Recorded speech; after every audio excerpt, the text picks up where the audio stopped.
Something big just went down in Nanfeng village. Wu Shan's wife was mauled to death by a tiger while foraging for mushrooms up the mountain. Her body's barely gone cold. Old Lady Wu's already scheming to boot out the daughter her daughter-in-law left behind, Su Wanshu, right out of the house. You money-losing brat! If you're dying, do it outside! Don't you dare croak in my yard! Seeing Su Wanshu wasn't stirring, she snatched up a switch and lashed it across Su Wanshu's body with vicious cracks. Each stinging snap of the switch against skin had the villagers peeking from the doorway, wincing like it was their own flesh. That is when the pain yanked Su Wanshu back to consciousness. Where the hell am I? Su Wanshu clutched her pounding head. A rush of memories that weren't hers flooded her mind. Su Wanshu, the divine healer from a future world, never could have imagined that she'd meet her en route to treat a patient. Her private jet exploded mid-flight, hurling her soul into this forsaken 14-year-old. Nobody with the same name. No one to love or mourn her. And the moment she crossed over, that bizarre rash on her face got her dumped by her feet. Now her own grandma's out to beat her dead. You little wretch! Get out now! Dare drop dead in my courtyard, and I'll grind your bones to dust and scatter the ashes. After finishing the rites, he spoke up. Did you catch what I just said?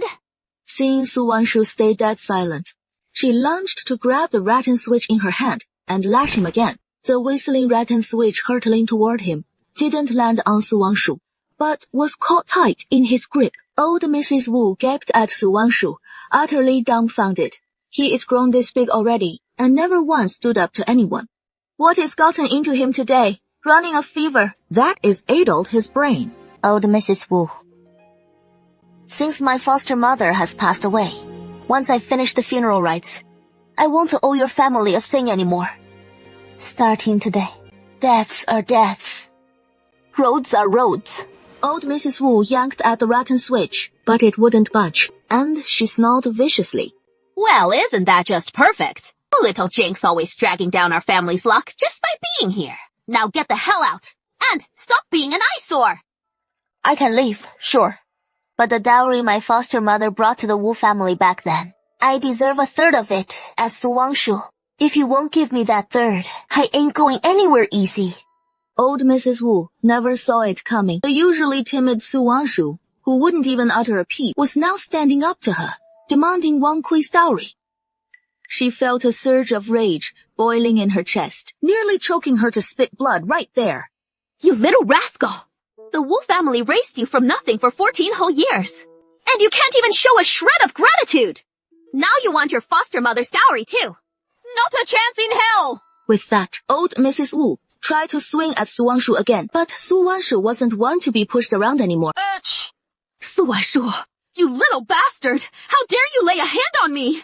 Let me tell you something. If you think you can grab the silver from the Wu family and just walk away, don't even dream about it! Not unless I'm dead and buried! You don't get to call the shots here.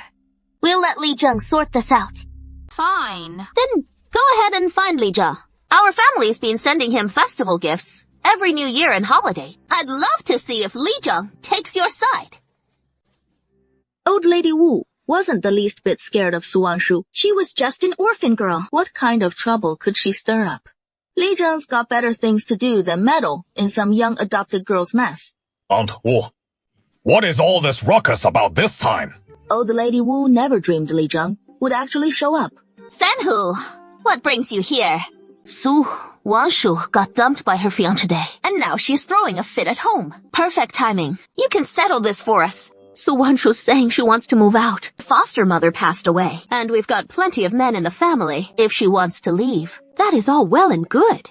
But then Uncle Suwan pipes up and demands Deshawn's wife's dowry from me. Tell me, what kind of world is it where an adopted daughter claims her foster mother's dowry? Old Lady Wu opened her mouth and instantly cast herself as the poor victim. Not a peep about how she just thrashed Su Wanshu with a rattan whip. No one's ever heard of such a thing. Little uncle, is that really how it went down? Uncle Sanhu, please save me. With that, Su Wanshu dropped to her knees with a thud on the ground. Uncle Sanhu said, if I keep living in the Wu family, I'm afraid I won't survive. Please, let me split off and live on my own. As for my adoptive mother's dowry, she pawned it all off. when she found me. It came from the valuable jewelry I was wearing. If you don't believe me, Uncle Sanhu, you can go to the town pawn shop and check the old records. On the items she pawned, they're all engraved with the 3 words Su Wanshu. Sure enough, Mrs. Wu's face turned ghastly pale upon hearing Su Wanshu's words. Her expression soured in an instant. Fu, what nonsense are you spouting? Your adoptive mother came as a refugee. What could she possibly have to pawn? If it weren't for the money my adoptive mother brought, how did the Wu family manage in just 10 short years to not only build this grand courtyard in the village, but also open 2 shops in town and buy dozens of acres of prime land? Why don't you tell the villagers just what profitable business the Wu family did to turn 3 thatched huts into this vast estate? Su Wanshu's question left Mrs. Wu utterly speechless. She could hardly confess to everyone that ever since Wang Kui joined the family, whenever she went up the mountain to forage for mushrooms, she'd stumble upon reishi mushrooms and ginseng. No one would believe a word of it anyway. The dowry my adoptive mother brought to the Wu family. I want 1/3 of it back. That is not asking too much, right? Liu Sanhu nodded. Judging by Su Wanshu's argument, it doesn't seem unreasonable. Old Lady Wu's tighter with money than a miser guarding his hoard. Trying to pry even a coin loose from her pocket would be like asking for her very life. This all goes back over a decade now. Who could possibly remember exactly what dowry Wang Kui brought over? 5th aunt, I know just the one. Su Wanshu glanced over at Liu Xiang. It was her who sent for the village head. Wang Kui and I tied the knot the same year. My mother-in-law wouldn't shut up about Wang Kui's dowry list for years on end. Even though it has been 10 years since, I can still rattle it off word for word. 20 tiles of stamped silver ingots, a pair of silver bracelets, a pair of silver earrings, 6 bolts of assorted fabrics, 4 camphor wood armoires, a set of table and chairs, a carriage, 1 yellow ox, 10 mu of prime farmland. That is the dowry list right there. I'd remember it another 10 years from now. In all my born days, I've never seen a girl head off to her wedding with a dowry, including 20 taels of silver. Old Lady Wu nearly keeled over on the spot as Liu Shang recited Wang Kui's dowry list verbatim, barely keeping her feet before she might have fainted dead away. Having to hand over 1/3 of all this to Su Wanshu, might as well just take her life outright. That'd be a mercy. Now that everything's laid out plain as day, 5th aunt, go on and split the family then. Watching the long-term laborers out in the field, Wu Shang from Zhenghangdao heard the family was at it again. He came trotting all the way back home. The moment he stepped through the door, he overheard Liu Sanhu demanding they split the family. Brother Sangho, we can't put this off any longer. How is an unmarried girl supposed to make it on her own if we force her out like this? People will be gossiping behind our backs non-stop. Second uncle, Dad knows the Liang family called off the wedding today, and it has got you all torn up inside. So you're taking it out on Grandma, wanting to split off on your own. Hurry up and apologize to Grandma. Come on, and we'll put this whole mess behind us. Once that rash clears up, I'll line up some new prospects for you. Marriage stuff. Dad? I've made up my mind. I'm leaving today. If I stay under the Wu roof, I'm scared I won't even make it to Mom's 7th day rites. As Su Wanshu's eyes brimmed with tears, big fat drops rolling down her cheeks. She'd already been pushed to the edge by Old Lady Wu's torment. And now this sobbing fit had everyone with a shred of compassion in the room breaking down right along with her. Yeah? Take a look. This is all from Grandma laying into me. And these aren't just wounds to the heart, they're on the body too. Su Wanshu tugged at her collar, pulling it aside just enough to expose a deep purple bruise along her collarbone. Wu Shan shot Grandma Wu a hard glare. The old lady really lost all sense of measure this time. Couldn't you pick spots that stay hidden? The Wu family's bringing down real karma on themselves, ruining a perfectly good girl like this. At least when her adoptive mother was alive, she could still have a sip of soup. Now even Uncle Wan, I'm afraid, can't even get a bite of wild greens or a cornmeal bun. It is no small feat. She has survived this long. Just the other day, I saw Uncle Wan so starved, he was shaking. Out at the village edge, stripping bark and digging roots to eat. Poor thing, really. Wu Shan overheard the villagers' chatter, her face turning blacker than the bottom of a pot. A daughter of the Wu family either dies at home or gets married off. No way is she moving out on her own to study before she is wed. Even if she is to be married off, it'll be by her parents' command and the matchmaker's word. That one phrase, Parents' command, matchmaker's word, like a massive boulder, has crushed the marriages of countless women. In her heart, Su Wangshu seethed with hatred for this vile feudal society. But if only she were a boy, there wouldn't be all these hassles. Third uncle. Sorry you had to see this today. Uncle Wan, this girl's just been through a shock from her mother's sudden passing. That is why she's acting out a bit. I'll get a doctor to take a look at her later, and make sure to find her a good match down the line. Su Wanshu's brows furrowed slightly, her gaze drifting outside the courtyard wall. A fresh-faced young lad flashed a wide grin at Su Wangshu. Suddenly, an idea struck Su Wanshu. Sis, then marry me off right now. As long as it is not some fool. I'll take whatever family it is. I have to get out of this house today. If you won't agree, I'll jump in the well right now and join my real mom. How'd I forget about that? You little wretch. Didn't you say you don't want to marry a fool? Well then, I'll just marry you off to that fool. I'll see just how long you can hold out. Guihua, you've only got the one boy at home. Why not just have Wanshu marry into your family as your boy's wife? My place. I did want Wanshu to marry Xiaoyan, but we're so dirt poor. We're about to not even have a pot to piss in. Where would we find extra grain to feed Wanshu? You just need to take in Uncle Wan. I'll give your family 1 tael of silver as dowry.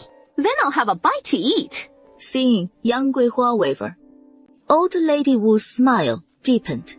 Fifth aunt, can't you show a shred of humanity? You know full well how tough things are for Guihua's family. So why shove her into the fire? Liu Xiang, don't spout nonsense here. How is marrying my nephew throwing her into the fire? That is a whole tael of silver. Listen here, Liu Xiao. If she doesn't marry into the Xiao family tonight, I'll dump her right on your doorstep. Your eldest boy's still unwed, isn't he? I won't even ask for a bride price. A free daughter-in-law, gift wrapped. In an instant, the two were shouting the roof down. If not for Liu Sanhu stepping in, they'd have come to blows by now. Amid the crowd's shoving, Yang Guihua was jostled right up to Su Wangshu. Su Wanshu looked up, their eyes locking in that moment. Those eyes, they felt so achingly familiar. Yang Guihua's innocent gaze met Su Wangshu's, and on impulse, she whispered, You? Wanshu, my dear girl, Mama's come to take you home. Okay. Su Wanshu's voice is soft and glutinous. It melted Yang Guihua's heart completely. She hurried over to Liu Xiang. Sister-in-law, I want Wanshu. Guihua, how are you gonna raise her? Wanshu, you can't even look after Xiaoyan properly. I can handle raising a late bloomer. I'll just get up a bit earlier in the mornings and take extra wild veggies. Wangcheng's folks, you sure about marrying Xiaoyan into Uncle Man's family? We gotta make this crystal clear. As a daughter-in-law, the boy's a looker. And Xiaoyan's pretty too. Think you'll Guancheng go for it? What I say goes in my house. Okay, then it is a done deal. Wu Shan, come write up the contract. From now on, Xiaoyan will be Uncle Wan's daughter-in-law, part of the old Xiao family. Wu Shan, Yang Guihua, Li, Liu Sanhu, 1 copy each. Wang, now that I'm married, the family property my foster mom left me, can I finally get it back? You little wretch. So you've been biding your time here, huh? Don't you dare try taking a single coin from the Wu family. Not unless I did! It is all mine anyway. You've been hogging it for years, and now I'm only asking for a third. That is going above and beyond for Wu Shan. You refusing to hand it over, then I'll drag you all to the Yamen. In this whole world, is there no place left for justice? Su Wanshu's voice wasn't loud, but it had Liu Sanhu creasing his brow. If word of this reaches the Yamen, the county magistrate'll chew out this Li Zheng, for sure. Fifth young master, you can't let a moment's folly ruin everything. Wu Shan knows. He's gotta swallow this bitter pill today. Wu Shan had no choice but to hand over 5 taels of silver and a pair of silver bracelets to Su Wangshu. Old Lady Wu watched as the gleaming silver slipped away, still scheming to throw a tantrum and snatch it back. Wei Wuxian stepped forward and blocked her path. Wanshu, from now on, you're my daughter. Mom, it'll take good care of you. Su Wanshu flashed her a big grin. He hadn't misjudged her after all. Mom, I've got plenty of strength. Let me carry my bride on my back. Su Wanshu gazed at the young man's back, froze for a moment, feeling a bit flustered. My dear wife, I'll carry you home. The villagers watched Xiao Muyan, that silly young lad, actually showing real tenderness for his bride, and it all clicked for them. All right. Let's call it even. Everyone, head on home now. Little Yan, you treat your wife right from here on out. I will. Nothing, Su Wanshu. Whether he can even keep her fed is anybody's guess. 葛花, little uncle's still burning up with fever. We'd better hustle him over to Dr. Liu's for a look. Xiao Muyan hoisted Su Wanshu onto his back and strode off toward the village barefoot doctor's Dr. Liu's place. After Dr. Liu examined Su Wanshu's condition, he let out a sigh and shook his head, just prescribing a bit of fever-reducing decoction and sending them on their way. 桂花, you take Wanshu home first. I'll head to town and ask Dr. Feng to take a look at Uncle Wan. Yang Guihua brought Su Wanshu back to her own home, brewed some fever-reducing herbal decoction, and had him drink it down. Little uncle, don't you worry. Just drink this bitter herbal brew, and I'll give you some candy. Little Yan, thank you. I don't like candy. Xiao Muyan, standing nearby, watched Su Wanshu down the medicine, absolutely dumbfounded. Little uncle, you're incredible. Swallowing medicine that bitter like it is nothing. Yang Guihua felt Su Wanshu's forehead. It was still running hot, so she piled every thick quilt in the house on top of him. Wanshu, you get some sleep now. Sweat it out, and the fever will break. Su Wanshu nodded. He really needed the rest right now. Only after building up his strength could he figure out how to purge the poison from his body. Little Yan, why don't you go out and play and let Wanshu sleep without disturbance? Mom, little uncle's sick, so I'll go rustle up some food for Uncle Wan. All right, but you're not to go up the mountain alone, or I'll tell your dad. Xiao Muyan skipped out the door with a bounce. Su Wanshu watched his back as he went, a soft smile playing on his lips. He couldn't even remember the last time he'd connected with someone so purely innocent. Su Wanshu gazed at the rundown little cabin, yet a deep sense of warmth filled her heart. The house might be a bit worn down, but as long as Yang Guihua treats her kindly, everything can still turn around. She mused to herself. Whether as Yang Guihua's daughter or daughter-in-law, she felt utterly content either way. Su Wanshu checked the wounds on her body. By chance, she noticed a faded red cord around her neck, adorned with a small jade-piece amulet. Su Wanshu was utterly astonished. Where on earth did this come from? Could it be a gift from her adoptive mother? But why isn't it in her memories? As Su Wanshu pondered deeply, a sudden flash of white light erupted. Su Wanshu found herself standing in a radiant mystical realm. Am I trapped in here? How do I get out? With a mere thought from Su Wanshu, a flicker appeared before her eyes, and she was back in the familiar cabin. The peace amulet, once dull and lifeless, now shimmered with faint, flowing lights on its surface. Su Wanshu entered the mystical realm once more, circling the small hill with curiosity. There, at the base of the hill, protruded a striking stalactite. Nestled between the stones, hung a tiny droplet, hovering as if about to fall yet suspended in time. Directly beneath the droplet lay a fist-sized stone hollow. The hollow was slightly damp, yet held no water. Instinctively, Su Wanshu reached out to catch the droplet, feeling its cool touch as it met her palm. In the blink of an eye, the tiny droplet seeped into her hand and straight into her very core. What in the world is happening? Su Wanshu wrapped his palm, looking utterly puzzled. The hand that had just gotten splashed with those water droplets was turning smooth and fair right before his eyes. The calluses and scars on it were flaking away one by one, as fresh skin slowly grew in their place. In the blink of an eye, Su Wanshu's right hand had completely transformed. Holy crap! This is straight up miraculous! He is a divine healer, mind you, and he has come across tons of remedies that toughen up the body, but nothing's ever stacked up to this. Just one drop, and his right hand was reborn. With spiritual spring water this powerful, what poison could possibly scare Su Wanshu? Thrilled beyond words, Su Wanshu wished he could scoop up a bowl and down it right then and there. He stood under the stalactite, waiting forever, but not a single droplet formed on the stone marrow. Su Wanshu's heart plummeted in that instant. Looks like spiritual spring water isn't something you get just by wanting it. Su Wanshu was bone tired for real. He stepped out of his storage space and promptly crashed into a deep sleep. No telling how much time passed when Yang Guihua slipped into the room with a steaming bowl of porridge. By now, Su Wanshu was fast asleep. Yang Guihua set the porridge aside and gently tucked the quilt around Su Wanshu. Little uncle's fallen ill. Whatever will we do with no food in the house? If only we had a chicken to help little uncle build up his strength. It wasn't that Yang Guihua was unwilling to spend her silver to buy food for Su Wanshu. She was holding out for Dr. Fang to come examine Wanshu. The fool married a sickly girl for a wife. The fool married a sickly girl for a wife. Shang Muyan frowned deeply, yelling loudly at the kids. Little uncle isn't sickly. He'll get better real soon.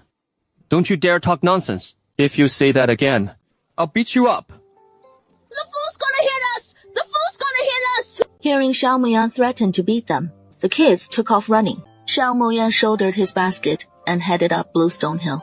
He was foraging some food for little uncle. It was smack in the middle of the lean season.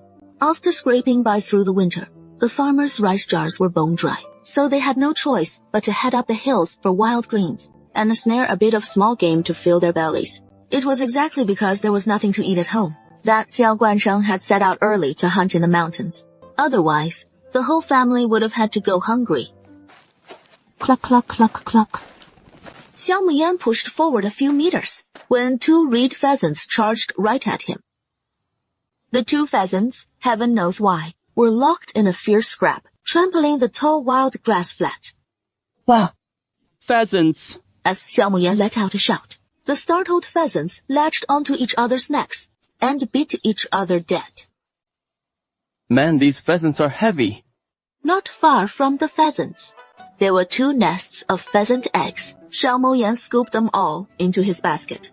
Now little uncle won't go hungry anymore.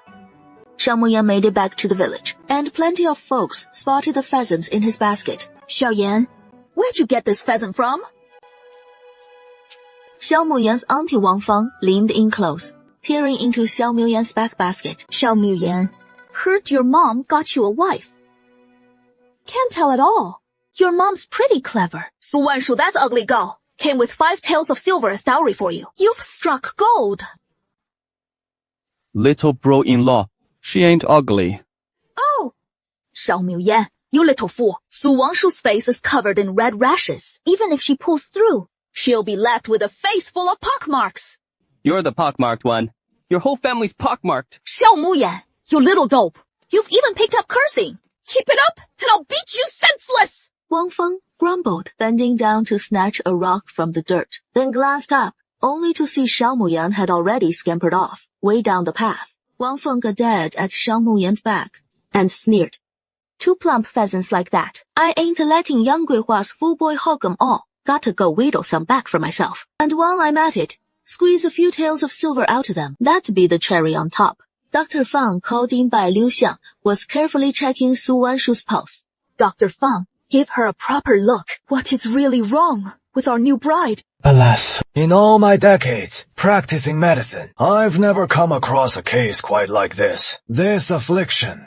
I'm helpless. No medicine can touch it. Dr. Fang, please check her over once more. It is just breaking out in rashes. How can it be beyond curing? Our new bride. She seems just fine, doesn't she? Yang Guihua's anxiety brought tears streaming down her face. Su Wanshu's fever raged on without breaking, fresh red rashes erupting non-stop across her body. Without the right remedy, death's the only end in sight. Liu Xiang, hearing Dr. Fang's grim words, had no answers herself, just sighed heavily at the side. He was dead set against it from the start. But Yang Guihua went ahead and brought Su Wanshu into the family anyway. What a mess we're in now. The new bride's barely through the door, and she is gone. And the whole village is itching to start wagging their tongues about it. Little brother-in-law, what in the world are we gonna do? Oh, how are we ever gonna fix this? Ma, don't you worry now. I'll pull through, I promise. Got any embroidery needles around here? Mom, and fetch me a wooden basin too. Yang Guihua let out a gasp, and she hurried off to grab 2 embroidery needles and a wooden basin for him. Su Wanshu propped himself up halfway and jabbed the needle into his right shoulder and left hand. Dark red beads of blood plopped into the basin. Little uncle's bleeding! Yang Guihua caught sight of blood trickling from Su Wanshu's index finger, and it scared her half to death. She didn't even pause to think, rushing up to clamp down on the wound in his hand. Mom, I'm alright. Just gotta drain this poison blood, and I'll be right as rain. Liu Xiang had just gotten back from seeing off Dr. Fang, and as she crossed the threshold, she spotted the basin brimming with Su Wanshu's blood. What on earth is going on here? Su Wanshu repeated his explanation to Yang Guihua once more. Su Wanshu, you're such a frail little thing. Can't risk letting out too much. Feels like a weight's lifted off me a bit. So quick. Staunch the bleeding on my hand. Liu Xiang slipped over to the doorway, beckoning Yang Guihua out into the yard and murmuring a warning. Guihua, If little uncle doesn't pull through, whatever you do, don't let him go in the house. Lay him out on the door panel by the entrance. he is just a young-un. The fourth untimely ended is bad juju for your whole family. Little uncle ain't gonna die. Aunt Liu, don't you ever say stuff like that again. Shao Muyan, fresh back with a basket slung over his shoulder, caught every word of their hushed talk. Mom, I snagged 2 wild pheasants. So get him stewing for little uncle right away. Once he gets that pheasant down, he'll be good as new.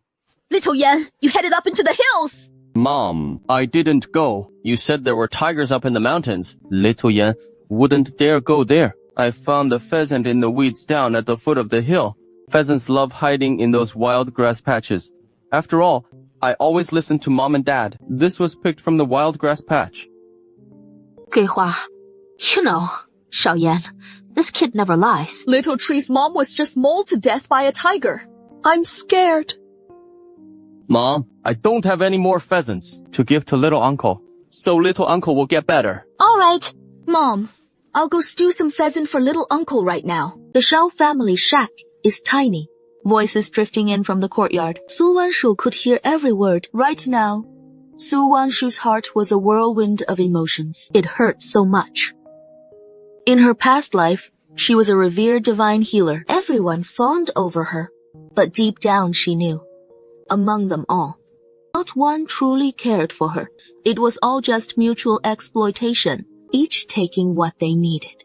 Blood revitalized by the spiritual spring water coursed through her entire body. By mid-afternoon, Su Wanshu's fever finally broke, and her mind cleared from the fog. Shao Muyan washed her hands, then plopped down by Su Wanshu's bedside, grinning goofily at her.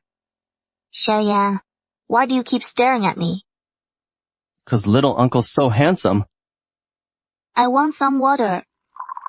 Shao Muyan scampered off happily to pour water for Su Wanshu, and took a quick sip herself to test the temperature. Su Wanshu, ever the germaphobe, stared at Shao Muyan, absolutely speechless. How am I supposed to drink from a cup she has already sipped? I can't drink this one. Pour me a fresh one. Okay. Xiao Mu tilted his head back and drained the water from the black clay bowl, then poured another bowl for Su Wanshu. Is there anything to eat at home? My stomach's growling. I'll go check if the pheasant eggs are boiled yet. As soon as Xiao Muyan stepped out the door, Su Wanshu quickly slipped the black pottery bowl from her hand into the spiritual spring space.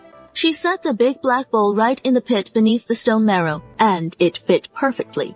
Now we've got the big black bowl right here. From now on, not a single drop of spiritual spring from the stone marrow will go to waste. Wang Feng had just stepped through the Shao family courtyard gate when she spotted Yang Guihua already simmering that pheasant away.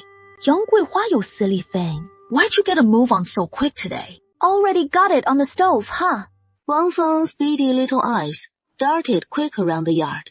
That sour face from moments ago lit up with a greedy grin in a flash. Tucked in Shao Muyan's back basket, there sat another plump wild pheasant, fat as you please. Guihua, oh Guihua, killing chickens at your place today, eh? Wang Feng eyed the stray feathers scattered round the yard, then sidled up to Yang Guihua with a beaming, scheming smile. Feng Moyan, peeling eggs for the ailing Su Wanshu inside the house, caught the sound of Wang Feng's voice and went straight on high alert. Xiaoyan, what is up?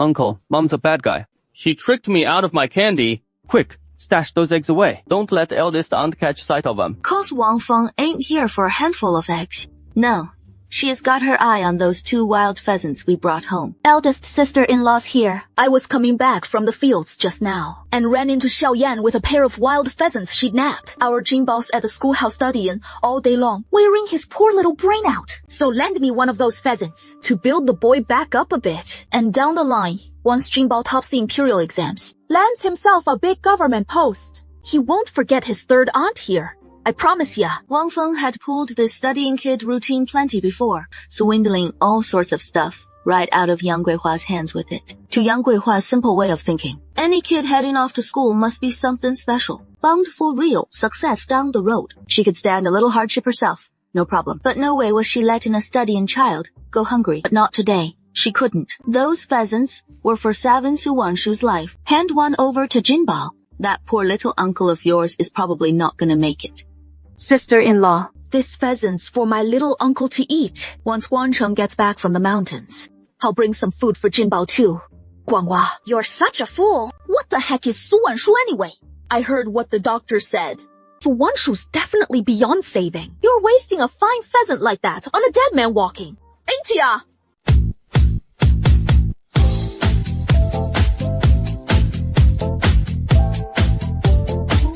Little uncle, you'll be just fine, for sure. Don't jinx it.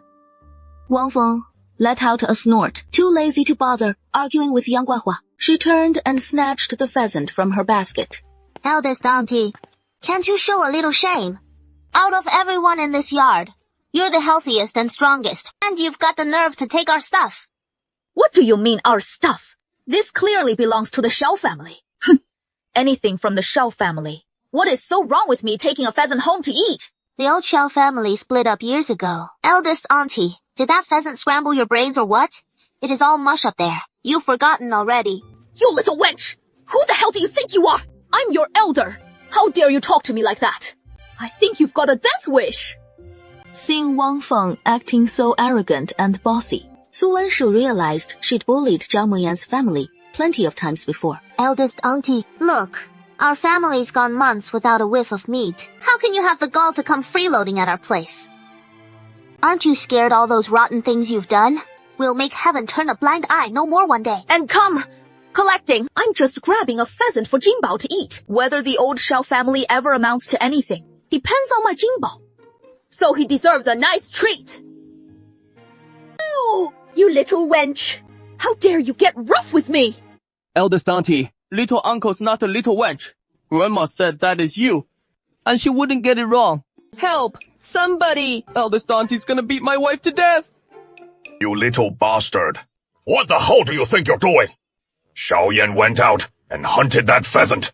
How can you even think of coveting it? No shame at all. How is the Shao Guangcheng family scraping by these days? Everybody in the village knows how tough it is for a guy with a limp to keep a family of 3 afloat. And Wang Feng's got the nerve to come mooching off Shao Guangcheng's place. If she has got the guts to try that at the Shao family's 3rd son's house, just watch the 3rd daughter-in-law tear her to shreds. Shao Guangli, the eldest of the Shao family, came rushing over at the sound of it, and saw Wang Feng getting an earful from Liu Sanhu. He felt his face burning, too ashamed to show his face. You damn nag. I'm busting my ass at the shop. What the hell are you stirring up here? Xiao Guanglin, grinding his teeth, forcibly dragged Wang Feng back home. The Wang Feng who usually struts around the village like she owns it, today lost every shred of face and dignity, inside and out. The sky lies still, awaiting the misty rain's soft veil. I'm waiting for wisps of cooking smoke to curl up slow. Across the river, 1,000 miles divide us from the lowland tree.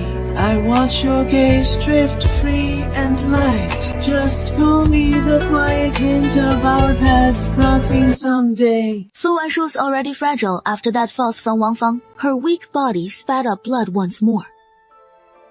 The villagers figured she really wouldn't last much longer. Mom, I'm okay. That blood I spat up just now, all to give them a scare. For real?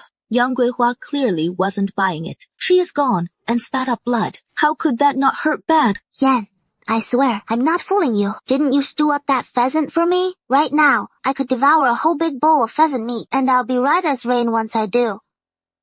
Yang Guihua, tears streaking her face, nodded, half convinced. After easing Su Wanshu down onto the bed, she turned to check if the pheasant in the pot was done stewing yet. While Xiao Muyan stayed silent, not a word, just sitting there by Wanshu's bedside, stewing in a sulk. Little Yan, what is eating at you, huh? That big sister-in-law's a mean one, cussing like a fishwife. Su Wang murmured, never dreamed Xiao Muyan would stand up for her like this. Su Wanshu whispered to herself, voicing the puzzle in her heart. The little aunt's my sister-in-law now. See, Dad told me straight. A man's gotta dote on his wife. Their eyes met, holding steady. Su Wanshu felt a strange flush creep up her cheeks. Right around noontime, a few women fresh from the fields clustered under the village's old locust tree to rest. The savory scent of wild pheasant stew drifted slow from the Xiao courtyard. The women swallowed hard, mouths watering, chattering away about the village ruckus from earlier. Wang Feng really crossed the line this time. The Xiao Guancheng place is scraping by as it is. He even went mooching, demanding their pheasants to eat.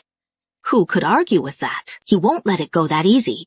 Su Wanshu came with 5 taels of silver when she married into the Xiao family, and a pair of silver bracelets to boot. That is just what everyone figured, and they weren't off the mark. Once home, Wang Fengfeng poured out her woes to Xiao Guanli. That's Su Wanshu, the second son married into the family, but she came with a handsome dowry. So before Xiao Guancheng gets back, find a way to get me that silver. Xiao Guanli let out a sigh and shook his head. He just can't bring himself to stoop to something like that. This silver's for hiring a tutor for our Jinbao. Who knows? He might even pass the Tongxing exam this fall. Xiao Guanli dreamed every day that Xiao Jinbao would make a name for himself in the exams. Wang Feng's words had started to sway him a little. I can't just show up at their door demanding the money, right? Let's hold off a couple days. See if that jinx Su Wanshu coughs up blood today. If she doesn't, once she is gone, we can have our dad step in to claim the silver. Dad dotes on Jinbao more than anyone. Meanwhile, the Su Wanshu everyone was plotting against had just finished a bowl of pheasant soup and 4 pheasant eggs. Her empty stomach finally had something in it. Su Wanshu herself felt a bit more lively. Night was gradually falling as the howling north wind whistled through the cracks into the room. Little uncle, you cold? I'm okay. Su Wanshu's hands and feet were ice cold under the quilt, and it felt awful. Let me warm the bed for you. Mom says, I'm like a little furnace. You'll be all warm holding on to me.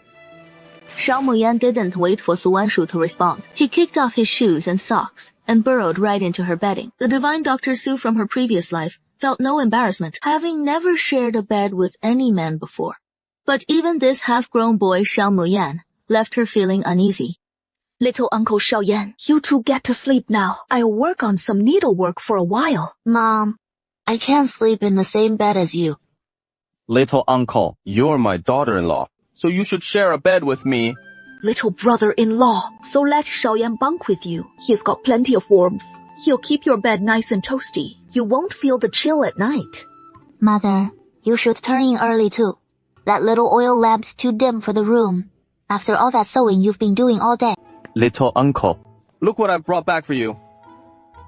The next day, she woke up to find herself alone in the house. Yang Guihua and Xiao Muyan had both gone out. SUW Shu inwardly scolded herself. How careless she'd been. Last night, she slept soundly without a single dream, right up until now. And she had 5 taels of silver right there in the house. If some thief had come sneaking in during the night, it would have made their already tough life even worse. With the house empty, Su Wanshu tucked the silver and the pair of silver bracelets into her personal storage dimension. She walked over to the spiritual spring water and saw a single crystal clear droplet shimmering at the bottom of the bowl. Her heart leaped with joy as she lifted the clay bowl to her lips. But then she paused, thinking better of it. This one drop of spiritual spring water today could surely neutralize the strange poison in her body and even help her fully transform her constitution. But if that happened, the villagers might brand her a demon witch and burn her alive as an offering to the heavens. Son. Better to take it slow and steady. Su Wanshu grabbed the black clay bowl and poured in a bowl of plain water to dilute the spiritual spring water once more. She lifted it to her own lips, took a big gulp, and poured the rest into the household water jar. This stuff's a real treasure. Qiao Muyan and Yang Guihua can sip a little each day. No need for 100 years of life. Just good health is enough. Little uncle, Look what I've brought back. Little Yan, how'd we end up with this big old water buffalo? Mom shelled out 500 wen to rent it from the village. Mom says, buffalo milk's the best for building you up. You're still recovering. So you ought to drink plenty of it. Any calves the cow gives birth to this year will be ours too. It is rented. Song Wanshu wandered around the big water buffalo. Young Guihua's probably been taken for a ride again. Little uncle, you're awake. I'll go heat up some milk for you. Let me help you get the fire going. Little uncle, you head back to bed and rest. I've got more medicine ready for you. You really need to take it easy and recover these days. After Yang Guihua said this, she grabbed a clay basin and went out to the yard to milk the buffalo. The big buffalo must have calved quite a while ago. Yang Guihua bustled about for half the morning, but only managed a small half basin of buffalo milk. She poured the milk into the pot and gently brought it to a simmer over low heat. The rich, creamy scent soon drifted through the courtyard. Xiao Muyan crouched nearby, gulping down his saliva with longing, but holding back from asking for a taste. Yang Guihua came back inside, carrying just a small bowl of warm buffalo milk. She beamed with delight as she held it out to Su Wangshu. Little uncle, drink it while it is hot. Su Wanshu took the bowl of milk, tilting his head back to take a sipe. When he noticed Xiao Muyan standing by the bed, he grabbed another clay bowl and split the milk between them. He passed one bowl to Xiao Muyan. I can't finish all this on my own, so let's split it half for you, half for me. It is from little uncle, so go on and have some. Sure thing. With Yang Guihua's okay, Xiao Muyan snatched up his share and chugged it down. Mom, help me taste this milk. Is it sweet? Su Wanshu grinned mischievously and held the milk to Yang Guihua's lips. Yang Guihua didn't hesitate and took a little sip. It is sweet. So sweet and creamy. After the buffalo milk, the three of them shared a simple bowl of cornmeal and veggie porridge. Yang Guihua then sent Xiao Muyan out to cut some fresh grass to feed the buffalo when he returned. Little Yan, cut some more grass and bring it back. Feed the water buffalo well, so you can have milk to drink tomorrow. Mom, I wanna go cut grass with Xiao Yan. But you're still sick. My fever's gone down already. I had some pheasant yesterday, and I feel stronger now. Mom, staying cooped up at home all day isn't good for me. Maybe if I head out and do a little work up a good sweat, the illness will be gone for good. Yang Guihua couldn't hold out against Su Wangshu. He hemmed and hawed for a bit before finally agreeing to let Su Wangshu tag along with Xiao Muyan for a stroll. But she wasn't allowed to cut any grass. Uncle, look over here. Look, some red wild berries here. Those are ginseng berries. The two walked side by side toward Qinshi Mountain. Along the way, they ran into some villagers. Su Wanshu sweetly called out to them as auntie and sis-in-law. She was quite the charmer. Didn't that little rascal get beaten bloody by Wang Feng? How is she out and about already? She doesn't look like she is on her last legs. Recalling the morning gossip about Yang Guihua renting a water buffalo, old lady Wu was starting to fret a bit. If Su Wanshu 再不死, kick the bucket soon. All the silver Yang Guihua's holding will get swindled clean by those village bastards. No, gotta come up with a plan fast. Once Su Wanshu stepped out of the village, her big sparkling eyes didn't miss a beat. She scanned the terrain around Nanfeng village, figuring out what herbs might grow in these parts. Uncle, no buffalo grass over there. Let's check it out. Who knows? Maybe there is. Xiao Muyan led the way, thwacking the bushes with a thorny branch, while clearing the prickly branches for Su Wanshu. Seeing how thoughtful Xiao Muyan was, Su Wanshu couldn't help but think to herself. Even a fool's more lovable than most folks. Uncle, check this out. Red wild berries right here. Is that ginseng? Su Wanshu stepped forward uncertainly. The berries look tasty. Xiao Muyan reached for the red berries, but Su Wanshu stopped him. You can't just eat random stuff like that. Su Wanshu examined it closely, and sure enough, it was ginseng, judging by the berry size. This ginseng's got some real age on it. Digging it up would fetch a pretty penny. Little Yan, go grab 2 sticks about as thick as your fingers. Come on, let's dig up this ginseng together. Xiao Muyan's built real sturdy. He snapped the stick right in two with a crack. I'll mark out a circle for you. You dig the dirt around the outside. I'll handle the inside. Sure thing. Digging holes is my absolute favorite. With that, Xiao Moyan grabbed his stick and got to digging. He's got some real muscle, and in no time, he'd carved a shallow trench 4 fingers deep all around the ginseng. Ginseng roots sink deep into the earth. With Xiao Moyan's help, it only took half the afternoon before Su Wanshu pulled out a thumb-thick ginseng root. Little uncle, I'm starving. I want to eat this radish. This is what we're hauling to town to sell for cash. No eating it. Su Wanshu carefully tucked the ginseng into her back basket, then scooped up some damp moss from the ground to cover it over. That moss will keep the ginseng fresh, so it doesn't dry out and lose weight. Little uncle, I've been up on this mountain half the afternoon now, and my belly's rumbling like crazy. You wouldn't even let me have those red berries earlier. So come on, just let me nibble this white radish a bit. Let's scout around and see if we can forage a few mushrooms to munch on. The moment Xiao Moyan hears there is mushrooms to eat, she springs back to life right on the spot. Su Wanshu leads Xiao Moyan up to the mountain top, taking a careful look around for a bit before heading down along the eastern ridge. The path's rough and tricky to navigate, but they still managed to gather a bunch of those white steamed bun ones. True to its name, the white steamed bun monster looks just like a plump white steamed bun, no cap on top. These fungi pop up in droves after a good rain, thriving in those warm, damp spots. Xiao Moyan grabs a long stalk of dogtail grass and weaves through the bushes, stringing up a hefty bunch of mushrooms in no time. Uncle, these white mushrooms are so tasty. Let's pick a few more. These mushrooms look pretty big, but they shrink up quick once they hit the pan. Nothing beats wild chicken, stewed with mushrooms. Xiao Moyan recalls Yang Guihua's mushroom chicken stew, and suddenly his stomach growls even louder. Mom, look, Uncle and I gathered tons of mushrooms. So many mushrooms! We'll stir-fry 'em up for dinner tonight.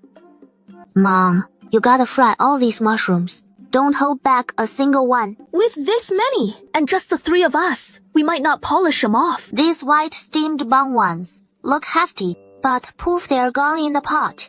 Yang Guihua grabs the mushrooms and heads to the river to rinse them. Su Wanshu grabs a bamboo basket and carefully places the ginseng inside, then takes some fresh grass to feed the big water buffalo. Spotting the empty water in the buffalo's feed trough, he scoops a ladleful from the big water jar and pours it into the stone basin.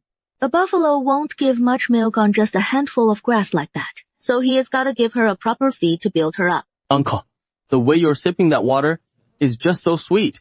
Su Wanshu was utterly astonished inside. Xiao Moyan's got such a sharp tongue for flavors. She can even pick up the subtle taste of that spiritual spring water in the jar. Mother, tomorrow we'll have money. You just come along with me to town. Young uncle, are you fixing to spend those 5 taels of silver? We absolutely can't do that. In the evening, Yang Guihua came in carrying wine and dishes. She traded mushrooms for it at the Luxiang place. White steamed buns and stir-fried leeks with a couple scoops of chicken broth stirred in. It is downright delicious. Yang Guihua and her family of 3 were scarfing it down, nearly swallowing their own tongues. Yeah, I'm stuffed. Tomorrow, we'll head to town together and get you some white steamed buns. Young uncle, those white buns cost a pretty penny if you're craving them. Tomorrow I'll grab a pound of flour, 2 taels of meat, and whip it up right here at home for you. Mother, tomorrow we'll have money. You just come along with me to town. Young uncle, are you fixing to spend those 5 taels of silver? We absolutely can't do that. This silver's set aside for your medicine. Mom, don't you fret. I was trekking the hills most of the day today. Worked up a real good sweat, and my body's feeling a whole lot lighter now. These rashes will clear up on their own real soon. And the rashes really fade away like that? Sure, can, Mom. You've gotta trust me on this. After the meal, he showed Yang Guihua the ginseng he dug up from the mountain. Mother, tomorrow, we sell this ginseng. We'll have cash in hand, and a stock up on plenty of grain to bring home. Don't let a soul outside the family hear about this. This really is ginseng! It is ginseng, and it is a fine aged one too. Little uncle, tomorrow, I'll take you and Shang Muyan into town. The next day, Su Wanshu wrapped a ragged cloth over her face, taking Yang Guihua and Xiang Muyan along as they headed to Sui Town. That is the Renhe Pharmacy. Right there. Su Wanshu and the other two stepped into the pharmacy. Hey, big sis. Here to pick up some medicine. Not at all. Young fella, is the shopkeeper around? He is right here. Miss just give me a sec to fetch him. Shopkeeper Liu, I've got a century-old ginseng root here. Wonder if that piques your interest, Shopkeeper Liu. With that, Su Wanshu pulled the ginseng from her basket and set it on the counter, carefully peeling back the moss covering it. Century-old roots like this don't come around often these days. Shopkeeper Liu approached the counter, his eyes falling on the ginseng, which suddenly lit up with excitement. He gingerly lifted the root from the table. The lateral roots were perfectly intact, clearly harvested by someone who knew their stuff. My grandpa dug this one up himself, just for this root. He ended up breaking his leg. Shopkeeper Liu, don't try lowballing me on the price now. I'm counting on getting a fair sum, so I can afford a proper doctor. Miss Cecil, this root of yours is solid enough, maybe 30 or 40 years old, but nothing close to a century. I'll offer you 100 taels of silver. How is that sound? Su Wanshu had no idea what ginseng was truly worth these days. Yet here was Shopkeeper Liu, offering 100 taels right off the bat. That was double her wildest hopes of 50 taels. He has got a generous heart. He wasn't aiming to sell the ginseng for a king's ransom, so he agreed without a second thought. Coming out of the herbal shop, after walking quite a ways, Yang Guihua finally snaps out of her daze. Little uncle, did you really just sell that ginseng? Mom, this is our family's little secret. You can't breathe a word to anyone. Not even to Grandma. Not a single syllable. Yang Guihua nods vigorously. That is 100 taels of silver after all. How could she possibly spill it? Is that silver safe in Fang Xiaoyan's basket? The town's crawling with pickpockets. No worries. I'll tuck it away. Nice and safe. Little uncle, steamed buns with white flour. Xiao Muyan couldn't care less about how much that white radish might fetch. He is just fixated on what Su Banshu promised him. Meat buns for dinner tonight. A proper feast. Xiaoyan can have as many as she wants today. Little uncle, I'm not hungry. You and Xiaoyan go ahead. Ah, Mom, you forgot. We've got coppers in our pockets now. But... Before Yang Guihua can even finish her butt, as Su Wanshu's already back with 6 big meat buns. Su Wanshu bites into one stuffed with green onion and pork. The filling's downright delicious. But Yang Guihua still can't bring herself to take a bite, when suddenly, Su Wanshu shoves one right into her mouth. What a lucky girl you are. With a daughter this thoughtful. It is daughter-in-law. My daughter-in-law. The bun seller auntie bursts out laughing at Xiao Muyan's deadpan seriousness and says he'll sure dote on his wife someday. Guihua, what have you been out shopping for with the kids? Those 2 back baskets look packed full. Now that Su Wanshu's got some silver, she is gone on a full-on shopping spree. You just came empty-handed for rice and flour, then turned right around for noodles. No oil, no meat, no clothes, no shoes. Buy it all up. Mom, any ox cart heading back to the village around noon? Yang Guihua glanced at the sun's position. Uncle Quan's ox cart should still be waiting.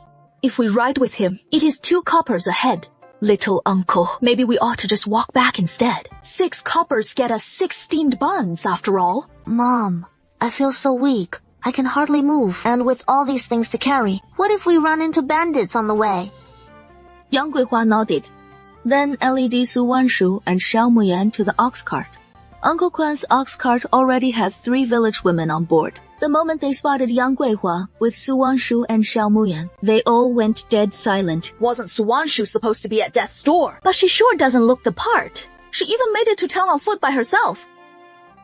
And that face veil she has got on must mean the sickness hasn't quite cleared up yet. Su Wanshu handed over the 6 coppers, and they climbed aboard. They'd barely settled in when Aunt Fang scooted over all chatty and asked, Guihua, what have you been out shopping for with the kids? Those back baskets look mighty heavy.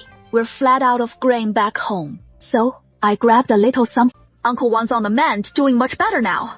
Auntie, I'm feeling a lot better. That is a relief. That is a relief. But those rashes on your face, They might leave scars down the line. Oh, poor girl. From now on, you and Xiaoyan can settle into a steady life. Even if your face ends up scarred, it won't hold you back.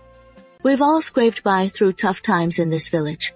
Seeing as Yu Wanshu pull through after brushing the gates of hell, they're thrilled for her, deep down, and she has got at least half a day more to live. Word spread through the whole southern village. Yang Guihua took Su Wanshu and Xiang Muyan to town and loaded up on all sorts of things. Some are even jealous of Yang Guihua. If they'd known Su Wanshu could pull through, they'd have piped up sooner to bring her into the family as a bride. Old Lady Wu, catching the villagers' gossip, her face darkened like the bottom of a soot-black pot. Xiaosha, you need to come up with a plan. Quick! To get that 5 taels of silver back. I overheard today that Su Wanshu's fit enough to head into town. Looks like she ain't dying anytime soon. Half the village saw it with their own eyes today. Her folks hauled back 2 full baskets of goods. That must have set him back a pretty penny. Mom, I'll swing by the Shell place tonight. Yeah. The whole Shell household. We'll just snatch the silver right out from under him. Once that silver's in our pockets, we'll see how they scrape by without it. Over at Xiao Guanli's, they're eyeing Su Wanshu's 5 taels too. Our Sulan's no spring chicken anymore. If town scholar Lin took her as his wife, the whole family'd hit the jackpot. With those 5 taels as dowry, head to the Ling family and pop the question. They might even deign to give us a glance. And this match could actually work out. You'd be the scholar's father-in-law from then on. Little uncle, I know just the spot for shepherd's purse. Xiao Guanyi was really taken with what Wang Fang had to say. Her eldest daughter Xiao Sulan, being a natural beauty from the day she was born, sharp as ice and snow. I can't just storm into Yanggua's place and snatch her away, right? What is the big deal about grabbing her? That's Yang Guihua with her clumsy mouth. You give her a good scare, and she won't dare raise a stink. Then it is settled. For tonight, I'll go scout things out first. Su Wanshu, fresh through the door as the new bride, had no idea that her family was now being eyed by 2 separate crews. Mom, you grab the wooden bucket and go milk the buffalo. I'll handle the fire. How do we get so much? Yang Guihua stared at the nearly full bucket of buffalo milk, totally frozen in shock. Yesterday, that big buffalo only gave us 1 bowl. How is it pumping out almost a whole bucket after just 1 night? Mom, this afternoon, I'll head out with Xiaoyan to cut some extra green grass. Feed that big buffalo plenty of fresh grass. And it'll naturally give us way more milk. Little uncle, you still haven't shaken off that illness completely. I'll hurry back soon, so Mom can stew up some meat for you and Xiaoyan. Got it, Mom. We'll grab just 1 bundle and head straight home. Su Wanshu rushed out the door, not really just for a bit of grass, but to hunt down some shepherd's purse. Little uncle, I know right where to find the shepherd's purse. Really? Xiaoyan's foraged for it before. One time, a bunch of rowdy kids took me up the hill to play, and on my way back alone, I came across a whole bunch of shepherd's purse in this valley, but Mom and Dad said it didn't taste good, so I left it alone.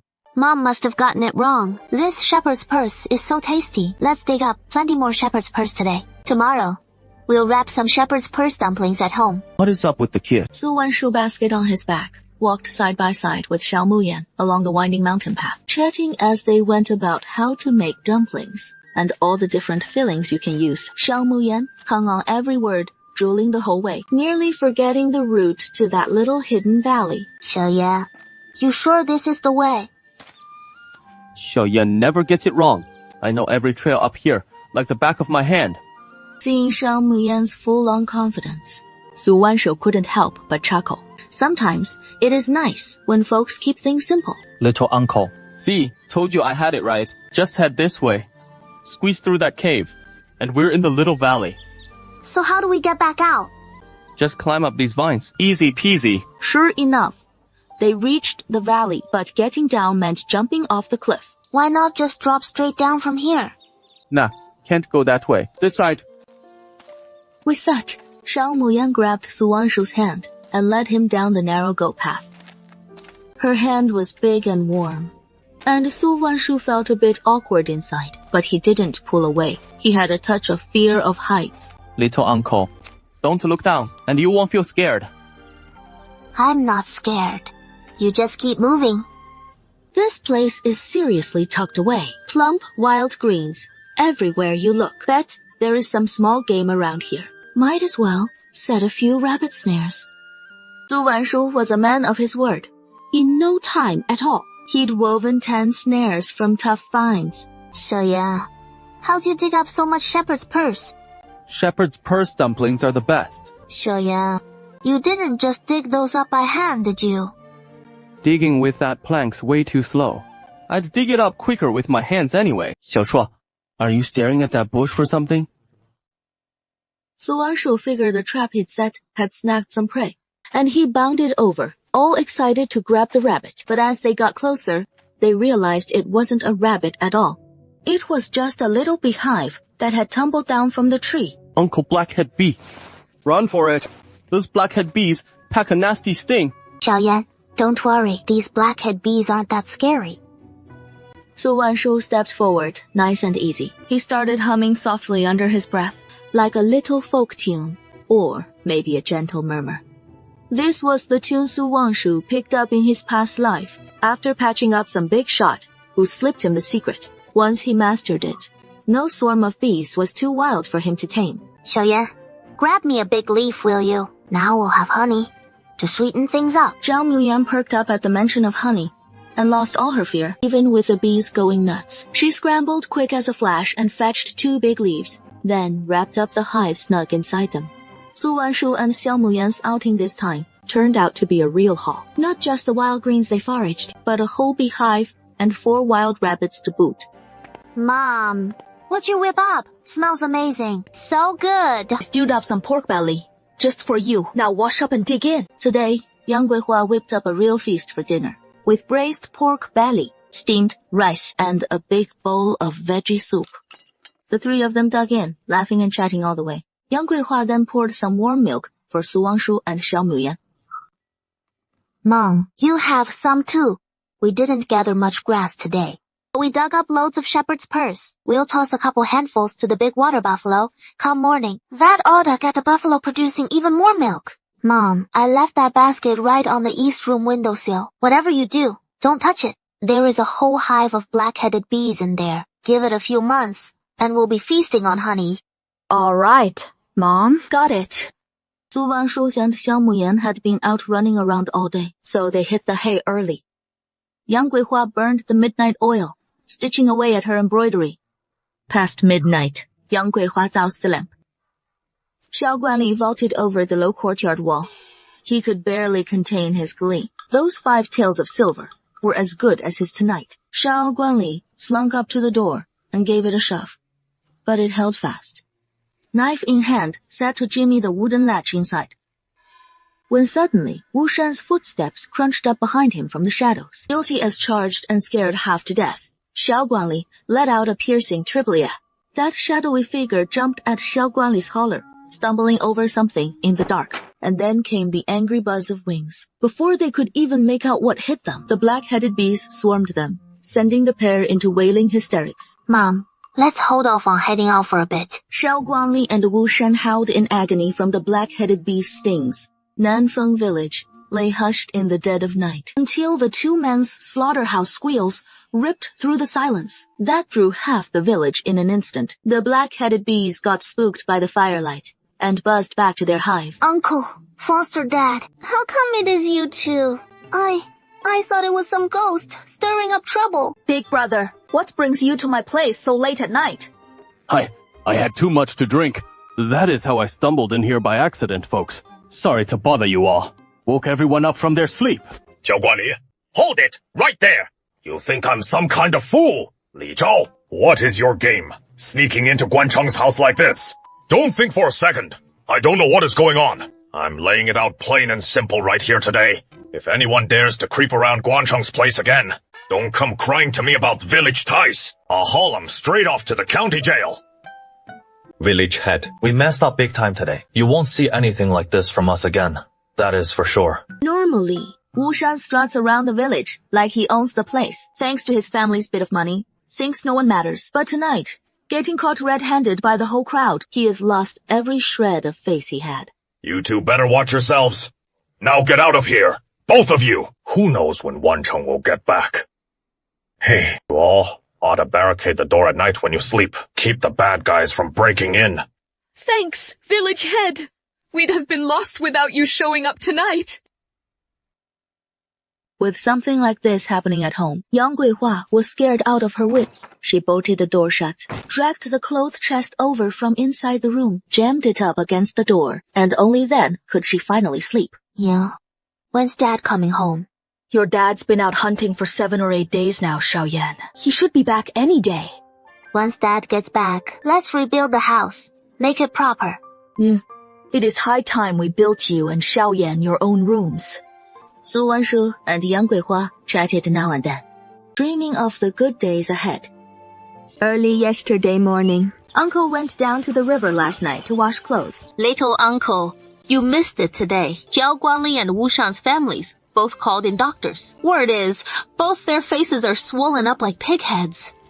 Serves them right. If you ask me, that kid of yours almost didn't make it. How could they have the nerve to break in and steal silver like that? Su Wanshi soaked up all the juicy gossip, then headed home after just washing a couple pieces of laundry. We've got rabbit meat for lunch today. How about we make shepherd's purse dumplings in a couple days? Little uncle, you're still not feeling well. Why are you washing your own clothes? Just to leave the clothes on the bed. Mom will get to them once she is done with her chores. Mom, I've been drinking milk every day, and I'm pretty much over the illness now. It is just these red rashes on my skin.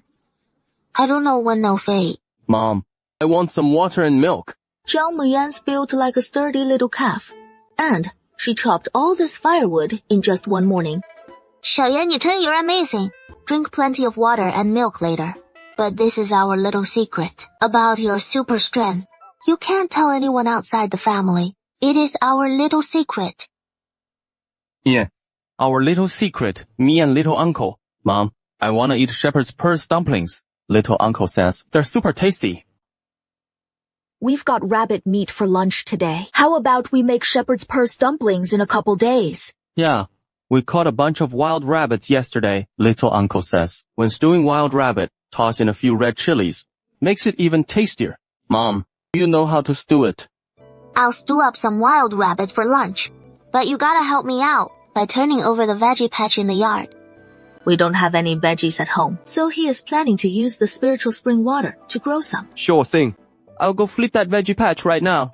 Su Wanshu's got the rabbit all cut up, blanch it in water, and it is ready to go in the pot to stew. Little uncle, you're so awesome. Could you teach me how to cut a rabbit into all these pieces? Yeah, delicious, delicious. All these years I've grown up, and I've never tasted such sweet steamed buns before. After just finishing planting the vegetables, Yang Guihua prepared the dough and started steaming the buns. The aroma of steaming buns wafted from the pot, filling the air with its lingering scent. Linger, the little daughter at home, started bawling from the greedy temptation of that drifting fragrance. So she had no choice but to come over all thick-skinned and ask Yang Guihua for a bun. Guihua, what do you put in these buns of yours? They smell amazing. Oh, nothing special. Just that we had extra buffalo milk from this morning's milking. So I mixed it into the dough and steamed up these buns. Didn't expect them to turn out this tasty. Yang Guihua said as she picked up a bun, broke it in half, and stuffed it into Liu Xiang's hand, telling him to try it while it is hot. Yeah, delicious, delicious. All these years I've grown up, and I've never tasted such sweet steamed buns before. Liu Xiang walked off with 2 buns from Yang Guihua, and the kids driven to tears by the craving were beyond count, with Wu Tianyu being one of them. Wu Tianyu bolted straight for home. I want those Xiaomian-style white flour buns we have at home. Grandma Wu, who just been feeling sorry for her grandson, went stone-faced in an instant. Tianyu, get up off the ground right now. You're practically a grown man about to get married. And here you are throwing a fit with your grandma over a single bun, not even caring if word gets out and folks laugh at you. Tough. If you won't give me those white flour buns I asked for today, then I won't bother going to school anymore. Won't even sit for the Tongsheng exam, and I'll just go home to mind the shop for Dad. Oh, my little ancestor. You're twisting the knife right in Grandma's heart. No other choice. He had no choice but to shamelessly drop by Yang Guihua's place. Next time you start spouting all that nonsense, you'd better check whose house you're in. And who exactly you're messing with. I've eaten all my family's steamed buns, so everyone let's head on back. 桂花, those steamed buns of yours were really just mixed with buffalo milk and flour. And they smelled that amazing. Yeah. It was really just a bit of buffalo milk added. Nothing else in there. 桂花, I remember that buffalo of yours was just rented from the village, right? That is right. I rented it for a whole year. Old Lady Wu overheard the women in the yard chattering and realized the buns were all gone. 桂花啊, you've taken so much silver from our family. You can't be this stingy about it. Your buns turned out so perfectly.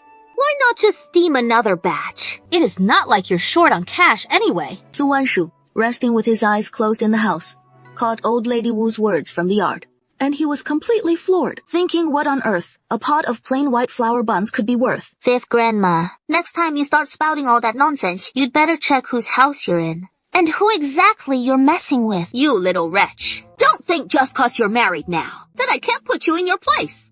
I'll beat the life out of you today. Just watch. You try laying a hand on me. See what happens. Yesterday wasn't enough for Wushan with that blackhead swarm. You want a taste of it too. Uncle Suwan, you ungrateful wolf! The Wu family fed you for nothing! All those 14 years. And now that you're out, you won't even call me grandma anymore. Just you wait. This is how unfilial you are. You'll get yours one day. Mark my words! Su Wanshu wasn't about to listen to Old Lady Wu spewing her venom, so he moved to grab the basket full of those blackhead stingers. Old Lady Wu panicked at the thought of getting stung by the blackheads, takes off, running. Xiaomiya, you're the big brother, so you ought to give way to your little brother. Su Wanshu saw Yang Guihua standing there dazed in the courtyard, and hurried over to comfort her. Mom, don't worry. If that old hag's a bad person, then we ought to kick her out. Little uncle, it is all 'cause Mom's too soft-hearted. If Mom had even half your guts, she wouldn't let folks bully us all the time. Mom, from now on, I'll look out for you and Little Yan. It was only then that the mother-in-law and daughter-in-law remembered that Xiao Muyan had been out playing for ages and still wasn't back. Xiaomiya, you're the big brother, so you ought to give way to your little brother. A huge white flour bun like that. How could you have the nerve to eat it all yourself without saving any for him? Last time Jinbao grabbed the bun and didn't share with me either. Su Wan said, what is so funny? Su Wanshu had already recognized the two young kids standing there. They were Shao Guan's son and daughter. They had an older sister about Shao Muyan's age, who seemed to work in town. Nothing. I came to bring Little Yan home. Little Yan can't go. He bullied my little brother, so he needs to apologize properly and make it up with a sorry gift. Little Yan, did you bully Xiao Jinbao? No way. I just ate a white flour bun right in front of him, and he got so worked up, he threw himself down and started bawling. Xiaoyue, you've heard what Little Yan said. He didn't bully anybody. Just holding a bun made your brother cry from wanting it so bad. And that is supposed to be bullying. Well, then there is nothing I can do. Su Wanshu, who would have thought? After you got married, you've sure got a sharper tongue these days. So everything you pulled in the Wu family was just fake. Listen up, Su Wanshu. You can only fool the rest of them. But in front of my Xiang Yin, you're still that unwanted bastard with no folks to claim you. If you bully my dad again, once Big Sis rolls back in a couple days, she'll make you regret it. Xiaomiya, you dare hit me! I've just been threatened by some little girl. Yeah. Xiao Muyan, you better make it up to me with a steamed bun right now, or I'll get my big sis to beat you till you're picking your teeth off the ground. Your big sis is a bully. I'm not scared. My sister's no bully. Your whole family's rotten. Your dad's heart's rotten to the core. He heads up the mountain to hunt and never comes back. Doomed to die out there one day. Xiao Muyan's face flushed beet red. Her hands clenched into tight fists, itching to lay into Xiao Jinbao. May the cripple die on the mountain. The idiot starved to death at home. Scraps left to eat. Your mom lives worse than a dog. You live worse than a mangy pup. You idiot! You dare hit me! Suddenly, Xiao Muyan charged at Xiao Jinbao like a little whirlwind. Liu Yan, go easy on him. Don't beat him to death. Your dad's the one dying up there. Your mom's the one scraping by on scraps. Xiaomiya, you hit me! Xiao Yun saw Jinbao getting thrashed, froze in shock, right there on the spot. Snapping out of it, terrified he'd get beaten too, he turned tail and bolted home to fetch his mom.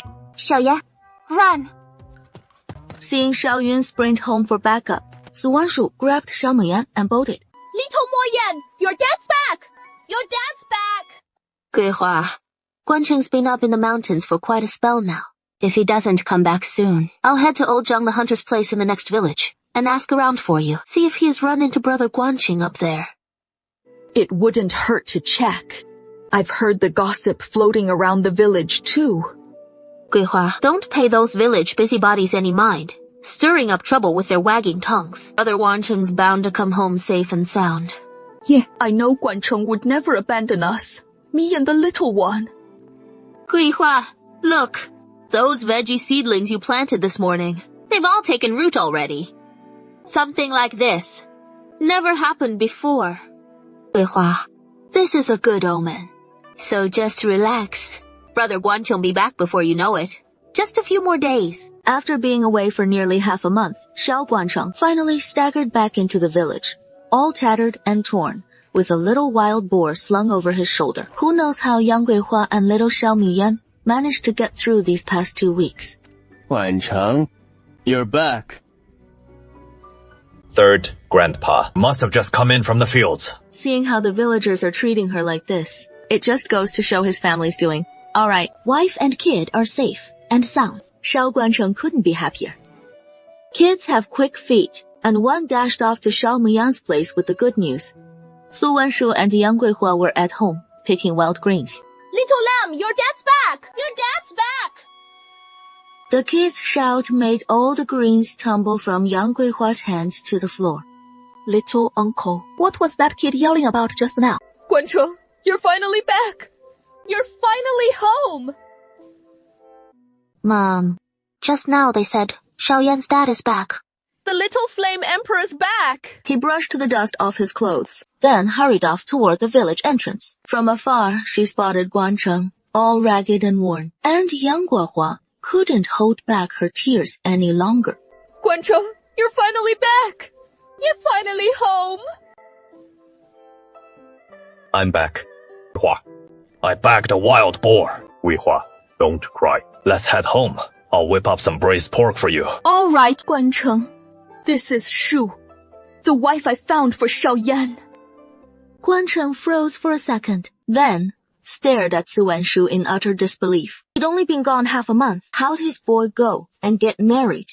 Guancheng nodded to Sheng, then led them both back home. Sis, you're back. Grandma Xiao, fresh from fetching water with 2 buckets in hand, dropped them right there and came charging straight at Guancheng. You rascal. All grown up and still charging in like that. With Dad gone just half a month, you look even sturdier than before. Let me check if you've shot up even taller. Yeah, this is my wife, Shu. Xiaoyan, you've gone and gotten yourself a wife. From here on out, you're the man of the house, so treat her right, you hear? If I catch you picking on Shu, I'll tan your hide with a stick. Dad, I got it. Shah, your mom and I were just talking it over. Once I sell off that wild boar meat, we'll build a proper new courtyard and throw you two a little feast with a couple tables. Shah, don't you worry. Girls from other families, their dads would just hand them over to you. 21 for prime cuts. First come, first served. Guihua, our tough days are finally behind us. With little uncle around now, you'll have it a bit easier too. Little uncle's a good kid. Better than me by a mile. Su Wanshu's got a sharp tongue and a quick mind to match. Yang Guihua couldn't be happier with her. Xiao Guancheng sets up a big iron pot in the courtyard. He is about to butcher the wild boar he snagged from the hills. Dad, how'd you get this boar so calm and still? I slipped it some paralyzing grass. Just one little sprig, and it'll keep the thing pinned down for hours. Little Yan, why don't you take little uncle out for a stroll? Butchering it'll spray blood everywhere. And he might just freak out. Dad, I'm not scared. I'll grab the wooden basin to catch the blood for you. Pig's blood is a real gem though. We can turn it into blood tofu. And rice, sausages, all the stuff Su Wan raves about. Dad, cut right here. That way the blood drains nice and clean. Thick streams of fresh blood pour into the basin. Dad, don't toss the pig intestines. Little uncle, what do you want with those stinky pig guts? I'll braise them up later. You better not. Drool over it. Xiao Guancheng sends Xiao Muyan off to holler through the village. Any family craving some pork, come grab it from us. Our wild boar meat, as only 20 wen a jin. Get here early for the best picks. 20 wen for prime cuts. First come, first served. Dad, let's pull out the offal. It won't fetch much anyway. Better to save these bones for hearty broth to nourish the whole family. Little uncle, I heard from your mom that you got 100 taels of silver from selling that ginseng. Yes, Xiaoyan and I stumbled upon a wild ginseng, root up in the mountains, and sold it for 100 taels. Now, you'll keep this silver safe. Save it for you and little Yang to build your life together. As long as Dad's here at home, I won't let either of you suffer any hardship. If you're gonna be so bullheaded, then sorry. But that is where I draw the line. Hao Wangchang, you're finally back. If you didn't show up soon, the whole place would have gone to hell. Old council, what is the deal? Just dropping by to see what is up. Heard you took down a wild boar. But I showed up a step too late. Should have hustled over quicker. Might have even scored a chunk of that prime fat. Big says. This is wild boar meat, 200 grand a jin. If you want a pig ear tossed in on top. If I were in your shoes as big sis. We're family, after all. How could you even charge me for it? Besides, your big bro and nephew are still laid up hurting at home. All cause of that jinx you brought into the family. They wouldn't be in this mess otherwise. Wangchang, you better get this straight. The ones flat on their backs at home, your own big bro and nephew. Bound by blood to you. Close kin or far-flung. You know the difference. You gotta draw that line clear. Sias, Wei Hua already clued me in on what went down at home while I was gone. The whole story. You buy the meat, I'll throw in a pig ear extra. That is going above and beyond for my big bro already. If you're still gonna push like this, then I'm done playing nice. Shao Guancheng suddenly flings his arm, slamming the sharp boning knife into the cutting board, scaring Wang Feng flat on her ass. Xiao, Guancheng, what the hell do you think you're doing? Auntie, Dad spelled it out plain as day. Either cough up the cash for the meat yourself, or hit the road right now. If you ever dream of mooching off us again, you better weigh that real careful in your head. He ain't that easy to push around. Su Wanshu, don't get too cocky. Back when your mom wasn't around to keep you in check, you'd boss everyone around this house with zero respect for your elders. Now that your dad's home, you'd better tone it down. My dad despises you too. Watching Wang Feng slink off in disgrace, Su Wanshu burst into giggles. If you don't hurry back, that broom star Su Wanshu will tear the whole family apart. You mean it is Su Wanshu from the Wu family? That is right, Mom. You have no idea. A while back, Su Wangshu's sheep got mauled to death by a tiger. So old Lady Wu figured she'd find Wu Shan a new wife. And she had her eye on that fresh young girl from the next village over. I remember that Wu girl was always so quiet and meek. Not half as fierce as you're saying. Mom, you don't know the half of it. That day, old Lady Wu was all set to kick Su Wangshu to the back hills. Then, who knows what got into her? She just snapped to life. Like she was a whole different person. Sharp-tongued and tough as nails. Mom, you better get back there quick. If you don't hurry back, that broom star Su Wanshu will tear the whole family apart. What kind of nonsense is coming out of your mouth? The Xiao family's doing just fine. How is one granddaughter-in-law gonna wreck the whole place? You head on back first. I'll chew it over with your dad later. Mom. Wang Feng wanted to try persuading her some more, but that pork hindquarter from the Guanchengs won't keep forever. All right. It is no small trip coming into town like this. Let's go see Sulan first. The corn and wheat seeds she casually scattered had matured overnight. Su Wanshu Fenzo with nothing much to do, quietly split off a thread of her consciousness to check on things inside her spiritual spring space. In just a day and a night, the once empty spiritual spring space was now a golden field. The corn and the wheat seeds she casually scattered had matured overnight. At the very edge of the field, there was a row of lush green sprouts. No need to guess, Su Wangshu knew. These must be the baby ginsengs sprouted from that handful of ginseng seeds he planted. Dusk was gradually falling. Yang Guihua lit an oil lamp in the room, pulling out the cloth she'd bought a few days earlier to cut and sew clothes for the whole family. Su Wangshu and Xiao Mingyan each watched over their own little earthen jar. Su Wanshu had raised 10 scorpions of various sizes in his jar. watching them with great interest. While Xiaomi and Star held 2 crickets, he picked up a foxtail grass, poking at the crickets now and then, hoping to make them fight. Xiao Guanlong stepped into the room, under the warm yellow glow, as the family settled in peacefully. Seeing this heartwarming sight, even though they were still poor, it was still a happy life. Guihua, save the sewing for tomorrow. It is getting late. Don't burn the midnight oil. It is bad for your eyes. The clothes you're wearing are all faded from washing. Things are so much better these days. So tomorrow, I'll whip up a few new outfits for everyone. Mom, tomorrow, let's head to town and pick up a couple of ready-made outfits to tide us over. And replace the bedding at home, too. Little uncle's right. Tomorrow, I'll rent an ox cart, and we'll all go to town to get some things.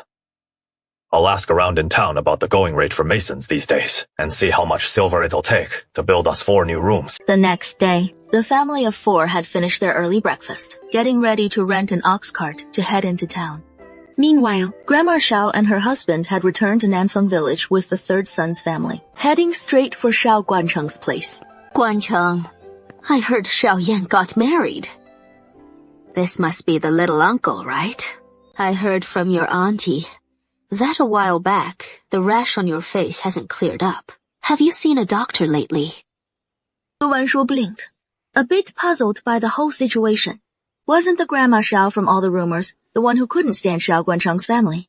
Grandma, I've already seen the doctor. The doc couldn't figure out what was wrong. No more fever either. And most of the redness has faded. But for some reason, there is still some rash on my face. That just won't go away. You're still young. Your body should heal quick. You might just shake it off on your own.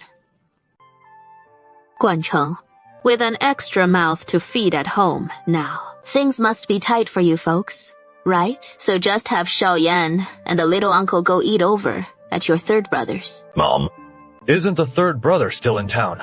After the 3rd brother's wife had those twins, she really hurt her health, so she can't run the wonton stall for a good while. And Guanji can't even mix the filling right. I wouldn't touch the wontons she wraps, let alone sell 'em. Better to just head home and farm. At least that way they can fill their bellies. Logically speaking, with Xiao Guanzhe's family in such a fix, his mom ought to be clutching her grain even tighter. So why's she sending Xiao Yan and the little uncle over to the 3rds for meals? This is so not like her usual self. Guancheng, what are you spacing out for? Mom, why are you suddenly being so nice to us? Back when Xiao Yang was starving and crying her lungs out, you wouldn't even spare a single coarse grain bun for us. You unfilial wretch. If it weren't for you insisting on joining the army, would Mom have to endure all this hardship? Oh, for your mom. These days have been so tough. Do you even know? You boy, you're so busy serving the country. But do you even remember you have an old mother? Guancheng, what are you doing? How can you be so disrespectful to Mom?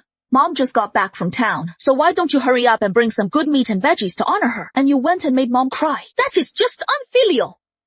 Yang Guihua, you fool. What are you standing there for? Aren't you going to get the meat? Yesterday, I saw you had a big hunk of wild boar meat stashed at home. Shut your mouth. If it weren't for you stirring up trouble at home, the family wouldn't be in such an uproar right now. Why haven't you left yet? What are you loitering around here for? Guancheng, I just got back today, and I need to tidy up the house. Come by the house later. I need to talk to you about something. All right. Guanji's room hasn't had anyone in it for ages. We'll have Guihua come over to lend a hand soon. Grandma Xiao waved her hand, refusing 2nd brother Xiao Guancheng's kind offer, and turned to leave first. 2nd brother, come over to the house later. Those 2 little tots of mine are such a handful of fun. You haven't met them yet. Sure. The only warmth she feels at home comes from the youngest brother, Xiao Guanzhe. Every time he heads into the mountains to hunt, Yang Guihua is left alone at home with nothing to eat. It is Xiao Guanzhe who arranges for the Zhao family to bring over some food. Yang Guihua endures those hardest days. Looks like those rumors aren't true after all. I'd better meet the Xiao family folks myself. Jin Baonyang's got a point there. I lost all my dignity right in the 2nd brother's house. Guancheng, what about those 2 little kids from Guanzhe's family? Can they handle our water buffalo milk? No hurry. We'll swing by Guanjie's place this afternoon and see for ourselves. You old hag. Soon as she got back, she had me fuming. Just you wait. When you're stuck flat in bed, too feeble to budge, I'll make you rue the day. Mom, I told you not to bother going, but you just wouldn't listen. You only remember how Grandma could never stand second uncle. But when's the last time you saw her accept so much as a morsel from his place? I just can't stomach it. Xiao Guancheng holding that massive wild boar. So why the hell won't? He's spare a cut for our family, no matter how you look at it. Your dad's the eldest brother. He ought to bring the prime cuts as a show of respect. Jinbao Niang's got a point. I got this scar right in the second brother's house. And when he rolled back into town, he didn't even drop by to check on me. He just doesn't give two hoots about me as his big brother. Xiao Sulan jolts awake at a deafening thunderclap. The sky outside hangs dark and heavy. Xiao Sulan rolls over, slides off the can, snatches an oil paper umbrella, and steps out into the storm. Xiao Sulan, umbrella in hand, approaches Xiao Guancheng's wooden shack, just as she'd dreamed it. Xiao Guancheng's place sits lowest in the village, and come rain, puddles always gather deep at his gate. But the waters have never quite breached Xiao Guancheng's threshold. Sure enough, it is a proper treasure basin. Can't muscle in on Su Wangshu's turf just yet, but staking claim to this blessed spot for now ain't half bad. Second brother and sister-in-law, you're here. Come on, inside. The roof's leaking just as the rain pours all night. A light rain's falling outside, and inside. It is still dripping away, the leak going strong. Third uncle, why don't you set up a couple of charcoal braziers in there to chase away the damp? Grown-ups can tough out this kind of mugginess, but those two little ones probably can't handle it. Solan, you've got a letter. Later, I'll head to Lijiang to apply for a homestead plot for Jinbao. Grandma Xiao and the Zhao family heard Xiao Guancheng had arrived, and came out from the side room, cradling the child. The room was full of folks, chatting away noisily. Yet these two little babies slept soundly through it all. These two little ones are just so good. Before anyone could say much, Xiao Sulan stepped into the room, holding an oil paper umbrella. Xiao Sulan greeted everyone in the hall with such polite grace, a warm, fitting smile lighting up her face, every move radiating gentle poise and virtue. So Wenshu quietly took in Xiao Sulan, without a word.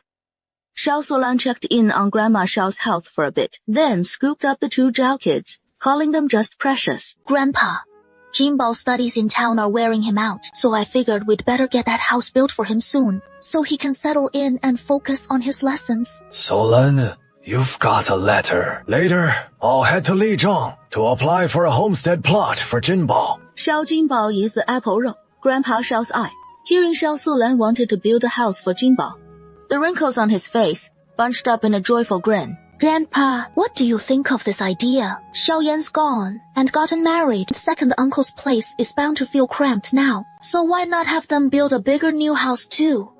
To make living a bit easier all around. These past years, second uncle's family has scraped by. And me, as his niece, I've watched it all. And it aches deep inside. So here is what I propose. I'll put up the silver to buy second uncle's old house, and use the spot to build fresh for Jinbao. Second uncle can take my silver to Lijiang, apply for a new homestead, and put up a house there. That way, we keep second uncle's dignity intact, and I get to pitch in a little. Sola, you're one of the young ones. How on earth would second uncle's family need looking after by you? You're no kid anymore. It is high time you started saving for a dowry and got married. By all accounts, your second uncle's family ought to be chipping in for your dowry. Grandpa, this is just what I ought to do. We're all one big family. Any silver I manage to earn, of course, it is for taking care of our own. If you stay quiet, nobody's gonna take you for a mute. Sola, second uncle appreciates your good intentions. This time I went up the mountain and bagged a wild boar, sold it for some cash, plus the copper coins I've scraped together before. That ought to be enough to build a house for Xiao Yan and little uncle. Sister Sulan, came with my dowry, you know. My family's got the silver to build a house. Why not use it to honor Grandpa and Grandma? They're crammed in with third uncle, in a house that is way too small. If we could fix it up for them, that'd be the best thing ever. Speaking of which, third uncle's family's in the worst shape right now. Third aunt hurt herself bad giving birth to the little ones. She needs real proper care to recover. Now, it is just third uncle pulling in all the silver for the family. He must be worn out.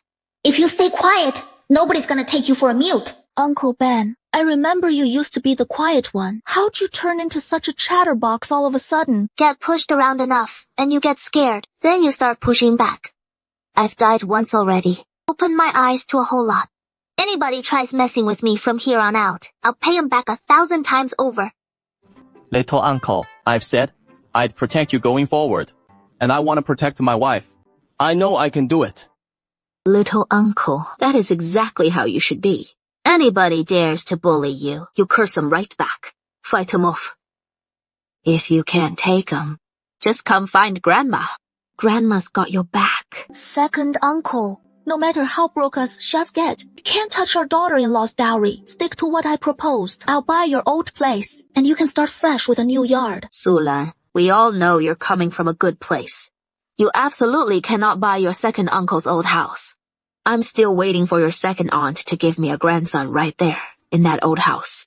And until then, your second uncle can't leave it.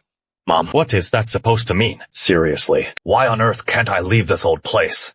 Mom, I'm getting on in years here. How is anyone expecting kids at this stage? What if it never happens? Is Guancheng supposed to shack up in that wooden hut forever? Don't look at me like that. This is all your second uncle's own doing. Guancheng, folks outside always say I've been hard on you.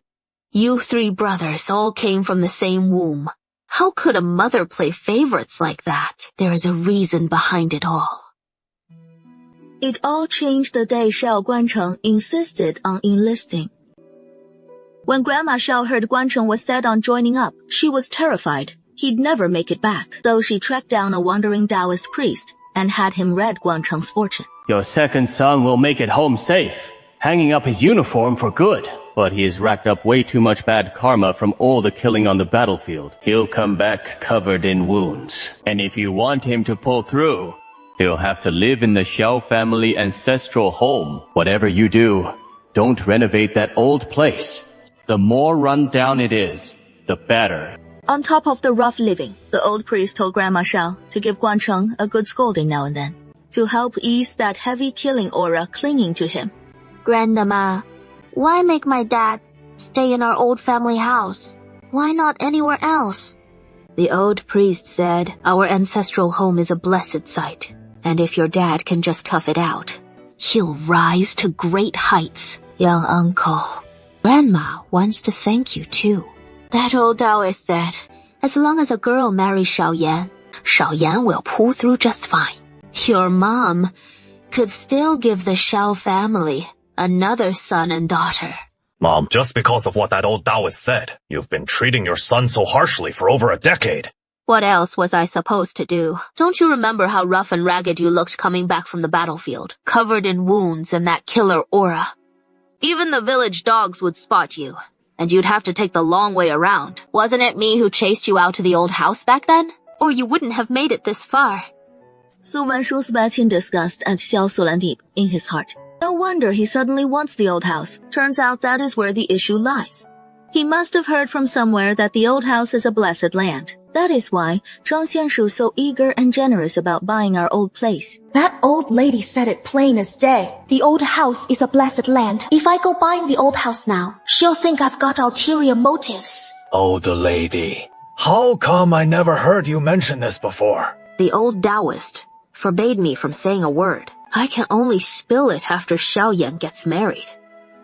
You have no idea. These past few years, I've been praying every day for Xiao Yan to find a wife quick.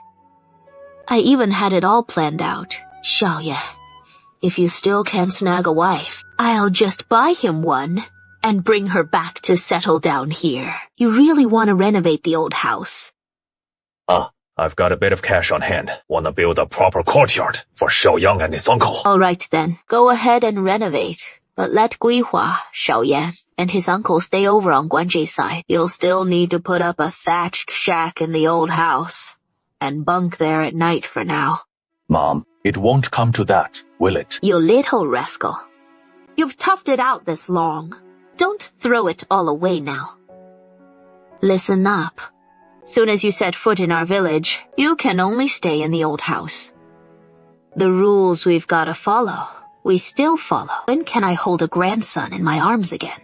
Then, everything will be just fine. Day 2. Dawn is just breaking. Xiao Guanchen and Xiao Guanji rode the ox cart into town together. Today, they're off to buy bricks and tiles for the house. After Zhang Xin set things up with the town masons, work began on the house at Tianlai's place. Xiaoyan, shall we head back to that valley today? We've still got some meat back home, so tonight we can keep wrapping those shepherd's purse dumplings. Young master, run!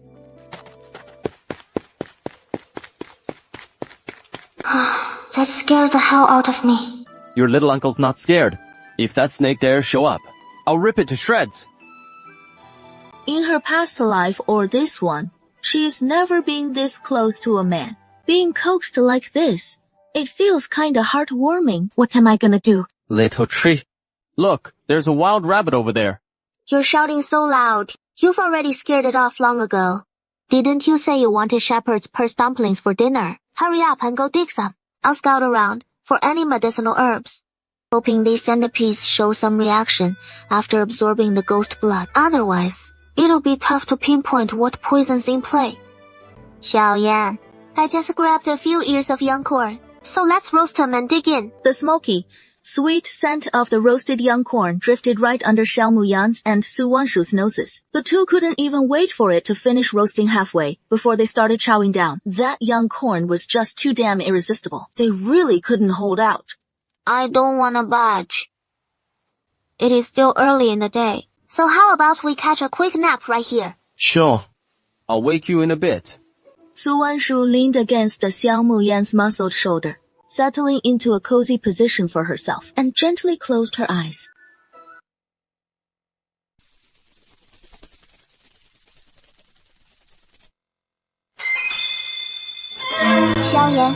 Xiaoyan, wake up, something's wrong. Huh? Little uncle, you called me. Something's up. At that sight, Su Wanshu leaped to Xiao Muyan's side in a panic. Xiaoyan, fall back. I'll take out those snakes. You called? I'm on it? Xiao Muyan, who was still totally dazed just moments ago, now finally snapped out of it, realizing what was going down. She stomped down on the snake's head, her thumbs and index fingers pinning its vital spot, and with the grit of her teeth, her 4 fingers slicing like razor-sharp blades, she ripped the snake straight into. It all unfolded in the blink of an eye. By the time Su Wanshu shook off his shock, Xiao Muyan was already lunging at the second snake. Xiaoyan, watch out! Su Wanshu whipped out her dagger in a flash and dove into the snake-slaying frenzy. She steadied herself in an instant, her blade rising and falling in deadly precision, severing a snake's head with every strike. This was a total one-sided slaughter. The serpents that had seemed unstoppable just before, in no time at all, were torn apart by Su Wanshu and Xiao Muyan. Right now, along the valley's sheer cliff edge, it resembled a bloody inferno from hell. The ground was strewn with snake blood and lifeless serpents. A thick, metallic tang of blood hung heavy in the air throughout the valley. Xiaoyan, you catch your breath here. I'll scout the area. Okay, I'll go grab some water. I'm parched. I'm feeling so awful. So awful.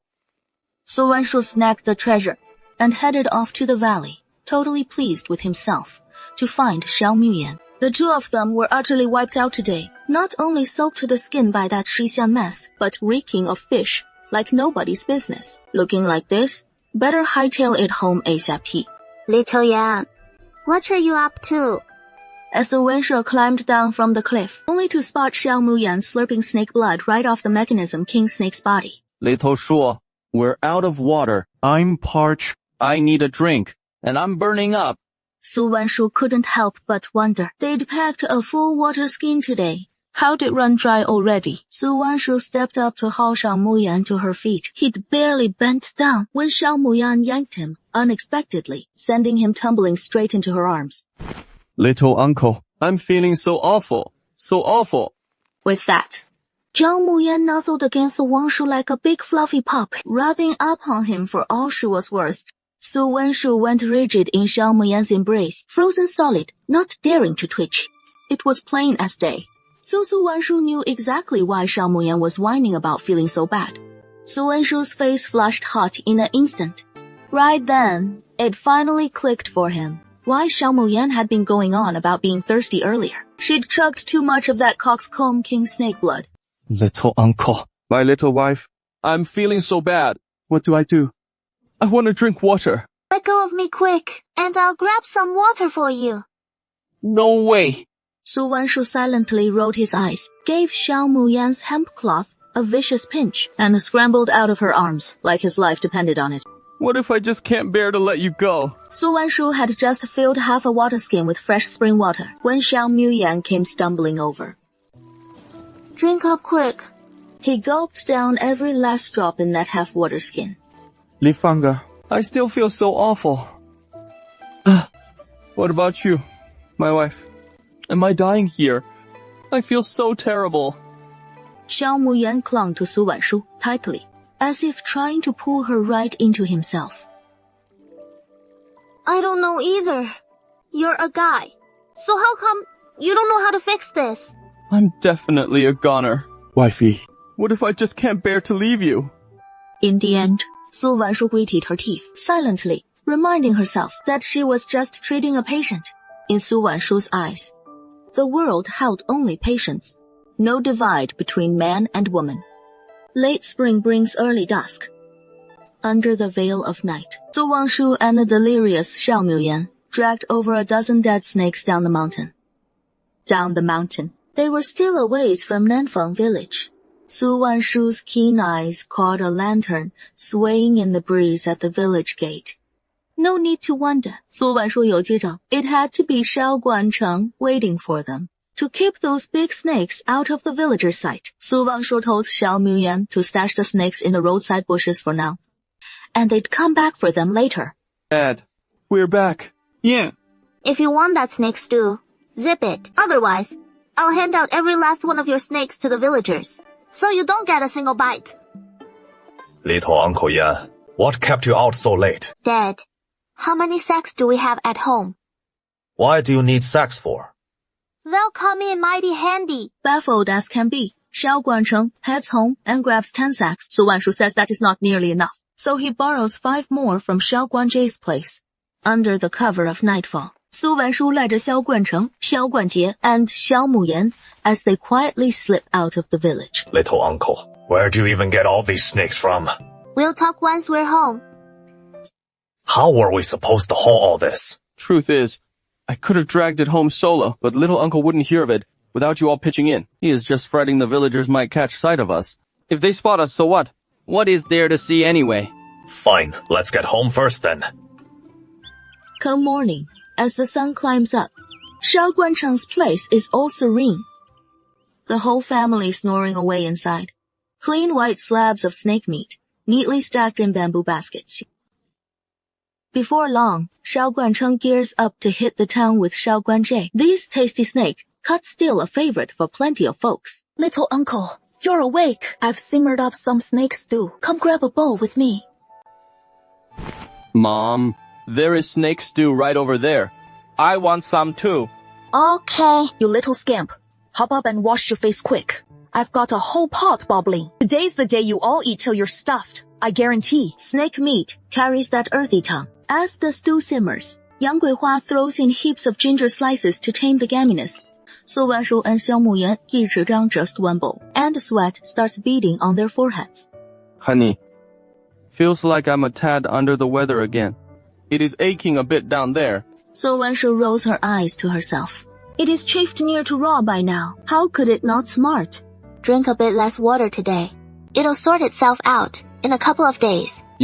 Drink a bit less water. Drink more. And that soreness at the base of your tongue will ease up. Crying all day! You're jinxing me to an early grave, aren't you? What are you hollering about? Can't you see these 2 kids? They're starving.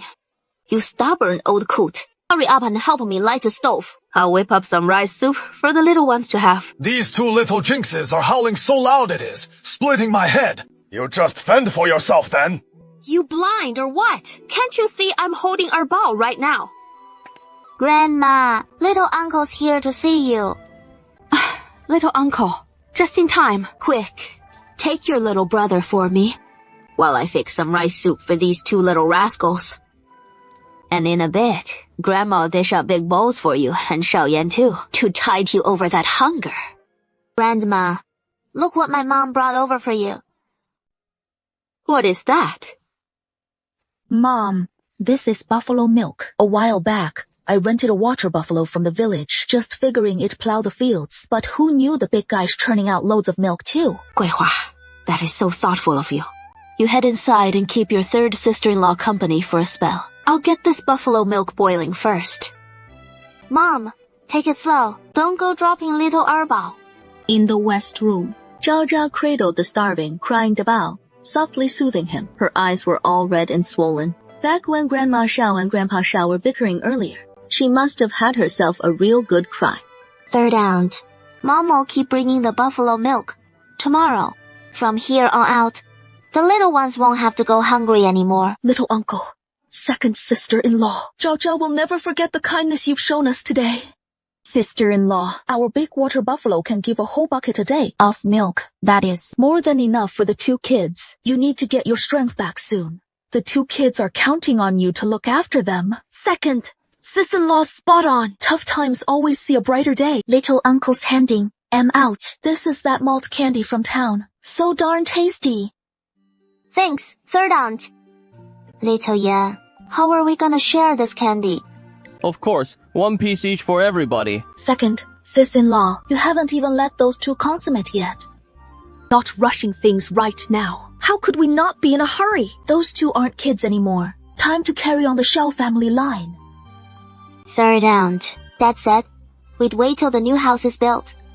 Then throw the proper wedding banquet. That is when little Yan and I will truly be married. After Su Wanshu's little reminder, the Zhao family finally remembered Xiao Guancheng and his folks are still holed up in that little log cabin. Just 2 tiny shacks. Really no place for a young couple like that. And look at third aunt. Clean forgot all about it.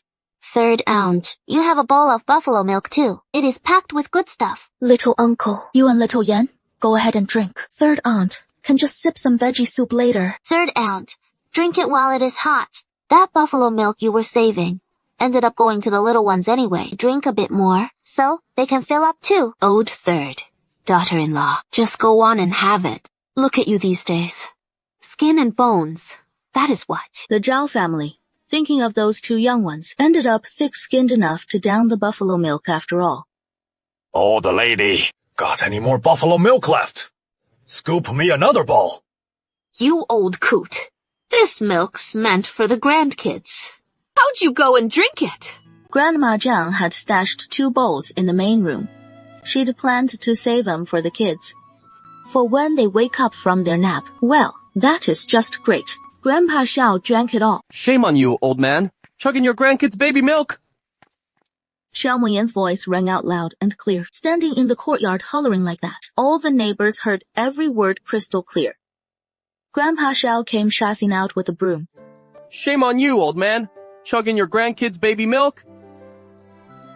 So before an hour was even up, everyone in Southern Village, young and old, knew that Grandpa Xiao had guzzled the baby milk meant for the 2 little ones. Su Wanshu got home and collapsed on the bed, laughing her guts out. Grandpa Xiao really made a fool of himself this time. Big time. Xiao Guanchen and Xiao Guanji didn't roll back with the ox cart till late afternoon. Their faces lit up with big old grins. Wenjie, you head on back now. Tomorrow, I'll tidy up the place and have your second sis-in-law, little uncle, and Xiaoyan move over to your place, 'cause we're starting construction here right away. You got it. Soon as I get back, I'll fix up that side room. Xiao Guanjie came home swinging 2 big crucian carp, beaming with joy. Dad, sold all that snake meat. Sold them all. Sold them all. That tavern in neighboring Geo town snapped up all our snake meat, whipped up a dish right there on the spot. The aroma. Oh man, you could smell it down the whole street. They bought up every last bit and paid a fair price to boot. 2 coppers a pound. Same as pork. Yeah. Since the snake meat sold like hotcakes, how come you're back so late? No need to go into town looking for builders. We'll spruce up the house first thing tomorrow and move over to your third uncle's for now. Dad, what kind of house you got in mind? Wanna spill the details? Xiao Guancheng didn't hold back from Su Wanshu. and just sketched out the rough layout of the house he had in mind. Nah, the family is bound to grow with more little brothers and sisters down the line. Building just a small courtyard might not cut it for living space. How about making it a 2-courtyard setup instead? If Dad's short on silver, I've got some here too. Second aunt, what is in this candle basket? Why is it so heavy? How'd I forget about this? Now that times are better. Guihua, take good care of yourself. Who knows? You might just give me a little one. Little uncle, Dad's all ears to you. I'll chat with Master Wang tomorrow, and we'll build us a proper 2-courtyard house. Make it a grand 2-courtyard one, not some small setup, with gardens front and back. Sounds good. And throw in a big garden too. Moving's a real pain, but the whole family's thrilled about it. For Xiao Guancheng's family, it is a huge milestone. Xiao Sulan wouldn't dream of missing it. She is here to snoop around for Su Wanshu's magical stone peace buckle. Once she finds that peace buckle that sprouts all sorts of crops, she can kick back and live the good life. Second aunt, I've come to help with the move. Sister, Sulan's here. We've got so much stuff, and it is all heavy. Don't wear yourself out. We can handle the packing ourselves. No worries. We're family. Of course I'm here to lend a hand. Alright. Then, Sister Sulan, could you grab the quilts and such? They're a bit lighter. What is the point of keeping such filthy quilts? For the dog's bed or what? To make a good impression on Su Wangshu and coax some info out of him. Xiao Sulan has no choice but to hold her nose and haul those grimy quilts outside, loading them onto the ox cart. Second aunt, what is in this candle basket? Why is it so heavy? Just some odds and ends. I'll have Xiaoyan grab the candles later. Just take the lighter stuff. Yeah. Sister Sulan, these bamboo baskets are too heavy. You grab the bowls and dishes. Clear these. Brother-in-law, why don't you take a break first, and we'll tackle the rest later. There is just so much to do around here. You can't knock it all out in one shot. The house is crammed with all sorts of random junk, and little Yan's about as reliable as they come. Earlier, while digging under the bed, I pulled out this old jar. He claims it was for catching loaches back when he was a kid. Right in the middle of all this hustle, he grabs the jar and heads off to go fishing for loaches. Yeah, I mean, with all this stuff piled up around the house, you'll forget about some of it after it has been tucked away for ages. Then when you drag it back out, it feels like brand new all over again. The other day when I got back and was sorting through my clothes at home, I found it tucked right in there. This jade peace buckle I'd been hunting for forever. Brother-in-law, you got a peace buckle of your own. I hear wearing one keeps you safe and sound your whole life through. As she said that, Su Wanshu gave Xiao Sulan a silent thumbs up in her mind.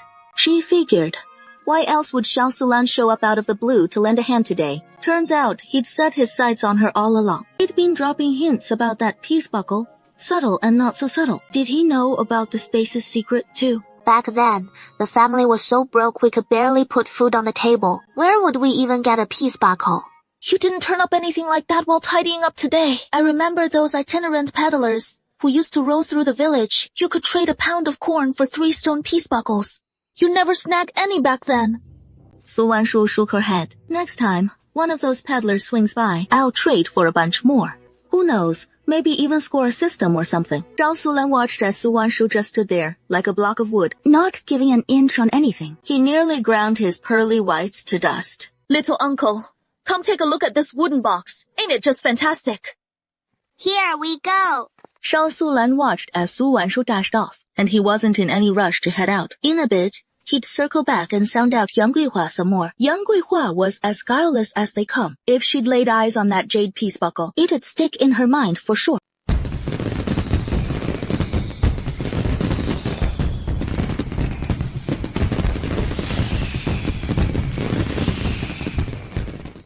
You showed up at the perfect time, little uncle. Take a look at these blueprints Master Wang drew up. That bird's eye view of the whole place is drawn with such fine detail. Even Su Wanshu, with her modern sensibilities, can't help but let out a gasp of admiration. This one piece of Gongbi artwork alone put it in modern times, and it'd make him a master artist. Grandpa, the house looks gorgeous. Glad you like it. The whole Jiang Guancheng family happily hung around the construction site for half the afternoon, not heading home together until dusk fell. The moment Su Wanshu walked in, she saw Xiao Sulan sitting in the main hall, chatting with Grandma Xiao. Second aunt, let me give you a hand with dinner. Second aunt, when you married into the family with little uncle, you didn't bring much in the way of fine belongings. Just showed up on your own like that. Young Guihua prattled on about it all. At last, Xiao Sulan caught wind that Su Wanshu had come to the Xiao household without a single thing to her name. She mulled it over in her mind. So just where did Su Wanshu get that stone peace buckle from? Guan Cheng, you've gone and built such a grand courtyard for your family. But with only 4 folks living there, it is bound to feel a tad too spacious. If you ask me, a new house like that ought to be filled with more people to really bring the energy and make it bustle. You all should take the front courtyard and let Jinbao have the back one. What with Jinbao facing his Tongsheng exam in the latter half of the year, and him destined to become a man of great learning down the line. If your family lives right alongside him, you might just catch a bit of that scholarly glow rubbing off on you. Grandpa, I'd love to move in and stay with you all too. My old boudoir's been sitting empty for so long. It has gotten downright shabby. Before long, our family's set to ally with the Lin family from town through marriage, and having folks see me holed up in a dump like that would only tarnish my reputation. Solan's got a fair point there. Who knows? Maybe the whole Xiao family will end up relying on Sulan to get by. Then it is settled. Once Guan Cheng's house is built, your siblings can move to the backyard, and Guan Cheng's family stays in the front yard. Grandpa, with second uncle's whole family moving in to stay with you, I'm worried there might not be enough food to go around at home, so later I'll have my dad send over some rice. Everyone standing nearby, overhearing Grandpa Xiao and Xiao Sulan like this, was completely floored. How could the world still have a grandpa and granddaughter from the Xiao family this shameless? Sister Sulang Seng, why on earth do you want to move into our place? Didn't you say last time you've got plenty of silver on hand? That you could build your own house? Well, it is 'cause I'm set on the old house. That is a real blessed spot, and I want to soak up a bit of that good fortune too. Sister Sulan, by that logic, the folks who really ought to be crashing in our backyard right now, our third aunt and the little brother and sister. They're not strong. They need that blessing even more. Little uncle, actually, Grandpa having Jinbao stay at the old house is also 'cause he hopes Jinbao nails the Tongsheng exam on his first shot. In our Xiao family, it took generations to finally produce someone like Jinbao, who can actually read. Whether our Xiao family can bring glory to our ancestors down the line, that is all riding on Jinbao. Seeing Xiao Sulan deliver this with total deadpan seriousness, Su Wanshu just couldn't hold it in and let out a sudden snort of laughter. Xiao Jinbao's really not much of a student at the town private school. He can hardly make out more than a few characters, and with that, forget about passing the Tongsheng exam. Even snagging a basic bookkeeping job at a shop would be way over his head. Grandpa, with second uncle's whole family moving in to stay with you, I'm worried there might not be enough food to go around at home, so later I'll have my dad send over some rice. Guan Cheng, with your whole family eating and drinking here at my place, you can't go without chipping in a single copper coin. Dad, I've already bought the rice and flour, and some meat too. As he spoke, Xiao Guancheng headed back to his room in the east wing, pulling out 50 pounds of rice, 50 pounds of flour, along with a big slab of wild boar meat and 100 pounds of corn. This'll keep our whole family fed for a month, and if we run short later, I'll go fetch more. We just planted some veggies in the courtyard at first, and they're thriving nicely. So I've had them all moved to the plot behind our house. And soon we won't be short on grains around here. Grandpa Xiao watched as Xiao Guancheng hauled out all this food, and the grin spreading across his face was impossible to hide. With the whole family gathered round the table, there is no way his folks are tucking into fine white rice and flour, while this old man here chows down on cornbread. Grandpa, my eldest uncle broke into our house and stole from us, and the whole village knows it. Grandpa Zhao picks up the hot tea from the table and takes a gentle sip. Guan Cheng, you're a real pro at hunting these days, bringing in the silver to fix up the house. And even got Xiaoyan hitched with a wife. But you can't just forget about your big brother now. Next time you head back, bring along a bit of silver. Pick up some good eats and drinks for him, and drop him off. He is laid up with that injury lately. Can't handle the field work anymore. And you've got that water buffalo right there at home. So why not plow his fields too while you're at it? Once your big brother's back on his feet, he'll sure remember your kindness, Grandpa. Have you forgotten how my eldest uncle even got that injury? Hey, you hush up now. This ain't no place for a young'un like you to butt in. Grandpa, my eldest uncle broke into our house and stole from us, and the whole village knows it. Not only won't you call him out on it, you're just gonna keep taking his side. Don't you think that is going too far? And, in my family, I call the shots. Mom's got a soft heart, always has. You could push her around back in the day. She never dared speak up. But starting today, as long as I'm here, Su Wangshu, stuff like this is never happening again. Grandpa, if you want to live out your days in peace, then watch what you say. Grandma, here is 10 taels of silver. Take it. We've got way too many things to get for the house. So use this to cover household needs. Little uncle, don't pay any mind to Grandpa's nonsense. I run things in this family.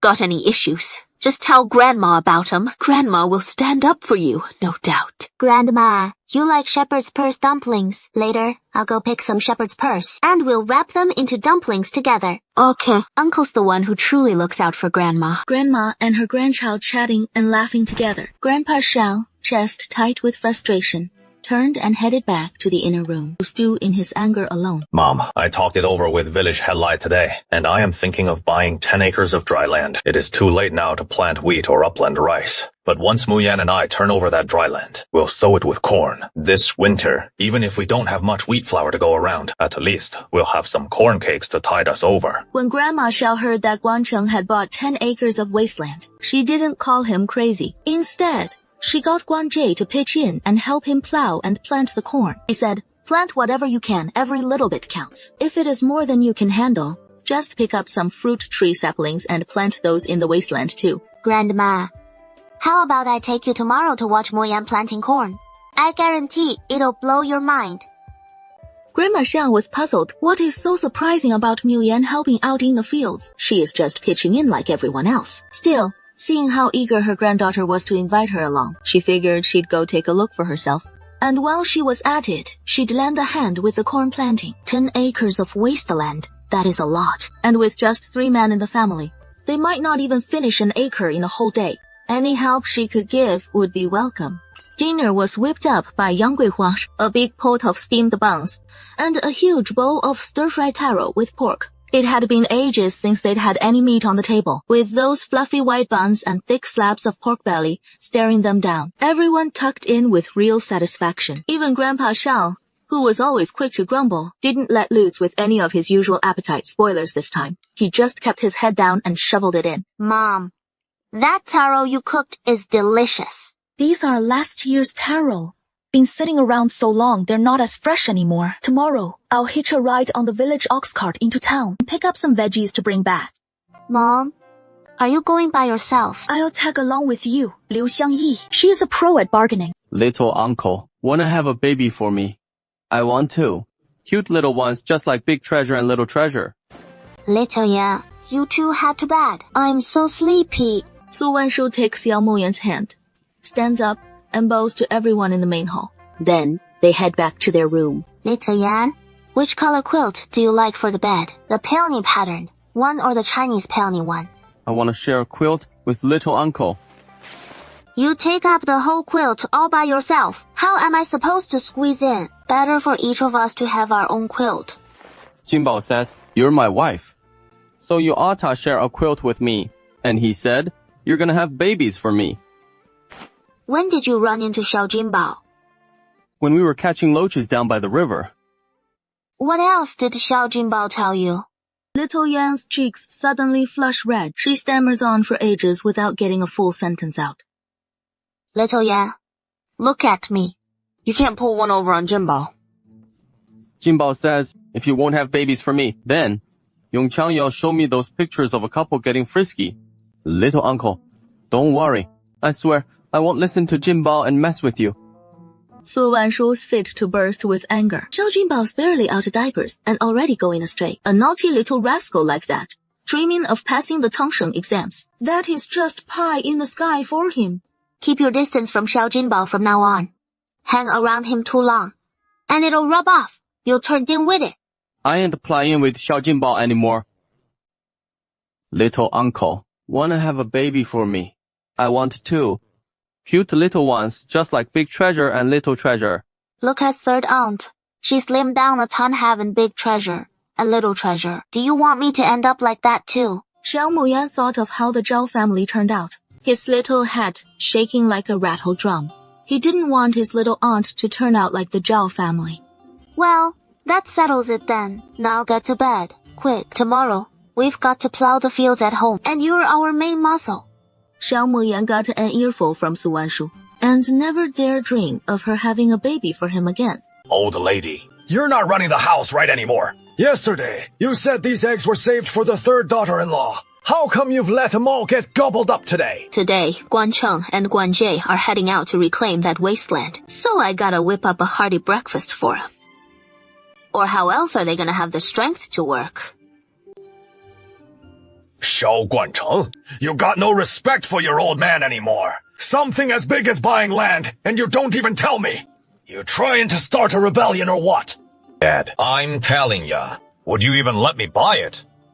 I'm no fool. How could I let you waste the silver on this worthless scrub? There ya. Go then. Dad, I've got the house. Building tying up my hands. Ain't got a coin left. If it was good farmland, I'd only snag 2 acres. But with wasteland, I can grab a whole lot more. Dad, sure, my leg's a bit gimpy, but I've got plenty of muscle. I'll make these 10 acres of scrub bloom for sure.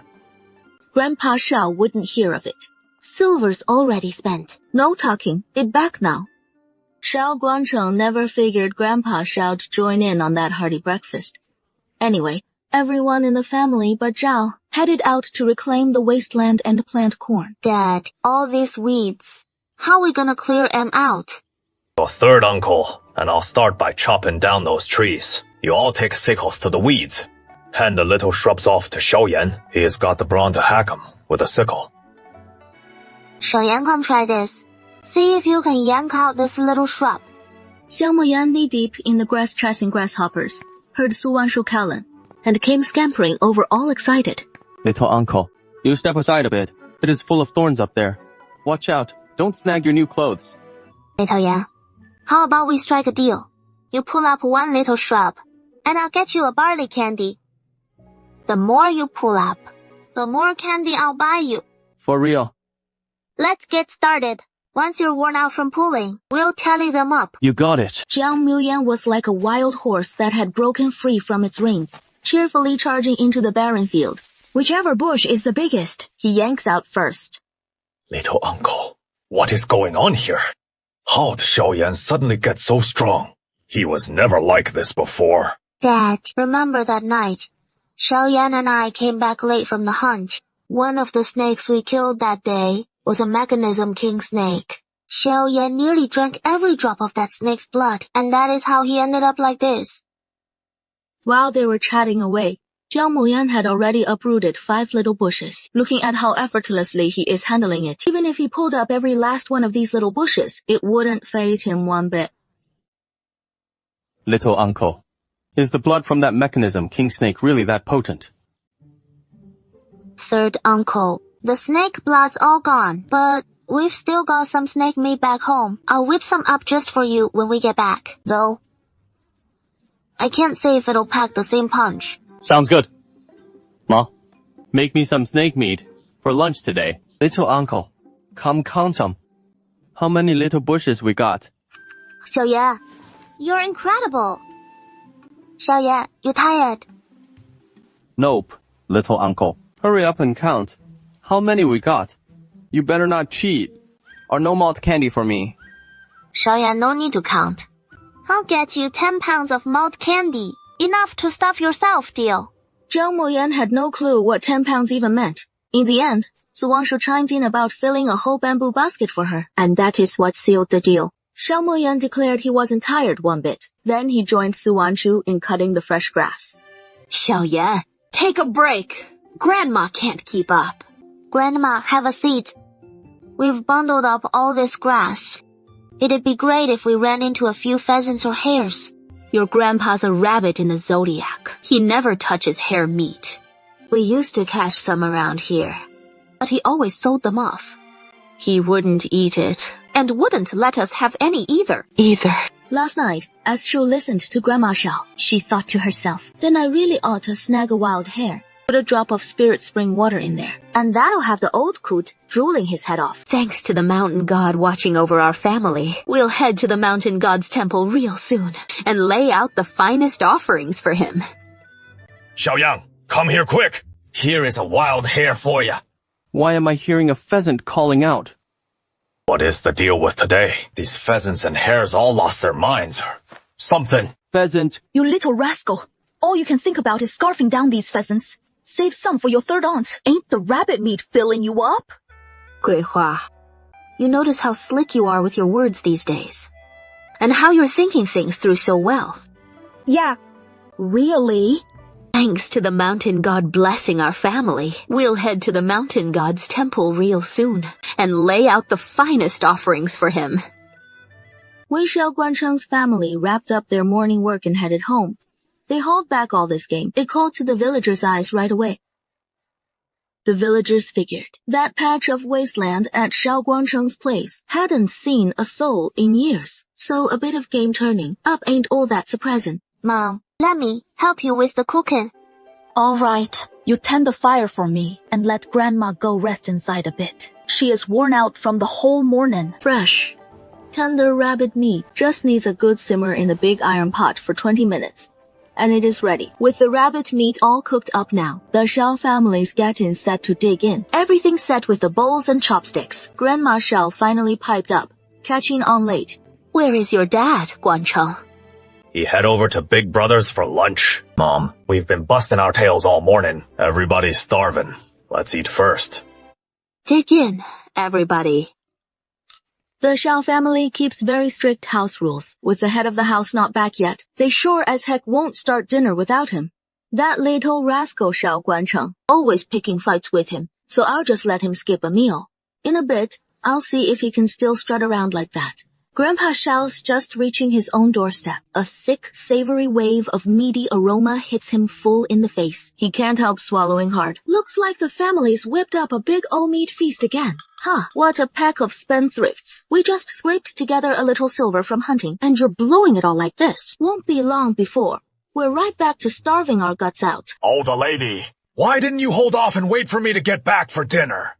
We braised up a rabbit for lunch today, and you never touched the stuff anyway. A whole basin of rabbit meat like that, and you all just polished it off without me. Even if I wasn't planning to eat any, you should have at least saved a bit for the elders. Grandpa, I haven't even gotten my fill yet. There is none left. Now, we sent it over to Uncle. Saying that, Zhang Muyan dives right back in, chomping away at the meat. You've all cleared out the food. So what am I supposed to eat now? You stubborn old goat. What is all the hollering for? Who said you could drag your feet getting home? I figured you'd gone over to the Guanli place for lunch. Grandma Xiao grabs a cornmeal bun and a bowl of green soup from the kitchen. This was set aside for Xiao Mian's afternoon bite, to hold her over. Guess it'll have to do for Grandpa Xiao now. You skipped out on purpose. So tough luck. Go hungry this afternoon. The Xiao folks head out to the fallow field, in good spirits, to keep breaking ground for the corn. Xiao Guancheng goes ahead and sets a hillside blaze, torching every bit of scrub grass that can burn in the field. Second point. Haven't we got our own big water buffalo at home? So why'd you go borrow another one? Our buffalo's got to give milk every day. Didn't want to run him ragged with all that field work. So once this borrowed one's pooped out, ours can spell him. Second, give our big buffalo a go at it. This ox from the village clearly hasn't had its fill. He has been giving their family's big water buffalo plenty of that spiritual spring water lately. It must have built up the same kind of strength as Zhang Muyan, all that raw power in its body. That stretch of wasteland which would have taken days to clear out completely, while the old Xiao family just stood there, totally dumbfounded, and got it all planted in just one day. On the way home, Su Wanshu chats with Xiao Guancheng about things back home. Maybe it is time we got another water buffalo that can really pull its weight. The one we've got at home is just rented from the village. Once the year's lease is up, we'll have to give it back, no doubt. Dad, you head out tomorrow and buy us a bull buffalo to bring home. I've got a plan to convince the village to sell us that water buffalo. At the going rate. So the next morning, bright and early, Xiao Guancheng headed off to town. Nearing noon, He came rolling back in an ox cart. Well, now, the Xiao family was the talk of Nanfeng village all over again. If we'd known the Xiao family had this kind of money, no way we'd have let them marry her off. Without even asking for a single copper coin in bride price, we'd have married off that ungrateful wretch Su Wanshu to Xiao Muyan. Ain't that the truth? Su Wanshu, that little hussy, even swiped 5 taels of silver from me when she left. Now, it has all probably gone to line the Xiao family's pockets. We can't just swallow this loss lying down. We've gotta get that bride price back. You're getting married next month. And over there, they're demanding 2 taels for the bride price. After Wu Laotai and Wu Shan hashed things out at home, they marched right over to the Xiao place. Xiao Guancheng, the way your family's scheming, that abacus is clacking like fireworks. Angtuo, what is that supposed to mean? What do you mean? Back when your family, Xiao Muyan, came begging for a Wanshu, crying and pleading that there was no money to be had at home. Not even 1 tael of silver for the bride price did you cough up for our family, and instead, we shelled out 6 taels worth of dowry from our end, front, and back. I've scraped by this long in my life. Seen plenty of young couples tying the knot. But this is the first time I've laid eyes on a family as shameless as yours. This is straight up a marriage scam, ain't it? If you don't make good on that bride price today, I'll call it square. This ain't over between us. Granny He, can't you think before you speak? How the hell did I end up marrying into the Xiao family that day?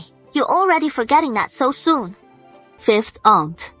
Back then, your family was ready to dump Uncle Guan on the back hill to fend for himself and die, if Yang Weihua hadn't stepped in to save him.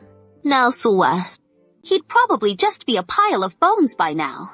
How can you have the nerve to come asking the Xiao family for the bride price now? You ain't scared the villagers will gossip behind your backs and shame you. Liu Ruijia, don't you go bad-mouthing me like this. Don't you forget, your family still owes us 500 copper coins, and you haven't paid a dime back. You've just gotten married, and you're already turning against your own kin. Don't you forget, it was Wu Shan who raised you for 14 whole years. Without me, you'd have starved to death up in those mountains long ago. Fine. Didn't you want to settle scores with me? Then let's settle 'em right. When I was 3, I snuck an extra bite of that coarse grain bun. Old Lady Wu grabbed a rod and whipped me senseless. She nearly beat me to death. That is debt number 1. When I was 4, it was a brutal winter. Every river in the village had frozen solid, dead of winter, and you sent me down to the riverbank to wash clothes. The cold numbed my hands till I couldn't feel a thing. Back home, the clothes weren't clean enough for you. Wu Shan kicked me flat in the yard, and laid into me hard. If the weather hadn't turned mild all of a sudden that day, I'd have frozen to death right then. That is debt number 2. You little wretch. You sure know how to hold a grudge. Still, dredging up stuff from when you were 3 or 4. What kid doesn't catch a beating for screwing up? But you ungrateful wolf, take a couple licks and nurse the hate for over a decade. I'll beat you dead today. So, you can't stir up more trouble for me. Wife, hit him. He is a bad one. When I was 6, Old Lady Wu took one look and saw I was turning out pretty enough. That is when her wicked mind started scheming. She figured she'd sell me off as a child bride. I wouldn't have it. So Old Lady Wu tied me up tight, stuffed my mouth, and tried to haul me straight over there. That adoptive father of mine was a real old pervert. All the concubines in that house had died 4 or 5 of them. By the time I got there, only 1 was left. Back then, I managed to work the cloth loose from my mouth and bit right through my tongue to end it all. After that, for years on end, I couldn't bring myself to utter a word. Every time I tried, my tongue would burn with agony. Your whole family is utterly devoid of conscience. Heavens, I bit my own tongue to kill myself, and you didn't even bother to save me. The moment the gash on my tongue started to mend a little, Old Lady Wu snatched up the fire tongs and clamped them on it. Watching blood pour from my mouth like that, only then did she feel some twisted satisfaction. And the reason Old Lady Wu flew into such a rage was that I hadn't been sold off after all. She'd been cheated out of 2 taels of silver. That is the 3rd atrocity. Now, spotting the ferocious Su Wanshu barreling toward him once more, he bolted, desperate to get away. Room 4. When I was 7 years old, Tai Niu came down with a bad cold. No clue where Wu Shan picked up that twisted folk remedy, claiming human blood could act as the key ingredient to cure the chills. He straight up slashed my hand a dozen times over. Every single day, he'd drain my blood for Tai Niu to swallow. He kept it up until Tai Niu's cold finally cleared up, then finally backed off. Wu Shan, how about I poke a dozen holes in you right now to settle that old debt?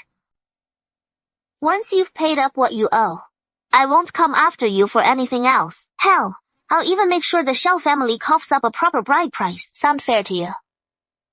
Second uncle. You've got to be mixing it up, cause you were just a kid back then. No way you remember every little detail that sharp. Or are you just pinning all your nightmare bullshit on your adoptive dad? Those few things I just mentioned. The whole village remembers them clear as day. If you're dead set on denying it, we can always drag Li Zheng in here to sort it out. Oh, right, almost slipped my mind. Back when you married me off to Xiaoyan, we put it all down in writing. And now you're barging into the Xiao family, demanding a bride price. That is a straight-up slap in Li Zheng's face. Say Li Zheng shows up. Whose side do you think you'll take? If he still won't own up to it, then we'll whip him till he does. Stop it! Stop hitting him! Fine, I won't take the damn bride price! Alright. I'm laying it out plain today. Su Wenshu cut ties with your Wu family ages ago. No strings attached. If your Wu clan shows up stirring shit again, next time, I won't be so damn polite. Won't just be a quick beating. Anyone lays a finger on my wife, I'll fight him to the death. You know what? Zhao Moyan's presence is still pretty intimidating. Su Wanshu, shielded behind him, felt a warm glow in her heart. She never imagined that one day she'd need a man to stand up for her. Uncle Chao, come on over to Grandma. Grandma. Little uncle, you did exactly the right thing just now. If anyone ever dares to mess with our family again, just beat 'em senseless for me. Little uncle, take a look. Any cuts or bruises on your hands. Next time, don't grab such thick thorny branches for whipping folks. If you need to lay into someone, just tell Xiaoyan. He has got skin like leather and hands like hammers. Mom's got a point, little uncle. If anybody dares to bully you from now on, I'll pound them flat with my fists. Man, it feels amazing to have folks who really care about you. The big water buffalo Xiao Guancheng brought back from town is a bull, a whole size bigger than our old cow. That afternoon, while Su Wanshu was giving the big buffalo a drink, she mixed in a 10th part dilution of spirit spring water and fed it to him. After all, he'll be our main muscle around here from now on. Most of the herbs in the spirit spring space had already sprouted. As Su Wanshu wandered through the space, her favorites were always those dozen ginseng roots and the 9-leaf lingzhi she'd planted. Su Wanshu was keeping track of the days, at most 5 days more, and the 9-leaf lingzhi she'd harvested would be fully mature. After her rounds in the space, Su Wanshu pulled out the bamboo tube where she kept her centipedes. She uncapped the tube and saw that of the dozen or so centipedes inside, only one was still alive. Who'd have thought a simple country girl could survive Tianluo ghost grass poisoning? How intriguing. Su Wanshu couldn't shake the doubt in her mind. She had to double-check. Was it really Tianluo ghost grass in her blood? So the next day, Su Wanshu and Xiao Muyan strapped on their baskets and headed into the mountains again. Su Wanshu was set on gathering dust-free flowers. Up on the ridge, the dustless flower is an excellent antidote. Xiaoyan, slow down a bit. You're going way too fast. How are we supposed to find Uncle Wu Chenhua like this? My mottos. Tomorrow we'll take Dad's ox cart into town, and I'll get you 2 baskets full of maltos. Alright. So are we heading to the valley today after all? Nah, skip it. We've combed through that whole area already. Let's try somewhere new today. Guihua, your Xiaoyan sure hit the jackpot marrying Uncle Wan. She is made out like a bandit. But how is it feel? Lately, Xiaoyan's gotten real sharp and clever, and her tongue's gotten quick as a whip. See, told ya. When you're picking a wife, go for one who is tough and feisty. From here on out, I'll hunt for a rugged one just like my little uncle. Little uncle's our family's lucky charm, but Xiaoyan's no slouch either. He'll sure know how to dote on his wife down the line. Guihua, you've gotten pretty bold yourself. Back in the day, when I tease you and poke fun a couple times, all you'd do was hold it in till your face turned beet red. But never once fire back now. You're sassing me like this. Xiaoyan, we're not pushing deeper into the hills today. Let's head back for now and pick up the search tomorrow. Little uncle, what kind of herb are you after? I can help you spot it. Red flowers about the size of a fist. Kinda like chrysanthemums. And they smell just like 'em. Even sweeter than osmanthus. Way more fragrant than osmanthus. 小妍, what is this you're up to? I'll carry you on my back. You'll keep an eye along the riverbank. That way we can move quicker. And who knows, maybe we'll snag those dustless flowers before we head down the mountain today. Okay, just don't speed off too quick. I might miss Uncle Wu Chenhua. Gotcha. 少爷, slow down a bit at this speed. How are we gonna find the dust-free flowers? Didn't you just say the dust-free flowers smell even better than osmanthus? My nose is sharp as can be. Soon as there is dust-free flowers around us, I'll definitely smell them. 小妍, how about we take a break here? Just a bit longer. I think I just caught a whiff of some really rich floral scent. As soon as they stepped into the dense forest, Su Wanshu immediately sensed the air growing much damper around them. And glancing at the soil peeking through the grass, Su Wanshu couldn't help but get excited too. With an environment this humid, it is perfect for dust-free flowers to thrive. Uncle, look over there. Is that dust-free flower? There, not far off, was a vibrant crimson patch. 小妍, did you pick up on the dust-free flower scent back there? It is even sweeter than osmanthus. 小妍, you're incredible. Su Wanshu was thrilled beyond words, and planted a big smooch on Xiao Miuyan's head. With so many dust-free flowers, could he gather enough for some Huikui dyeing? Dust-free flowers are red. When mixed with other colored dyes, they produce all sorts of vibrant hues. But no matter the shade, as long as dust-free flowers are the base dye, it is known as red brocade. Uncle, you just sit tight. I'll pick them for you. Su Wanshu figured he'd try his luck digging around here, hoping to unearth some herbs to take back. He'd once come across a book that mentioned a pill called the Changsheng pill. Take it regularly, and you'd stay forever young, immortal, and ageless. If he refined the Changsheng pill using herbs from his Lingquan space, would it really work as promised in the book? This thought sparked a fresh spark of excitement in Su Wanshu's life. The allure of the Changsheng pill outshone even hunting down the one who'd poisoned the original host. Uncle, why are you playing in the mud all by yourself? This is no fun on your own. Let me join you. Look at this little puppy I molded. It is so lifelike. You're the one playing in the mud. Your whole family's a bunch of mud monkeys. It is getting late. We should head back soon. After getting back home, Su Wanshu took a pristine flower and crushed it, dripping a drop of her own blood into the bowl. The once ordinary red mixture suddenly shimmered with specks of brilliant blue light. This settles it. Su Wanshu could now be certain that she had indeed been poisoned by celestial net ghost grass. Su Wanshu pulled from her space the pair of silver bracelets she'd gotten from the Wu family back then. The bracelets were engraved with Su Wanshu's name. This meant her birth had been eagerly anticipated. Feeling the weight of the silver bracelets, she was definitely no poor family's child. The next day, Su Wanshu and Xiao Muren tagged along with Yang Guihua to the market, picking up a few tools for making pills and powders along the way. We don't even have hand buns. Our family steamed buns are the best. As she spoke casually, Su Wanshu perked up, her eyes scanning the nearby stalls selling buns and steamed buns. An idea sparked in her mind. Their buffalo milk is so rich and good. Why not steam some milk, infused buns, and sell them in town? On the ox cart ride back to the village, she brought it up with Xiao Guanchen and Yang Guihua.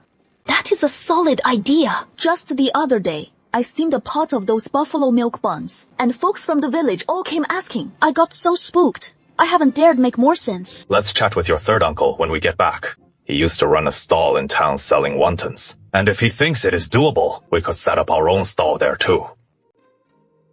Sister Guan, let's steam up a pot of those milk buns first, and see how it goes. If it really takes off, I'll head out and buy a few more buffaloes. If you're thanking anyone, thank little uncle. It was his idea. Xiaoshuo, as long as this works out, when you and Xiaoyan make up that wedding feast, third uncle, I'll stuff a big red envelope for you.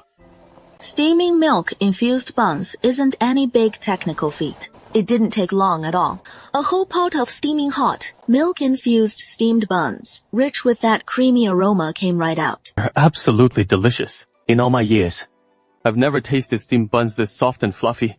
Second, sister-in-law. These milk-infused steamed buns are bound to sell like hotcakes. But won't the cost end up being a tad too high? For steaming this whole pot of milk-infused buns, I didn't even use a full bowl of buffalo milk. Second, sister-in-law. Tomorrow morning, I'll pitch in and help you steam those water buffalo milk buns so Guanji can haul them to town and sell them. We'll start with 100.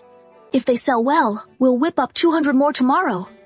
Second daughter-in-law, you haven't fully recovered yet. No need for you to be steaming buns. Even if the men around here can't steam a bun, to save their lives, they can at least handle kneading the dough. Have them all drag themselves out of bed at dawn tomorrow to help me knead it. Me and the Guihua, we'll just handle the final shaping.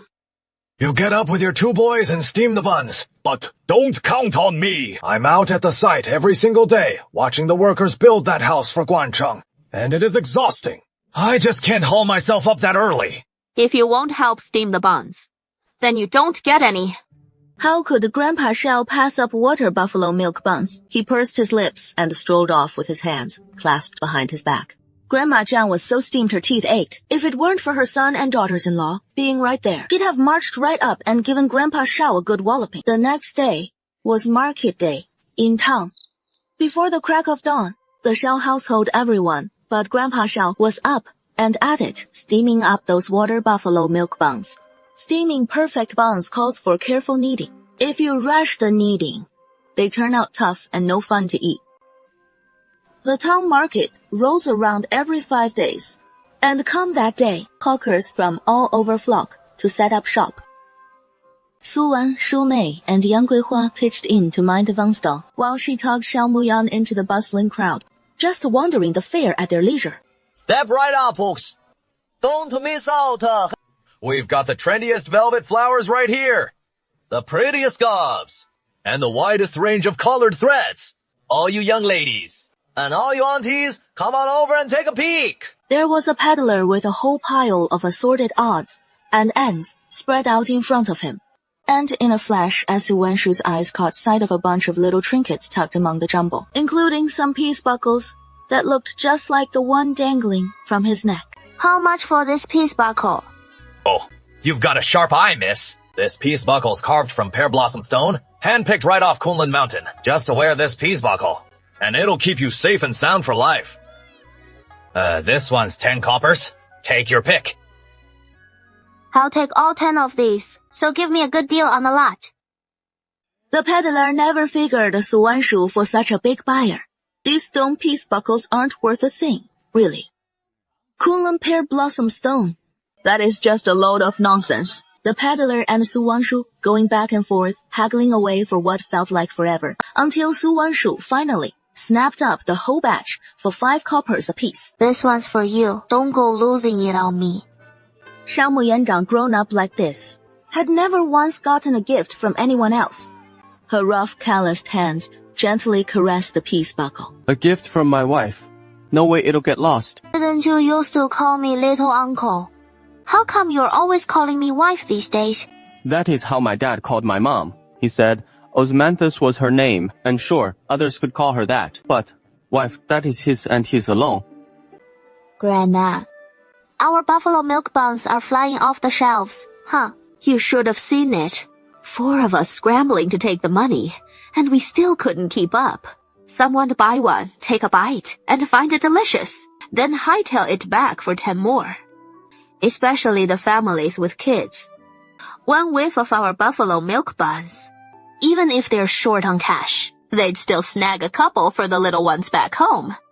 As noon approached, the whole Shao family finally loaded up the ox cart and headed back to the village. Plenty of folks at the market today went home without any of our buffalo milk buns. Everyone's asking about their family. Will they be back tomorrow to sell? Otherwise, we'll have to go to town to buy. Shao Guancheng sees the steamed buns selling like hotcakes. So, of course, they'll come back tomorrow to keep the sales going. No worries, no worries. We're sisters. No big deal about gains or losses. I just think yours is nicer.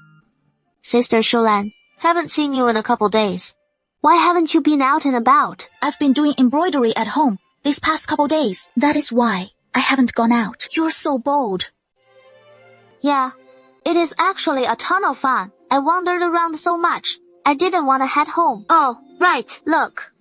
I bought this peace buckle from an old grandpa at the market. Didn't you say last time that wearing a peace buckle keeps you safe? So I remembered that. Though Xiao Sulan got the peace buckle's mystical space in her previous life, she mostly just wore the peace buckle around her neck, rarely paying attention to the patterns on it. Little uncle, the peace buckle you bought is so pretty. Could you give it to me? I'll give you a jade one in return. I really like this buckle too. Little uncle, how about you reluctantly part with it for me? My jade peace buckle is more than enough. Then take it out now. Let me see it. Sure. Come with me. I'll get it for you right now. I guarantee you'll love it. Xiao Sulan has worked in the town's embroidery workshop for many years, so she naturally has some valuables on hand. Little uncle, look at my jade peace buckle. Isn't it nice? It is not only much bigger than that stone one of yours, but the color's gorgeous too. Sister Sulan, your peace buckle is huge. I can't take it.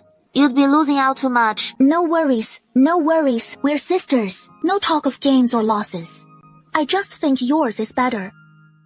Su Wanshu reluctantly swapped peace buckles with Xiao Sulan, watching Xiao Sulan's joyful retreating figure.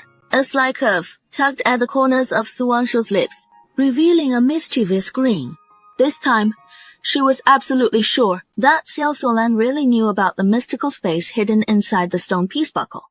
But Su Wanshu couldn't help feeling a surge of curiosity. How on earth had Xiao Sulan discovered it? She finally racked her brains, snatching the stone piece buckle she'd been obsessing over.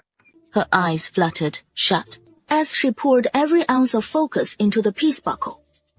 After what felt like forever, Xiao Sulan opened her eyes, staring in disbelief at the peace buckle in her hand. She'd poured her heart into it for ages just now. Yet, the peace buckle showed no sign of life. Xiao Sulan refused to give up, pricking her finger open and letting a drop of blood fall onto the peace buckle, desperately hoping to forge a bond with the space inside.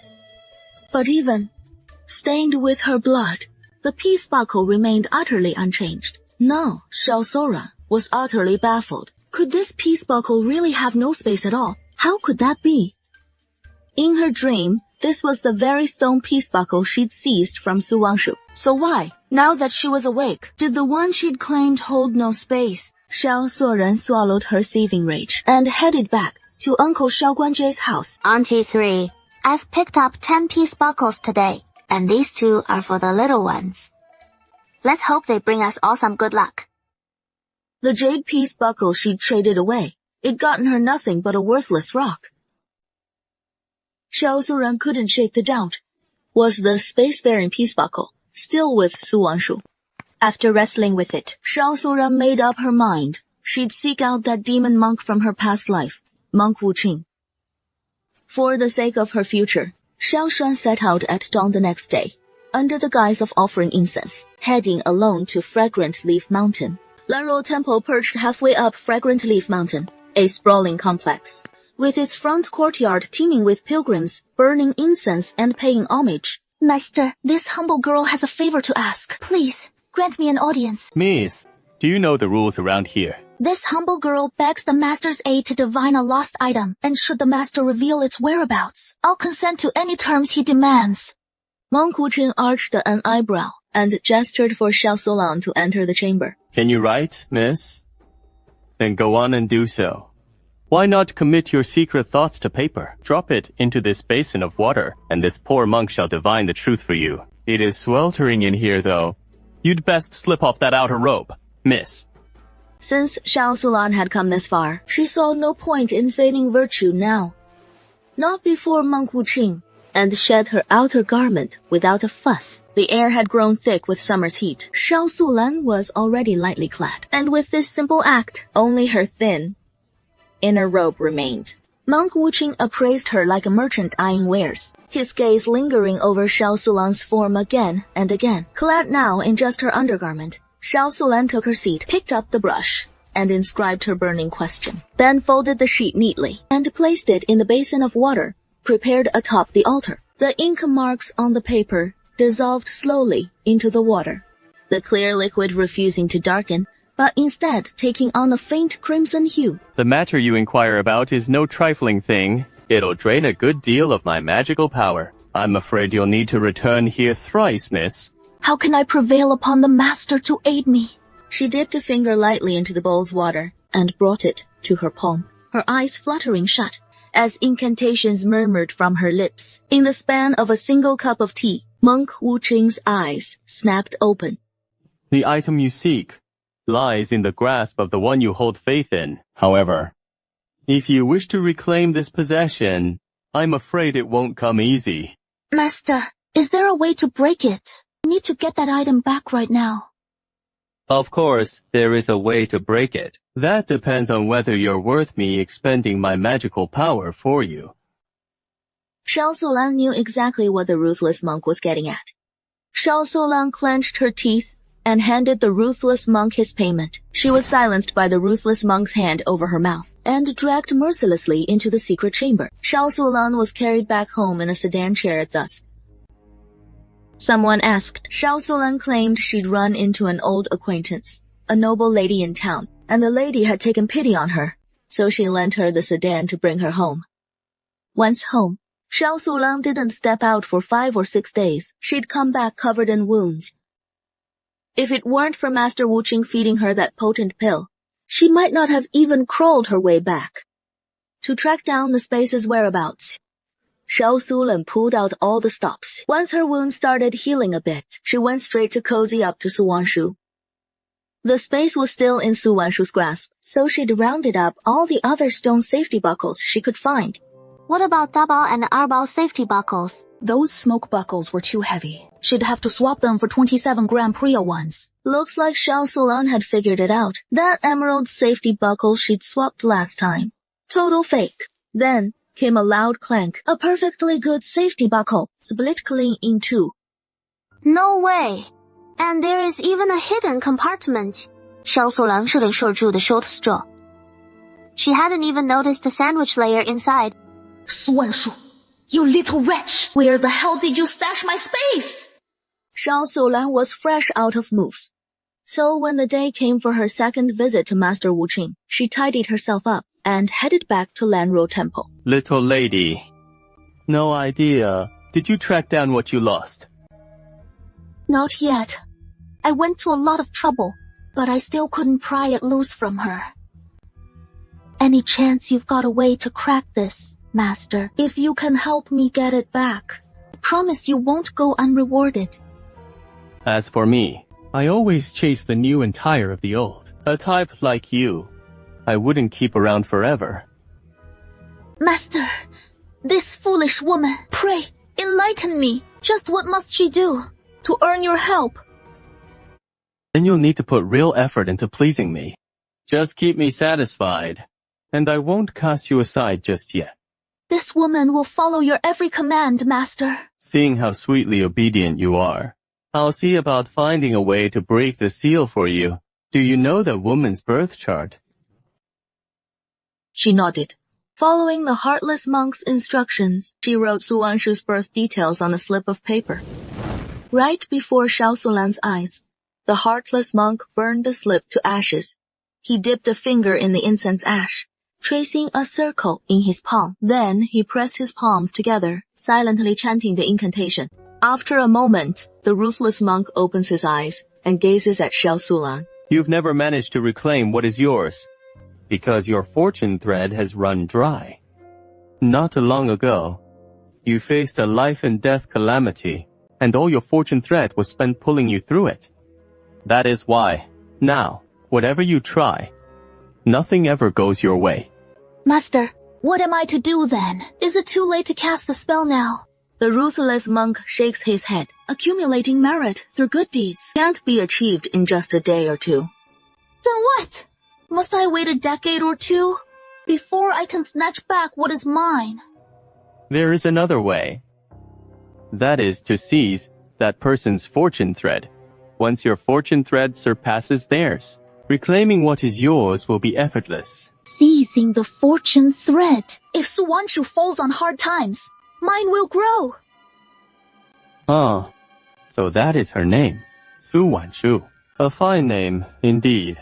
I'll need to perform a ritual to link your two fortune threads, but the ritual itself will drain my spiritual power. I'll follow your lead, Master. Save for this humble woman's life. You may ask anything else of me. Seeing Shao Sulan's ready agreement, the ruthless monk bursts into laughter. He adores women like Shao Sulan, especially when he sees her tormented by inner demons. It stirs an inexplicable thrill in him. He doesn't perform the ritual in her presence. Instead, he tells Shao Sulan, come tomorrow at sunrise. Your fortune thread will link with Su Wanshu's. And as payment, in 7 days' time, you'll return to Lanrua Temple. This time around, he has got no choice but to stick around for 3 full days before heading back.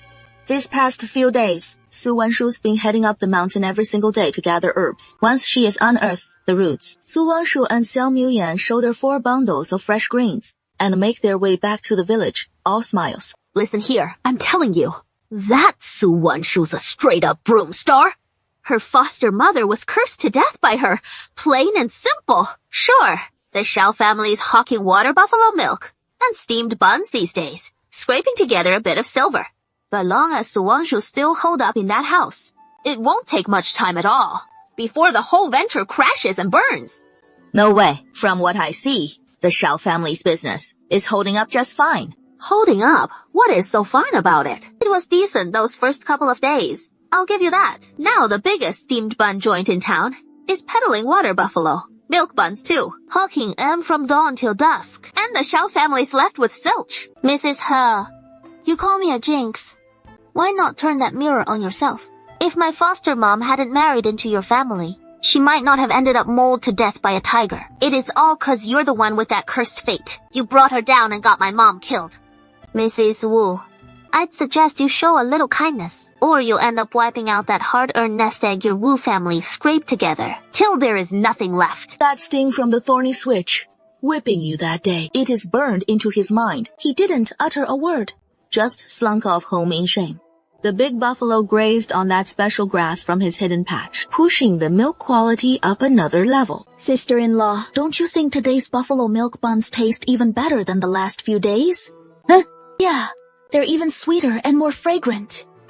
The Shao family's buffalo milk quality has soared, and the milk they sell in town, plus those buns, sell out almost every single day. One day, a carriage rolled up to the Shao family gate, and out stepped Wu the steward, clad in fine brocade. Wu introduced himself as the manager of a shop over in Yongge Prefecture. His master had sampled the Shao family's buffalo milk and buns, and now he wanted to place an order. Wu, our family's buffalo milk buns. My dad has the final say, so if you've got business, take it straight to him. We've been split off from the main branch for ages. Dad and Uncle 3 are the ones who make the milk buns. Ah, I see. If I place an order for 800 buffalo milk buns at once, could you cut the price a bit? Each bun barely turns a profit as it is, and after covering travel costs, 1 penny apiece. It is honestly pretty steep. No matter if you are after 800 or 8,000 today, our family's price won't budge an inch. The rock bottom price is still 1 yuan apiece. Back in the day, around this time, sellers would always panic that the buyer might walk away, so they'd slash the price themselves. But Xiao Guancheng just sat there rock steady, not twitching a muscle. Steward Wu talked his lips raw, but couldn't shave off even a single yuan. In the end, with no other choice, he had to go along with Xiao Guancheng's terms. 1 yuan per buffalo milk bun. First thing tomorrow morning, Steward Wu sent a cart to haul him away. If we're late on delivery, Xiao Guancheng forks over 2 taels of silver to Steward Wu. Either way, what if you don't show up to collect? Little miss, I'm the steward for a big shot household over in Yongge Prefecture. How could I possibly renege on a few buns worth of coin? Steward, better we get it all down in black and white. You are ordering 800 buffalo milk buns from us, so fork over 800 yuan up front. If we can't deliver on time, we'll cough up 8 taels of silver. Steward Wu never figured a country girl like her would know all these tricks. 800 yuan covers the buns. The extra 200 yuan is your deposit. Soon as these buns pass muster with my master, you'll be getting steady orders from us for milk and buns. No doubt about it. Steward, well, we're just small-time operators here. No funny business. Keep that 200 yuan for now. Next time you place an order for buns, just pay for the buns, straight up. Steward Wu hadn't pegged Su Wanshu for such a tough cookie. No choice, so I had to agree. Uncle Wan, don't pay any mind to all that idle gossip from folks outside. You're no jinx, are you? You're our family's little lucky star. Ever since the day you married into our family, all the hardships our Xiao family faced just melted away like that. From here on out, our lives are only gonna get brighter and better. Grandma, you really think I'm your little lucky star? Of course. That wandering old Taoist made it crystal clear. Once Xiaoyan takes a wife, he'll make it to adulthood. After that, our Xiao family will bask in endless riches and glory. All right, as long as you believe I'm your little lucky star, Grandma, then that is exactly what I am. The next morning, bright and early, Su Wanshu and Xiao Moyan led that dry-milking big buffalo straight to Li Zhang and Liu Sanhu. Li Zhang, I was wondering if the village could let us buy this buffalo for our family. Little uncle, why in the world would you want to take home a buffalo that won't give milk? Li Zhang, I just want to raise this buffalo myself. I want to show the whole village that Su Wanshu ain't no jinx. I'll get this big buffalo milking again. No doubt about it. 三虎呀, go ahead and sell this old buffalo to Su Wanshu. I'm curious to see just how she'll get this old cow producing milk again. Airy, you can count on it. I won't let you down. Not one bit. With Liu Airy putting in a good word for Su Wanshu, Su Wanshu snapped up that big buffalo, and the deal was sealed without a hitch. Xiaoyan, you've gone and slipped all that nightshade to the village cows, haven't you? Every last bit, even those the bulls over there. Perfect. Tomorrow's gonna be quite a spectacle. The next day, as the villagers headed out to milk the cows, all 6 of the village's milking cows have suddenly stopped giving milk. The villagers chime in one after another, talking about how the big cows aren't giving any milk. If it was just one cow not giving milk, that'd be Su Wanshu's curse at work. But all 6 big cows in the village suddenly drying up like this. There must be something fishy going on. Uncle Chi, can you spot any clues here? San Ha, I'm afraid someone's deliberately poisoned our village's water buffaloes. Uncle Chi, isn't this just a regular blade of grass? This isn't any ordinary grass. It is nightshade grass. Feel it carefully. The leaves on nightshade grass are smoother. Why doesn't the regular grass feel rough? Liu Yang was quick on the uptake, so he grabbed a few bundles of the grass we'd been feeding the buffaloes and opened them up. Uncle Chi, look, there is nightshade grass mixed in here. Uncle Liu Qi stepped forward to inspect each one, and not a single blade of nightshade in any of the regular grass bundles. Someone's out to sabotage our village. Village head Li, you gotta track down whoever's behind this dirty trick. We can't just swallow this loss. Village head Lai, I've got an idea. I heard folks say any sickle that is cut nightshade grass gets coated with wood ash lye, and it'll show a blue stain on the blade. Yeah, that is a real thing. Back in the day, when we couldn't afford colored cloth, we'd go cut some nightshade grass, mash it up and dye our fabric blue. Liu Sanhu perked up at that another trick up our sleeve. He had someone whip up a big basin of wood ash lye right away to go door to door checking. Sickles? Little Yan, what do you need our sickle for? The village head's inspecting sickles. Village head Li, why check our sickle? Xiaomo racked his brain for a bit, and finally, the words, nightshade grasses clicked.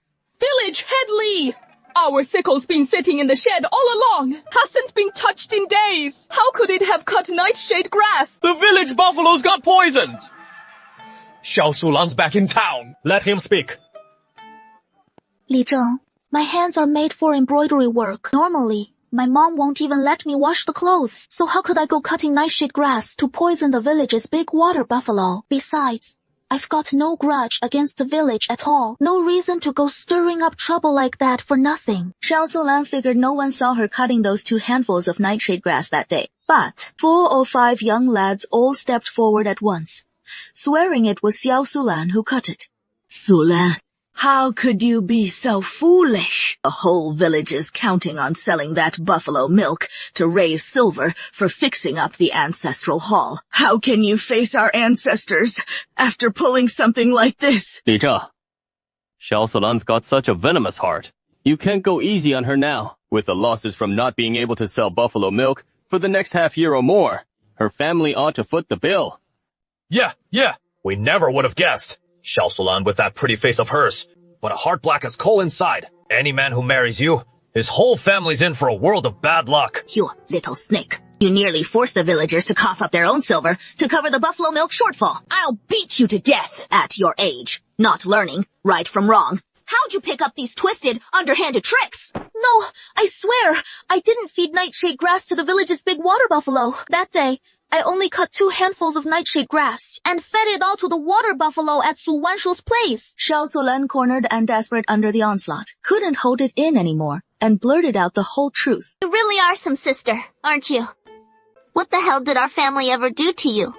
And you strike at us with such cruel poison. If it weren't for your dad begging on our behalf, those other 2 buffaloes could still be giving milk. Now our family's on the hook to pay out 8 taels of silver. How could you have a heart like that? Uncle Man, I know I was wrong. Please forgive me just this once. Xiaoyan, help me unfold this white cotton cloth. Zhang Muyan gripped a wooden stick, gently stirring the cotton cloth in the barrel to make the color soak in more evenly. Little uncle, is dyeing cloth really that straightforward? Yeah, it is just that simple. I prepared this red dye ages ago. Just drop it in the water. Xiao Guancheng and Xiao Miyan together spread out the freshly dyed red brocade to dry in the courtyard. Look at how gorgeous this red brocade is. We'll take it to town and sell it. It is going to fetch a good price. The dye Grandma uses for this red brocade is really hard to come by. Last time Xiaoyan and I headed up the mountain to harvest some cow grass, we only found that tiny patch. Who knows when we'll stumble on more. If you're keen on dyeing cloth and selling it in town, next time we'll dye up some blue-tinted ones to sell there too. Once the red brocade was fully dried, Xiao Guancheng finally remembered to divvy up the earnings from selling water, milk, and steamed buns and the silver. Everyone gathered in the main hall, where Xiao Guancheng laid the ledger out on the table. From selling water this past month, milk, and the steamed buns, after subtracting the labor costs, we're left with a pure profit of 35 taels and 500 wen. Gazing at the pile of silver fragments on the table, everyone felt a swell of deep emotion. Mom, like we agreed from the start, the 3 families split it evenly. 10 tiles to each household, and the leftover 5 taels and 500 wen go toward flour and hiring help. With that, Xiao Guancheng counted out the silver and placed it before Grandma Xiao, Yang Gua, and Xiao Guanjie. Xiao Guanjie's fingers trembled just a bit as he picked up the silver from the table, his eyes instantly brimming with tears. Back in the day, he'd rise before dawn and toil late into the night selling wontons in town.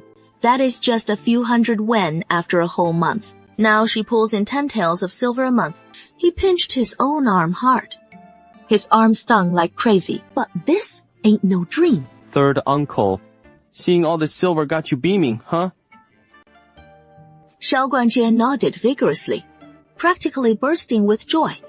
I'm thrilled too. With all this silver, we could snag a whole basket of osmanthus candy. Guancheng, since you've gone and bought another hillside, planning to grow melons and fruits to sell, how about you hand over that buffalo steamed bun gig to your big brother? We keep the good fortune in the family foundry.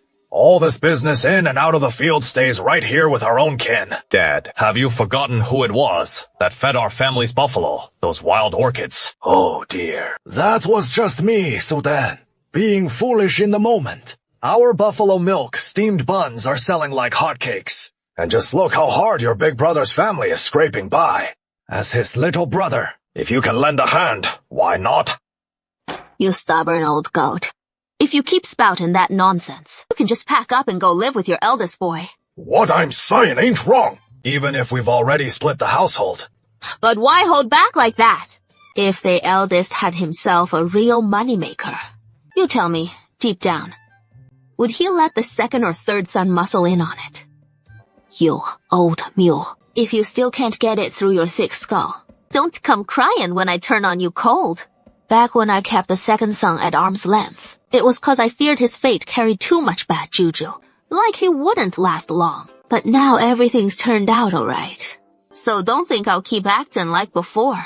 If you set me off again, I'll march right over to the village head and get you shipped off to live with the eldest. He let out a cold snort, stood up, turned on his heel, and stomped back inside. The Zhao family paid him no mind. They grabbed their hoes and headed off to the cornfield together. The crops are coming up real nice this year, ain't they? The Arbao. When are your little ones gonna start chattering away? Come on, Arbao. Flash a grin at your sister-in-law. Arbao's a real little social butterfly. But the second Su Wanshu gave him a poke, he let out a big wail and started bawling, giving Su Wanshu quite the scare. Erbao, you hungry, little guy? The moment Zhao Zhao scooped up Erbao, he quit his fussing cold turkey. He snuggled right up on his mama's shoulder, staring down Su Wan and blowing bubbles at her. Su Wanshu just knew this tiny tot had her all fooled. She'd finish her homework and pull faces at Arbao every single morning, but Arbao wouldn't crack a smile. While Dabao in the bamboo basket cracked up so hard he started hiccuping. Dabao's the sweet one, hands down. Xiao Muyan is such a henpecked hubby, trailing after his wife like her little shadow. Xiao Muyan is scared of his wife, Naughty! Naughty! So, naughty! Xiao Muyan is scared of his wife and doesn't even care who knows it. You keep yapping like that, and watch out, I'll beat you till you're picking your teeth off the ground. The kids probably got a bit spooked and scattered like a flock of startled birds at Xiao Muyan's shout, bolting into the nearby alley. Xueyan, why'd those kids suddenly tease you about being scared of your wife? Jinbao and Tai Niu were saying that I haven't dared to go splashing in the river lately, 'cause I'm always glued to your side. So they figured I'm just scared of my wife. Little uncle, I love being with you. It is not 'cause I'm scared of you. Xiaoyan, it is getting so hot out, and all the village boys are always heading down to the river for a splash. You wanna join them too? Xiao Muyan paused for a moment and gave a little nod. He really did want to hop in and play. Xueyan, once we head down from the mountain, you can take me to check out the riverbank. We'll see if we can find a spot where it is nice and shallow. That way, you can play in the safe shallows. Okay. Little uncle, look over there. There is a mountain spring. Su Wanshu followed Xiao Muyan's pointing finger. Sure enough, there, halfway up the slope, was a spring the size of a wash basin, trickling out just a tiny stream, which meandered down the hillside a short way before spilling into a rocky gully. Let's dig around it and see how deep the spring runs. No matter what we plant up on this mountain, they're all gonna need watering. And tapping into this mountain spring just might solve our irrigation woes down the line. Xiao Muyan had the brawn for it, so he yanked up a sturdy branch, gently widened the spring opening. As he digs deeper and deeper, the flow of water from the spring starts to pick up. Once the opening's about the size of a fist, Su Wanshu can already hear the water rushing. Not bad. We should round up a few more folks next time. Dig a pond right here to catch and store the water. At noon, the sun was blazing high. By mid-afternoon, dark clouds had rolled in over the horizon out of nowhere. They'd barely walked the time it takes for a quick cup of tea when bean-sized raindrops came pounding down. Darling, head this way. There is a nice big cave down at the base of the cliff. The two of them dashed into the cave to shelter from the storm. This rain's coming down way too hard. Wifey, you feeling cold? Let's build a fire and warm up. All right. Build a fire, dry our clothes, or else, when the rain lets up soon, we won't be able to head home, looking like drowned rats. Wifey, you should take your clothes off and dry them too. Su Wanshu thinks to herself, Xiao Muyan so clueless. He probably doesn't know a thing about this stuff. Wifey, you cold. Mom always said I was her little furnace. Back when I was a kid, winters were brutal, so she'd always cuddle up to me for warmth. Su Wanshu gets pulled into Xiao Muyan's firm embrace. Her whole body tenses up. But his warm hug makes Su Wanshu reluctant to pull away. Who would have thought? You've got abs? Su Wanshu can't resist and reaches out to feel them. Wifey, don't touch. Feels weird down there. Still uncomfortable. Then I gotta check it out even more. Su Wanshu just as Xiao Muyan's got a tummy ache. Doesn't think twice about it. Wifey, it is not my stomach that is bothering me. So where is it then? Xiao Muyan's face flushes bright red. He stammers, but says nothing. Instead points to the spot that is aching. Wifey, what do I do? It is still bugging me. Su Wanshu feels a chill run down her spine from Xiao Muyan's stare. Wifey, now, aren't you gonna help me out? No need to freak out. Aren't you a man? Handle it yourself. Something this embarrassing. I can't bring myself to do it again. Wifey, you're scolding me. Little rascal. I must have owed you big time in my past life. Su Wanshu squeezes her eyes shut. She turns around to lend a hand. But just her luck. Xiao Muyan's warm, big hands land right where they shouldn't. Let go. Wifey, are you hurt? You've got a big old swelling there. Let me blow on it for you. Like hell I'll blow on that. You sit your butt right there and behave. Wifey, you're way over there. What about me? You're really my little handful, aren't ya? All is void. All is void. All is void. Savoring the moment, Xiao Muyan nuzzles against Su Wanshu's neck. Wifey. What ya up to? Just want to say your name. That is all. The satisfied Xiao Muyan snuggles up beside Su Wanshu like a big, lazy cat. You get everything I taught you today, right? Next time something like this pops up, handle it yourself. Don't keep running to me every time. Gotcha. Little Yan, what goes on in this cave stays our little secret. You can't breathe a word to anyone. Yeah, whatever you say, wifey. Yang Guihua. Right up until yesterday, Xiao Sulan. You mean about her saving that wild man from the river? My little uncle mentioned it to me yesterday. That Sulan saved the man. What is up with that? Did that man pull through? Yeah, he made it. I heard folks saying. Over at the medicine hall, they're treating that man like a bodhisattva now. In the middle of all this rain, she went all the way to town to fetch a doctor. Oh, and? He braved the downpour to buy a whole cartload of stuff and bring it back. Who knows where Xiao Sulan got such incredible luck? She actually fished out the god of wealth himself. I've heard about it too. Wang Feng was out yesterday afternoon, bragging about it left and right, saying how his Sulan jumped into the river after the guy and got her clothes soaked through. No way she'll marry anyone else now. Xiao Sulan, what on earth did you do to piss off the heavens like that? That it is backlashing right onto me. The ruthless monk linked Xiao Sulan's and Su Wanshu's good fortunes together, and even helped Xiao Suran snatch Ye Zhenqing's fortune too. But just moments ago, both those talisman links snapped clean. The foam-lathe monk got hit with a backlash and spat up blood right there. Yang Guihua sewn Su Wanshu a stunning Ruquan skirt out of Yunluo brocade. Her embroidery skills are top-notch. She even added a border of auspicious cloud patterns along the hem, making the whole Ruquan look even more elegant and poised. No telling when this relentless rain will finally let up. If this downpour doesn't ease soon, the wheat and upland rice are done for. Mom, look at how overcast the sky is. Doesn't look like it is stopping anytime soon. If most of the towns are getting hammered like this, the whole Yonge prefecture is in for a real disaster. Day 11 finally dawns. The heavy clouds overhead finally break. Villagers rush out to the fields all at once. What kind of hell is this we've brought down on ourselves? 10 straight days of pounding rain. Never seen anything like it in my life. My whole family of 6 was counting on these 2 acres of wheat to scrape by, and now the fields are wiped out. How are we gonna make it through the rest of the year?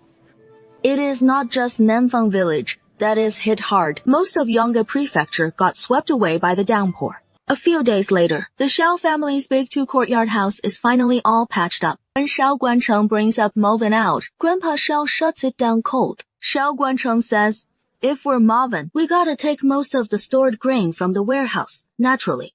You ungrateful whelp! I'm still breathing, and you're already hustling to split the grain.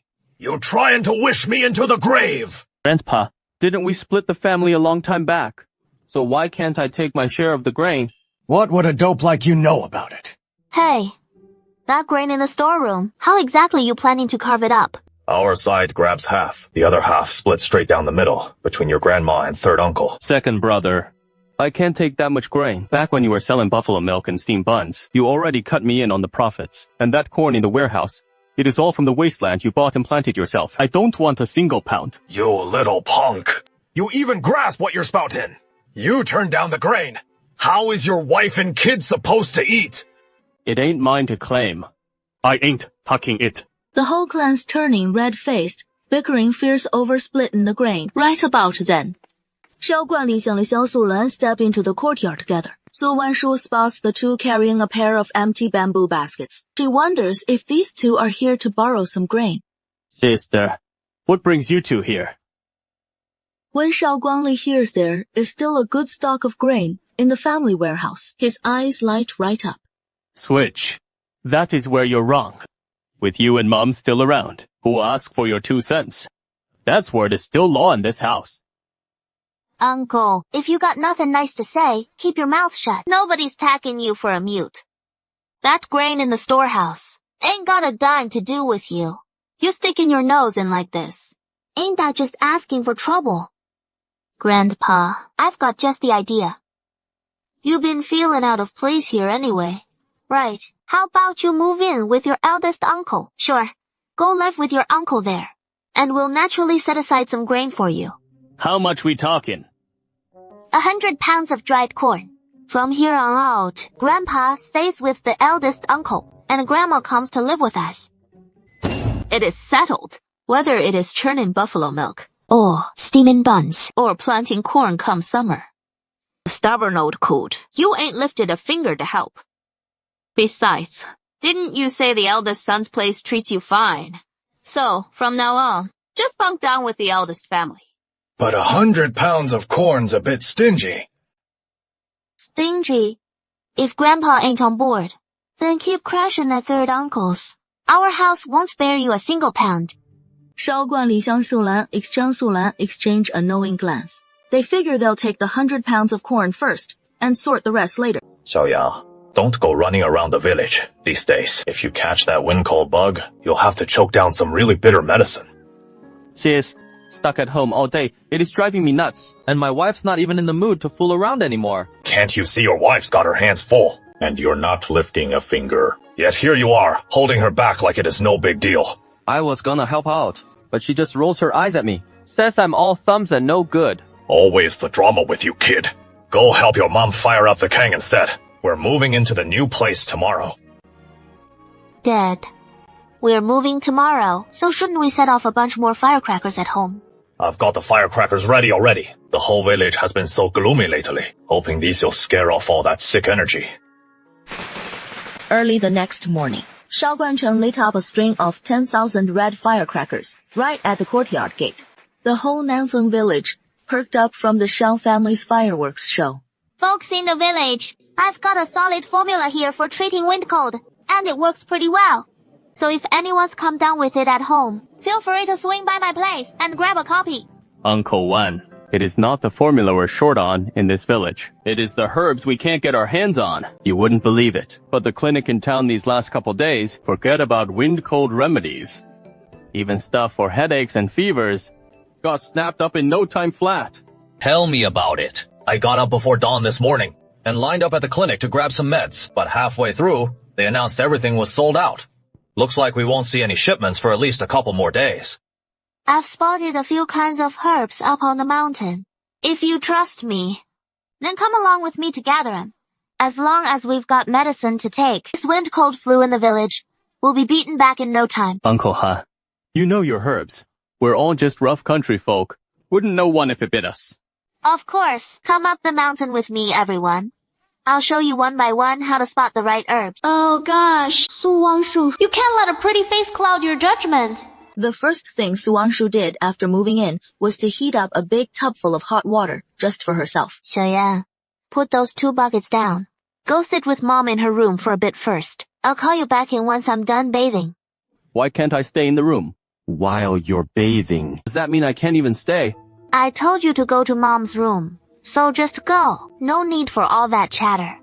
Su Wanshu, leaning against the tub's edge, inhaled the rich floral scent and finally let herself unwind. Just as she hummed a tune, savoring the moment, the door creaked open behind her. How'd you get back so quick? You won't even let me stay in the room. And just shoo me out like that. No one likes Xiaoyan anymore. I'm really mad right now. Xiaoyan, how about you go? Sit with Grandma for a while. I'll be done soon.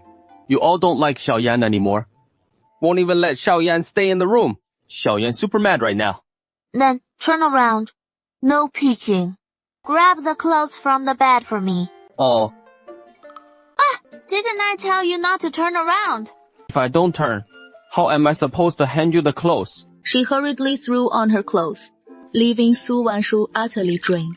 Xiaoyang. Why are you taking a bath now? We boil so much water in the kitchen. It'd be a waste not to use it. But that is the water I already used. Bath water used by the wife is always sweet smelling. Hurry up and wash. It is getting late. We should turn in early. Little uncle, scrub my back for me. You really don't hold back like a guest. You rascal. The 4 elements are all empty. The 4 elements are all empty. Form is emptiness. Oh my god. Su Wanshu, you can't let beauty cloud your mind. Beauty hangs a knife over your head, and it is razor sharp. Wifey, you smell so good. Now I smell just like you. Go crash in your own bed. You're way too toasty. No, I want to sleep wrapped around my sweet wifey. Shao Moyan stuck to Su Wanshu's side like glue. No matter how hard she kicked him, or what she said, he just wouldn't let go. Brother-in-law, do you want to find your birth parents? Uncle Wan, for all the years I raised you, just give me a bit more medicine. I've got nothing valuable left to offer. Hold it right there. Don't feed me that nonsense here. I'm laying it down plain today. If you don't bring something that really catches my eye, you won't get a single herb from me. Su Wanshu, you sneaky little wench. I'll let you strut around for a couple days while I shake off this damn wind cold. Then I'll deal with you proper. Wu Shan stood in the Shao family courtyard, coughing for the time it takes to brew a cup of tea, before grudgingly muttering he'd go fetch something else. Fine. As long as what you bring is worth the price. Xiaoyan, light up a fire torch in a bit, and fumigate inside and out. These wind cold bugs are no joke. Besides this quilt we have at home, there is nothing else that belongs to you, Uncle Wan. You tell me, is this worth the medicine you're trading? Sure. I'll front you 6 doses today. Come back tomorrow morning for the rest. I'll make damn sure to cure your whole family's wind cold. Now, once it is cleared up, if your folks catch another wind cold, that is on you, not me. Wu Shan set down the precious quilt, grabbed the medicine, and took off. Brother-in-law, you might not have been abandoned in the woods after all. Someone stole you right out of our home, Grandma says. Do you know the story behind this precious quilt? Turns out, this 5-treasure quilt not only has that exquisite, pricey embroidery on the back, but each string of little copper coins at the 4 corners comes from a different temple. Last night, I heard Grandma Shao describe the rough locations of those 4 temples. I couldn't help but feel a quiet shock inside. With the pace of carriages and boats these days, to craft this 5-treasure quilt, it must have taken more than a year just to visit all 4 temples. One mother, one family, so full of hope for this child. How could they abandon him the moment he was born? The only thing that adds up is the child was taken away by force. Little uncle, do you want to find your birth parents? Su Wanshu fell silent for a moment, then nodded. There is one approach that might just work. Head to the temples and ask about those copper coins, then seal them into the 5-treasure quilt. All of them came from year-round donations at the temples. You could go to those temples and have the abbots check their records. There might be some leads. Our Sulan's a lucky little lad. I've already told ya. Once he is on the mend, Sulan can marry right in. That little master's the talk of the town, a big merchant in Yonga Prefecture. One Lai Baro. Once you strike it rich, don't you go forgetting us brothers. Here. You bet. Once Sulan weds into Yonga Prefecture, we sure as shootin' won't forget our brothers. How is a fella that loaded gonna fancy a simple village girl like Shao Sulan? Shao Sulan's a sweet simpleton. Must have been hoodwinked by Shao Jingzhe. But none of that is got a dime to do with him. Good heavens! Erniu, where on earth did you haul in all these white medicine vines? We used to forage these white medicine vines all the time back in the day, hawking them to the town apothecary for a handful of coppers, but then they quit tacking them. So we dropped it. Now with these dozen bundles of white medicine vines on hand, Su Wanshu set straight to bundling them into torches, bound to fumigate every nook and cranny of the village. Erniu, got a chore for you lads. Pretty soon, Light up these torches along the village's main lanes. 1 every 10 paces. If they burn low and you need more, swing back. I'll hook you up. Uncle Wan, what is the plan with these torches? This wind-cold scourge in the village just won't let up, so I reckoned we'd give the whole place a good fumigatin, wiping out every last one of those viruses. Then the folks knock back some wind-cold remedies, and they'll be fit as fiddles before you know it. Hey, let me lend a hand bundling these. Count me in. Su Wanshu never figured so many would step up to help. We won't need all y'all. But the more hands, the quicker the job. And in no time flat, those dozen bundles of white medicine vines were all bundled into torches. Ernu and the lads moved quick too. Before long, thick white smoke billowed up from every corner of the village. That evening, someone brought over a basket of fresh greens. Though these greens ain't worth much. In these hard times, they're treasured all the same. The capping ceremony. How come we haven't seen that fine young master of yours make an appearance? He is way too delicate for his own good. Huh? Kept cooped up at home day in, day out. A few days back, the young master caught that nasty wind chill. He's been stuck in bed recovering ever since. Plenty of folks in the village are still laid up with wind chill themselves. So we didn't dare let him step out. What if something happened to him? All this family glory and wealth would go up in smoke. Your family doesn't really need to wait for Sulan to take the vows. You know, no telling where Su Wanshu scraped up all that silver from. But she has been buying up herbs left and right around here. And you're her uncle after all. Just have her slip you a bit of that cash, and you'd be living easy too. Sure. The second brother's got silver to burn, and I'm just glad for him, naturally. Come quick. What is really going on with the young master? I just get the sense his constitution's on the frail side.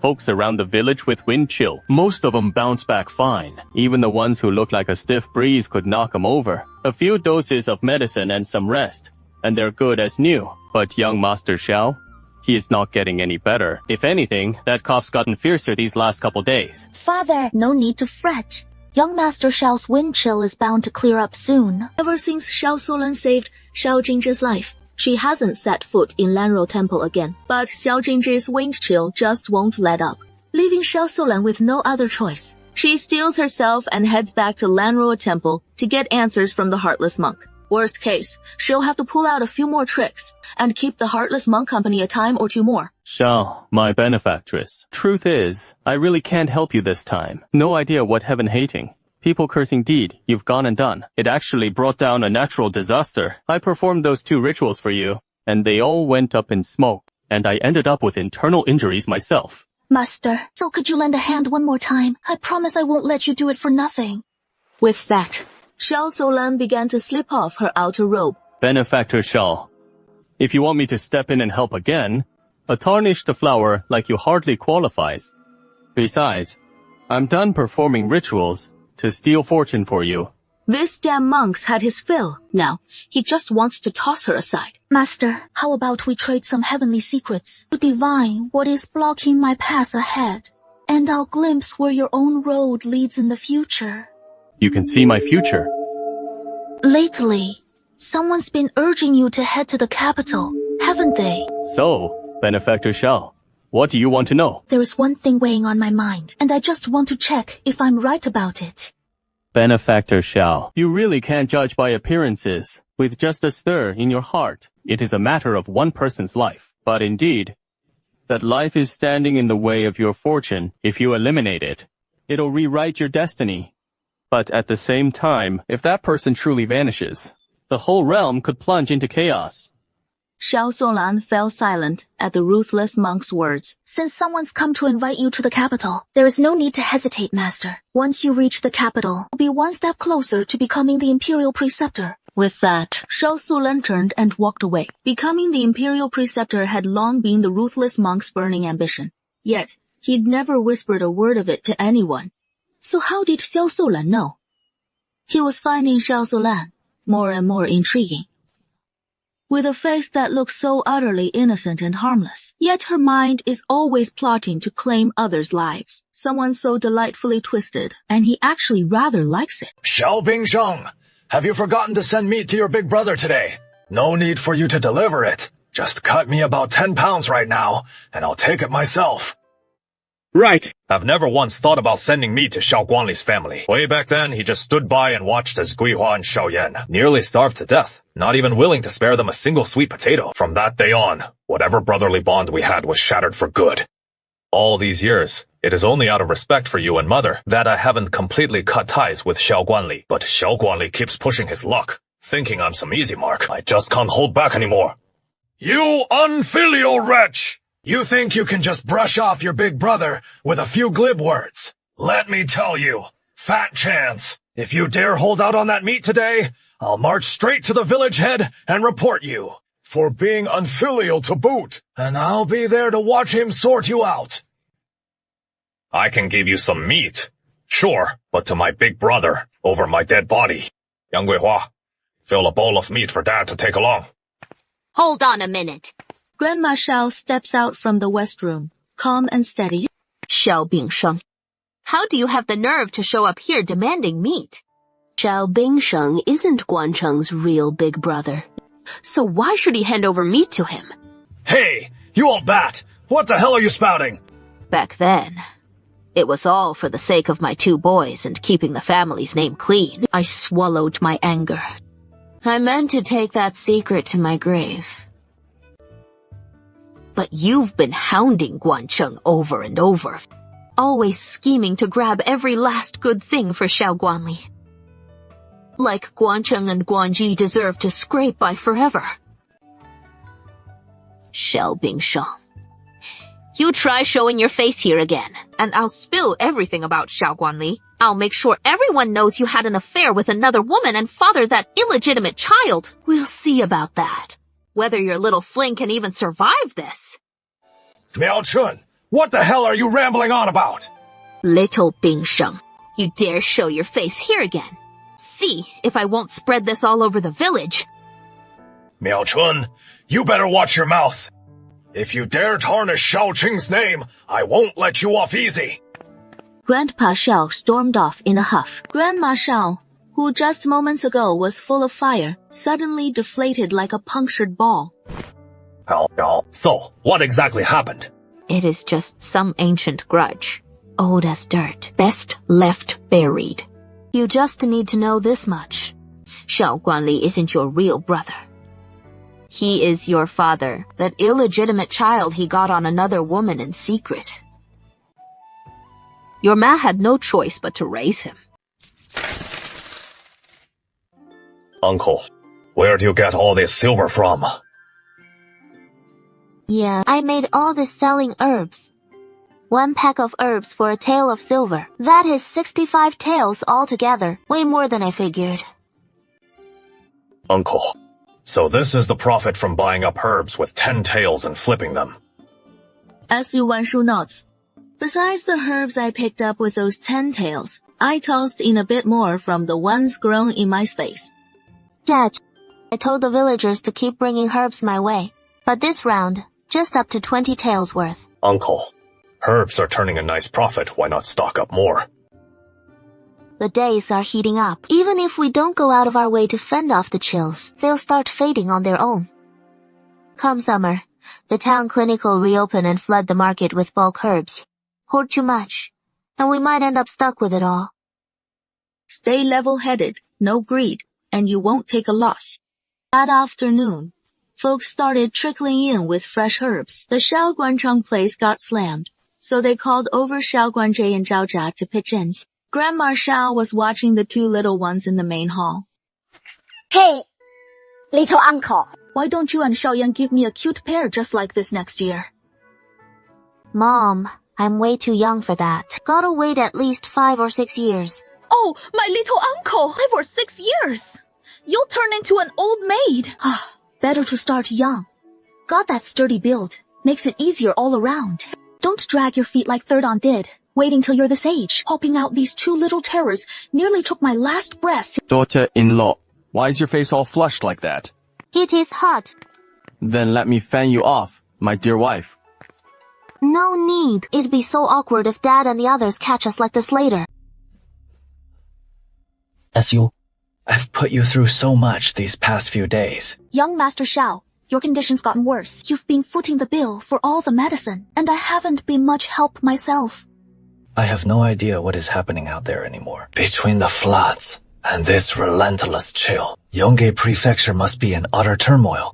On my way to Lanro Temple, I did pass a few bands of refugees. Our little town is holding steady, though everyone's gripped by fear, and hardly anyone dares to venture out. Once I'm on the mend, I'll take you back to Yongge Prefecture without fail. I'll speak to my parents, welcome you through our doors, and make you my wife, Xiao Jinzhi's wife. Su Lan could never have imagined, just 1 month prior, Xiao Jinzhi, the lowly illegitimate son, driven by greed for the family fortune, had brutally slain all his legitimate half-brothers at home. He assumed that with every legitimate heir wiped out, as the eldest bastard son, the estate would finally be his. But he never saw it coming. His stepmother was a force to be reckoned with. She'd bought off killers from the martial world to hunt him down. With no other choice, he bolted from Yongge Prefecture, and hasn't looked back. Su Lan, why hasn't young Master Xiao shaken off that cold yet? The villagers say Su Wangshu's remedies really pack a punch. Shall we go grab some from him? Mom, no need to throw good money after bad. I've got this handled. The days are warming up nicely. Fewer folks around town are coming down with chills. Even those boarded-up shops are starting to reopen one by one. The next day just happened to be market day. Shao Guancheng hitched up the ox cart, taking Shao Muyan and Su Wanshu along to the market for some puppies. The three of them hit the market, with Shao Guancheng off to grab some grub, leaving Su Wanshu and Xiao Muyan to find the pups on their own. Puppies usually fetch just a few coppers. Don't let them pull the wool over your eyes. Dad, got it. Wife, hurry over here and check this out. We've got 2 little white dogs right here. There sat an old fellow with a ragged sack and a battered bamboo basket in front of him. Nestled in the basket were 2 fluffy white pups, their coats looking a tad faded. Seems like they haven't had a proper meal in days. Wife, these little pups are just too cute. What do you say we take them home? Young sir, these ain't your ordinary pups. They're a pair of wolf cubs I stumbled on while digging herbs up in the hills. 2 fuzzy little wolf cubs, looking downright adorable. Su Wanshu couldn't help but reach out to give one a stroke. Who'd have guessed? So tiny, but already full of spunk. Teeth barely coming in, and it is already trying to knee pee. Miss, you taken a shine to these wolf cubs of mine. I ain't here for no fancy footwork. 3 taels of silver for the pair, and that is that. Su Wanshu hadn't figured the old-timer for such a steep ask. Old-timer, these wolf cubs look like they've gone hungry for 3 or 4 days straight.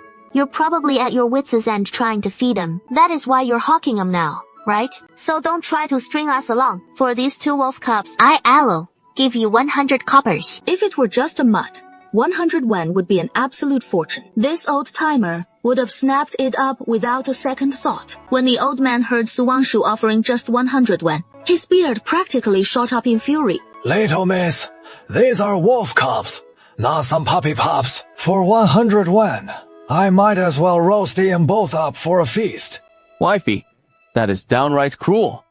Look at these adorable little wolf pups, and you want to roast them. Seeing the old man's face flush red, then pale with rage, Su Wanshu could barely stifle her giggles. Looks like they're genuine wolf cubs after all.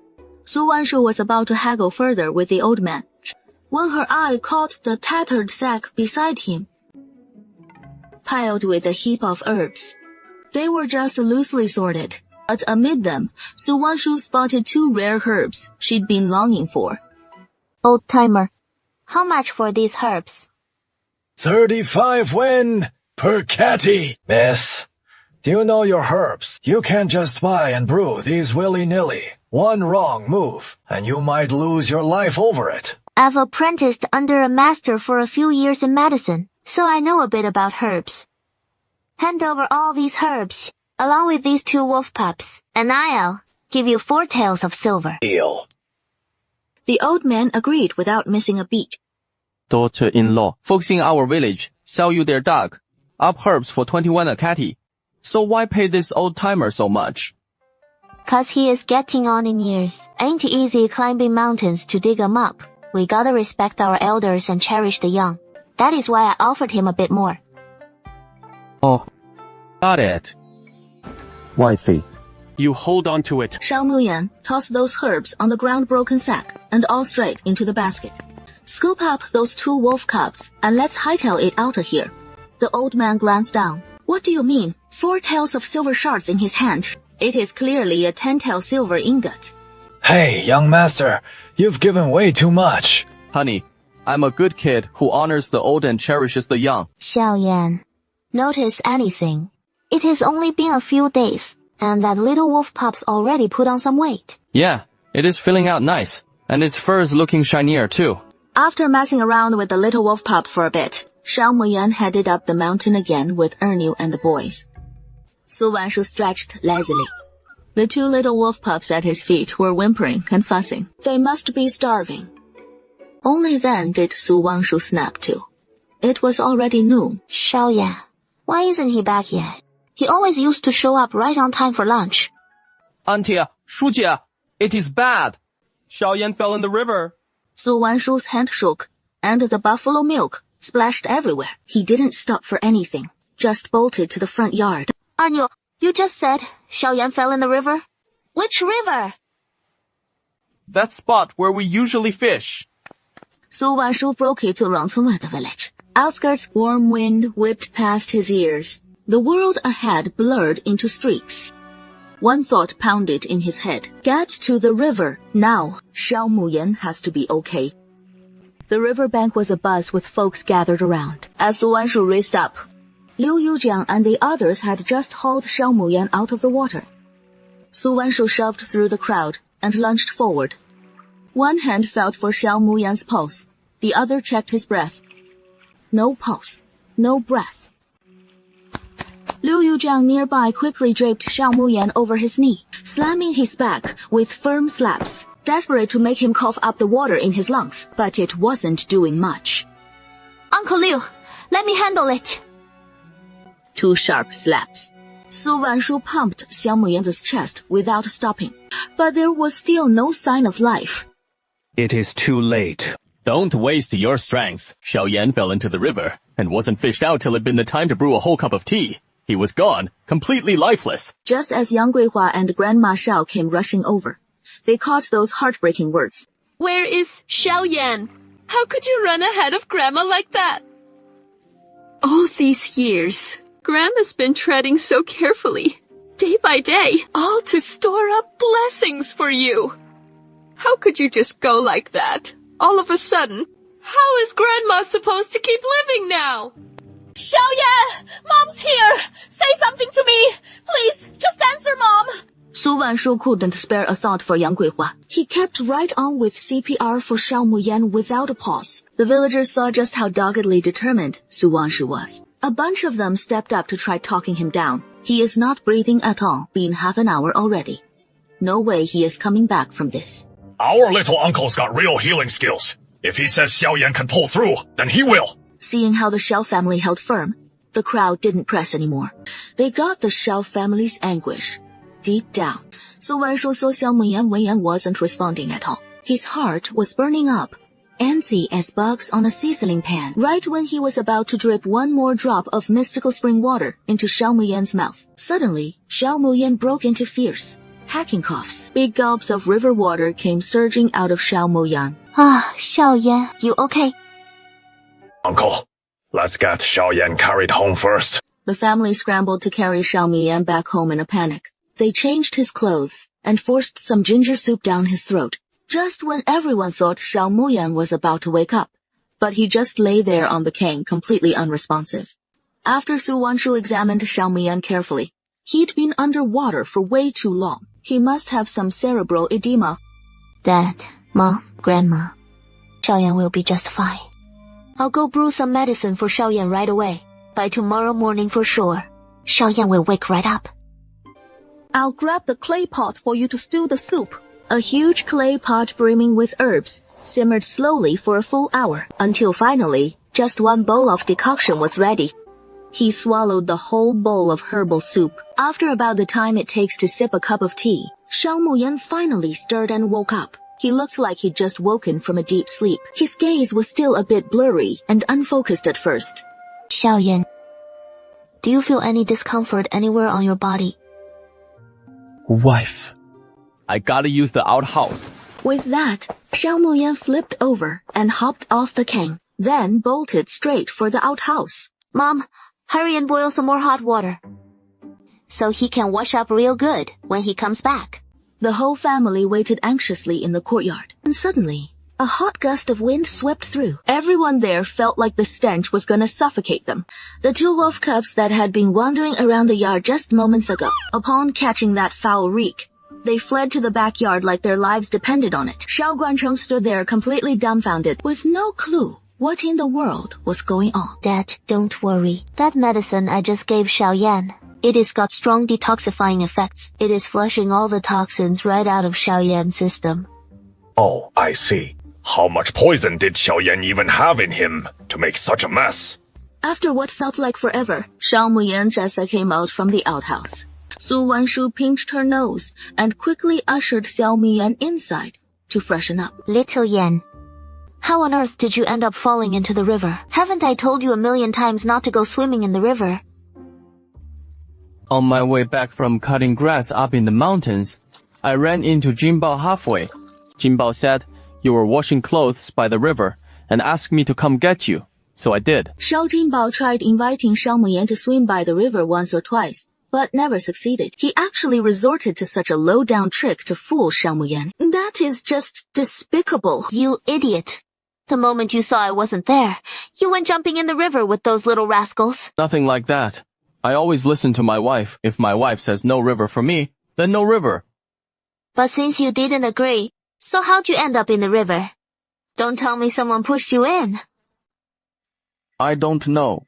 When I didn't see you washing by the river and started to leave, Jinbao gave me 2 candies. After that, everything went black. Su Wanshu suddenly recalls the moment. She just pulled Xiao Muyan from the water. There was this sharp tang of strong liquor on his breath.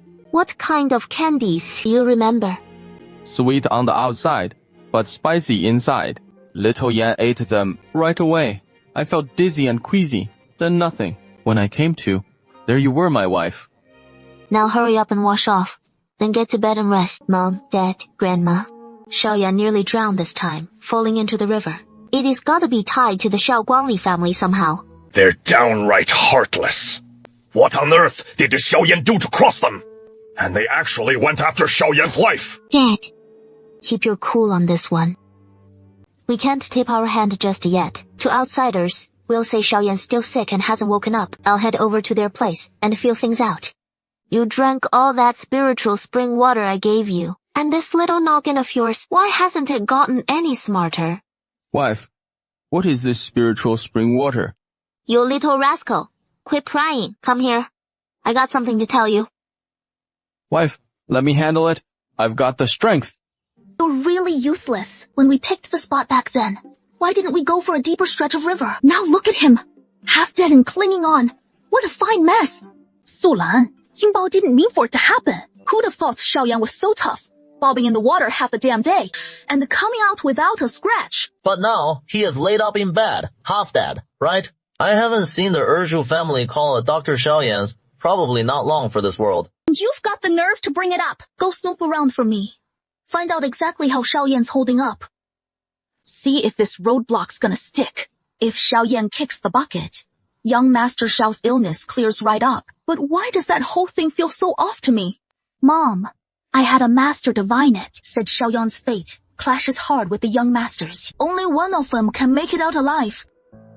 Wang Feng nodded faintly. He still hung on Xiao Sulan's every word. Ever since Xiao Sulan pulled Xiao Jingzhe through, their family's luck had turned around big time since then. Young Master Xiao shelled out 100 taels of silver without batting an eye. Back in the day, he wouldn't have even dreamed of having this much silver. Since only one of them can survive, he'd naturally choose Xiao Jingzhe. As for Xiao Muyan, he is just a fool. Keeping him alive is just wasting food. Hurry up. What if Xiao Miyan doesn't die this time? For the sake of glory and riches, I wouldn't mind killing Xiao Muyan a few more times. Not unworthy of being Xiao Guanli's daughter. You've got guts. Birds die for food, humans for wealth. Xiao Muyan actually blocked their family's path to fortune. Then, he might as well die. Jinbao, you want to go dig for cicada pupae? Sure thing. Xiao Jinbao perked up the moment he heard about digging for cicada pupae. He was instantly full of energy. I've been to check on him. Xiaoyan is lying on the kang, out cold and unresponsive. Who knows if he'll pull through? I see. Poor Xiaoyang. You still planning to visit him tomorrow morning? Yeah, I'll go. Tonight, I'll dig some cicada pupae and bring a few over to Xiaoyan. Then, fill me in on how Xiaoyang's doing. Sure, our families have had our share of bad blood, but we grew up together, and we always got along great. Him running into something like this, it really breaks my heart. I'll head over to see Xiaoyan tomorrow, and fill you in on how he is holding up. Xiao Jinbao was thrilled to see Ernu agree so readily. That way, even if he got home late from digging cicada pupae, at least he'd have something to show for it. Xiao Jinbao, repay me with your life. Night has fallen. Faint flickers of candlelight dot the village. Ernu and his buddies, each clutching a torch, cheerfully hunting cicada nymphs in the woods.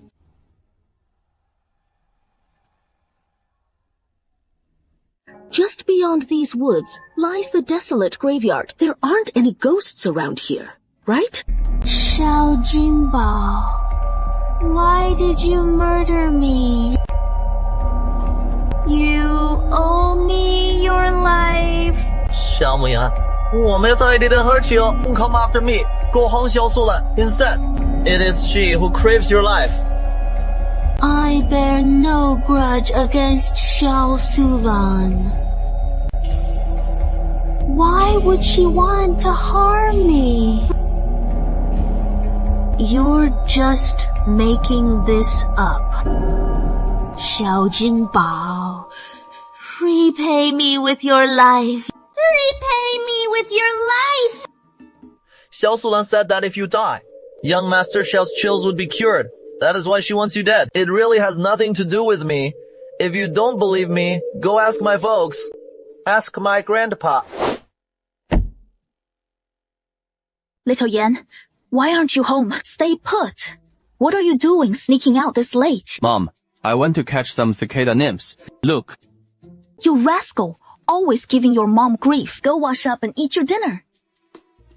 Little uncle, you really think Dad shouldn't step in and get justice for little Yan? Su Wanshu didn't keep it from Xiao Guancheng. She straight up told him about heading out that night with Xiao Miyan's ghost to scare Xiao Jinbao in the woods.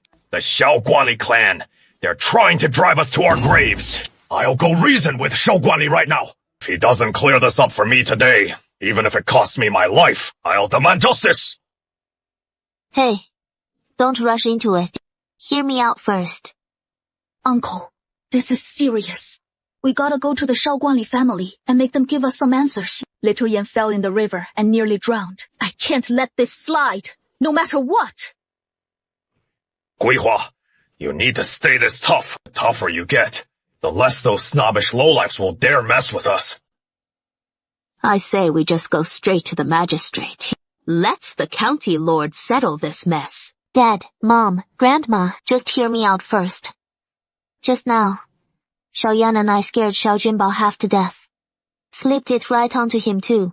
Dosed him with the bed sore powder. Once he drags himself home, it won't take even one night. His whole family is sure to break out in those festering sores. Then we can just sit back and enjoy the show. Dad, we just need to watch their family. Let them squirm and suffer slow till they drop. Why soil our own hands? Little uncle, this poison of yours, it is really that vicious. Yeah, just to sit tight tomorrow and watch the show. He has come down with the sores too. He's just lying there on the kang now. Can't even sit up, and our whole family's got no way to look after him. Oh, no. You take Dad over to Guancheng's place right now and look after him. With you there, we'll at least have some peace of mind. Folks in the village are terrified. We'll pass these sores on to them. Could you put in a word with Guancheng? First, let us borrow that house of his up on the mountain for a spell, till we've cleared up these sores for good. Then, we'll hand it back to Guancheng. Our family's already split up. It is all laid out in the family division papers. Black and white. Clear as day. Dad's on you to care for. I've been with Guancheng all this time. Now you want to dump Dad on Guancheng. Dream on. Xiao Guanli, I'm telling you straight. Even if we hadn't divided the family today, you wouldn't squeeze a dime out of Guancheng. Mom, even if you don't want to take Dad back, you can't go smearing me like this. You raised me all by yourself from the cradle. You've got that unbreakable mother-son bond, right? And you've got the gall to talk to me like that. From the day you were born, this house treated you like you hung the moon. Even when we were dirt poor and scraping by without a bite, your dad would have sold off your little sister before he'd let you go hungry. Then you grew up while Guancheng was out there on the frontier risking his neck and spilling his blood. The silver he traded his life for, you grabbed it to build your fancy house, got yourself a wife. And then when Guancheng limped home all busted up, you wouldn't even let the man through your door. And that prize wife of yours, Wang Feng, with her sneaky, beady little rat eyes, always slinking around here, freeloading off us, back when Guihua had just tied a knot. And she came with a hefty dowry, but Wang Feng got every last bit swindled right out from under her. Second sister-in-law, didn't you say back then that the fourth girl died right after she was born? How did it turn into her being sold off? Grandma Shao brings up her little daughter who was sold away, and her eyes instantly well up with tears. That is the one thing he regrets most in his whole life. All these years, he has been scouring everywhere for any word on his fourth daughter. But those human traffickers roam from town to town. How could they possibly keep track of one ordinary little girl? In the end, he never turned up a single lead. Xiao Guanli. Today, no matter what you say, or whatever you try to pull, I won't lift a finger to help you. I'd love nothing more than to watch you drop dead right here, and now you're soul damned forever. Grandma, I reckon it is Xiao Guanli's whole family. They've piled up a mountain of sins. That is why they've broken out in these filthy plague sores. Call it karma biting back. Village head Li. This plague sore Xiao Guanli's family's come down with, it just doesn't look right at all. So please, get them and their whole family out of here. Quick. What if it spreads to folks all over the village? We'd all be cursed with bad luck. Xiao Guanli, you gotta make your family walk out on its own. Or do I need to drag you all out to the village myself? These sores on my body, they're really not contagious. Don't buy it. Let's fetch a doctor to set him straight. Xiao Guanli keeps trying to haggle with Liu Sanhu. But Liu Sanhu ain't got the patience for it. He just stands there, watching this pack of hated souls slink off. Xiao Guancheng digs out the leftover firecrackers from when they built the house. You dirt poor mud-legged peasants. Just you wait. You just wait. Once I strike it rich, I'll come swaggering back home in style. And then I'll pelt you all to death with copper coins. Dad, hold off on the cursing for a sec. Let's hurry up and find somewhere to hole up first. This is Ghost Eyesores. You'd better leave now. I can't treat it here. You folks with your utterly heartless ghost eyesores. The town doctor said this. Xiao Guanli and Xiao Jinbao didn't even dare refute it. They slunk away in defeat. Xiao Guanli returned to the ruined temple empty-handed. Dad, where is the doctor you called? The doctor said, I've got ghost eyesores, and refused to treat me. The doctors in town are all quacks. Blind as bats. How about we go to Yonga Prefecture? The doctors there are way better than the ones here. Dad, watch over young Master Xiao for me. I'll go look for medicine. Now Xiao Solan's only hope is the merciless monk. But last time, the merciless monk said he is heading to the capital. Who knows if he is already gone by now? Night had already fallen. Xiao Solan drove the ox cart toward Lanrou Temple. The merciless monk never does things by the book. Everyone else travels by day, but he insists on setting out at night. Master, please wait! The merciless monk jumped in fright. He loves traveling at night, but he doesn't like running into someone whose face he can't make out, especially a woman who knows his name. Who are you? Why are you blocking my way? Master, it is me, Xiao Solan! Your face. Master, save me! I don't know what happened, but my whole family suddenly came down with these awful sores. The person I'm trying to save is on the brink of death now. Please, Master, save us! Before, Xiao Sulang's tears seemed so beautiful and delicate in the merciless monk's eyes. Now, with her crying like this, the merciless monk felt a chill run down his spine. You'd better get out of here. There is no cure for ghost eye sores at first sight. Master, I swear to heaven, this absolutely isn't ghost eye sores. Who'd you manage to offend? These festering sores must have come from a deadly poison. But all I can tell for sure is it is poisoning. Whoever dosed you is a real pro. I can't crack their poison. Master, please, you've got to save me. Whatever it takes, I'm in. I've heard tell of one truly vicious ritual, but I've never tried it. Can't say if it'll even work. Master, just tell me. If it saves my life, I'll do whatever it takes. I'll give you a pill. Head home and dissolve it in water. Then, drip the sacrifice's blood into the bowl. As long as you can drink the water, it'll draw out the poison using the sacrifice's life. Life, Master. How many years of life does this pill demand? 3 years per hit. For all that poison eating at you.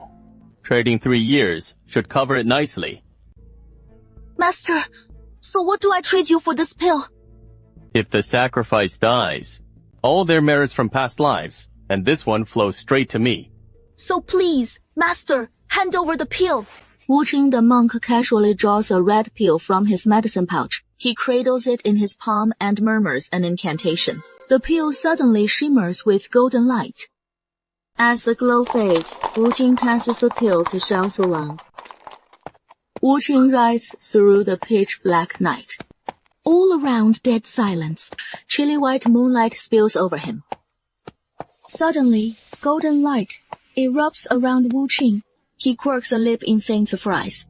Sure enough, Xiao Sulang's as ruthless as they come. She straight up sacrificed her own flesh and blood. As dawn starts to break, the family, partially eased, rides the ox cart toward the county town. The sores on Xiao Sulang's body have vanished completely, while everyone else's still linger on their skin. They're just not quite as vicious as before.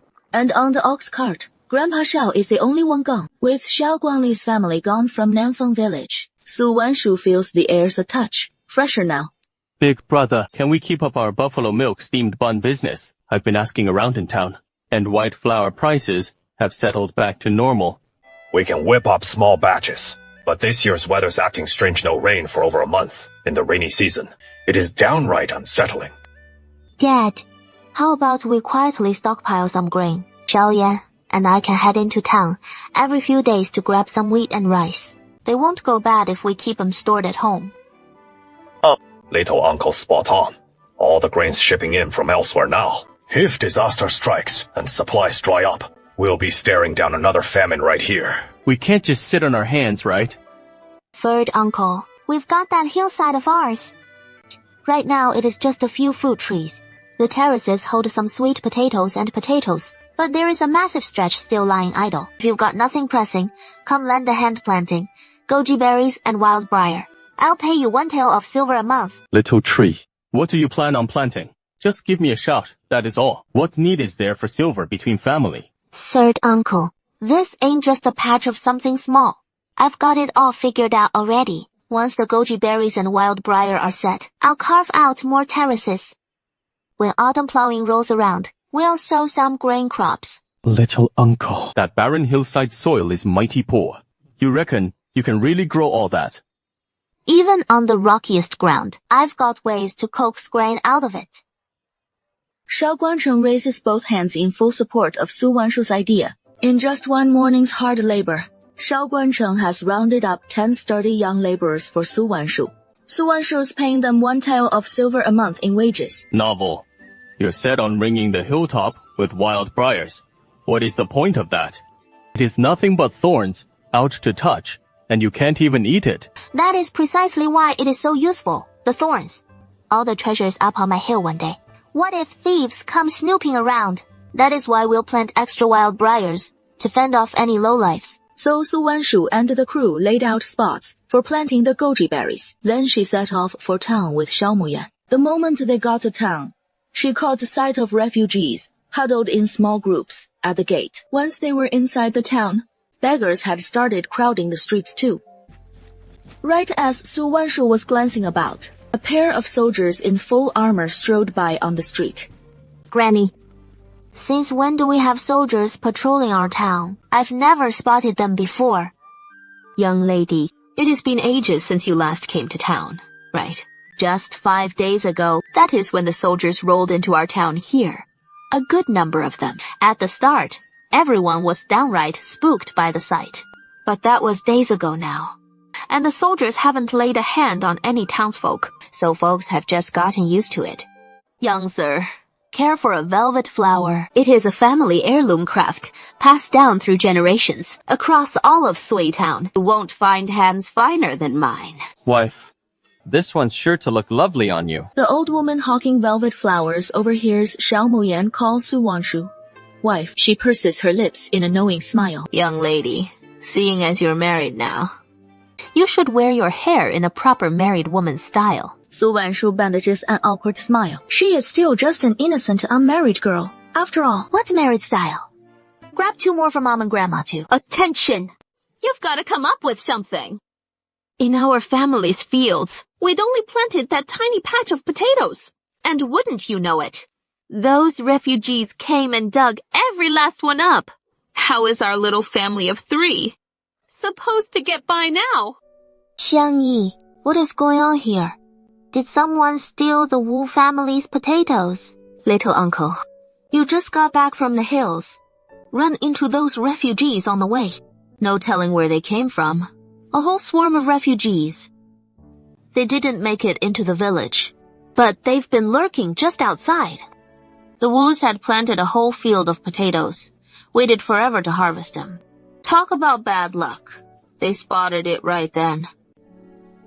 You should have seen them swooping in like a hive of bees on that potato patch. Worse than a plague of locusts. In the blink of an eye, every potato in the field was gone. Not a single one left. When old Lady Wu heard about it, she rushed over in a panic to stop them. But what could an old woman like her do? 3 or 4 of those refugees just knocked her flat on the ground. In the end, she couldn't save the potatoes and took a beating for nothing. Every household, send out a man. We gotta take matters into our own hands. The town's a mess too. No soldiers coming to watch over us. And all those melons, fruits, veggies still ripe in the fields. The river outside's bone dry. Leave them out there, and they'll just rot. So let's harvest them quick and eat them ourselves, before those refugees get their hands on them. Hearing Liu Sanhu lay it out like that, folks in the village felt their hearts sink. Thank goodness we stocked up some grain with the Xiaos not long ago. Or, we'd be in real trouble right now. Many families are probably gonna go hungry now. Little uncle, you're finally back. If you didn't hurry back, I'd have sent your dad up the mountain to drag you home. Mom, we're all good. Look what I brought back. Little uncle, where on earth did you get this watermelon? Mom, you forgot. This is the one we grew ourselves up on the mountain. Grandma, you gotta take real good care of yourself now. What if little aunt comes looking for us one day? What would we do if you got all worn out? Little uncle, you really think Grandma and little aunt will see each other again someday? She was sold off to human traffickers the moment she was born. This world's a vast ocean of people. How is she ever gonna know her own mom even exists? Before, she had Xiao Guancheng and Xiao Muyan weighing on her heart. Now, they're both safe and sound. No need to worry about them anymore. Suddenly, her heart just feels so empty. Grandma, you just don't get it. How do you know little aunt won't come back? Some folks' fates are written in the stars from the start. Right now, you just focus on keeping strong. Someday, you'll see little aunt again. Grandma Xiao really took it to heart. She pulled out her embroidery threads. She wanted to stitch a pretty handkerchief for her little girl. One day, when she comes home, she'll give it to her. Miss, my grandson and I, we haven't had a bite to eat in 2 days. Got any work around here I could do, just to trade for some food? Su Wanshu saw the old woman's lips were cracked and bleeding. But all the way here, passing the vegetable patch, she hadn't swiped so much as a cucumber or a tomato. That alone earned the old woman Su Wanshu's respect. Granny, You're up in years now. What sort of work could you handle? Miss, don't let my age fool you. I know my way around a garden. And I can cook too. Just give me and my little grandson something to eat, and I'll work hard, no slacking, I promise. All right then. Let's see what you know. If you can answer this, I'll have you tend the garden for me. Go ahead, miss. The watermelons in my patch. No matter how I tend them, they just don't yield much. Got any tricks to get more fruit per vine? Easy enough. Before they flower, pick out a few strong main vines. Then pinch back the tips. Once the flowers open, hand-pollinate them. Do that, and each vine'll set several good melons. What about tomatoes and cucumbers? Yeah. Fruit trees. 2 pollination boosts their fruit set rate. What is your name, Granny? You. Just call me Granny Yu. This is my little grandson, Shito. All right, Granny Yu. You and Shitu can stay with me up on the hill. You'll tend the garden for me, and I'll see to 3 square meals a day for you both. Granny Yu, what did your family do back home? Our village didn't just get hit by drought. War tore through it too. They conscripted my son as forced labor. I don't know if he is alive or dead. I poured every ounce of strength into it. Finally managed to bring my little grandson along with a bunch of refugees, to Broken Leaf Town. Luckily, the rebels haven't made it here yet. Otherwise, US too. We'd have starved to death by now. Okay. Brother, this is our family's heirloom sword technique. You can't just learn it. The little brother is fated to connect with our family. If he picks up the sword from you, that'll be his stroke of luck. Little Stone pouts, looking a bit miffed. Little bro, would you like to learn our family's sword technique? Then, could you trade some food for it with Stone? Little Stone, what do you want me to trade for it? I spotted some watermelons in the field when I headed up the mountain earlier. So if you give me 1 watermelon, I'll teach you the flying swallow sword technique. Our family's flying swallow sword technique is renowned for its speed. If you master our family's sword technique, even those palace guards won't stand a chance against you. Let's go. We're heading out to pick a watermelon right now. Any watermelon from the patch pick, whichever you like. Eat as many as you want. Xiaoye, come here. Let's kowtow to the rain god, begging him to send plenty of rain to Sui Town. Sure thing. Rain god, it has been nearly 4 months without a drop of rain in Sui Town. If this drags on, the common folk will be driven to cannibalism. We beg you, Great One, show some mercy, send down some rain, so the people can get a decent meal. With nothing to cushion themselves, they knelt on the hard stone floor and kowtowed 3 times to the rain god. The pair stepped out of the rain god temple, but they weren't rushing home. Instead, they pressed on, foraging for herbs in the valley. Kid, hand over that purple cloud ginseng. Now, if you don't, I won't think twice about cutting every one of you down. Our villagers found it fair and square, threatening us like this. What makes you any better than bandits? Su Wanshu never imagined she'd run into a familiar face in these mountains again. From the voice alone, she knew the victim Gao Qiusheng. Xiaoye, let's go check it out. That big dirt pit must be from unearthing the purple cloud ginseng. And what is the deal with that pregnant woman? The surrounded Gao Qiusheng spotted Su Wanshu and Xiao Muyan right away. Miss So, run east quick. Your villagers are over there. Nanfeng Village, that is. Zhao Xiaowu, Nanfeng Village. Our numbers are Shitai Village by a mile. And your Zhao Zhao Village, you can't even compete. You'd better let us go. Right now. Once I wipe you all out, who'll pin it on me? With that, Zhao Shaowu shot a glance at his men, signaling them to see Su Wanshu and Xiao Muyan. Xiao Yan, take lucky and prosper and fall back. Don't get blood splashed on you. Su Wanshu pulls out her slingshot and pills. Brothers, let's charge in together. Take down that wench and avenge our brothers. Over a dozen villagers from Zhao Zhao Zhao. Su Wanshu sees them all charging at her, but she doesn't flinch. She casually grabs a black pill and loads it into the slingshot. The black pill explodes right at the villagers' feet. The white mist instantly claims the lives of 5 or 6 nearby. You damn girl. Aren't you supposed to be tough? Then, come at me. Zhang Xiaowu, have you forgotten? We've always been on bad terms with Shitai village. You think I care about their lives or death? Little Missy, you think Zhao Xiao was that easy to fool? Shitai village has been selling plenty of bok choy lately. In our town, besides your Nanfeng village, no other spot can grow bok choy. You two are so tight, practically sharing pants. You wouldn't let Gao Chusheng meet his end. Su Wanshu senses a black shadow flash past her side. Zhao Xiaowu, 5 or 6 meters away, doesn't even grunt before the whole man crumples to the ground. After Xiao Miuyan slays Zhao Xiaowu, he doesn't hold back. The long sword in his hand dances through the air like it has eyes of its own. It all happens way too fast. In the time it takes Xiao Miuyan to catch his breath, he wipes out every last Zhao Zhao Yao villager. Who dares mess with my wife? They'll have to ask the sword in my hand if it'll allow it. Misa, young Master Xiao, thank you for saving my life just now. This purple cloud ginseng is my token of thanks. All right, then I won't hold back. We can't stay here long. She wanted to grab young Master Xiao and get out fast. Miss, could Auntie ask you for a favor? How can you act like this?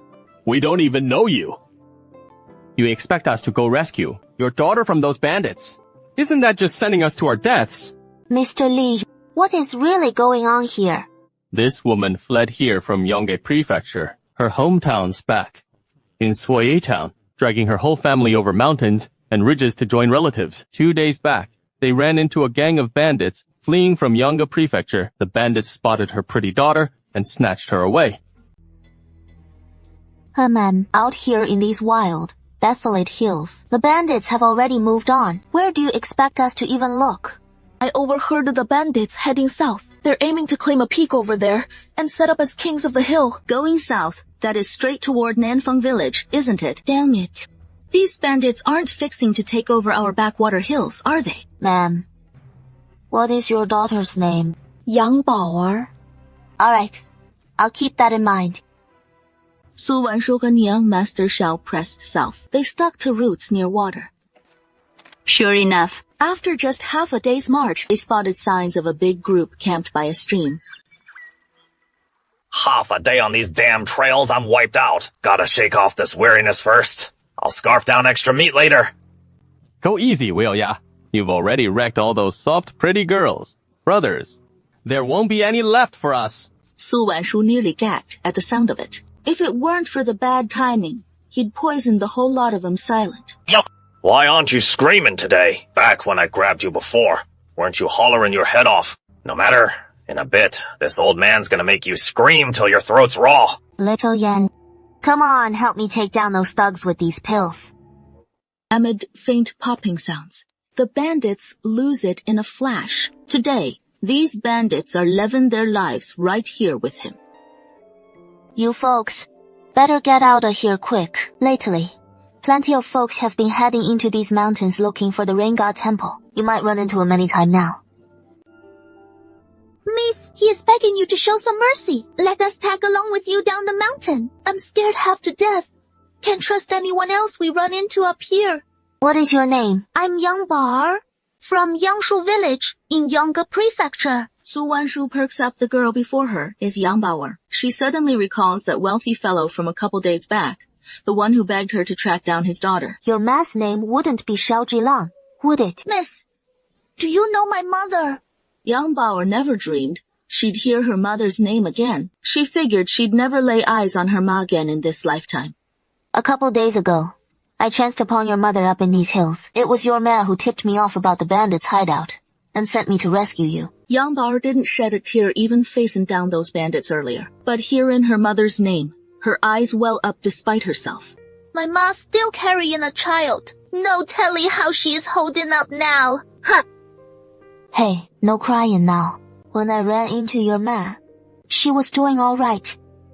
This whole trek, they've been through hell, teetering on the edge of death the whole way. But now, at last, there is a glimmer of hope. They break down and sob their hearts out. I just want to let all this pent-up grief come pouring out in tears. You all come with me first. Let's get out of here. The stench of blood is so thick here. It'll draw wild beasts straight to us. Thank you, miss. Night has fallen. Wang Kai and Zhao Kai have been romping wild outside all afternoon. Finally, they bounded back with 2 plump rabbits clamped in their jaws. Su Wanshu spotted a thin strip of cloth tied around Wang Kai's neck. Yang Bao, take a look. Is this a scrap from your mother's clothes? Missy. Yeah. This is definitely from my mother's robe. Looks like Wang Kai and Zhao Kai have already crossed paths with Gao Chusheng. Then I reckon you and your mom can reunite tomorrow. Yang Bao nodded eagerly, his eyes shining. Wang Kai and Zhao Kai brought back 2 hefty wild hares. Su Wanshu wasn't about to wait till morning, so she just roasted them up and dug in. A faint chill rode the evening breeze through the mountain woods. Worn out from a full day scrambling over the hills, Su Wanshu soon drifted off.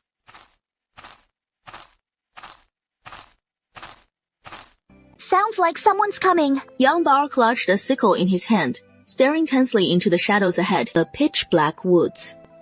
Miss S.U. It is me.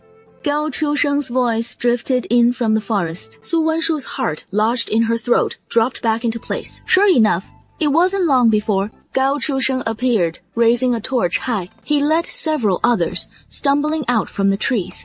And there, among them, was Yang Bao's mother, Shao Zhilang. Hilde Li, what brings you all rushing here in the dead of night? It is Sister Shao. She is suddenly seized up with terrible belly pain, and I'm scared the little one in her womb might be in real danger. That is why I hustled her straight here to you tonight. Mom, what is going on with you? Oh, Bella! Mom's finally got her eyes on you again. You two can bawl your hearts out in a bit. First, let me feel Sister Shao's pulse. Likely from all that trudging through the woods, it has exhausted her. She is showing signs of threatened miscarriage. Aunt Xiao, do you want to keep this baby? Misu, please think of something for me. I want to keep this baby. This is what my husband risked his life to protect. It turns out, when Shao Zhilang's family fled the famine, they ran into bandits. Her husband was hacked to death trying to protect Shao Zhilang and Yang Baoer. Before he died, he made Shao Zhilang promise to protect the child. This is an ancient calming pill. Take it first. I'll check on you again tomorrow, in daylight. Are there any suitable herbs nearby? I'll prepare a fetal stabilizing decoction for you. Thank you, Miss Su. Though Shao Zhilang didn't know the extent of Su Wanshu's medical skills, she inexplicably trusted her. Once the sun rises, Su Wanshu 也靠着包起高秋生's class. We're heading back to Shitai village too. We've been searching for the goddess temple. If you don't mind, travel with us. Sure. But with all these people, our pace will surely slow down. That is fine. She gathered some herbs nearby while everyone rested, and brewed a fetal stabilizing decoction for Shao Zhilang to drink. Then, on a small strip of cloth, she wrote a message to Yang Guahua, reporting that all was well. Delayed return by a few days, don't worry.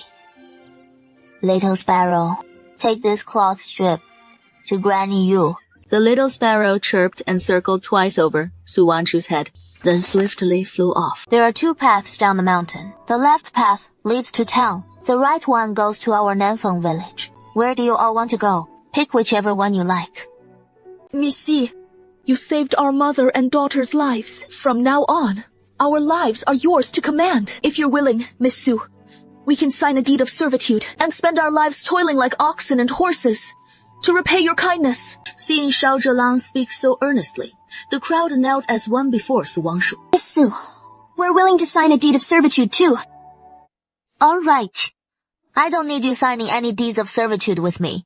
A long-term labor contract will do just fine. I've got a patch of barren hillside, and right now, I could use the extra hands. Head over there and help me clear the land for farming. Just as Su Wanshu and her group vanished around the bend of the winding mountain trail, Two furtive figures poked their heads out from behind a cluster of bushes. Big brother, what do we do now? That little witch has headed to the village.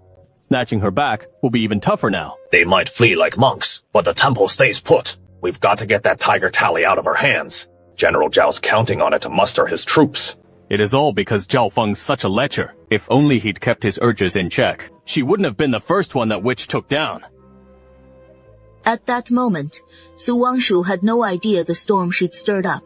That day, as she rifled through the bandits' gold and silver, she unwittingly pocketed half a tiger tally, enough to command 200,000 elite flying dragon soldiers. This very tally had been stolen from the palace on orders from Zhao Jing, the Zhenan general of the realm. It was being escorted by 3 of the general's most trusted men. They disguised themselves as beggars and refugees the whole way, finally making it this far, with Yangge Prefecture's outpost almost in sight. Who would have thought it'd get snatched away by Su Wangshu up on that mountain? If we can't wrap this up properly, Zhao Qing and Wang Qing's whole families will likely get dragged down with us and wiped out.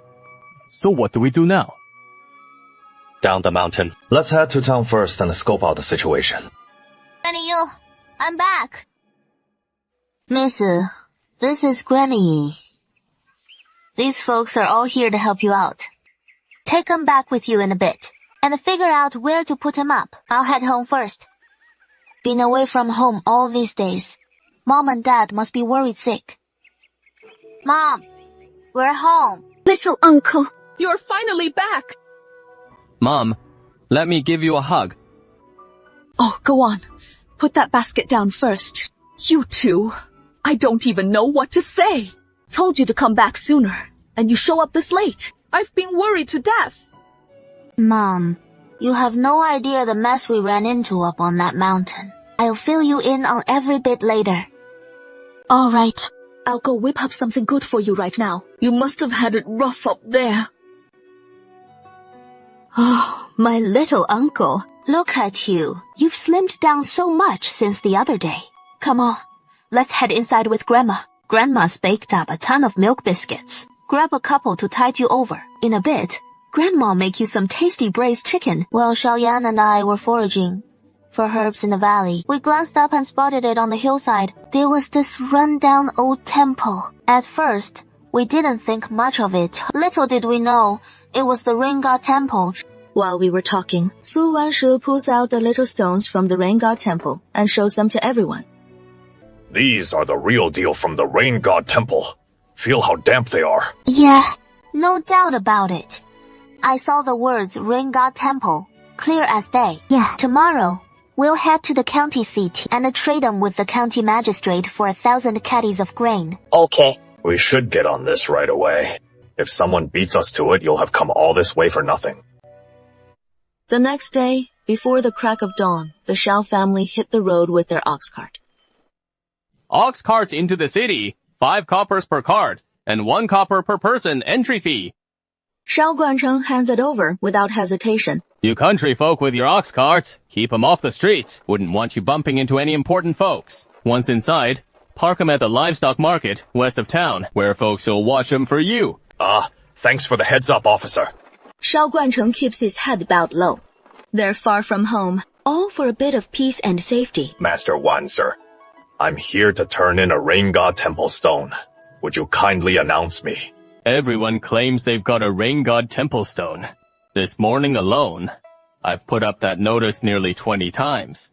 Kid, let me lay down the law up front. If this one's fake too, I'll break your legs myself. Shao Guancheng and his family follow the bailiff into the county office. They've just been led to the side hall. Suddenly, a Yamen runner burst out from the backyard in a total frenzy. Zhang, quick ride like the wind and fetch Dr. Feng right away. The county magistrate's suddenly bleeding from all 7 orifices. He has collapsed. Su Zhong, you blockhead, what were you thinking? The gatekeeper's horse. Young Master Q just rode it off a minute ago. What are we gonna do now? What in the world are we gonna do? Gentlemen, officers, this humble girl has a bit of medical knowledge. Might I take a look at the county magistrate? Without a horse, who knows how long it'll take to bring back Dr. Feng? Better to have the young lady check him out first. Master! Master! You've got to hang in there! Are you really just gonna leave like this? How am I and little Feng supposed to get by without you? Make way. Clear the path. As Yu Zhong bellows, shoving the crowd aside to clear a path, he leads Su Wanshu straight into the room. As Yu Zhong, weren't you sent to fetch the doctor? Why'd you drag a girl back instead? Little General Fen, it is downright peculiar every horse in the Yamen's vanished today. Even that old nag from the gatehouse got snatched up by the young master. No horse in sight. So this lowly one had to leg it to Dr. Feng's. And a round trip like that. At least half an hour. The master's in no shape to wait. This young lady says she knows her medicine. So I figured I'd better bring her to give him a once-over first. This is madness. Keep blocking me, and I won't be able to treat the county magistrate. In a moment, it'll be too late for him. His breathing's already faint. Ah, miss, please hurry and take a look at my master. Su Wanshu nodded. She stepped forward without a word and grabbed a silver needle, inserting it right into the God Court acupoint on Magistrate Kuo's forehead. Get me a sharp little knife.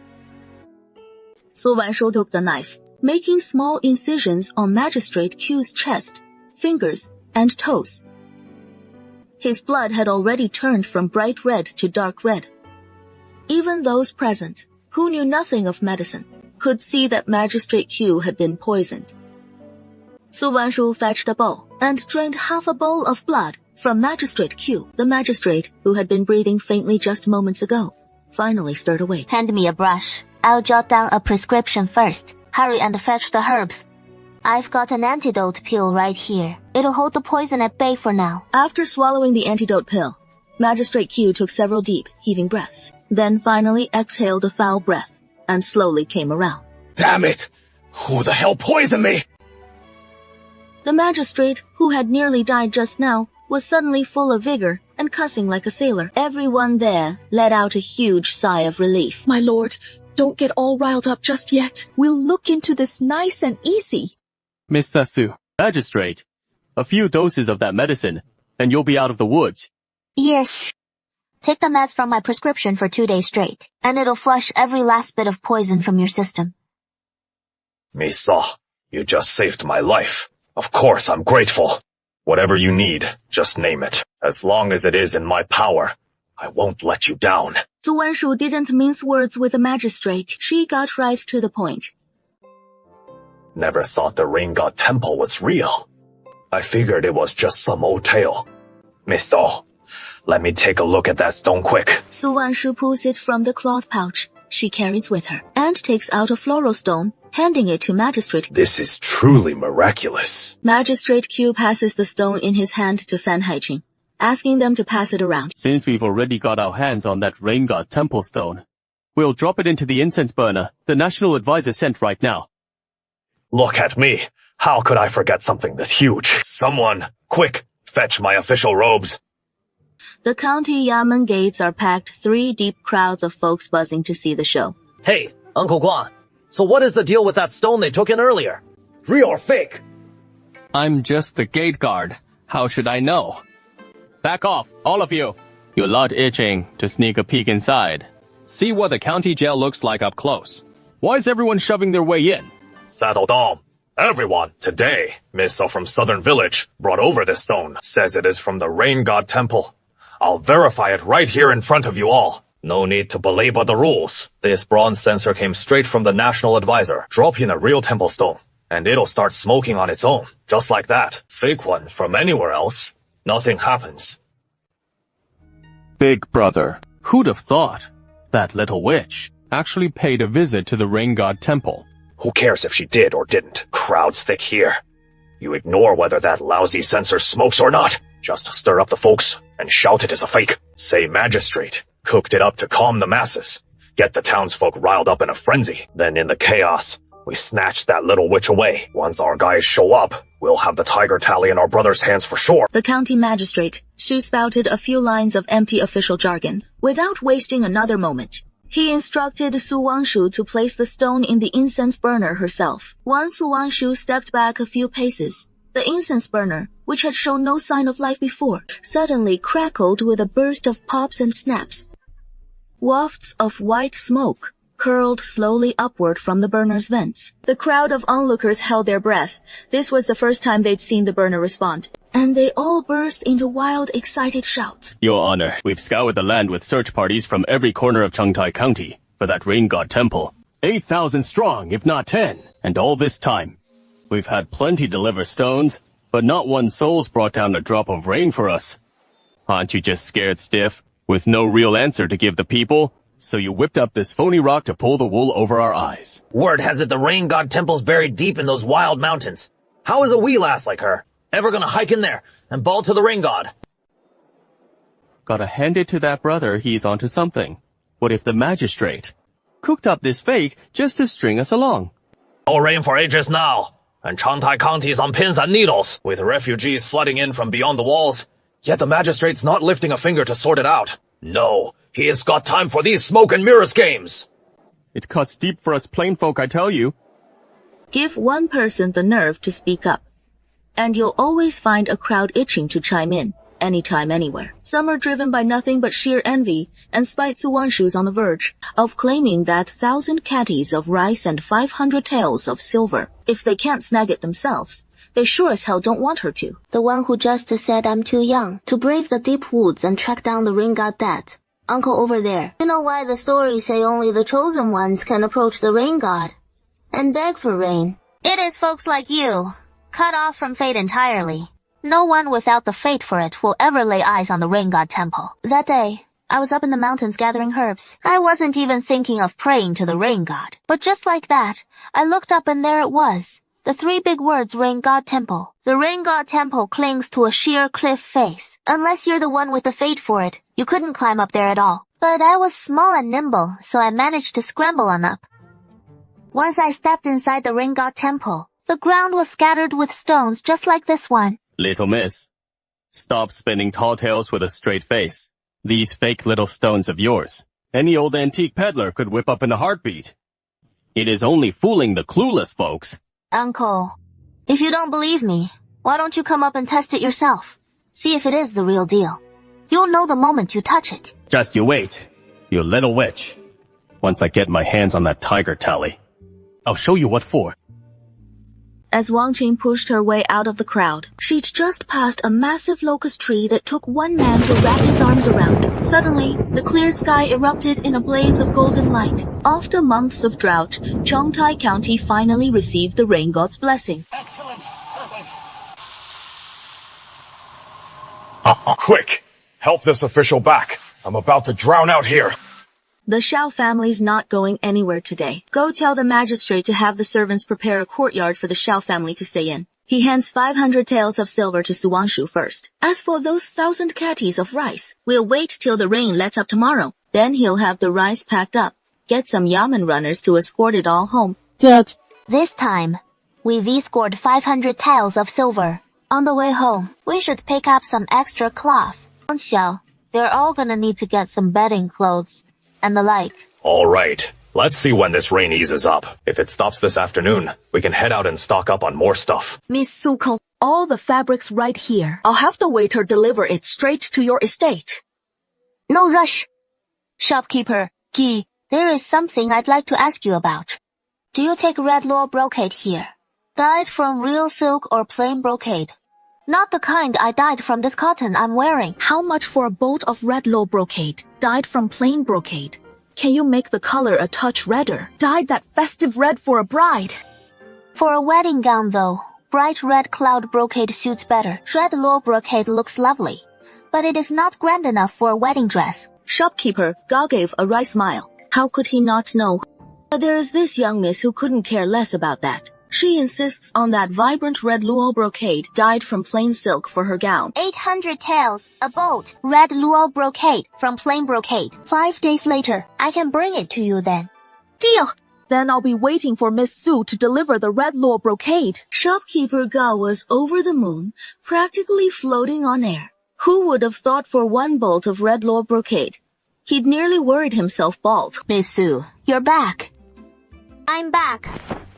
Granny Yu, was the rain heavy up on our hill yesterday? That's spring. By the reservoir, it is turned into a real waterfall now. Let's head inside and chat. I've brought back some good stuff for everyone. All right, let's go in. The buffalo milk steamed buns will be ready in a bit, just in time for you to try my cooking.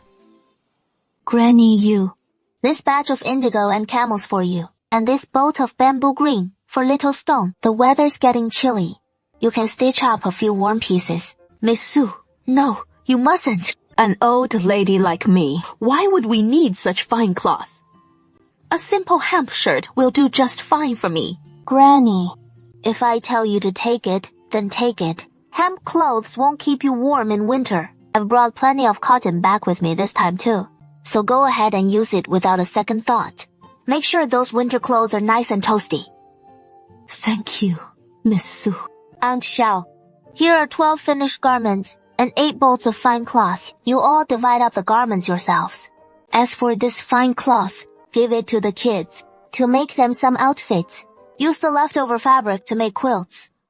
Miss Su, we're just servants. We don't need such fine quilts. These 2 quilts we have are plenty for the house right now. Aunt Xiao, just 2 quilts for a big family like yours. 2 quilts might do for a night or 2, but over time they definitely won't be enough. Hurry and take them inside. We'll cut and sew them this afternoon. Make as many as we can. Little aunt, make sure you don't go wandering about these next few days. Your due date is any day now. Okay. I have a feeling it is coming any day now too. I just don't know when this little one will decide to arrive. Big brother, we can't screw this up again. If we don't get that tiger talisman to the Grand General soon, he'll send his spies sniffing around for us. Got it. I figure Su Wanshu's bound to head to Changtai County again this time. We'll lay an ambush on her way back. With extra men this round, I refuse to believe a sneak attack on that little witch. Won't let her take out a dozen guys in a blink. The moment she slips even half a beat, I'll end her myself. Su Wanshu had no clue Zhao Qing was gunning for her once more. Chatting and chuckling with Shang Miyan the whole way, she breezed into Changtai County. Shopkeeper Jiyu, long time no see. Oh, my precious little auntie. You're right on the dot. I've been on pins and needles. Dyeing a bolt of red brocade ain't no small feat, you know. It just held me up a tad. With that, Su Wanshu reached into Xiang Muyan the back basket and pulled out a bolt of red brocade wrapped in rough cloth, setting it down on the table. Shopkeeper Giyu hurriedly unwrapped the rough cloth. A stunning bolt of red brocade burst into view. The other patrons in the shop were laying eyes on red brocade for the first time. They all surged forward, peppering her with questions about where it came from. This batch of red brocade's already reserved. If you're keen, folks, swing by later and we can hash it out. Shopkeeper Goose every inch, the savvy trader, always got a trick up his sleeve. He is just scared we'll catch wind of his selling price. Shopkeeper Jiyu, this is my latest dye job. What'll you pay me per bolt? The moment those bolts hit the table, the wealthy customers who'd struck out on the red brocade earlier all perked up. It spooked Shopkeeper Gu so bad he didn't even negotiate with Su Wanshu. He just whisked that batch of red brocade out of sight. How much for this red cloud brocade? Shopkeeper Gu wiped the sweat from his brow. He had no clue what price to throw out. Miss Lu, I'll give you a square deal. 3 taels of silver per bolt of red brocade. At this rate, you won't find a better offer anywhere in Changtai County. Sure. The young lady flashed a smile at Su Wanshu. She had her maid grab the red brocade and off they went. Su Wanshu caught on right away. The young lady had baited Shopkeeper Gi into naming his price on purpose. He knew full well Shopkeeper Gi was a crafty old hustler. Once Miss Lu put him on the spot like that, Shopkeeper Gu figured he'd cut the crap. He snapped up Su Wanshu as 20 bolts of fabric at 1 tael apiece. No fuss. Shopkeeper Giyu, you're a man who gets down to business. Next batch, I dye up. I'll bring it right here to you. Dear, Miss Su, dye up as much red brocade as you like. Just haul it all my way. I'll buy every inch you bring. You think I'm some wide-eyed pushover? After I've turned that prime silk into perfection, and you lowball me at 800 taels, keep dreaming.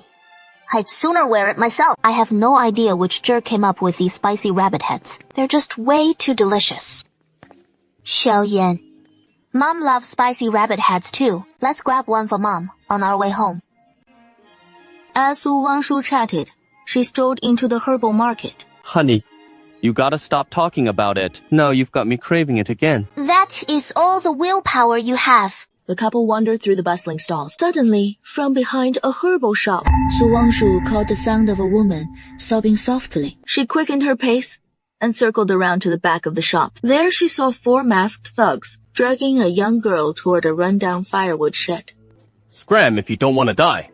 Hey, boss. Don't shoo the little lady away. What if we want to have some fun too?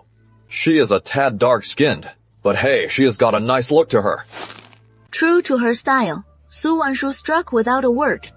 There was a sharp crack. A bloody hole bloomed right between the thug's eyes. The girl they'd been hauling collapsed to the ground in sheer terror, too shaken even to sob. As Su Wanshu stepped closer, she realized the girl she'd just saved was Miss Lu, the one from the cloth shop earlier. Miss, are you okay? Miss Lu shook like a leaf. Missy, could you give me a hand? I can't get up on my own. Su Wanshu knew they had to move fast. She reached down and took Miss Lu's hand, hauling her straight out of there. Thank you. Miss Su, there is an inn not far from the herbal market. Would you mind taking me there? Sure. Didn't you have a little maid with you? Where'd she go? I'm afraid she is dead. Su Wanshu's heart skipped a beat. She hadn't expected things to turn so dire in mere moments. So many things have happened to Miss Lu. After Miss Lu settled into the inn, she asked Su Wanshu to help send word to the Lu residents and fetch a woman named Song Mama. Only then did Su Wanshu learn the full story. Miss Lu is named Lu Xiyun, the illegitimate daughter of the Yongge Prefecture governor. She'd come to Chengtai County on her way home to visit relatives. Miss Xu, please, keep what happened today under wraps for me. Miss Lu, rest easy. I won't breathe a word. Lu Xiyun offered her 100 taels in silver notes, but Su Wanshu turned it down. It was just a small favor, nothing more. She was too embarrassed to take 100 taels from her. Miss Xu, if you ever run into trouble down the line, come find me. No questions asked. Whatever I can do to lend a hand, I'll be there for you. With those words, Lu Xiyun untied a sachet from her waist and handed it to Su Wanshu. All right. Then I'll accept it. Lu Xiyun didn't linger at the inn. After changing into fresh clothes, she hurried off with Song Mama.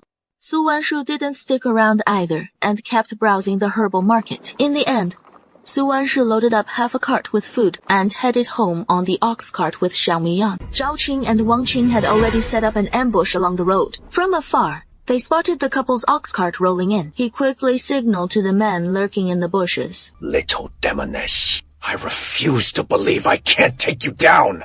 Su Wanshu was chatting with Xiao Miyan in the ox cart. She faintly caught a whiff of that foul catalpa stench in the air. Xiao Yan, someone's out to get us. Take this antidote pill. Looks like we're in for a fight. Get the iron cockleburr ready. Zhao Qing gripped a long saber. Leading over a dozen black-clad thugs, he charged right at them. You're that survivor from the bandit slaughter the other day. Since you know my background, I'll cut straight to the point. Hand over the loot you scraped up on the mountain, and I'll let you walk. If not, don't blame me for getting rough. Bring it on. Don't hold back. Forgot how your buddies bit the dust. I'd be happy to refresh your memory. He felt the world spin around him. He crashed to the ground with a thud. The other black-clad men hadn't expected this pretty girl before them to strike so viciously.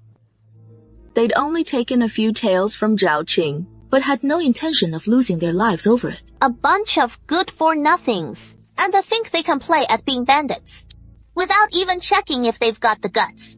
Just as Su Wanshu thought the fight was wrapping up, a sudden rumble of hoofbeats echoed from nearby. In mere moments, the riders encountered the black-clad men fleeing from Su Wanshu's side. The newcomers wielded long staffs. Those fleeing thugs didn't even have time to react. What the hell? Before their heads rolled from their bodies. As Su Wanshu realized it right away, these men in black are after his life. They're charging straight at him from our side. Xiao Yan, let's head for the woods. In that split second, Xiao Muyan gripped his iron sword Without a second thought, he stepped in front of Su Wanshu. Is that all you've got? Not even enough to pick my teeth with. Standing behind Xiao Muyan, Su Wanshu was completely stunned. Right now, Xiao Muyan showed no trace of his usual foolishness. Weren't you trying to kill me? So why'd you suddenly stop? The black-clad men said nothing. They exchanged hand signals. Then they charged at Xiao Muyan all at once. Over 6 foot, Xiao Muyan moved like a swallow in flight, swiftly reaping lives amid the black-clad foes. His technique was none other than the flying swallow swordplay. General, we've got him here. Quick, dislocate their jaws.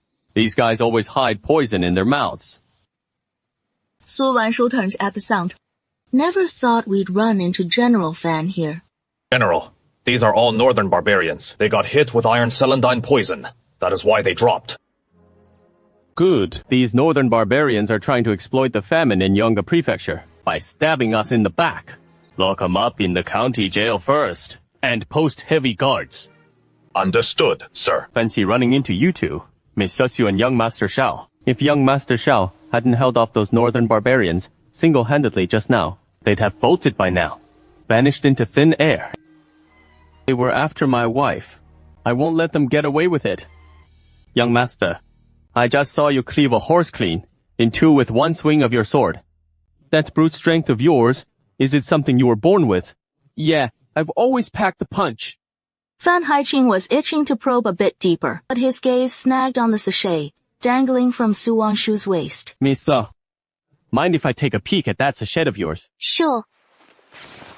Su Wanshu handed it over, without missing a beat, the moment Fan Haiqing spotted the cloud embroidered on it. You know Miss Lu Qi. You mean Lu Xun? That is right. You know her too. I've crossed paths with her a couple times. Really? Yeah, Miss Lu gave me this sachet herself. As for why she handed it over, that is staying under wraps. Since you know Miss Lu, why not go straight to the source? Your part in this is over. Time for you to hit the road. Much obliged, General Fan. What did you just say?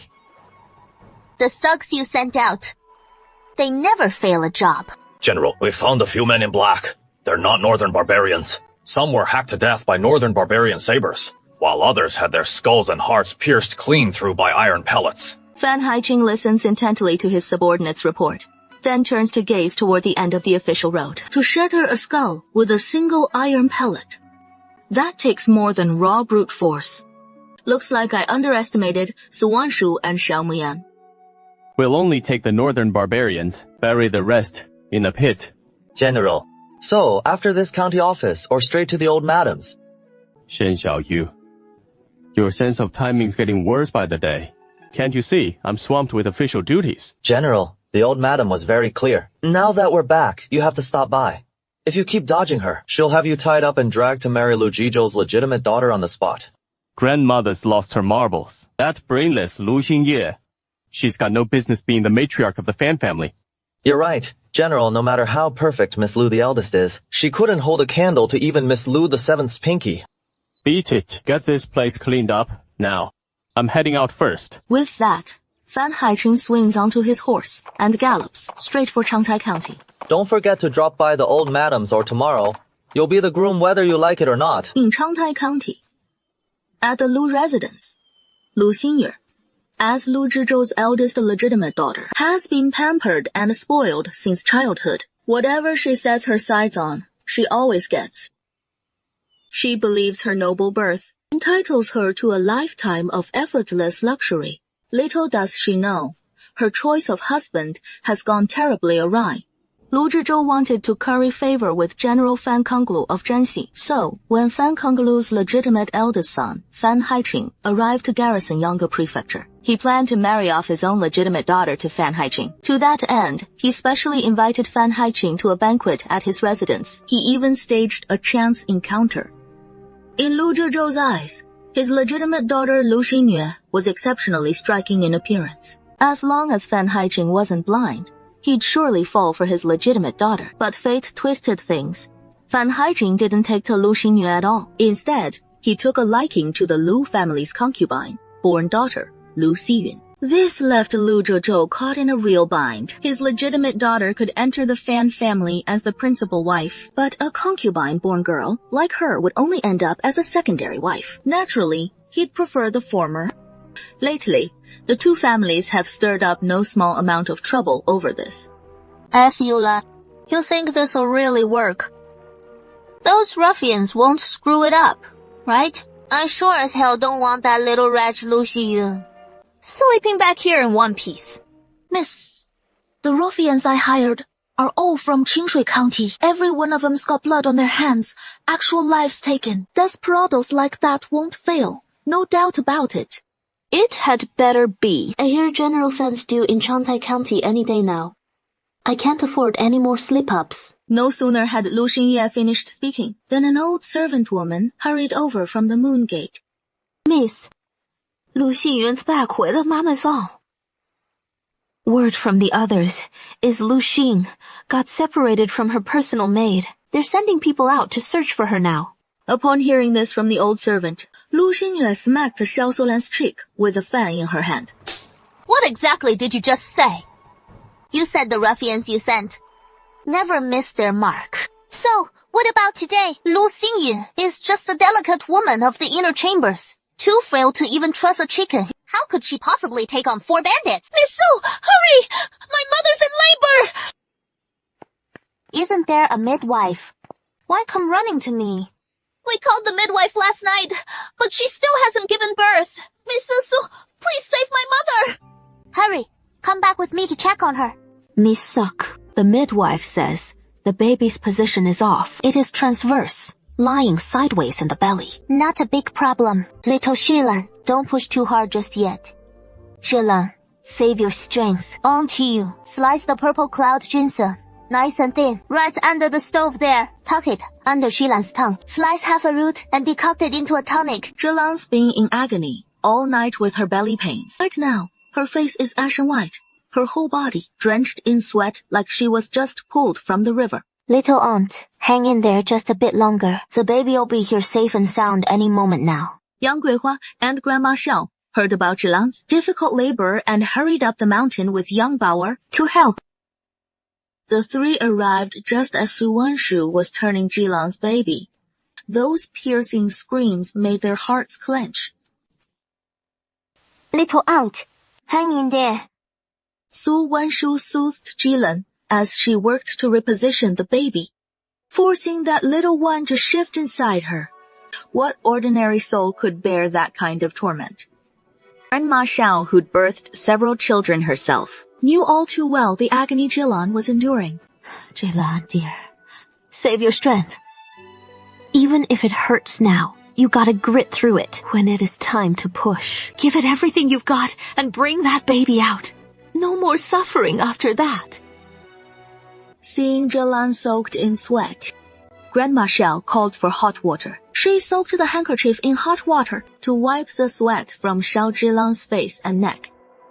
Grandma Xiao's handkerchief accidentally brushed past Xiao Zhilan's ear. She spotted a teardrop-shaped mole right behind Xiao Zhilan's ear. Grandma Xiao's fingers trembled as waves of shock crashed through her heart. That little daughter she had to sell away, her ear had the exact same birthmark behind it. This was the critical moment in Xiao Zhilan's labor. Grandma Xiao could only suppress the surge of emotions in her heart. Her heart twisted in agony, right along with Xiao Zhilan's cries. Little auntie, in a moment, when I call for you to push, put every last bit of strength you've got into it. We're running out of time. 1, 2, 3. Push! Once more. 1, 2, 3, push! Su Wangshu had helped Xiao Zhilan push several times, but the baby still showed no sign of coming out. Little uncle, I can't. I have no strength left. Those words seemed to drain the last of Xiao Zhilan's strength. Little auntie, we have to try one more time. Su Wanshu was already prepared. If the baby didn't come soon, she was ready to force it out. Zhilan, you have to hold on. Do you know the truth about your origins? Xiao Zhilan nodded. I was a child bride, bought by my adoptive mother. My poor Zhilan. I am your real mother. You have to bring this baby into the world safely. Your good days are just beginning. In that instant, Xiao Zhilan was completely stunned. She even forgot the waves of pain in her belly. Auntie. No, wait. It should be Auntie. Let's give it one final try. I know you can bring this child into the world safely. Xiao Zhilan's eyes welled up as she nodded faintly. He has to pull through. His own mother is right there before him, with so much left unsaid between them. Amid Xiao Zhilan's agonized, gut-wrenching cries, the tiny babe who'd endured torment all night finally let out a lusty wail as he entered the world. Auntie, it is a boy! A boy, what a blessing! A boy! Zhila, just stay here and rest easy during your confinement period. I'll go let your two brothers know later. Once you're done with confinement, we'll throw a proper feast right here in the village to spread the word to all the folks, young and old, that you're back home. Speaking of feasts, in just a few days, little uncle and Xiaoyan are throwing one too. And now with your big news on top of that, our family's got double blessings headed our way.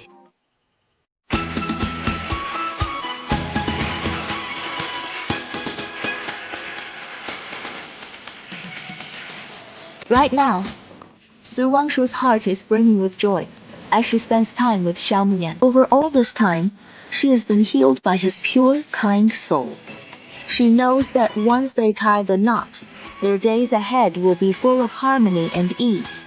Following young Guihua's instructions, Su Wanshu tosses strings of small copper coins to the kids chasing after the ox cart. Starting from the village entrance, the crackling firecrackers haven't let up for a second. Nanfeng village hasn't buzzed with this kind of energy in over half a year. Each burst of firecrackers seems set to chase away the gloom that has lingered over the village, exploding fiercely across the sky. The Xiao family has been waiting eagerly at the door for quite a while. Before Su Wanshu steps off the ox cart, she scatters all the remaining copper coins from the basket. Only then does Xiao Muyan carry her into the Xiao family courtyard. Village weddings come with all the traditions, LD by Xiao Muyan. Su Wanshu feels totally spun around in the days. In the end, the only part she remembers is the bow to heaven and earth, the bow to the elders, and the couples bow to each other. She even bonks heads with Xiao Muyan because she can't see a thing under the veil. After all that fumbling around for what seems like ages, finally, Xiao Muyan lifts the red veil from her head. Su Wanshu lets out a huge sigh of relief. Oh my gosh, that really wore me out. Wife, take it slow.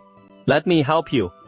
Xiao Muyan was so thoughtful, stepping up to gently remove the hair ornaments from Su Wanshu's head. Oh, young master, take it easy. You two haven't shared the nuptial wine yet. Hold off till you've had the nuptial wine. Then it is not too late to take off the headdress. I remember that custom. My bride, once we share that nuptial wine today, you'll truly be my wife. Su Wanshu gazed at Xiao Muyan Han's endearingly goofy look. She couldn't help bursting with laughter inside. Xiao Muyan's such a lovable goof. He probably has no clue what makes a real wife. Wife, help me up. My head's spinning so bad. Still dizzy. I just gave you some sobering up soup. It should be kicking in by now. Not sure if it was Su Wanshu who slipped first, or Xiao Muyan. Out of nowhere, Xiao Muyan suddenly kissed Su Wanshu on the lips.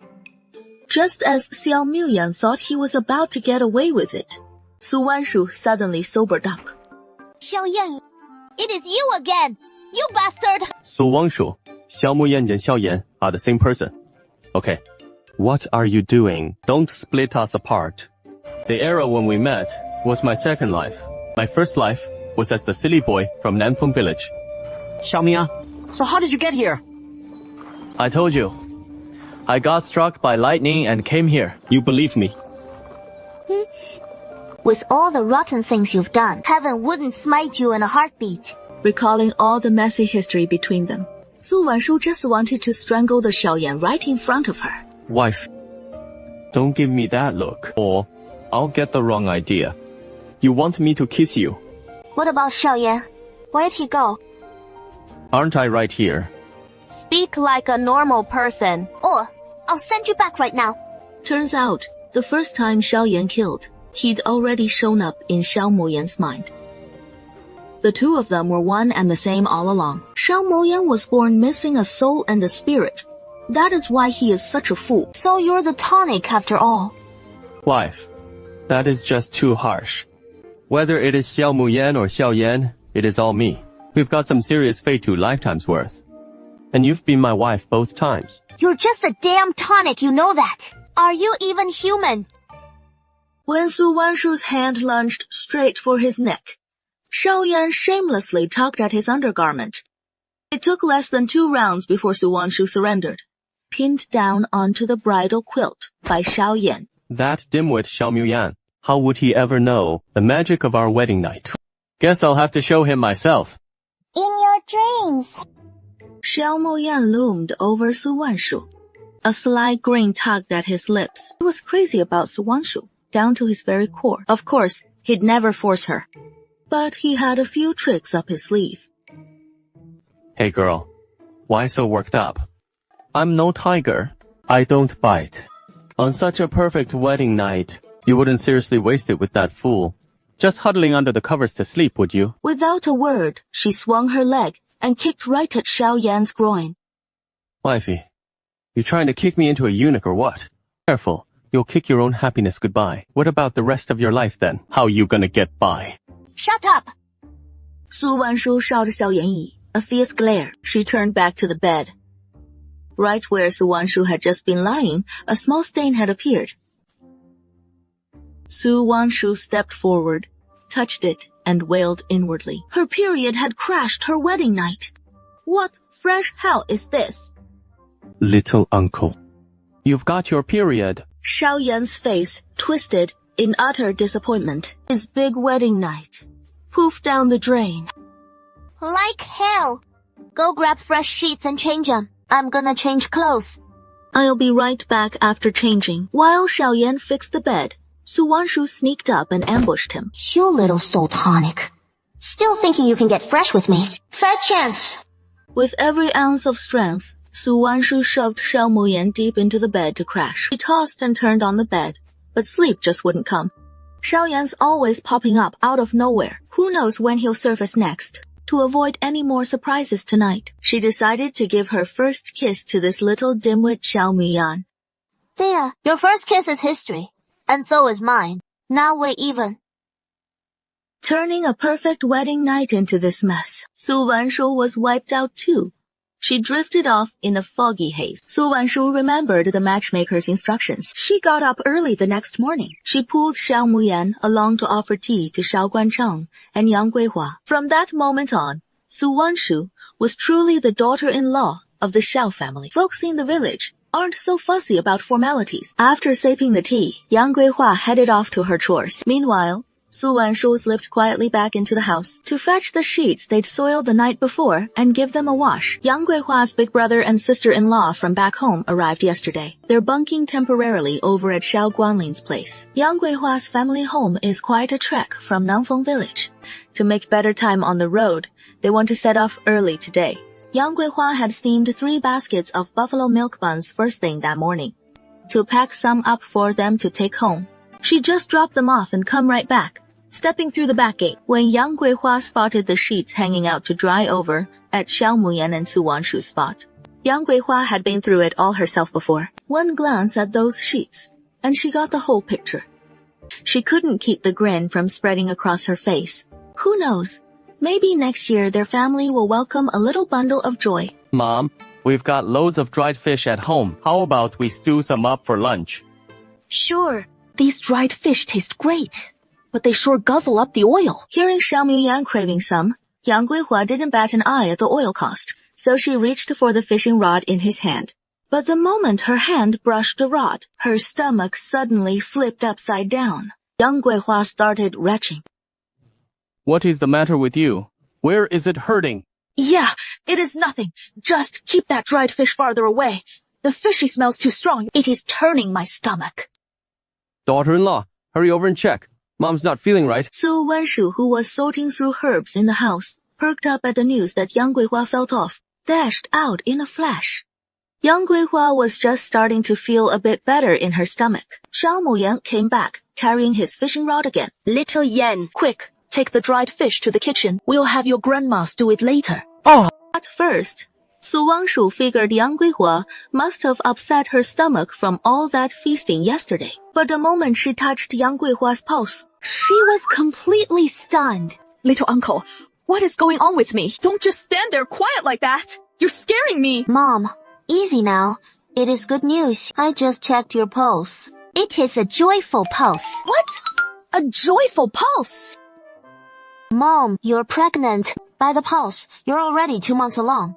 Little Yan, quick, go fetch Dad. Xiao Guancheng, busy weaving a bamboo basket, heard about Yang Guihua's dry heaving earlier, and rushed right over to see. Dad, Mom's pregnant, and it is twins.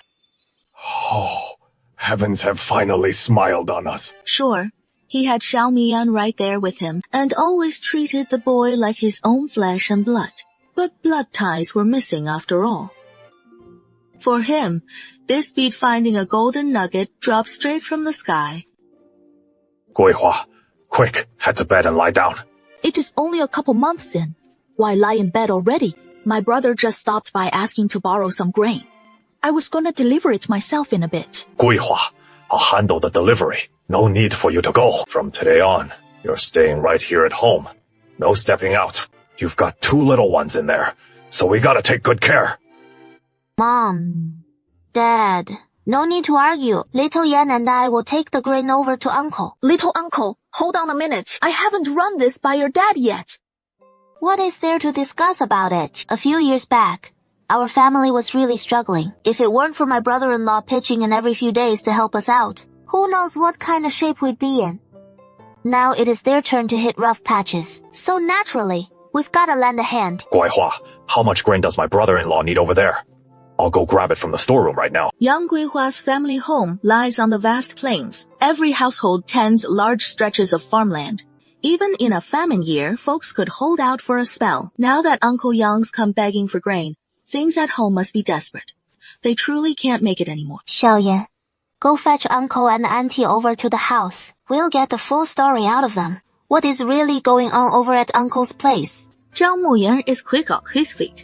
It wasn't long before he brought Uncle Yang and Auntie right over. This is Su Wanshu's first time meeting the two of them. With great courtesy, she stepped forward and bowed to them. No need for that up you get. Up. Look, it is our first time meeting, and I didn't even bring a proper gift. It was already such an honor that you came to my wedding with Xiaoyan. What gift could we possibly need? Su Wanshu smiled warmly as she poured Auntie a cup of tea. Which kind? Has the drought hit your parts too? Come spring, with the rice still in the fields. We had relentless downpours for half a month straight, being on the flat plains. The rice in those fields was just swept clean away. Once the rains finally let up, we hurried to replant other crops. Who'd have thought a drought would strike right after? This year's yield has been downright disastrous. We've used up every last bit of grain at home. That is why I've had no choice but to come borrow a little grain to get us through. Uncle, how much grain do you need? Oh, whatever you can spare will do. I really wouldn't know what is fitting. Sheng Weining saw Yang Dayong still hovering there. All hesitant, he was starting to feel a bit anxious. Can a scrap of pride fill your stomach? If it were Guihua, little uncle, or Xiaoyan, today, right here in front of you all, I'll drop any pretense. Let me lay it all out plain. Back during the flood, it wasn't just our fields that got inundated. Our house got swept away too. Then the drought stretched on for months, leaving the fields completely barren, not a grain in sight. We've been foraging for wild greens along the ditches every single day just to stay alive this long. When that letter from Guancheng reached us, we were so worn out, we could hardly lift our heads. We dragged ourselves north to seek shelter with you all. It was our second brother who said it straight if we hunkered down in the village. We'd just waste away from hunger. Better to head this way and see what shakes out. Who knows? There might be a fighting chance waiting. Su Wanshu never saw it coming. That the Yangs had sunk to such desperate straits. Uncle, Aunt, those outfits you're wearing, they hardly scream famine refugees on the run. These rags on us. The whole clan of over a dozen scraped together every last scrap they could spare to make us look halfway decent. They crept in like shadows, hearts pounding, dreading the Shaos might scorn them outright. After all, Yang Guihua hadn't given the Shaos so much as one son or daughter to carry on the line. And here comes her birth family, hats in hand, begging for a bit of grain. They were terrified. It would weigh her down, drag her into the mud with them. Hold up, big sis. You mentioned the whole family's here. Over a dozen souls. Second brother and third brother too. All of them. Yeah. They're too ashamed to set foot in the village proper. They must have bedded down in the woods on the village edge last night. Su Wanshu's mind reeled with disbelief. The chills already setting deep. A night roughing it in the open like that. You could freeze solid before dawn. The Yangs, going to these extremes just to keep from burdening Yang Guihua. Folks like that, he has got no choice but to step up and help. We'll hash out the details later. Xiaoyan, go hitch up the ox cart. Let's bring those uncles back home first. Xiao Muyan and Xiao Guancheng urged the ox cart onward, burying Yang Daiyong, Yang Guihua, and Su Wangshu beyond the village bounds. Their ox cart trundled down the narrow path, skirting the village, pressing on toward Qingxi Mountain for a good 2 lao, the ground, before they finally reached the thicket where the Yangs lay hidden. Second brother! Why put yourselves through all this suffering?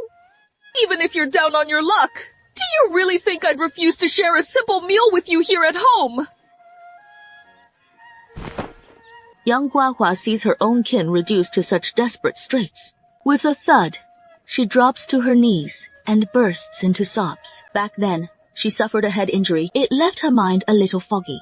Not as sharp as before, but not a single one of her brothers or sisters-in-law ever held it against her. When they were finding her a husband's family, they were awfully picky about it, all out of fear that she'd end up married off and mistreated. Guihua, don't cry.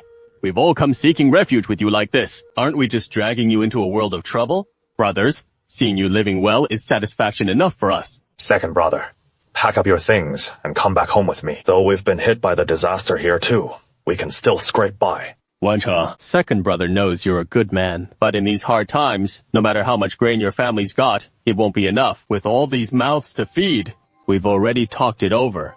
Once we've seen you, we'll keep heading north. Once we're beyond Yonga Prefecture's borders, we'll surely find a way to get by.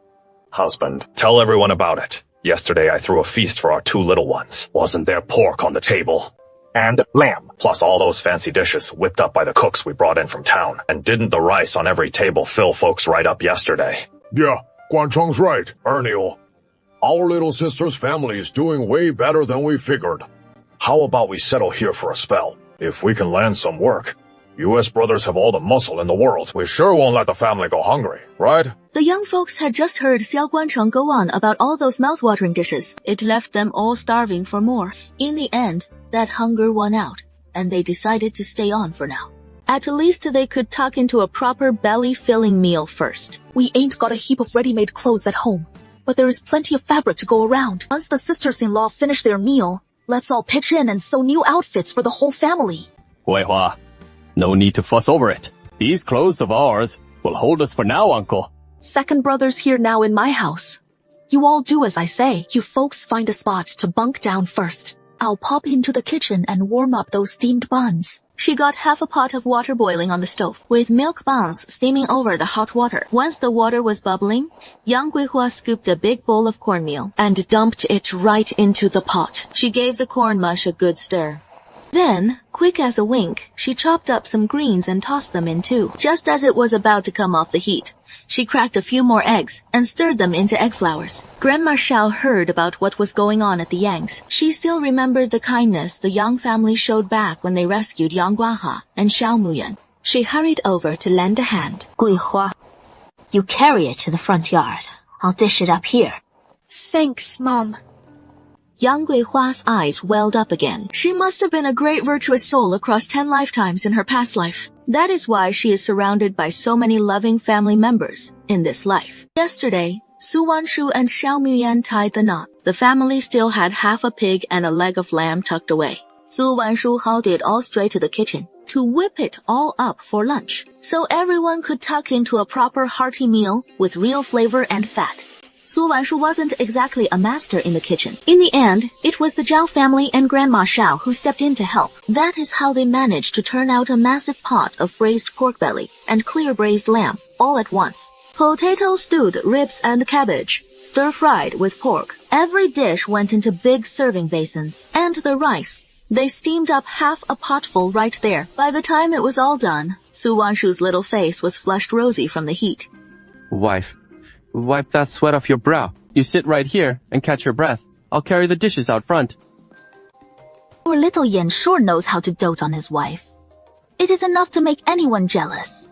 Tell me about it. Master, I've slipped all the powder into Lu Xinyun's dim sum. Just one bite, and he won't last the day. Excellent. The whole place feels brighter. Without that little wench around.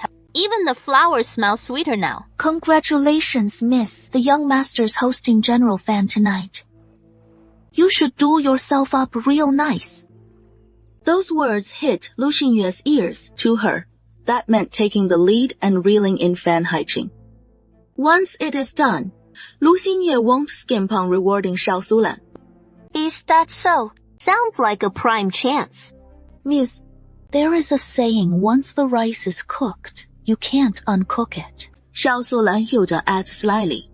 Lu Xinyue freezes for a beat. Her cheeks flush scarlet in a flash. You little devil.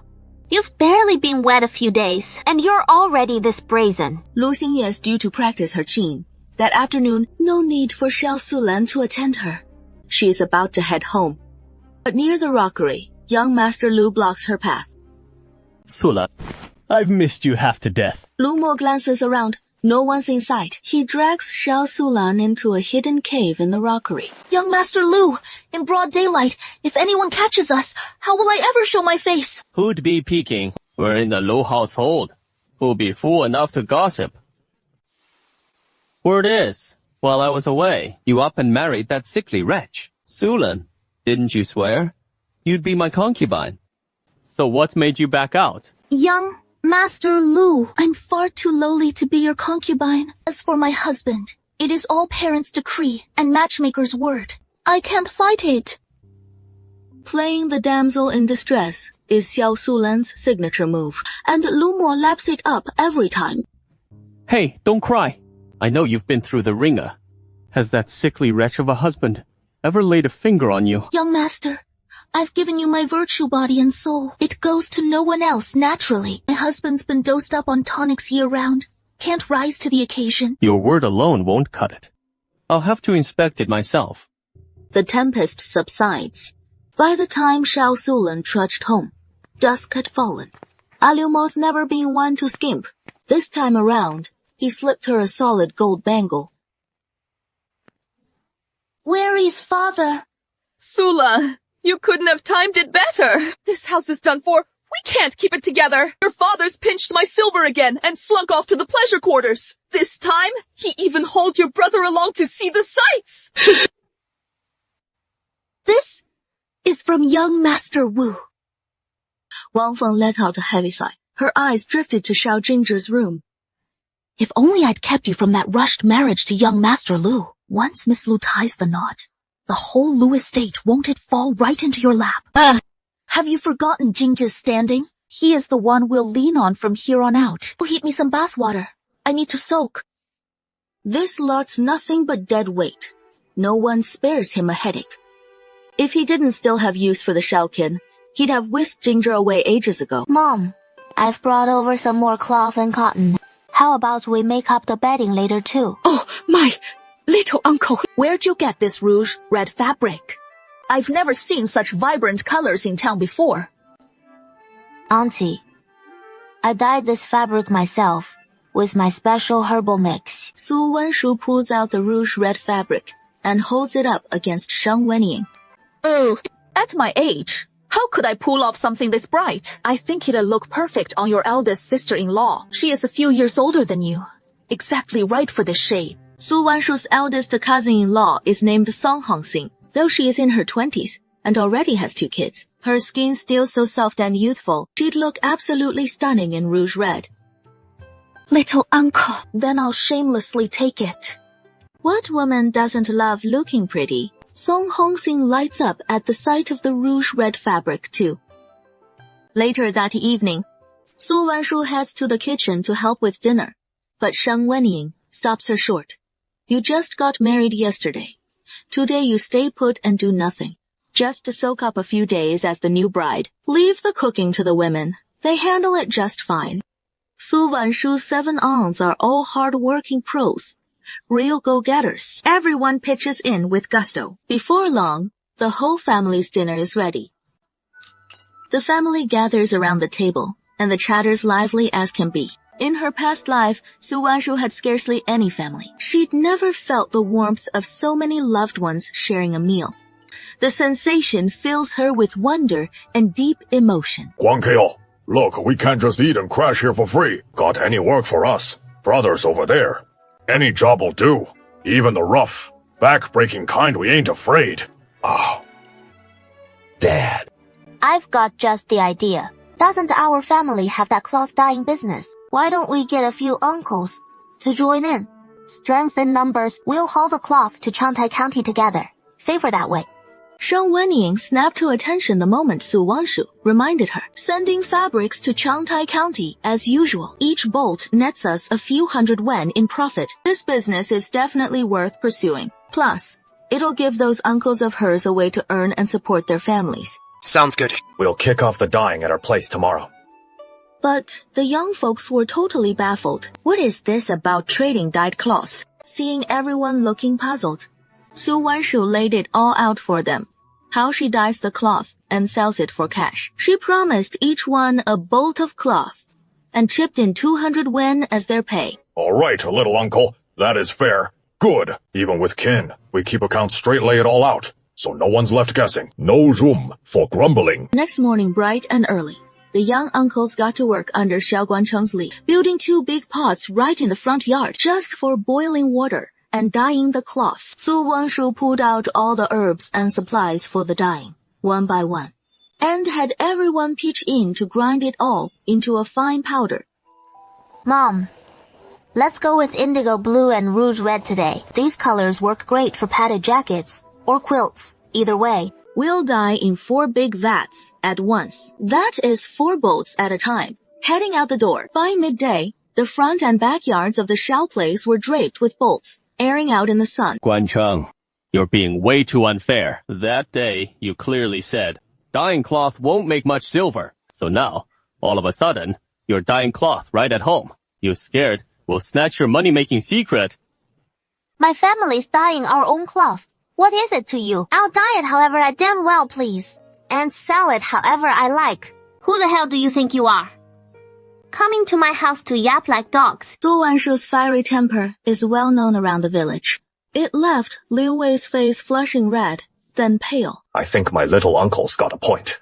Liu Wei, our family's dyeing recipe is our business. It is not up to you, Liu Wei, to tell us what to do.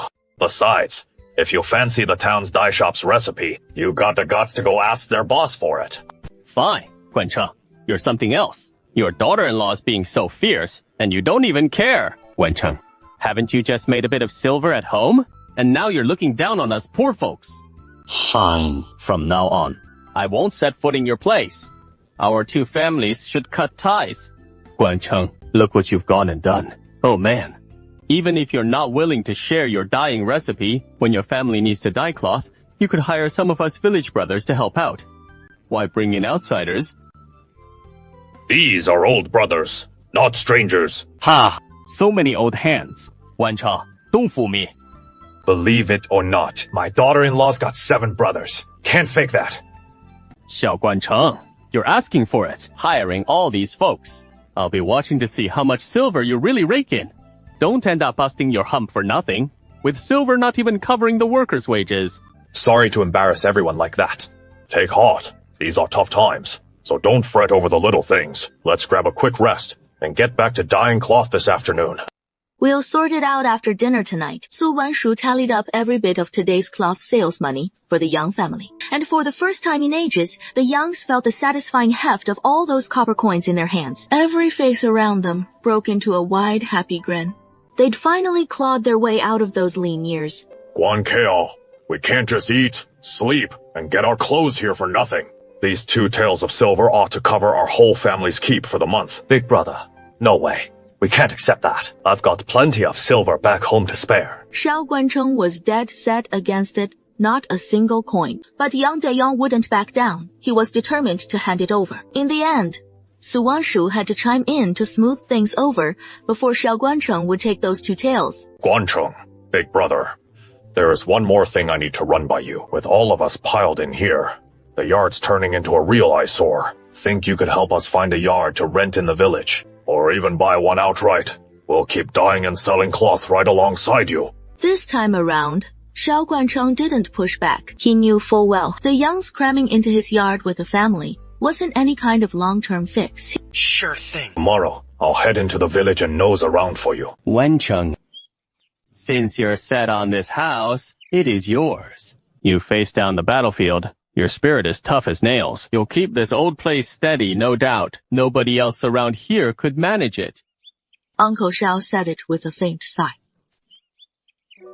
Something went wrong when his house was first put up. That is what threw his family's feng shui all out of whack. It forced a white-haired parent to bury their black-haired child and left his line without an heir. Village folks had eyed buying his place before, but he always turned them down. It is not that he doesn't want to sell it, but he is afraid the folks moving in won't be able to handle this place. If anyone else loses their life here, it'd weigh heavy on his soul. Uncle Xiao's house cost 26 taels of silver when it was first built. It has stood for years now, but Xiao Guancheng feels for Uncle Xiao's lifetime of hardship. So he handed over 26 taels of silver straight away, plus 60 caddies of corn. With all that, he could move in with his daughter in town, without her husband giving him the cold shoulder. Uncle Xiao didn't have much to pack anyway. Once the deed paperwork was all done, Xiao Guancheng personally escorted Uncle Xiao to his daughter's home. Xiaoyan, get up quick. It is getting way too cold tonight. We can't sleep anymore. Su Wanshu sprang up nimbly and slipped on the cotton jacket by her feet. It is freezing. Xiao Muyan woke up in a groggy haze. He could only feel his whole face stinging with cold. After Su Wanshu got out of bed, she first tapped on Grandma Xiao's door. Seeing Grandma Xiao was okay, she then went to wake Xiao Guancheng and Yang Guihua. In weather this brutal, if the can goes cold and folks aren't awake, they could freeze to death easy. Yeah. The temperature outside feels like it is still dropping. I'll head out and make sure to rouse the whole village. Dad, let me go instead. I'm young, I can run fast. I'm thrilled my Xiaoyan's all grown up now, but this is no ordinary night. We've got to handle it ourselves. Yeah. You trust me on this, right? Little uncle. Xiaoyan and I'll go notify everyone in a bit. Dad. Mom's still pregnant, you know. You stay home and look after her. Oh, right. Our can ain't as warm as the heated room. Help Mom over to the warm room to hunker down. With that, Su Wanshu ducked back inside and fetched 2 bowls of goji berry wine. She handed one bowl to Xiao Muyan, then downed the other in one gulp herself. Xiaoyan, grab an iron basin and bang it hard on your way to Uncle's place. I'll head to Little Ant's. Wake up, everybody. Freeze coming in. Wake up. Folks, freezing disasters here. Xiaoyan, hurry and round everyone up in the main hall. Freezing disaster tonight. Keep someone on night watch. Don't step out unless it is urgent. Oh, yeah, stock up on extra firewood inside. No matter the heated keg or the flames in the brazier, they can't be allowed to die out. Wife, I want to set off some firecrackers. That'll jolt the whole village awake. That is a solid plan. Su Wanshu tossed the string of firecrackers aside, then spun around and yanked Xiao Muyan toward the house. The firecrackers trailed behind, booming thunderously in the biting north wind. Su Wanshu figured anyone with ears worth a darn could hear those blasts, no problem. Little Yan, you grab extra feed and stash it in the warm shed. I'll tow some hay to the livestock out back. Okay. Without a second thought, Su Wanshu whisked all the livestock into her space. So cold. Su Wanshu rubbed her hands, numb from the biting chill. Little uncle, come sit over here by Mom. How is it looking out there? It is brutal out there. If Xiaoyan and I hadn't knocked back some goji wine each earlier, we'd both be frozen solid, like popsicles by now. Good thing Xiaoyan was sharp and quick on her feet just now. He snagged a string of firecrackers from Uncle's place and lit 'em up. By now, everyone in the village must have been scared awake by those bangs. So that is you two who set off those firecrackers. Hearing it was Xiao Muyan's idea, Xiao Guancheng felt a swell of pride in his chest. He reckoned Xiao Muyan had finally come into his own after tying the knot. Wonder about those animals out back. If they can tough out weather this harsh. Don't fret, Grandma. I packed the shed full of licorice root for 'em. Plus, they've got their thick hides. They'll make it through, no doubt. They swapped a few words, and nestled on the toasty kang, started drifting off. Little did they know, a fierce goose feather blizzard was raging right outside the door. A cold wave crept in from beyond the mountain, slowly bearing down on Nanfeng Village at almost a visible pace. Nanfeng Village was soon blanketed in a frozen world of ice and snow. From the novel. How are the cattle and sheep holding up? They're all fine. As expected. They're tougher against the cold than we are. The recent frost disaster has hit Suai County pretty hard. Su Wanshu and Xiao Muyan are making their way toward Changtai County. Along the road, they spot scattered scraps of paper money as they pass by a desolate mass grave. They even see bodies crudely wrapped in straw mats and dumped right there in the pit. A chill runs through Su Wanshu's heart. This frost has probably claimed countless lives. Suddenly, an inexplicable unease stirs in Su Wanshu's chest. The landscape stretches out vast and empty all around. Snow still blankets the hills and fields, refusing to melt. Though nothing seems out of place, Su Wanshu just can't shake the feeling of dread. She releases the little red sparrow from her spatial realm, sending it to scout the area. From the novel. Drip this blanket over your lap. We'll share it to keep warm. After they'd traveled a bit further, the little red sparrow flutters back. Through the bird's senses, Su Wanshu faintly picks up soldiers ahead, checking travelers. Su Wanshu 翻急的. Weren't these checks always done at the city gates before? Why start inspecting way out here, miles from Changtai County? Could northern barbarians have slipped through? Travel permit. Su Wanshu hands her travel permit to the officer. The officer glances at the permit, then eyes Su Wanshu and Xiao Muyan. By rights, the officer ought to wave them through now. Pull your ox cart over here. Officer, is there something wrong with my travel permit? What are you asking all these questions for? Get that ox cart over here, now. Su Wanshu and Xiao Muyan exchange a wary glance. Following the officer's orders, they steer the ox cart to an open patch beside the official road. The officer clutches Su Wanshu's travel permit and heads toward the makeshift tent by the roadside. Monkey. We just stopped 2 more folks back there. It matches what Wang Gudan described pretty closely. That young lady had clear, bright features with a medicine pouch slung from her waist. It is true. Okay. I took a close look, no doubt about it. We've been staking out here for over 10 days, eyeing cart after cart, so many young girls passing by. But only this one had a medicine pouch on her. I was several paces away, and I still caught that faint whiff of herbs. Ah, good, good. Quick, go nab them. If we don't catch them soon, General Zhao toss us all beyond the pass to feed the wolves. Su Wanshu, standing by the ox cart, perked up at the name General Zhao and pieced it all together in a flash. This has got to be about the tiger tally. Did you catch what that officer said once he ducked into the tent? Yeah, I heard. They're coming for us. Little Swallow, I know you're fast on your feet. Whatever goes down in a moment, don't get tangled up in it. Just bolt straight for Changtai County town. We'll link up later at that market, where we stashed the ox cart before. Wife. No matter what happens, I'm not running off. I've got to stay by your side, even if it means dying. Xiao Muyan was long past being that clueless fool she'd first met. Now, he could keep her safe. Little Yan, follow my lead when I say. No sooner had she spoken than 4 men stepped out from the nearby tent. Hop on the cart, go! The water buffalo bucked in sudden pain along its back and charged off wildly. Perched in the cart, Su Wanshu chambered pellet after pellet of deadly shot, firing them back at the officers giving chase. Miss Su, what are you doing here? Miss Lu, Lu Xiyun stepped forward and took Su Wanshu's hand, leading her into the alley by the roadside. The streets are crawling with bailiffs hunting for you. Why'd you come into the county? Miss Su, let me get you out of the city. Those are General Zhao's men. If they catch you, you might not make it out alive. Miss Lu, do you know something about all this? Lu Xiyun nodded slightly, but said no more. Instead, she disguised Su Wanshu and Xiao Muyan as delivery boys and snuck them back to the Lu residence. Miss Lu, thank you for saving me today. You're too kind, Miss Su. If it weren't for you saving my life last time, I'd probably be nothing but a pile of dry bones by now. Lu Xiyun prepared a table of lunch for them. Delicate little dishes were served one by one. Lu Xiyun, who had been chatting with Su Wanshu moments ago, suddenly furrowed her brow, looking quite unwell. Miss Lu, are you feeling unwell? I've had no appetite lately. Just looking at these oily dishes makes my stomach turn terribly.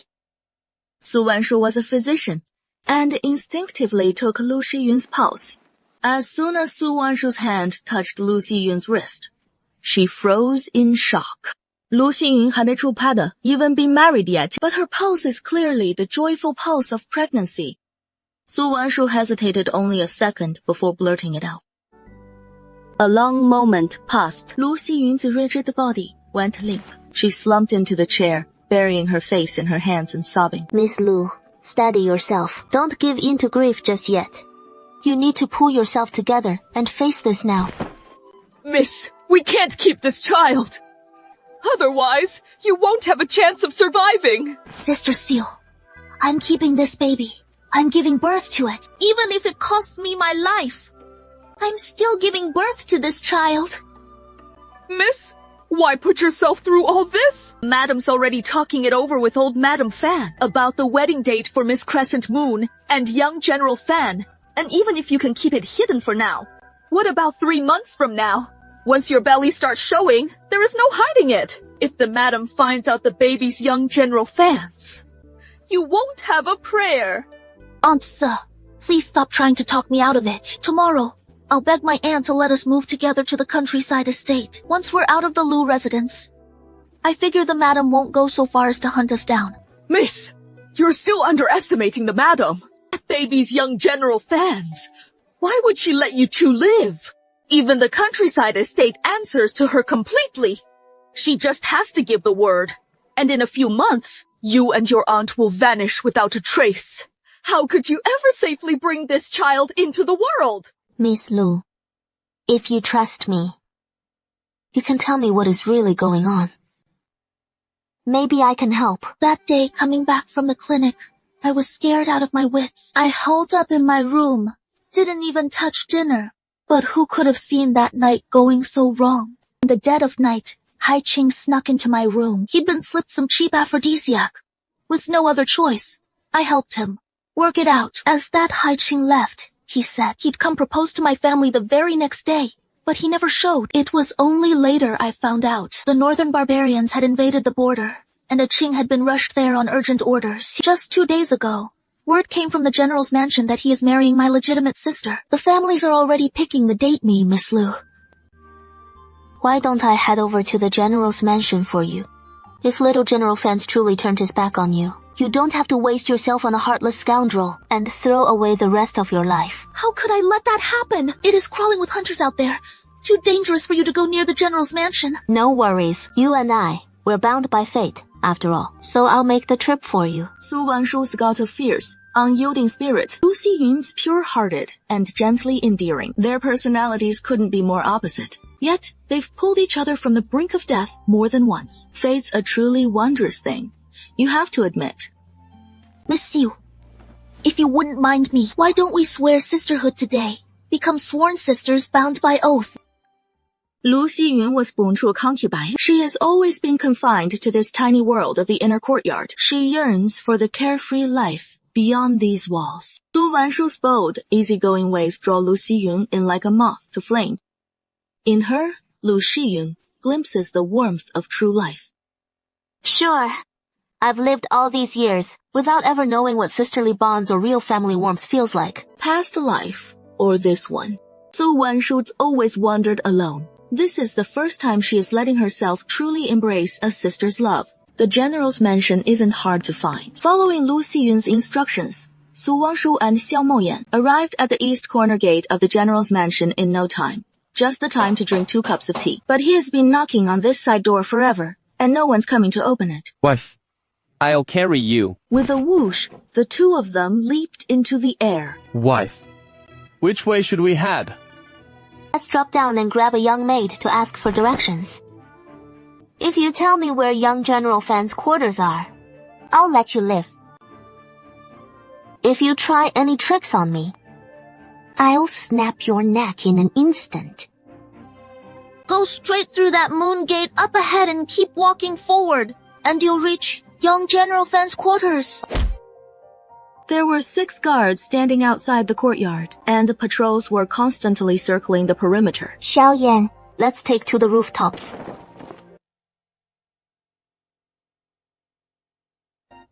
With skills like yours, you've got the nerve to claim years of experience treating soldiers. My grandson's just suffered some sword wounds, and you can't even treat that. Madam, young General Fan has internal injuries.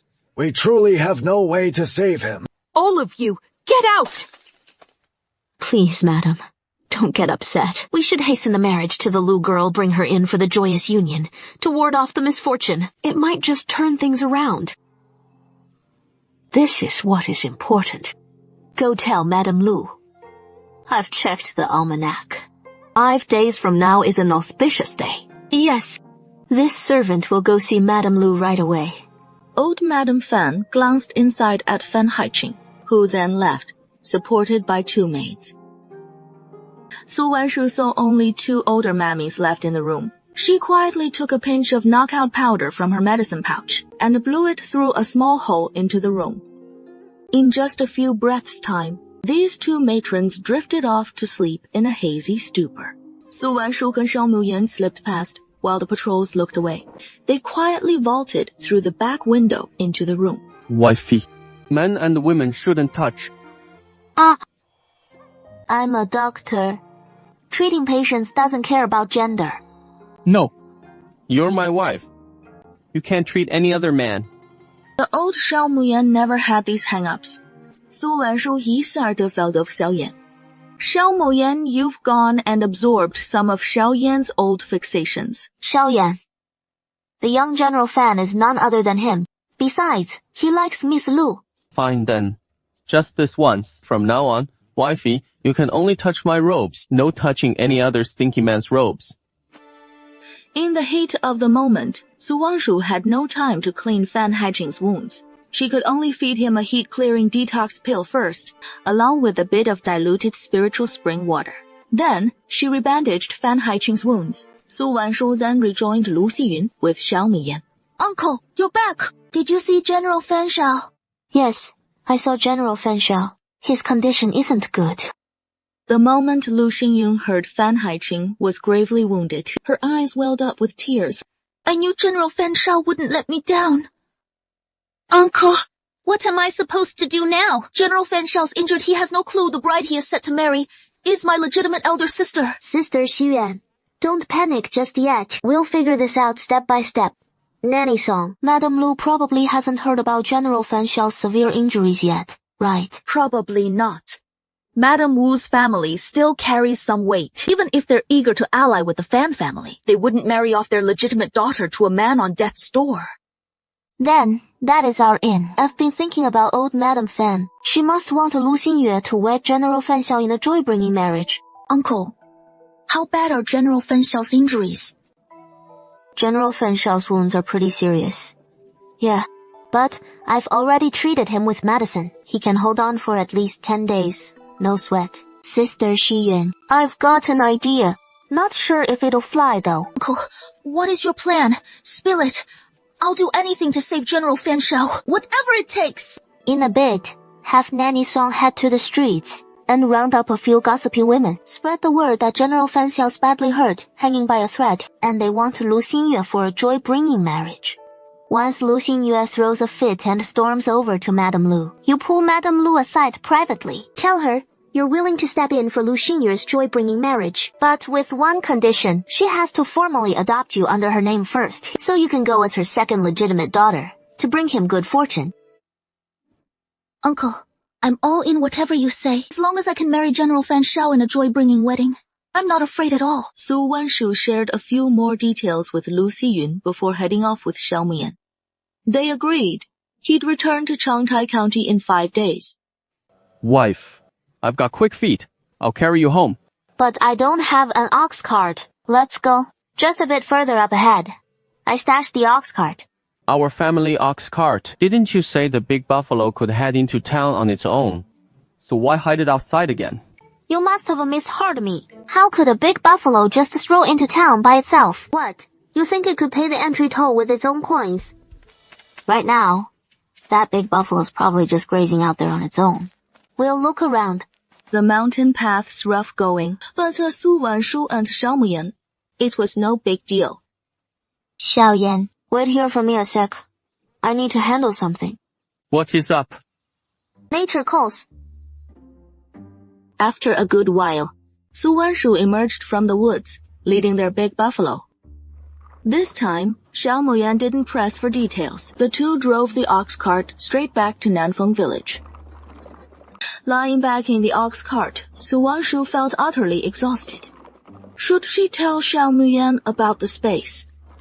After all, Xiao Muyan would eventually absorb Xiao Yan's remnant soul, and with it, all those memories. The space wouldn't stay hidden for long then. After Su Wanshu and Xiao Muyan returned home, they didn't tell the family about what happened in Changtai County. The freezing disaster didn't hit Changtai County too hard. I saw plenty of grain shops still open for business in the county, though there were far fewer vendors hawking cabbage and radishes. I wonder if we could even sell these mushrooms in Changtai County. Yeah. Why don't you spread the word to the villagers? If any family wants to grow mushrooms, I can personally show them how to set up a wormhouse. I'll give everyone free mushroom spawn. If anyone's got questions, they can come ask me anytime. Okay. I'll head over to the village head right now and sort this out. After dinner, a bunch of villagers showed up at the Xiao Guangcheng place to pick Su Wanshu's brain on building warm houses. It is already freezing out there. Building a full warm house with a heated can like Su Wanshu's, no way we'd finish in time now. Su Wanshu came up with a clever workaround for the villagers. Just repurpose a room in your house that already has a heated can. Seal up the windows with straw mats and mud plaster. Then keep the place toasty by firing the can and setting out some braziers. As long as it is warm enough inside, you can grow mushrooms, no problem. Hearing Su Wanshu lay it out like that, everyone suddenly realized their firewood stockpiles at home were looking a bit skimpy. So the next day, plenty of folks grabbed their axes and headed back up the mountain. Neil, you've got to stand up for me. You can't shove your daughter into the fire pit like this. What if I marry him and he is gone in just 2 days? Young General Fan just up and dies on me. How am I supposed to get through the rest of my life? You were the one who fell head over heels for young General Fan back then, begging to marry into the Fan family no matter what. Now that disaster struck, you're flipping and saying you won't go through with it. You think this is some kid's game? I don't care. Let whoever wants to shout, just shout. I'd sooner hang myself right here at home than marry some man who might not even see tomorrow. Mrs. Lu was utterly exasperated by Lu Xinye's outburst. It took her ages of coaxing to finally calm Lu Xinye down and send her away. Madam, 7th young lady says she needs to speak with you. The already headache. Ridden, Mrs. Lu rubbed her temples wearily. She was utterly baffled. Why on earth would Lu Xinyun come seeking her out right now? Let her in. Mrs. Lu, please grant my request. My reputation's already in tatters. Marrying into the Fan family, even if it means widowhood, is still a way out for me. Mrs. Lu's brows furrowed slightly. She stared at Lu Xiyun for what felt like ages. She just couldn't spot any hidden agenda in this. Very well. Then today, I'll formally take you under my wing. In 3 days, you'll marry into the Fan family in Xinyue's place. That fool, Lu Xiyun, actually stepping up to marry General Fan in my stead. She can't seriously believe General Fan's going to pull through, can she? Miss, about this auspicious marriage, Rush, could it all be a ruse? General Fan's only suffered a minor injury. How could it possibly be fake? My mother's already sent folks to look into it. General Fan was carried back to the Fan residence, and the town's top physicians. They've all examined him. I'm afraid it is grim. More ill omens than good. Then, let's hand this splendid match over to that illegitimate girl. Splendid match? What splendid match? Didn't Lu Xingyun just beg to marry into the Fan family for me? Then, perfect. I'll just sit back and watch her turn widow days after tying the knot. Wifey, quick. Look. I caught a rabbit. 小妍这一法, you're amazing. Let's wander around the valley a bit. See if we can back some other game. Not only did they snag some wild rabbits, but they also found 2 nests of young ones. 小妍, look closely now. He waves his hand. Suddenly, the little rabbits in the basket vanish into thin air. Xiao Moyan peers into the basket, his face full of shock. He picks up the basket and sees it is empty. No rabbits. Then he pats down Su Wangshu's clothes. All those little rabbits. How could I hide them all on me? Wifey, where'd you stash those little rabbits? In a bit. I'll show you a place. But we have a deal, okay? No matter what you see, you can't tell a soul besides us two. If you ever spill my secret. Wifey, I swear to the heavens, I'll keep it forever. Our little secret, you and me. Suddenly, a flash of light surrounds them, and they step into the space. Wifey, this is my space farm. Su Wanshu thinks, and a big red apple appears in his hand. Xiaoyan, try this apple from my space. Is it sweet? Xiao Moyan doesn't stand on ceremony with Su Wanshu. He takes a big crunching bite into the apple. Sweet juice floods his mouth in an instant. Is this from those apple saplings we bought in town together? Yes. I've planted one of each fruit in the space. Peaches and pears too. Wifey, later, let's grab some fruit for Mom. I'd love to, but with the weather like this, if I suddenly pull out apples this fresh, Mom and Dad will ask where they came from. How am I supposed to explain that? Next time we're heading to Changtai County, we can load some up in a basket and bring them home. If Mom and Dad ask where they came from, just say I picked them up at the market. All right, we'll go with your plan. You've gotten so sharp lately. All thanks to my spiritual spring. Just one little sip, and even a silly goose like you turns clever. So that rash you had on your face back then, that was from the spiritual spring water too. Yeah, and Dad's bad leg spiritual spring water. Fix that right up. Yeah, this spiritual spring water is something else. I've been slipping it into our family water jar. A bit diluted, you know. Haven't you noticed how everyone's hale and hearty around the house these days? When Uncle's family first showed up, they were all skin and bones, starved half to death, and it has only been a few months here. Now they're all filling out nicely. This spiritual spring water is pure magic. There's the little wild rabbit hiding out. Little Yan, once we've had a good look around, let's head on out. I've still got to track down those wild goats and fire foxes. Xiao Moyan seems absolutely taken with Su Wanshu's space farm. 1 minute he is eyeing the herbs in the fields. The next he is watching the little critters scamper about. You should have seen how over the moon he was.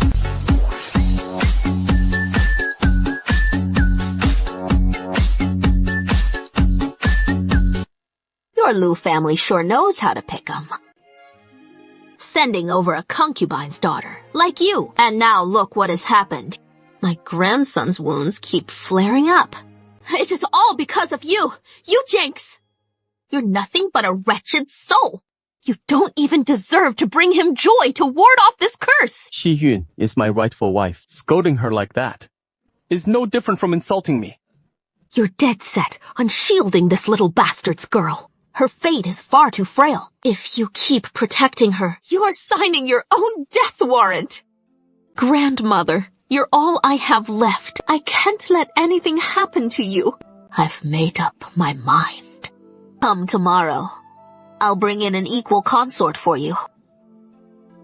I've already found the perfect match. Her horoscope aligns perfectly with yours. Once that equal consort steps through the door, your condition is bound to turn around. Madam, Please, just one more day. This morning, I lit incense at the temple and drew a lot for the general.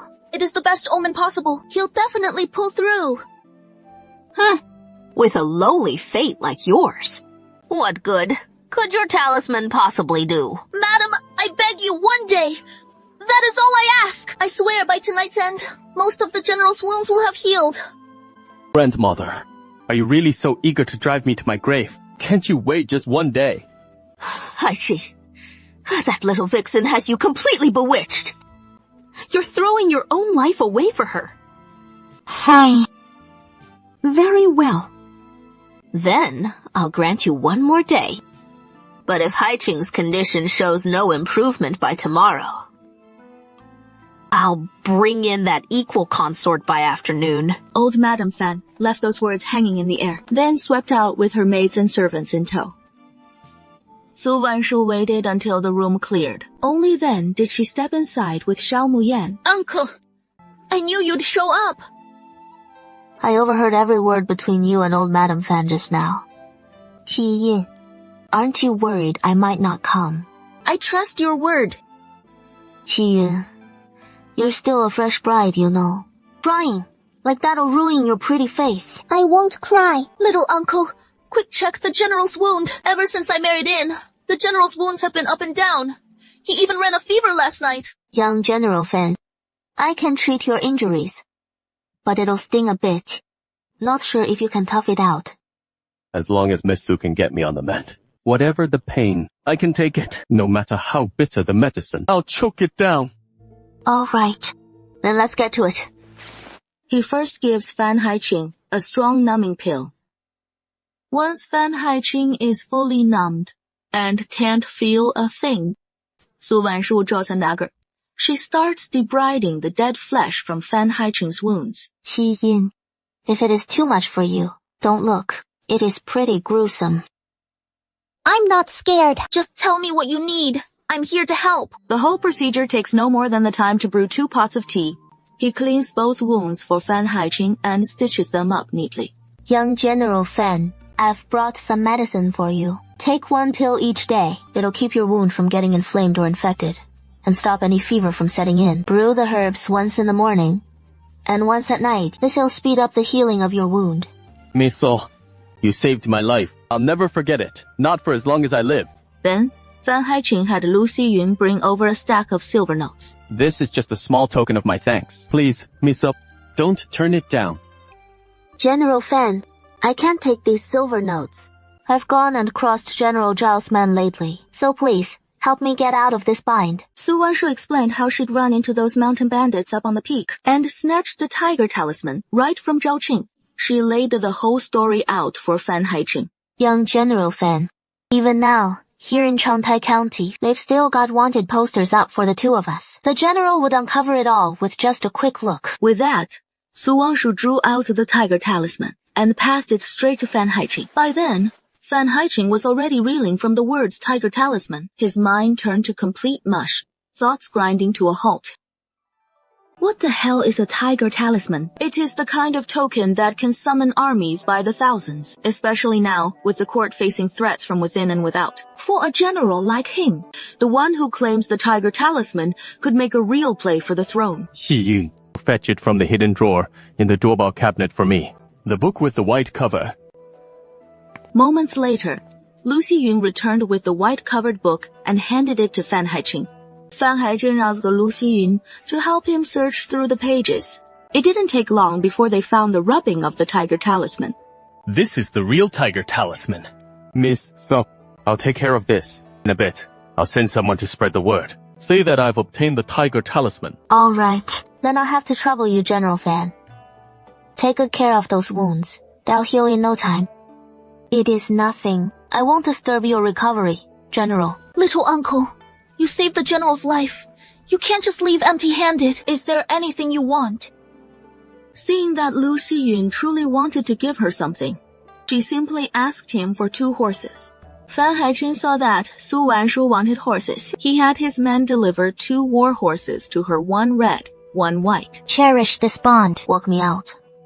I have something to tell you. Su Wanshu asked Lu Xiyun about some things concerning Xiao Sulan.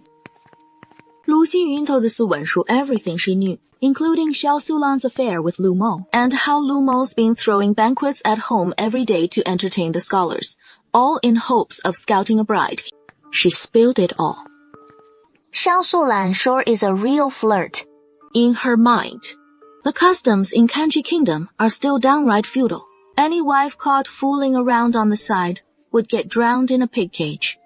But Xiao Sulan doesn't seem the least bit scared, openly carrying on with a playboy like Lu Mo. Doesn't she care about her reputation at all? Xiao Yan, in a bit, head to the tavern and wait for me. I've got some business to take care of outside. Wifey, what are you up to? Just picking up a few things. Be good and wait for me to get back. Miss, Lu Xiyun's been wed into the general's mansion for days now, and no bad rumors have slipped out yet. Could young General Fan's illness really be cured? That little slut Lu Xingyun really lucked out. Miss, how could we let that little bastard Lu Xingyun get off easy? Once General Fan's wounds heal up a bit more, we'll do away with that little bastard. To the world, we'll say she was just a concubine sent to bring good fortune to young General Fan. Then you can waltz into the Fan family as the official wife. Problem solved. Lu Xinye's face lit up the moment she heard Xiao Sulang lay it out. You think it'll fly?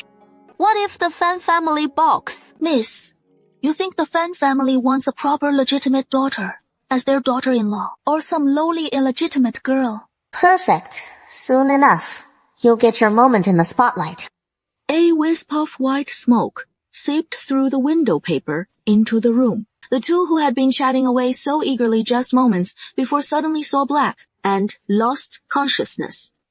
Su Wanshu struts boldly through the front gate. She slips a hallucinogen pill and an aphrodisiac pill down Lu Xinyue's throat. Over on Xiao Sulan's side, she gives her 2 aphrodisiac pills. Lucky for her, Su Wanshu's got some serious strength, one in each hand. She hauls them both out of the room. Su Wanshu casually dumps Lu Xinye under the moon gate at the courtyard entrance. Then she drags Xiao Sulan off to that empty little courtyard. Xiaoko, why'd you drag me out to this secluded courtyard all by ourselves? Don't tell me you've got spring fever. Lu Mo doesn't even have time to process what is happening. Before he passes out cold, she and the little maid lay Lu Mo and Xiao Sulan out on the floor inside the room. And just like that, she feeds Lu Mo 2 aphrodisiac pills too. Those 2 aphrodisiac pills ought to stir up a real storm for them. Su Wanshu vaults onto the rooftop. She picks the perfect vantage point to enjoy the show. Wife, you said you were just popping out to grab a few things. That means scaling the Lu family roof. Xiao Muyan materializes out of thin air, right beside Su Wanshu, startling Su Wanshu so bad she nearly tumbles right off the roof. Little Yan, how'd you end up here? I came along with you, Da. Hold on. When you climbed up just now, I didn't hear a peep from you. 'Cause my lightness skill's better than yours. You're not listening to me. I told you to wait for me at the tea house, but you tailed me anyway. But you lied too, wife. You said you were shopping. Is this what you call shopping? Fine, we're even. Suddenly, a commotion erupted in the courtyard where the scholars were drinking, sending many scholars who'd been drinking inside the rooms rushing out to the courtyard. Lu Xinye, who had been dressed in a padded jacket, was now stripped down to just a doo-doo and a pair of drawers, singing and dancing wildly in the courtyard. As she danced, she kept tugging at it now and then, her doo-doo, as if the flimsy thing was getting in her way. Meanwhile, Mrs. Lu swept in with a grand entourage of maids and servants, trailing behind her. The little maid whispered to Mrs. Lu, "Miss Xiao Sulan's come looking for young Master Lu Mo again." Mrs. Lu knew full well what that again really meant. In the past, she'd turned a blind eye, pretending not to know a thing about it. Lu Mo was just chasing that thrill of novelty. Once the novelty wore off, he'd naturally cut all ties with Xiao Sulan.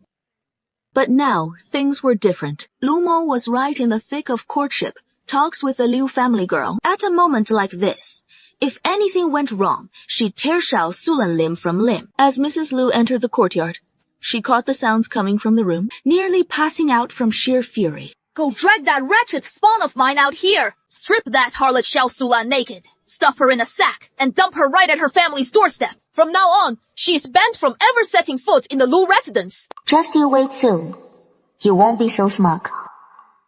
The sturdy servants, obeying Mrs. Lu's command, kicked the door open and charged in to seize them. Su Wanshu caught sight of a blur of bare flesh. She quickly clapped a hand over Xiao Muyan's eyes to shield him from the sight. Xiao Solan and Lu Mo were locked in a passionate tangle, impossible to pull apart. The servants hadn't even managed to drag them out yet, when a piercing scream suddenly rang out from Lu Xinyue's direction. Mrs. Lu could no longer spare a thought for Lu Mo and Xiao Sulan. Hiking up her skirts, she dashed straight over. When she beheld her own legitimate daughter tugging at her judo in full view of everyone, she nearly staggered on her feet. Mrs. Lu was utterly beside herself, beyond caring about anything else. He shrugged off his outer robe and stumbled right over, draping his own clothes over Lu Xinyue.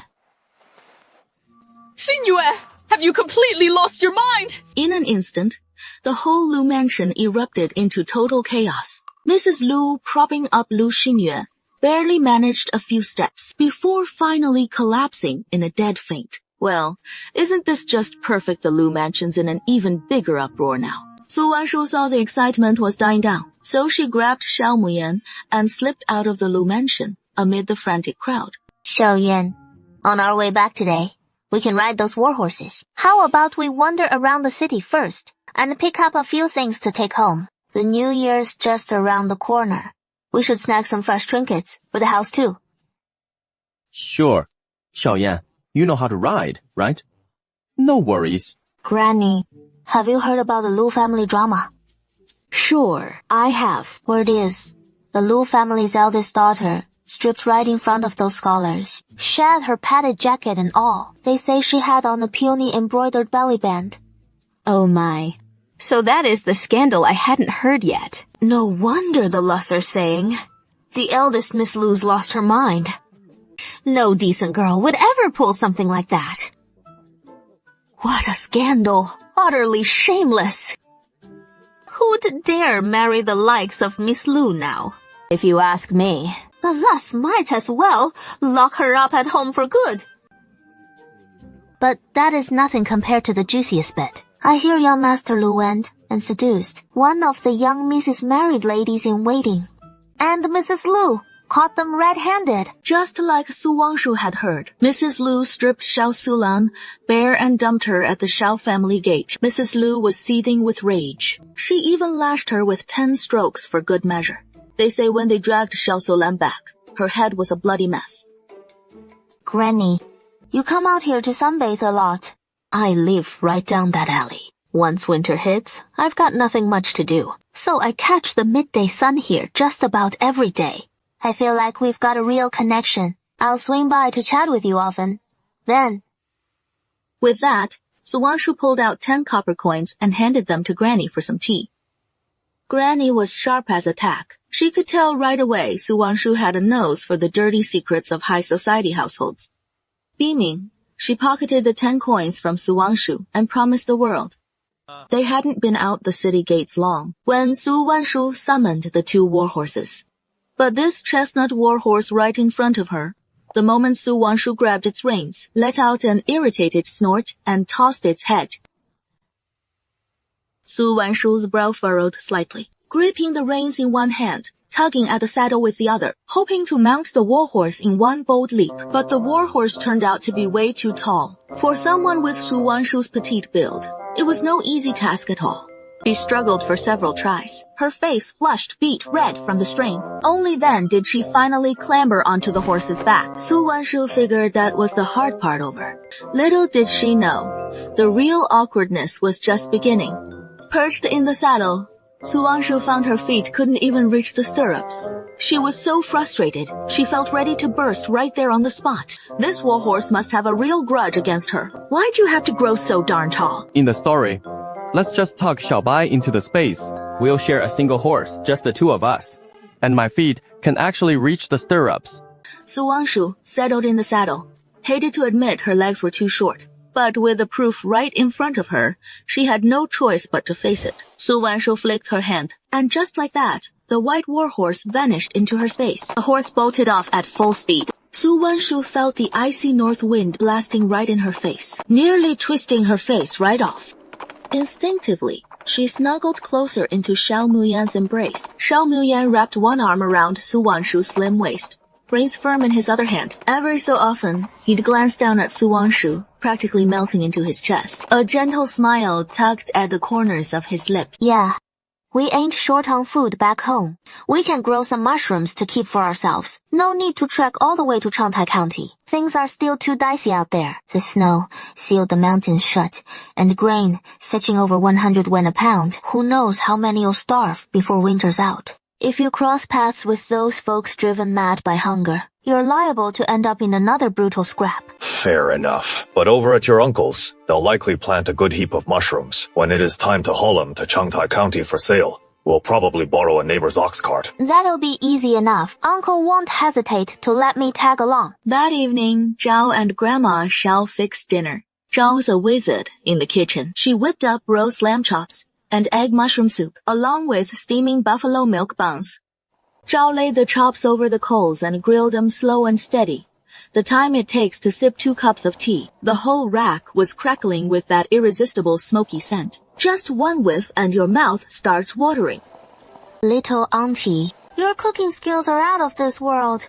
Once the harvests turn around, you oughta set up shop with a tavern in Changtai County. It'd be jammed wall to wall every single day. It won't be half as grand as you're making it sound. If you ask me, these chops are so tasty thanks to that goat you nabbed. A real wild one from the hills, grazing on the sweetest mountain grass day in, day out, guzzling the freshest spring water. How could it not be delicious?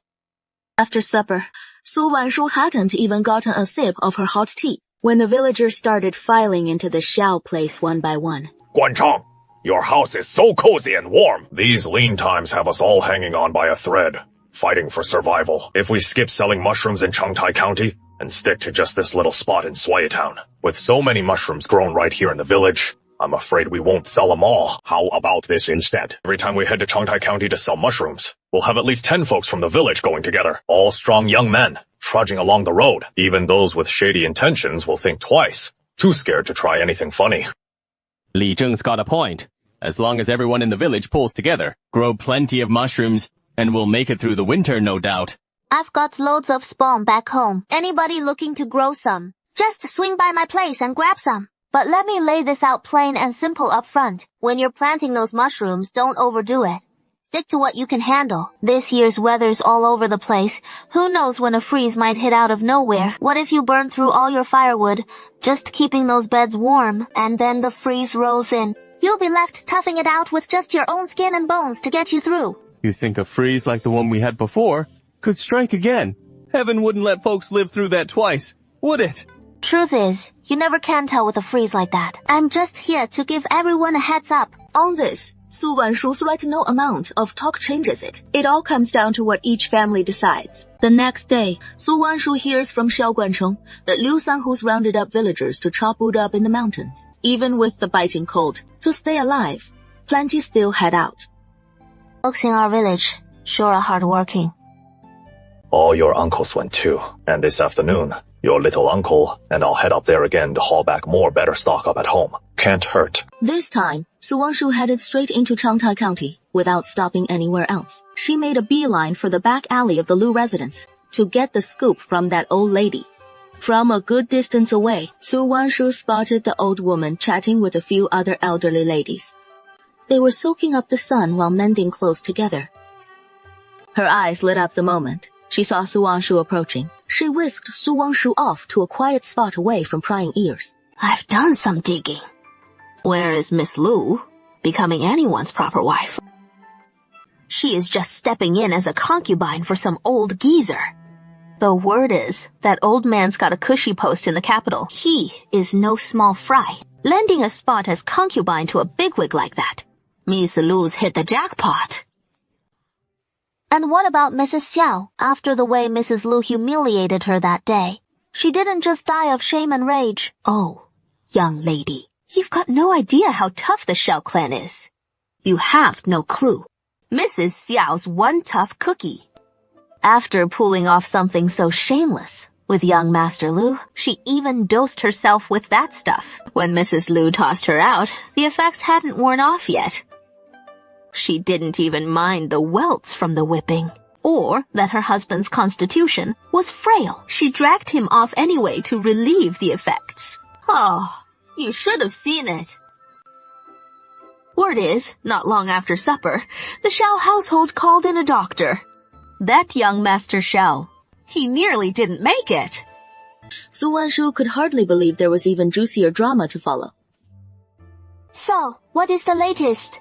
The best part is yet to come.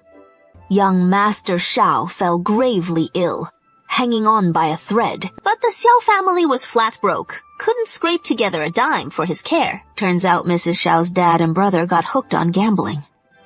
They swiped every last coin from the house and gambled it all away, not even treating young Master Xiao's illness. That little lady's father sold Mrs. Xiao off to the red light district in just a few days. Wow, surely Mrs. Xiao isn't still taking clients in those Flower Street brothels, is she? Miss, you're seriously underestimating that little lady. She is got some real tricks up her sleeve. No sooner had her father sold her off to the red light district then right away she hooked up with a young gentleman who bought her freedom.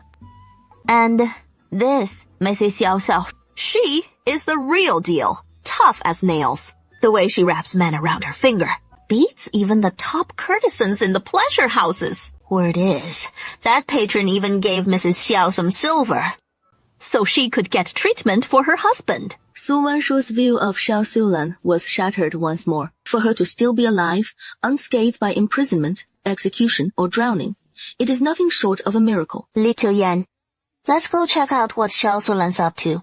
Little Yan, why are you so fixated on Xiao Sulan? She is a bad woman. Wouldn't it be better if we just kept our distance? I just have this feeling Xiao Sulan's hiding something big from us. She tried to kill you out of nowhere before. I don't think it was just jealousy. There's more to it. We need to get to the bottom of this, so she doesn't cook up any more schemes against our family down the line. Sulan knows you're a man of real talent. Sticking close to young Master Yi these days, you're sure to line your pockets nicely. Could you spare a few taels for your old man? New Year's right around the corner. You could slip out and grab some holiday supplies. So, we can ring in a truly bountiful year. Dad, young Master Yi is not exactly swimming in silver himself. I'll head over to him in a bit, see if I can scrounge up a tael or two.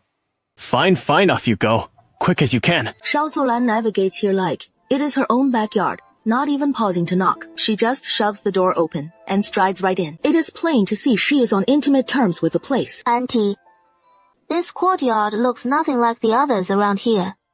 Hard to say who is holed up inside. That is the Yi residence. They say young Master Yi inside is a big-time merchant fresh from Yonge Prefecture. He rolled in this past summer. And he has been under the weather ever since. I've been minding my stall here for ages, catching whiffs of medicinal brews, day in, day out. It has only been the last couple weeks that young Master Yi started mending. These men laid low for so damn long. And the second they're on their feet, they can't rein themselves in. Off to the brothels every other day. Word is he even redeemed a stunning courtesan just the other day. Su Wanshu listens in, chatting softly to herself. Xiao Sulan's got guts. I'll give her that. Zeroing in on men who are still sickly. Doesn't bat an eye if one drops dead right there in her bed. On that enormous canopy bed, two silhouettes writhe beneath the sheets. But moments later, all goes quiet inside.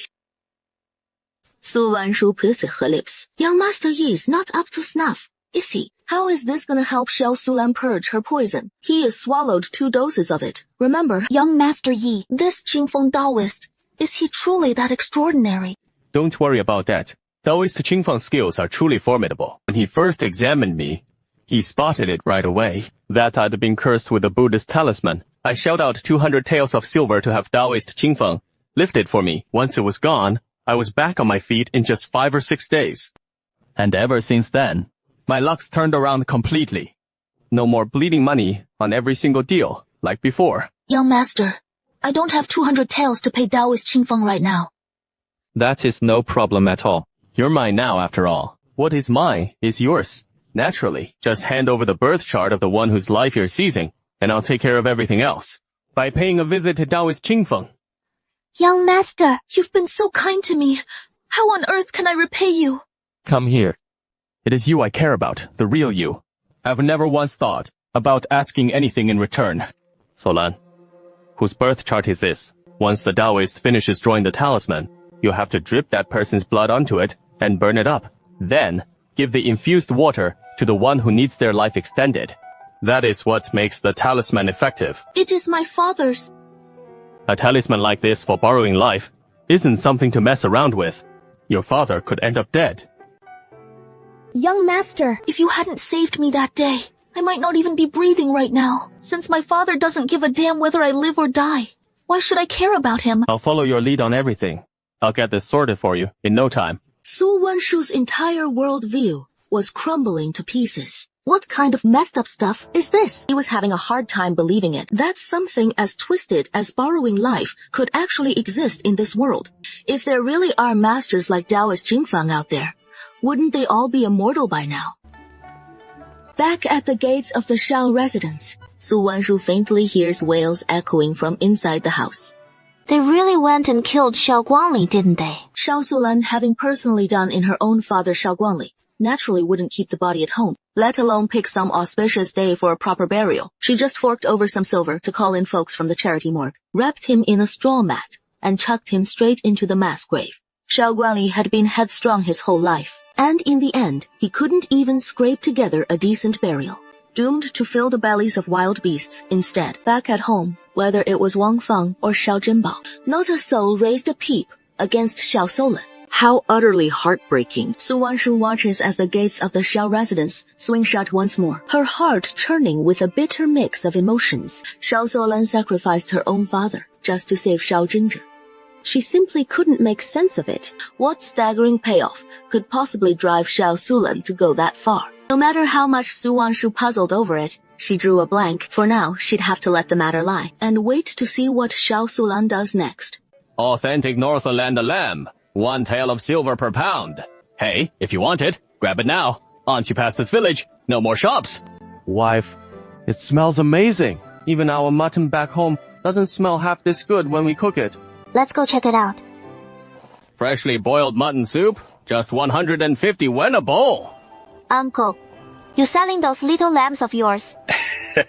Of course. These are the little lambs I hauled back from the Northland through hell and high water. 20 tiles of silver apiece. That is way too steep. Mutton prices have always tracked the grain. Even if it is pricey, I want tea go over 100 wen. At the very most, I'll call your little lamb 15 jin, even with the skin. That is only about 7 taels. Hey, miss. You sure know your stuff, but I want to let these little lambs go for less than 20 taels each. No way. You have no idea. Things are getting real chaotic around Huining Pass these days. Just to drag this cart of sheep back, I nearly lost my neck. Zhang the butcher's spot on. I hear the northern barbarians got hammered by that snow disaster. They might not scrape through this winter. Lately, they've been hitting villages and towns near Huining Pass non-stop. I heard one village got stripped clean by the northern barbarians. Over here, the city guards have ramped up patrols these past couple days. Oh, wouldn't it be great if those northern barbarians swung by our way too?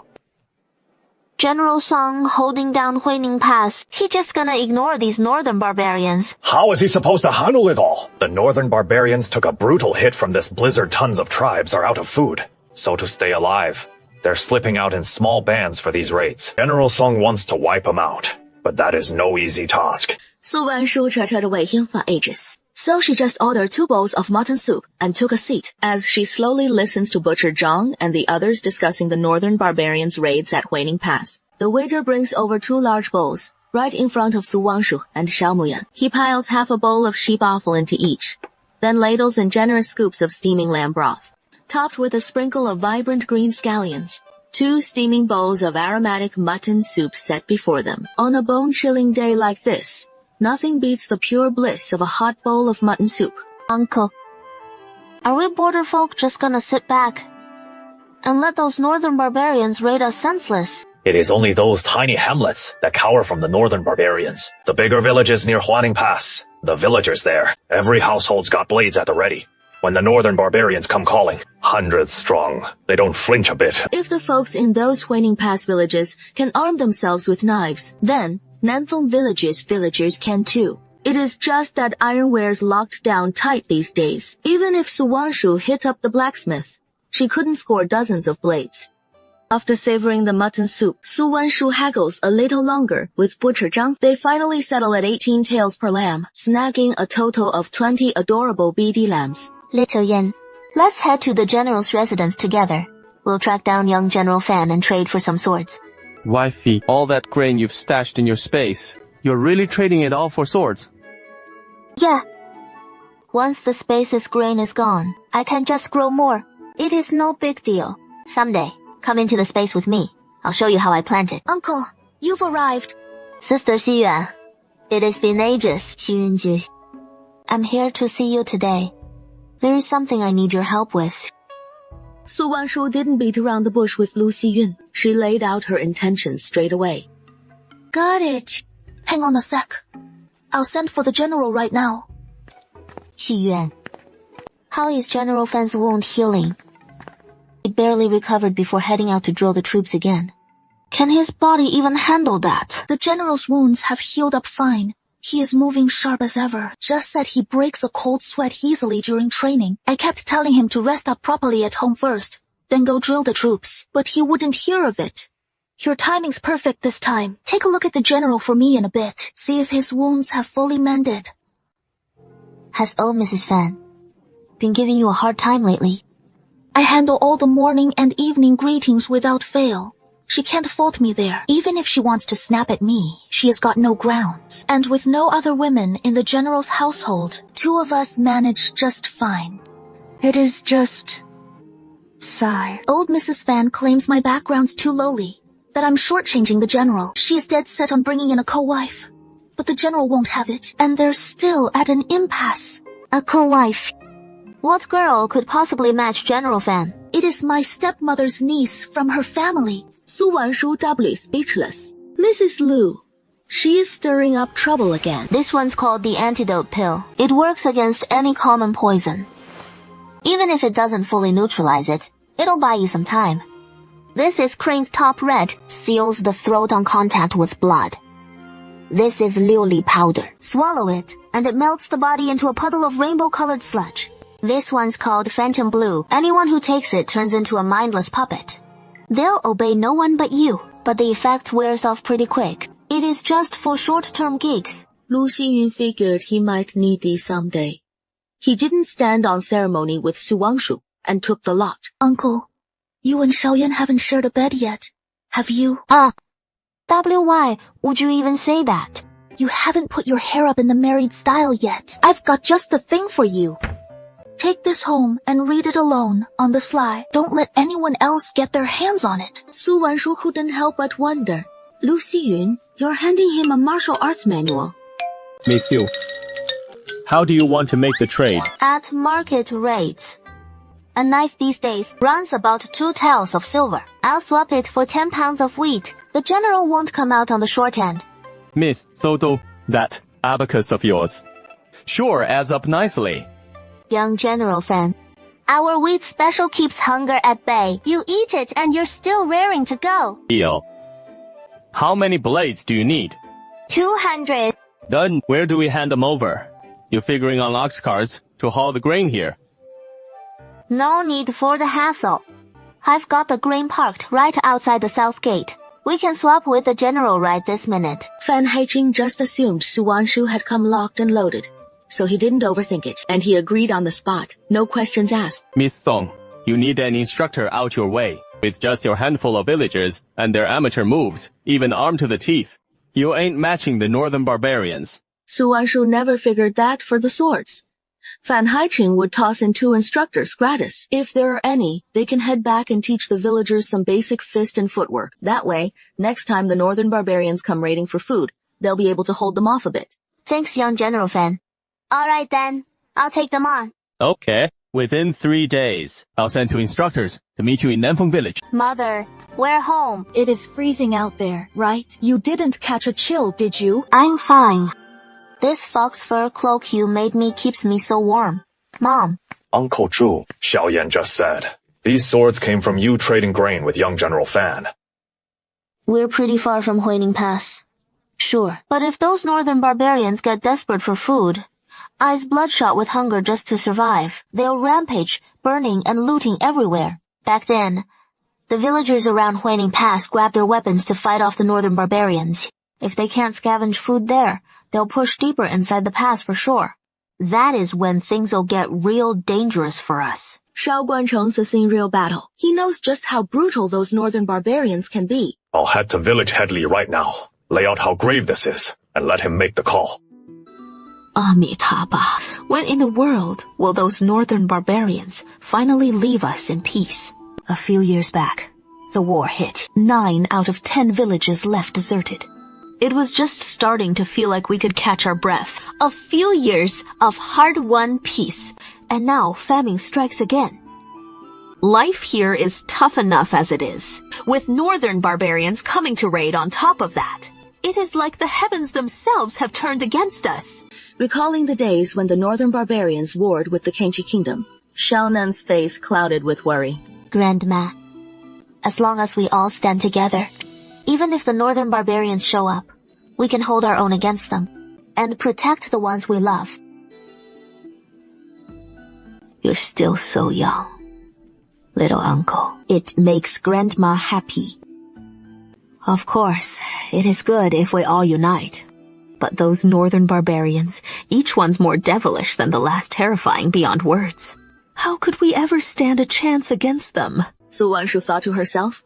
Grandma Xiao's just like this, terrified of the northern barbarians. The folks back in the village are probably no better off. I wonder if the whole village banding together for training will really stand a chance against the northern barbarians. Back in the day, whenever something came up in the village, they'd all gather after supper to hash it out. But today, it is not even supper time yet, and already the gong's ringing out from the ancestral hall. That is Liu Sanhu calling the whole village to a meeting about weapons. The hall's divided into 2 camps. One side's pushing to follow Su Wanshu's plan, arm ourselves and defend our homes.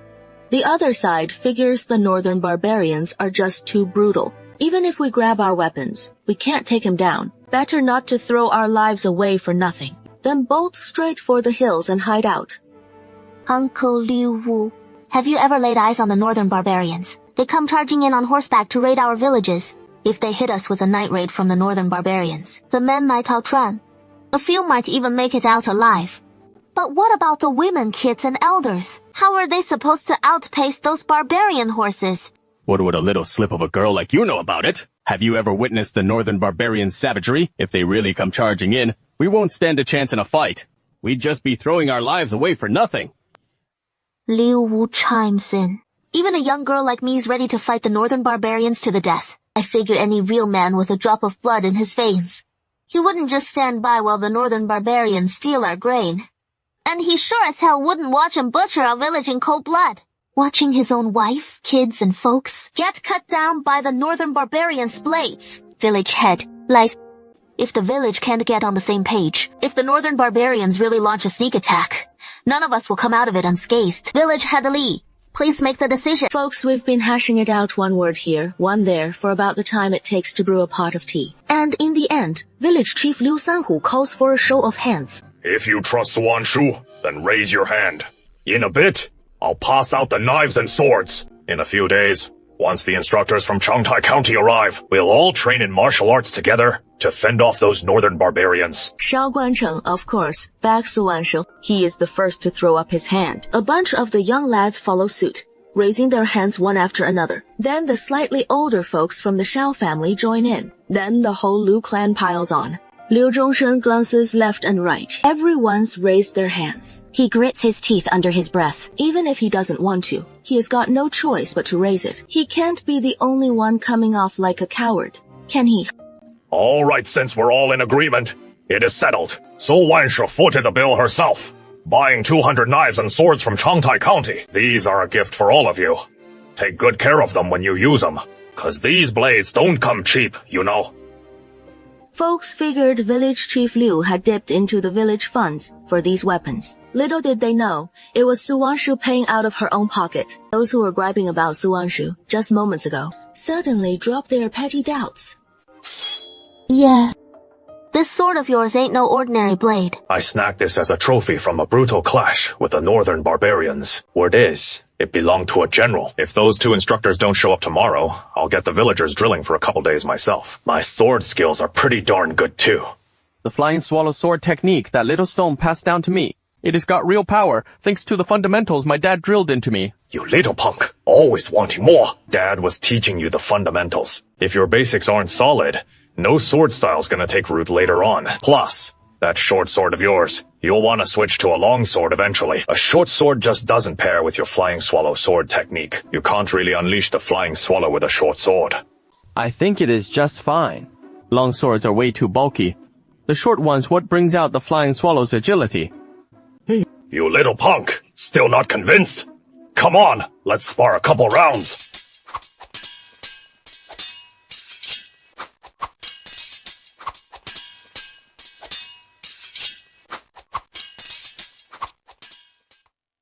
Fan Haiqing said the two instructors would reach Nanfeng village in 3 days. Come the morning of the 3rd day, sure enough, 2 grizzled old-timers trudged into Nanfeng village on foot. Word spread through the village that their martial arts instructors had arrived. Folks poured out to gawk at the excitement. When they laid eyes on Guji's stern, stone-faced glare, nerves started to fray. Training under that grim reaper, we'd be shedding a layer of skin for sure. Your wife's kicking things off tomorrow. So, does that mean I get to train with the 2 instructors too? Probably. I noticed their weapons aren't the same. You'll likely study swordplay under Instructor Mew. Oh, right, that flying swallow sword technique. Don't go showing it off around him. It is Xiaoxi's family heirloom, after all. No need to flaunt it. I know. Xiaoxi's drilled it into me 100 times over. Save the flying swallow for when it really counts. Xiaoyan, aren't you the one who wanted to plant crops with me? We had an early dinner today. Wanna head into the space with me? Sure. That space of yours is really something else. In a bit, I'm gonna plant some green radishes myself and eat them fresh. The space was buzzing with more life than usual right now. The 2 warhorses munching on grass spotted them and let out a loud snort.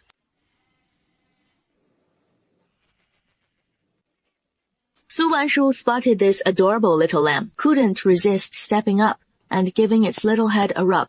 This fluffy little cutie feels amazing to the touch. Aren't you supposed to be planting radishes? Here are the seeds.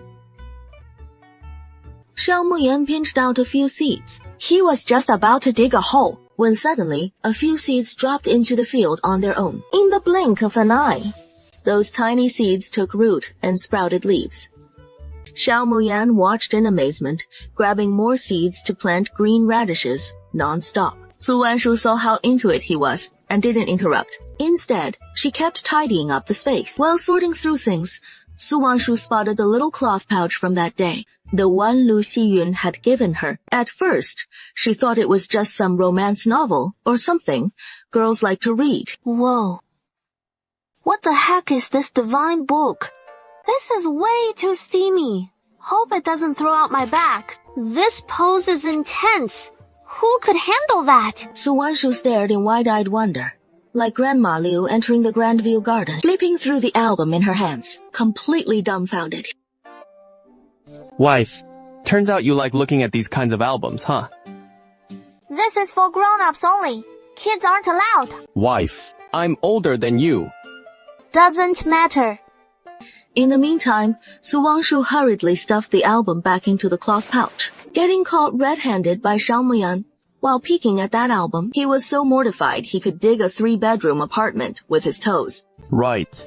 No need to hide it anymore. I've seen every move in there. And I've come across some way steamier ones too. You just called it explosive. That word explosive doesn't sound like it belongs in this world at all. Could Xiao Muyan's and Xiao Yan's memories really be merging? Things have been so weird lately. All these bizarre words keep popping into my head. And the images I've never laid eyes on before. So spill it. What kind of weird stuff exactly? Xiao Muyan paused for a moment. Some of it is just too out there. It is all fuzzy in his mind right now. He can't even put it into words. But parts of it are crystal clear. Lately, I keep dreaming I drowned trying to save someone by the river, then turned into a wandering spirit, drifting aimlessly. I saw Xiao Sulam marry into some big merchant family. Saw her poison the guy. Later, she headed to the capital. Even though I didn't go with her, by the time she came back to Nanfeng village for the ancestral rites, she was a proper lady. The whole ritual was a spectacle. Silk ribbons draping trees for a full mile. I even dreamed the Nanfeng village got trampled flat by the northern barbarians. Not a single soul left behind. The whole place razed to the ground in a massive blaze. I know Kangxi Kingdom fell to the northern barbarians too. Their king claimed the throne in the capital and renamed it Bailing. Su Wanshu listened as Xiao Muyan recounted the events from his dream. Her brows furrowed slightly without her even realizing it. I never would have imagined Xiao Solan's actually that formidable in her past life. Starting as a simple village girl in a talent show, she actually climbed her way up by stepping on men's shoulders, and ended up marrying the prime minister's son. That is some real cunning. It is no small feat. Su Wanshu mused to herself. Once they get through this winter, she'll still need to head out and scout around. She can't just hole up in Nanfeng village forever. If Kangxi Kingdom falls, their southern villages won't be able to stay out of it. This woman's way too ugly. Not half as pretty as my wife. Why is that? My wife doesn't look anything like those painted ladies. So thirsty. What is going on here? Does it get this hot in the space too? Xiao Muyan glanced around. His eyes immediately spotted the sealed jar of goji berry wine that Su Wanshu had stored away. Xiao Muyan took a side-pee, smacking his lips. It was a bit sweet and surprisingly tasty. Oh man! Su Wanshu thought to herself. Oh no, this is bad. That blockhead, Xiao Muyan going overboard on the goji wine. Wife. Why does it feel like your space is moving? You're swaying back and forth non-stop. You dope. You know damn well you can't hold your liquor. And you still dare to down that goji wine. I was just thirsty, that is all. I only had a little sip. As Xiao Muyan spoke, his cheeks started to flush a light pink, and his heartbeat quickened. This feeling, it is vaguely familiar somehow. Su Wanshu caught Xiao Muyan's gaze on her. It just wasn't right. Alarm bells blared in her mind. With one swift chop to the neck, she knocked Xiao Muyan out cold. The two emerged from the space. Su Wanshu drifted off into a hazy sleep. In her dream, it felt like a massive blazing furnace was pressed right up against her side. It is just that this big furnace doesn't seem too obedient, always fidgeting around like this. Suddenly, Su Wanshu opens her eyes in the darkness. With a quick flip, she pins down Xiao Muyan's hands. Xiao Yan, you're taking advantage of Xiao Yan being drunk to pop out and stir up trouble again. Ouch. Wife, could you go a little easier on me? I wasn't stirring up trouble. I just wanted to do some yoga with you.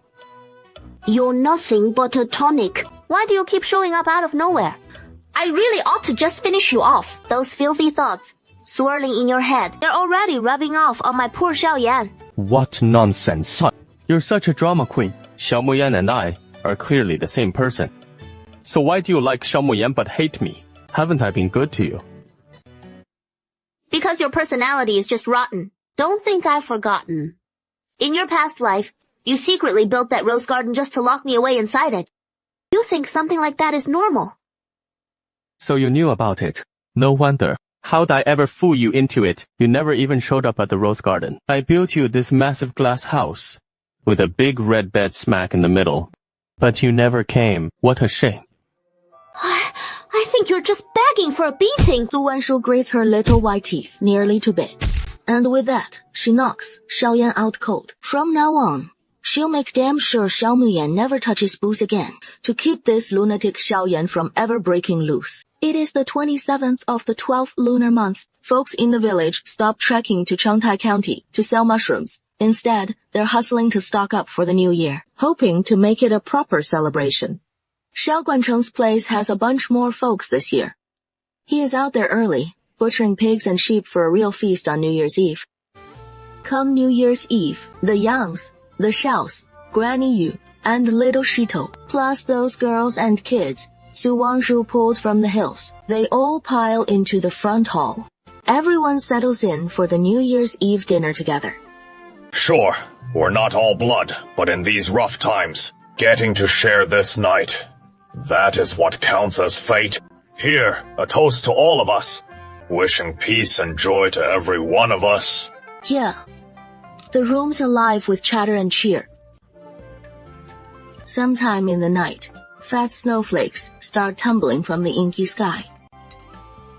By the time the meal wraps up inside, a good 4 fingers of snow's piled up out front. Yang Guihua, Grandma Shao, and Zhao Zha snack some treats and slip off to the back hall. It is their way staying up through the eve, dumplings to ring in the new year, so no one's bolting for bed right after supper. They light those fat candles in the hall and keep watch till dawn. Now, they're squabbling for scraps. Su Wanshou carves off 2 hefty slabs of mutton for Wang Kai and Zhao Cai, then a thumb-sized chunk for the weasel. Dig in, quick. It is the dead of night stuff yourselves, and scamper off to sleep. Little uncle, you and Xiaoyan tied the knot ages ago. Any news on a little one yet? But feeling off anywhere. And hey, I'm still young. It is not too late to start a family in a few years. Have a little one soon, and I'll help raise it right alongside you. You'll have one less thing to worry about. Raising 2 kids or 3, it is all the same to me. Yang Guihua knew she was still fit as a fiddle. Once I've got them all raised up in one go, Su Wanshu can breathe a little easier. Su Wanshu quickly steered the conversation elsewhere. She brought up plans for clearing wasteland and buying land to plant crops come spring. Who knows what the weather will bring once spring arrives? If it is as changeable as this year again, those days would be real tough to endure. It won't be like that. This year is bound to be a good one. Folks always say, a heavy snow promises a bumper harvest. Around here, the snow started falling with winter and hasn't let up since. The group passed the time chatting back and forth until around midnight. Grandma Shao and the Zhao family headed off to boil the dumplings. After they'd eaten the dumplings and set off the firecrackers, Su Wanshu yawned and trudged back to her room for some shatai. Nanfeng village gradually settled into silence. But they had no idea that danger was creeping ever closer to the village. A squad of northern barbarian cavalry appeared on a hillside far from Nanfeng village. Leader, let's hit that village first. These ones here have all been hit hard by the freeze too, but they've still got more loot worth grabbing than those border spots. And 9 out of 10 folks in these villages ain't even armed. Their grain, we just take whatever we want. Even if a few have weapons, what of it? When it comes to tangling with us northern barbarians, the Kangxi Kingdom's people, I can drop 2 of them with one swing. Before rolling into Sui Town, they'd already raised 2 decent-sized villages and hauled in a fat load. Send 20 men to the big village over here. 10 more head east. Those 2 little ones, we'll strip them bare in no time. Once the grain's all loaded on the carts, then we swing back for this big prize. A village this size. The haul from here should fill at least 3 or 5 carts easy. All as you say, leader. Kang Ying got the nod. He spurred those 20 riders straight toward Shitai village. Meanwhile, Nunu himself led 20 riders charging for Nanfeng village. Bai Chuangchuan, dozing on the Shao family rooftop against the biting north wind, suddenly snapped his eyes open. With a whoosh, he leaped down from the roof. Bai Chuangchuan, what has got you spooked? Bai Chuangchuan bounded to the foot of the bed, chittering like mad. 2 words blazed in Su Wanshu's mind. North Gate. Dad, Xiaoyan, the northern barbarians are coming. That is hoofbeats. And a whole bunch of them. Grab your weapons. I'll rally the village. Or the raiders inbound. Arm up, everyone. Elders and kids, get under cover. One after another, the gongs boomed across the heavens. Nunu, still a ways off from Nanfeng village, faintly picked up the gong alarms. Didn't peg this village as being so quick on the draw. Too bad you ran into me. Even running won't save you. You can't outrun my war horses anyway. Leave no survivors in the village. Slaughter every last one. Meanwhile, those 200 armed villagers hurried to assemble beneath the ancient locust tree at the village heart. Just as the group was gathering, Su Wanshu和萧慕言 came jogging up the path. They'd rolled massive logs across both roads leading into the village. 萧冠章的野瑞塞长height was razor sharp. The moment the northern barbarian riders entered his range, an arrow sliced through the air. A rider right behind Nunu toppled from his saddle. That iron kangar arrow hit like a thunderbolt.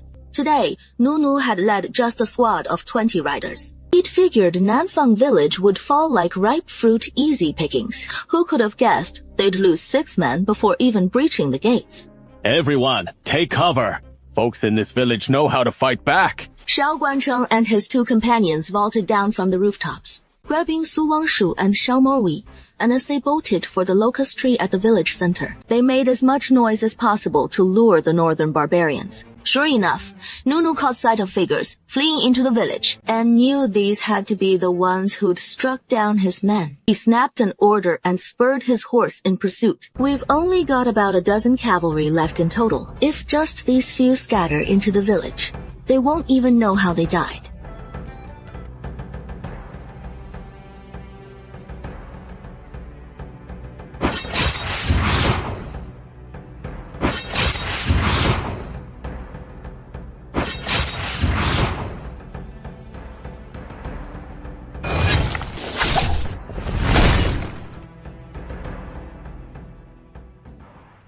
No sooner had Kanjing arrived with his men than he sensed something off about Nanfeng village. Normally, by now, the slaves would have already torched the village. Why is it so eerily quiet now? You two, head into the village and check if the leader's still there. The 2 cavalrymen dismounted, torches in hand, and cautiously advanced into the village. When they spotted the bloodstains all over the ground, terror struck their hearts. Suddenly, 2 iron caltrop darts struck their foreheads without warning. Before they could even react to what was happening, they toppled straight over, dead on the ground. Kanjing sat astride his horse at the village gate, but the 2 scouts he sent didn't return. He grew puzzled. What the hell was going on? Suddenly, 4 burly men hoisted a massive log big enough for 2 to carry, and charged straight at him. Such a bunch of ignorant peasants. You think this little stunt will scare us off? With that, Kanjing raised his curved blade, and he and his men charged at Xiao Muyan. Just then, Su Wanshu burst from the shadows on her pony. Little Red. She didn't rein in her horse. Instead, she gripped her slingshot. A stone shot straight for Kanjing's face. The villagers surged forward right behind her. They weren't about to clash blades with the riders up front, but hamstringing the horses that they could do. Once the horses went down, so would their riders. When the fight was over, the villagers collapsed onto the snow, utterly spent. Meanwhile, Xiao Muyan and Su Wanshu patrolled the village perimeter on horseback. Li Zheng, did the northern barbarians raid your village too? Our village. It has been burned to the ground. And tonight was supposed to be New Year's Eve. It is the most joyful festival of the year. Yet it strikes on this night of all nights. Shitai village is no more. Li Zheng, did anyone from your village flee up into the mountains? There must be some. In that pitch-black night. I have no clue where they headed. We'll have to send people up the mountain to search soon. It is still snowing outside right now. Once the snow stops, the temperature will plunge for sure. If we don't track down those who escaped with their lives, they might not last until the sun rises again. Young sir, I was wondering if your clinic buys medicinal herbs. Tang Yu took a glance, and there before him was a girl with slightly tanned skin. She had eyes that sparkled like stars. When she smiled, you could just make out 2 faint little dimples. Tang Yu thought to himself, a girl with such a pure smile shouldn't look so swarthy and plain. It was all subconscious. Tang Yu quietly glanced at Su Wanshu's hands. The moment he spotted Su Wangshu's soft, pale little hands, it all clicked for him. So this girl had pulled a trick on her own face. This girl's quite the character. Oh, here to sell herbs. Come on in, miss. He couldn't quite pin down Xiao Muyan's background. Just looking at the girl before him, her hair was done up in the double dangling buns of a young maiden. She didn't seem like a married woman. But the young lord trailing right behind her was sticking awfully close. Tang Yu, Su Wanshu, and Xiao Muyan to the flower hole in the back courtyard. After pouring them tea, he finally got around to asking about the herbs. I'm a female physician from Sui Town. I know a bit of medicine. This is a herbal pack I blended myself for wind cold syndrome. And here is the formula. Tang Yu, full of surprise, picked up the formula first. He truly hadn't seen this coming. That the girl right there was a female physician. Su Wanshu had penned it in elegant Sanhua Shaokai script. This only made Tang Yu admire her all the more. May I ask if you penned this formula yourself, miss? Yes, I wrote the formula myself, so my master passed the recipe down to me. It is for wind cold, and it works wonders. Our village once had a nasty outbreak of wind cold, and everyone who brewed it up got better. These herbs are all dug up by us from the nearby mountains. They're of very good quality. Tang Yu is Tang Zhang's eldest legitimate son. He has been studying medicine and identifying herbs under Tang Zhang since he was a boy. He slips a pinch of the chopped herb into his mouth and chews it.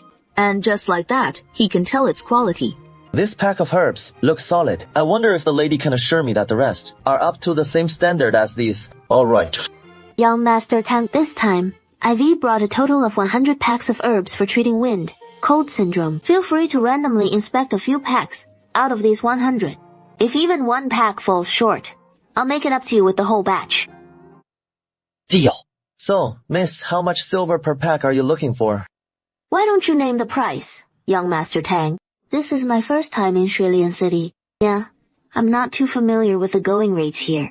I see. The wind cold remedies in our shop are pretty affordable, and the packs for everyday folks run just a few hundred coppers. Even premium stuff like yours wouldn't fetch more than 3 taels of silver a pack. Su Wanshu perks up at how cheap the herbs go for. She thinks to herself, as expected, Baorenhong shows more heart than the other clinics, but the low price doesn't put Su Wanshu off at all. Quite the opposite. In fact, the exact opposite. She desperately hopes young Master Tang will take her herbs. Because they sell them so cheaply here, the sheer volume they must move every day has to be staggering. If he starts buying in bulk, the villagers back home will have steady work. Even though we're only asking 3 taels of silver per pack, but at Barentang we sell hundreds of packs a day, so over a month, that adds up to a massive quantity. Miss, with small profits and high volume, you won't miss out on your earnings. Well, then I guess that is how it'll have to be. Our village was struck by disaster. No food left in our homes. I hope these herbs can help our villagers pull through this hardship. The two exchanged a few polite words. Su Wanshu then brought out the chilblain cream again. Tang Yu uncorked the bamboo tube and took just one whiff. He knew right away. This was genuine chilblain ointment. And of excellent quality too. This time without even asking questions. Tang Yu quoted a price straight to Su Wanshu. 1 tael of silver per box of chilblain cream. Young Master Tang is a straightforward man. Then I'll fetch the herbs and chilblain cream right away. Little Yang, why do I get the feeling you're not too happy today? I just can't stand that young Master Tang from earlier. The way he was looking at you, that wasn't right. Little Yan, look at this face of mine so dark and plain. Who'd have to be blind to notice someone like me? Well, I don't care. You're not coming this afternoon. I'll be talking herbs with young Master Tang. And the chilblain ointment too. Fine. Then I'll just wait outside for you. If that Tang Yu thinks he can make a move on my wife, he is dreaming big. She's mine, and mine alone. No one's snatching her away. Shuiling City's got treasures galore way, more than your average spot. Mahogany, mini can heaters, exquisite embroidered screens, straight from the south, and those stunning satin bedding sets. Su Wanshu wished she could cram all of Shuiling City into her storage space. Shopkeeper, how much for one of these silk quilts? Oh, miss, please don't touch it with your hands. This light blue satin silk quilt is awfully delicate 50 taels a bed, and it'd be a real shame if it got scratched. She'll have to figure something out later. Turn those silkworm cocoons in her storage space into silk quilts. She might not have tasted pork, but she has sure seen a pig trot. Su Wanshu doubly been wandering Shuiling City for a day, and already she spotted opportunities around every corner. Dusk was slowly settling in. Su Wanshu was chatting with Xiao Meyan about where to head next, when suddenly cries of alarm rang out from the street. Everyone, clear the way! The horse is spooked! The evening streets buzzed with foot traffic, but some couldn't dodge fast enough, slamming into each other and hitting the ground. In moments, the whole street erupted into pandemonium. Countless vendors' stalls along the way got knocked over in the scramble. Xiao Muyan spotted the carriage charging straight at him, still 3 or 4 meters off. He leaped onto a vendor's wheelbarrow in a flash and soared into the air, landing squarely on the carriage. Right at that moment, Su Wanshu, standing by the roadside, spotted a young woman around 30 who was swept into the middle of the street by the surging crowd. Without a second thought, Su Wanshu dashed forward in an instant. Lying sprawled in the middle of the street, the young woman's mother finally snapped to her senses, sobbing hysterically as she rushed over and clutched the girl tight. Su Wanshu gently ruffled the girl's hair and murmured a few soothing words. The young woman's mother was ever so gracious. Please, get up. It was nothing at all. Just a small kindness. So how are you feeling? Did you take a bad tumble? Su Wanshu下周毛. She stepped right up and took the old man's pulse. One feel of his pulse changed everything. The old man had been poisoned by 3 different toxins, no less. Su Wanshu thought to herself. This old man in front of her was no ordinary soul. Darling, how is the older sir doing? Any injuries? With people bustling to and fro on the street, Su Wanshu made no mention of Su Tingyu's poisoning. No broken bones. Just a sprained ankle. Young master, I owe you big time for jumping in like that. Otherwise, this old bag of bones would have been trampled, or worse. Older sir, let me carry you to the clinic for a proper look. Su Tingyi glanced at the horse now lifeless. He didn't turn down Xiao Muyan's kind offer, but he wouldn't let Xiao Muyan carry him all the way to the clinic.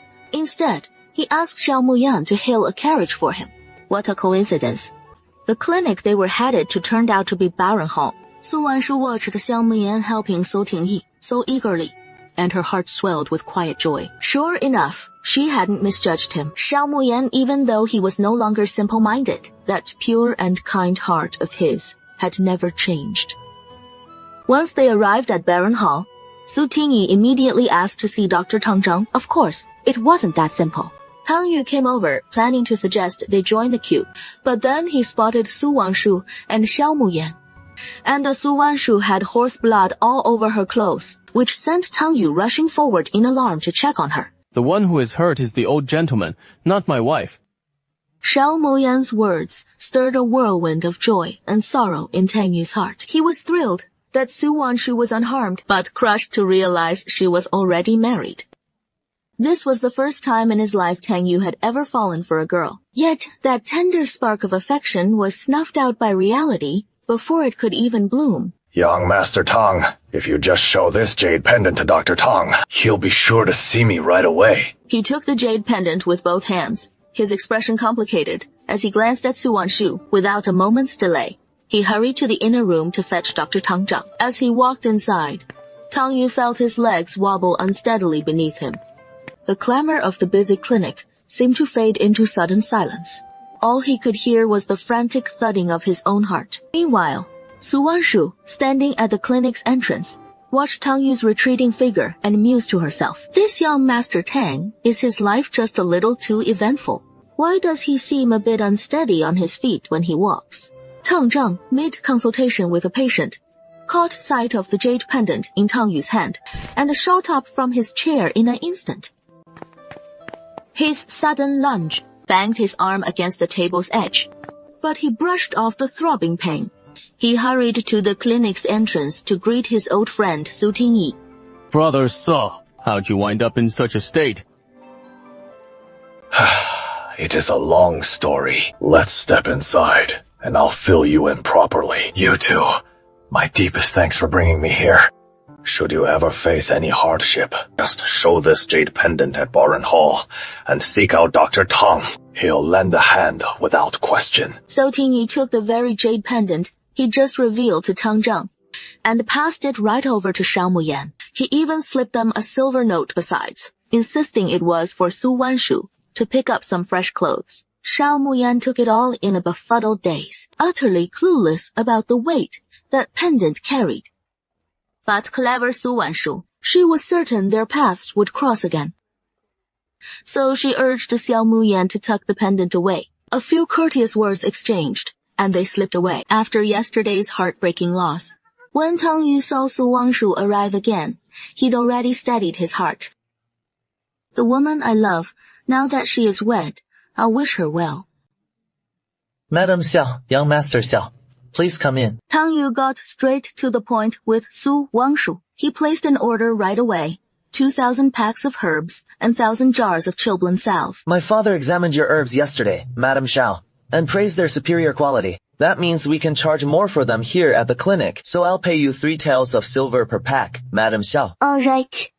When would you like the next batch of herbs? If it is convenient, Miss deliver 500 packs in 10 days. Once these are all in, I'll place the next order with you. Nanfeng village is bursting with hens right now. 2,000 packs. That is nothing. She could even muster 20,000 packs for him. Young Master Tang, how is Grandpa Su doing? Uncle Su's just in his 40s, but he doesn't look it one bit. Su Wanshu's heart skipped a beat when Tang Yu mentioned Su Tingyi's age. His hair's all silver, yet he doesn't seem anywhere near 40-something. Could the poison coursing through him have ravaged his looks? He is always been the type to experiment with all sorts of toxins. Now, seeing Su Tingyi laced with 3 exotic poisons, truth be told, his curiosity was burning. When I brought Uncle Su here yesterday, I happened to brush his wrist. Something felt off about his health, like poison might be at work. You left in such a rush yesterday. I couldn't give Uncle Su a proper pulse reading. It has weighed on me ever since I returned home. I can't stop wondering if Uncle Su's truly poisoned. Madam Xiao, can you tell what poison Uncle Su is afflicted with? Su Wanshu shook her head. Yesterday, he only hastily took Su Tingyi's pulse and didn't examine it carefully. Mrs. Xiao, please wait a moment. I'll be right back. In the medical hall's backyard, Tang Zheng is administering silver needles to Su Tingyi. 36 silver needles are inserted into Su Tingyi's back. All the silver needles turned pitch black in an instant, visible to the naked eye. Brother Suck, the one who poisoned you, has a truly malicious heart. So much toxin has built up in your body, leaving you desperate to live, yet unable to seek death. It has been tormenting you endlessly. Whether within the imperial court or beyond its reach, countless souls wish me dead. I never dreamed the one who'd seal my fate would be kin so close to me. Recalling those old wounds, Su Tingyi's heart twisted like it was being devoured by 1,000 ants. Pure agony, for the poisoner was his once most cherished concubine. Dad, Uncle Su, how about we ask Mrs. Xiao to come take a look? She might just pinpoint exactly what those 3 poisons are. Once we know the poisons, we can hit them with the right antidote. Never figured Miss Su had skills like that. Looks like fate's drawn us together. Tang Yu, go invite them over. Brother Su, didn't you say your poisoning had to stay under wraps?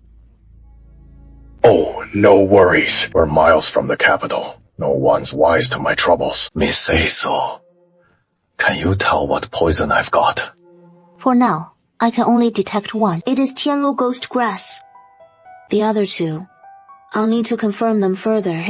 As Su Wanshu confirmed the Tianluo ghost grass poison in Su Tingyi's body, she was filled with shock. Su Tingyi had been poisoned with the same toxin as the original host. When did Tianluo ghost grass become so easy to obtain?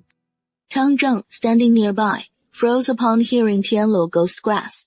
Without a word, he dashed out and returned with a live centipede. After the centipede ingested Su Tingyi's blood, it dropped dead instantly. However, after death, the centipede's body gradually turned an eerie blue. It is definitely Tianluo ghost grass poison. Miss Saisu, I know. Do you have a way to antidote it? I do have a method to detoxify it.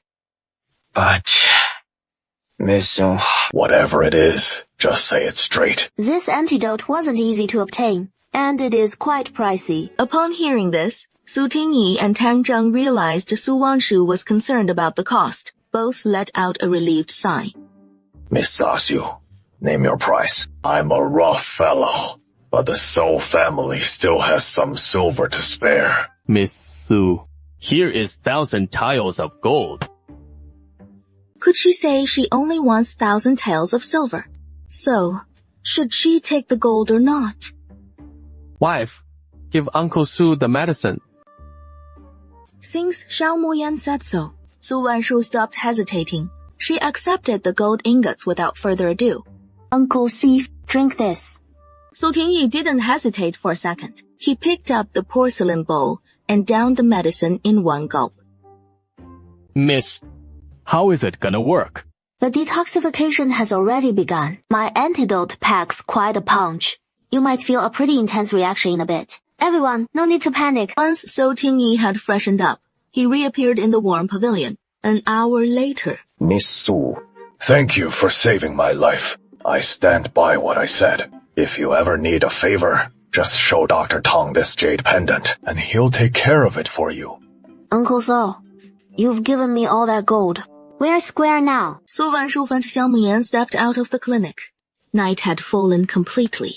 They'd turned down Su Tingyi's invite to eat together, and now their stomachs were rumbling. Wife, where should we eat? Still settling for beef soup. Such modest ambitions. We've raked in all this gold. Of course, we're hitting the biggest restaurant in Shuiling City for a real feast. How could that be? It is just a silver note, not hard cash. How could we not swing it? Uncle Su, the silver shop manager said, the SU family shop's been bleeding money for 6 years straight. If it weren't for headquarters constantly pumping in funds to cover the shortfalls, the Shuiling City branch would have shut down ages ago. Where'd the silver even come from? Su Tingyi's face fell in an instant. Over the years, he knew exactly how much he'd built up himself. Looks like he has been plotting his own escape plan for years. Tang Chang, I'll set off for the capital at dawn tomorrow. Brother Sao, you've only just shaken off that poison. Now a long haul back to the capital. Won't that wear you out? I'm brimming with vigor right now. Even lads in their 20s might not keep up with me. Early the next morning, almost at the same time, Su Wanshu and Xiao Muyan left the city through the west gate, as Su Tingyi left through the east gate. Though they were heading in opposite directions, but they'd meet up again soon enough. So the two of them hurried along for a day and a half, finally making it back to Nanfeng village just before lunch. They hadn't even reached the village yet when folks crowded around the carriage. The villagers chattered away, asking Su Wanshu all about Shuiling City. When they heard how Shuiling City was bustling and thriving, with no major disasters to speak of, everyone let out a huge sigh of relief. Shuiling City's doing just fine. From now on, instead of trekking to Changtai County, they could head to Shuiling City to sell their mushrooms. Zhao, here is the ledger from trading mushrooms for grain.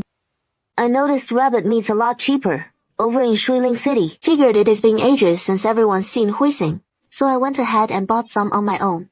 Everyone, take a look. If you don't want it, I'll just haul all the rabbit meat home and eat it myself. Uncle Wan, Xiaoyan, you've worked so hard. Leave this to me. You two head home and get some rest. Su Wanshu and Xiao Muyan each shouldered a full basket of goods, hustling all the way back home. Ma, I'm back. Yang Guihua was 6 months along. Her belly looked a whole lot bigger than most at this stage. She heard Su Wanshu's voice and came rushing out of the main room, beaming with joy. Sure, you're back. Mom was worried sick about you. Mom, Xiaoyan and I both know Kung Fu. We'll be just fine. I brought you some good stuff. Come on, let's head inside and check it out. Your dad and uncle went up the mountain to hunt. It is already spring, but there is still no sign of the snow melting up there. Everyone in the village is scared. Looks like this year's wheat crop is a total bust. The whole village is hustling to make some silver and swap it for grain. Aren't there refugees stirring up trouble over in Changtai County? But our village couldn't worry about that. We had to go sell those mushrooms. Yesterday, the village rounded up about 30 strapping young lads, headed off to Changtai County to sell the mushrooms together. And even then, they ran into robbers. Yeah, lucky for us. The men in our village. They've all been training in martial arts with these two instructors. Otherwise, some of them might not have made it back. Grandma, those northern barbarians haven't come back. Oh, they've come all right. But they've gotten smarter about it. Our moat took out a few of their war horses, so they didn't dare charge right in. It was just those poor families at the front of the village who got the worst of it. Those northern barbarians couldn't get into the village, So they dipped their arrows in oil and lit 'em up, fired 'em straight into the village. We didn't have enough houses to go around as it was. And the northern barbarians torched over a dozen courtyards on top of that. Grandma, what about our courtyard up on the mountain? The northern barbarians only raided the village proper. The back mountains all desolate up there. Besides, they couldn't even get their horses up that way. It is still standing fine. Su Wanshu nodded slightly. Being safe now doesn't mean we will be later. Can't take chances. I'll head back up the mountain and lay down some poison. Anyone who dares touch my house, I'll take their life. As everyone was having lunch, Su Wanshu gave her family the gist of her plan to sell medicinal herbs in Shuiling City, sharing the basics with them. But she didn't mention the 1,000 taels of gold. She wasn't trying to hide the gold on purpose. She was just worried that if word slipped out by mistake, it'd bring even more headaches. Just past noon, Liu Sanhu had already finished distributing the grain. He'd set aside portions of food and rabbit meat for the Shao family, and brought them over himself. Li Zheng, this trip to Shuiling City, I also lined up a gig selling medicinal herbs. I've got the herbs on my end. Folks from the village can help process them, then package them up. I'll pay the village wages for the labor. Just need to figure out how to set those wages, hoping Li Zheng can weigh in on that. Su Wan figured that is airtight couldn't have phrased it better. Sure, she had a bit of a name for herself in the village, but Liu Sanhu had been running things here for years. His standing in the village was rock solid. Plus, she was still the newcomer. Yeah, she wasn't all that clued in on local wage rates for hired hands. Having Liu Sanhu suggest a fair price was the safest bet. But Liu Sanhu didn't rush to answer Su Wanshu's question. Instead, he asked about her journey, if she'd run into any dangers on the way to Shuiling City. Dangers? Plenty. Fleeing from the south, there were way more refugees heading to Shuiling City than to Changtai County. Xiaoyan and I, the whole way there, we'd spot folks frozen or starved stiff by the roadside every few days. Some were even swapping kids to eat. If our cart hadn't been flying along, who knows how many refugee mobs would have swarmed us on that road. And entering Shuiling City costs a fortune too. 2 taels of silver per person, and the 3 taels for the carriage. You and Xiaoyan will be delivering herbs to Shuiling City down the line, and it is riddled with dangers, not easy by any means. So, figure out how many folks you'll need on your end, just to base it on 500 wen a month per worker. Li Zheng, isn't that wage a bit too low? Nah, it is not low at all. In good harvest years, a sturdy laborer working in town might pull in just 1 or 2 taels a month, but in a lean year like this, forget about 500 wen, even 200 wen, and you have refugees lining up on every corner to take the job. Li Zheng, let's bump up the wages to 1 tael of silver a month, and I'll cover lunch every day. I need 500 packs of herbs processed right away. I've got plenty of hands at home to pitch in too. So let's start by pulling 10 young men from the village. Once production ramps up, we can bring on more hands bit by bit. She'll forge a lasting partnership with Balo Rentang. Beyond cold remedies, Su Wanshu will dream up other everyday formulas too. It won't be long before her trade keeps a whole village fed. Uncle Wan, at these rates, you won't turn much profit yourself. Li Zheng, it is settled then. Tomorrow, just to send them right over to my place. I'll clear out the courtyard now, so everyone can get started. Seeing Su Wanshu's resolve, Liu Sanhu gave in and agreed. He left the Shao household and made his way back home, mentally sifting through every soul in the village. He picked 10 young men from the hardest hit families to go help Su Wanshu. With Su Wanshu handling midday meals, it would lighten the load on those families' daily bread. Honey, it has been 2 days already. Hey, Chuan Chuan, why hasn't he come back yet? No rush. He is probably just having too much fun and forgot to come back to us. Moments later, a small white shadow darted across the red-tiled roof. There, Bai Tuan spat something out of his mouth. Bai Tuan, where'd you get this gold leaf from? Su Wanshu vaguely made it out from Bai Tuan's mouth that he'd found a place stashed full of gold leaves. Bai Tuan, lead the way ahead. In the time it takes to drink 2 cups of tea, the carriage pulled up behind an unassuming courtyard. Bai Chuan perched on the stone step, meowing at the couple, then darting down with a swish. This was a hidden tunnel carved into the rockery.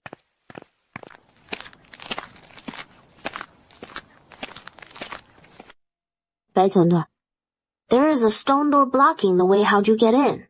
Bai Chuan haughtily flicked his big snow white tail, leapt up with a whoosh, and kicked both hind paws against an unremarkable stone brick.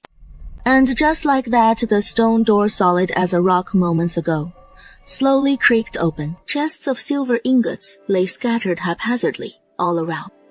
One entire wall was even bricked with silver.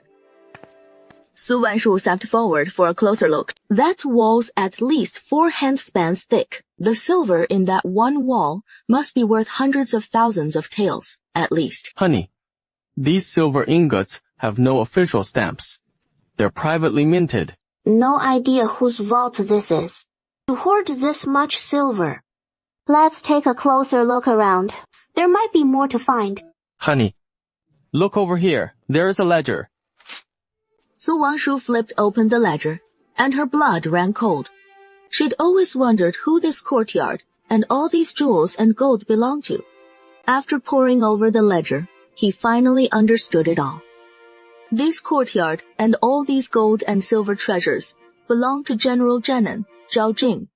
His own city, he knew it like the back of his hand. All the silver he'd plundered over years of raids across the land, he melted it down completely. He recast it all himself into these gold and silver ingots. From the latest ledger entries, plenty of towns down south were ravaged by the snowstorm. Those so-called refugee riots, all masterminded by him, just to give his looting a righteous cover.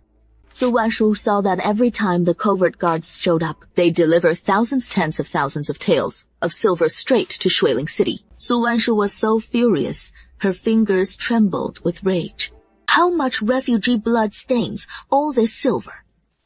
The ledger didn't just log the silver the covert guards had scraped together from everywhere. It also tracked Zhao Jing's purchases of ironware and payments for his private army, a general snapping up massive quantities of iron. His intentions couldn't be clearer. Zhao Jing's already gearing up for rebellion. Darling, we shouldn't linger here. How about you take these back and look them over? Yeah. Take everything, every last bit. Su Wanshu swept his arm wide, and they cleared out every single thing from the hidden chamber, spotless. Not even a wooden stool left behind. For Zhao Jing. Darling, how do you plan to handle all these gold and silver bricks? We can't seriously just dump them in the space to pave a road, right? Of course not. All this wealth was squeezed from the common folk by Zhao Jing, so naturally, it all goes back to them. As for the how, I'll need to give that some thought.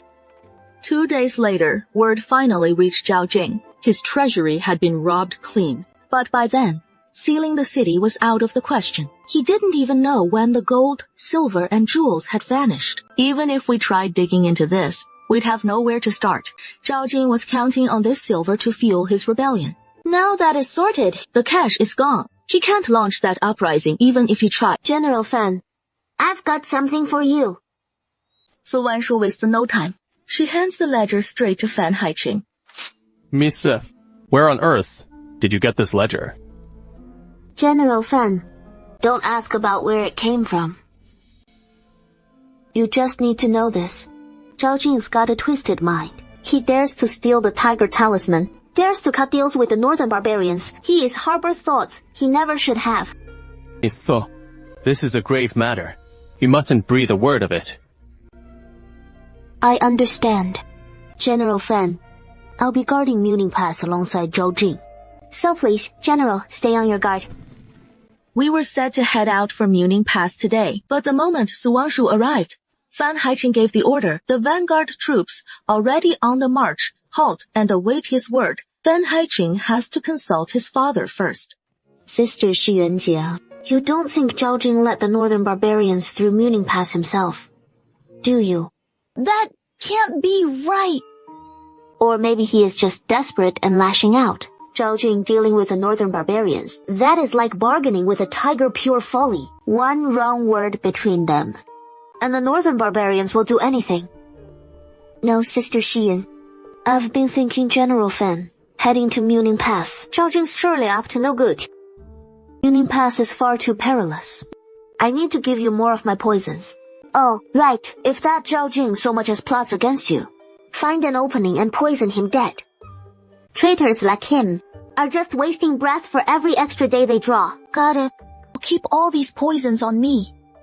Little uncle, I've heard the south is in total chaos places everywhere. Now, droves of refugees are fleeing north. Who knows what this year's harvest will bring? If you run into trouble, come find me at Muning Pass. Okay. If anything comes up on your end, you can come to me too. Who knows? I might even be able to help out. Lu Xiyun knew Su Wanshu had been keeping a close eye on Xiao Sulang's every move before Su Wanshu ever set foot in Changtai County. Lu Xiyun had quietly set someone to tell Xiao Sulan. Now that Su Wanshu was here, he could fill her in on everything about Xiao Sulan. Speaking of which, Xiao Sulan does have a few tricks up her sleeve. That Tie Jianqing, I have no clue what bewitching potion Xiao Sulan fed him, but he forked over silver to whisk her whole family north to the capital. When did they leave? This was one thing Su Wanshu hadn't seen coming. Xiao Sulan is like an indestructible cockroach. No matter the dire straits she is in, she always finds a way to scrape by and survive. Just 2 days ago, I was all set to send men to intercept them, but Xiao Sulan is nothing but cunning schemes from top to bottom. She pulled off a diversion so slick that, by the time my guys caught on, their carriage had already rolled out the north gate, hours earlier. Let her go then, just let her leave. Sooner or later she'll have to face me down. No matter what, she wouldn't let the nightmare Xiao Sulan dreamed up come true. As for Xiao Sulan marrying the Prime Minister's son, Su Wanshu was curious to see how that would play out. Xiao Sulan already, a wilted flower and broken willow. What kind of magic trick could she pull to make the Prime Minister's son wed her? One more thing. Doesn't Xiao Sulan have a younger sister? No idea what Xiao Sulan did to her, but rumor has it her face got ruined all the way north. Xiao Yun's face was wrapped in white bandages. It looks absolutely terrifying. A question mark hung in Su Wanshu's mind. Xiao Sulan never stirs, without a prophet in sight. She is hiding Xiao Yun for a reason. There must be more to it. But right now, she has bigger fish to fry. Xiao Sulan will have to wait for now. Uncle, isn't Bodhi Temple over 1,000 miles from here? How are you and Xiao Yan supposed to make it there? Grandma says it is not that far. I've asked around. Bodhi Temple is over 800 li from us here.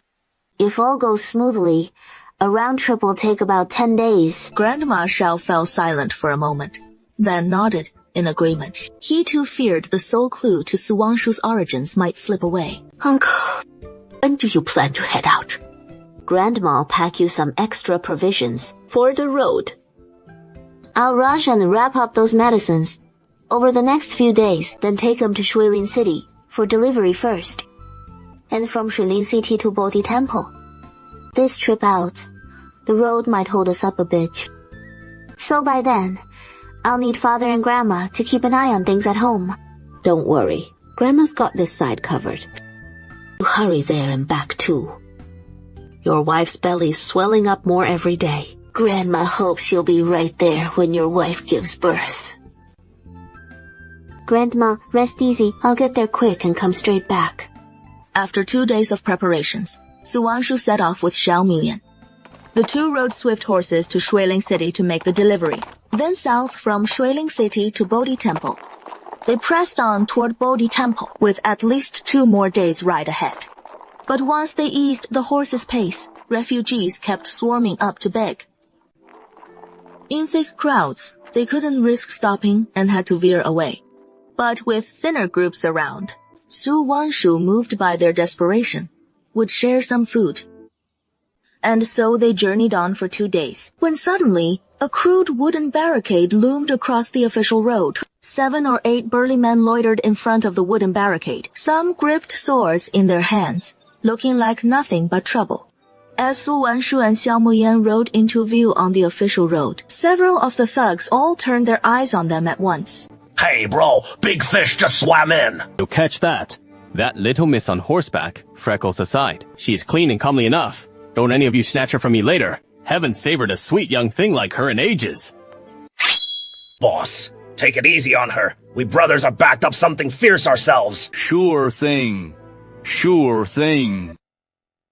What about the wife? Right now. I'll go wipe out those roadhogs. What do you say? These bastards have rivers of blood on their hands. I'll cut them down.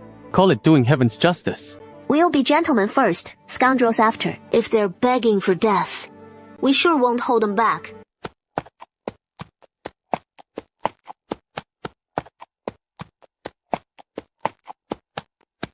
Kid, where you headed from? Want to pass through our stretch? That is gonna cost you the toll. We're coming from Water Spirit City. Beats me. How much for the toll? Cough up 100 taels of silver up front. For the boys' fun. Ain't got no silver, but I've got my neck. If you've got the stones, come claim it. Hey, kid, you've got some guts. Today, this young master teach you a real lesson. With that, the short guy gripped his knife and charged straight at Xiao Muyan.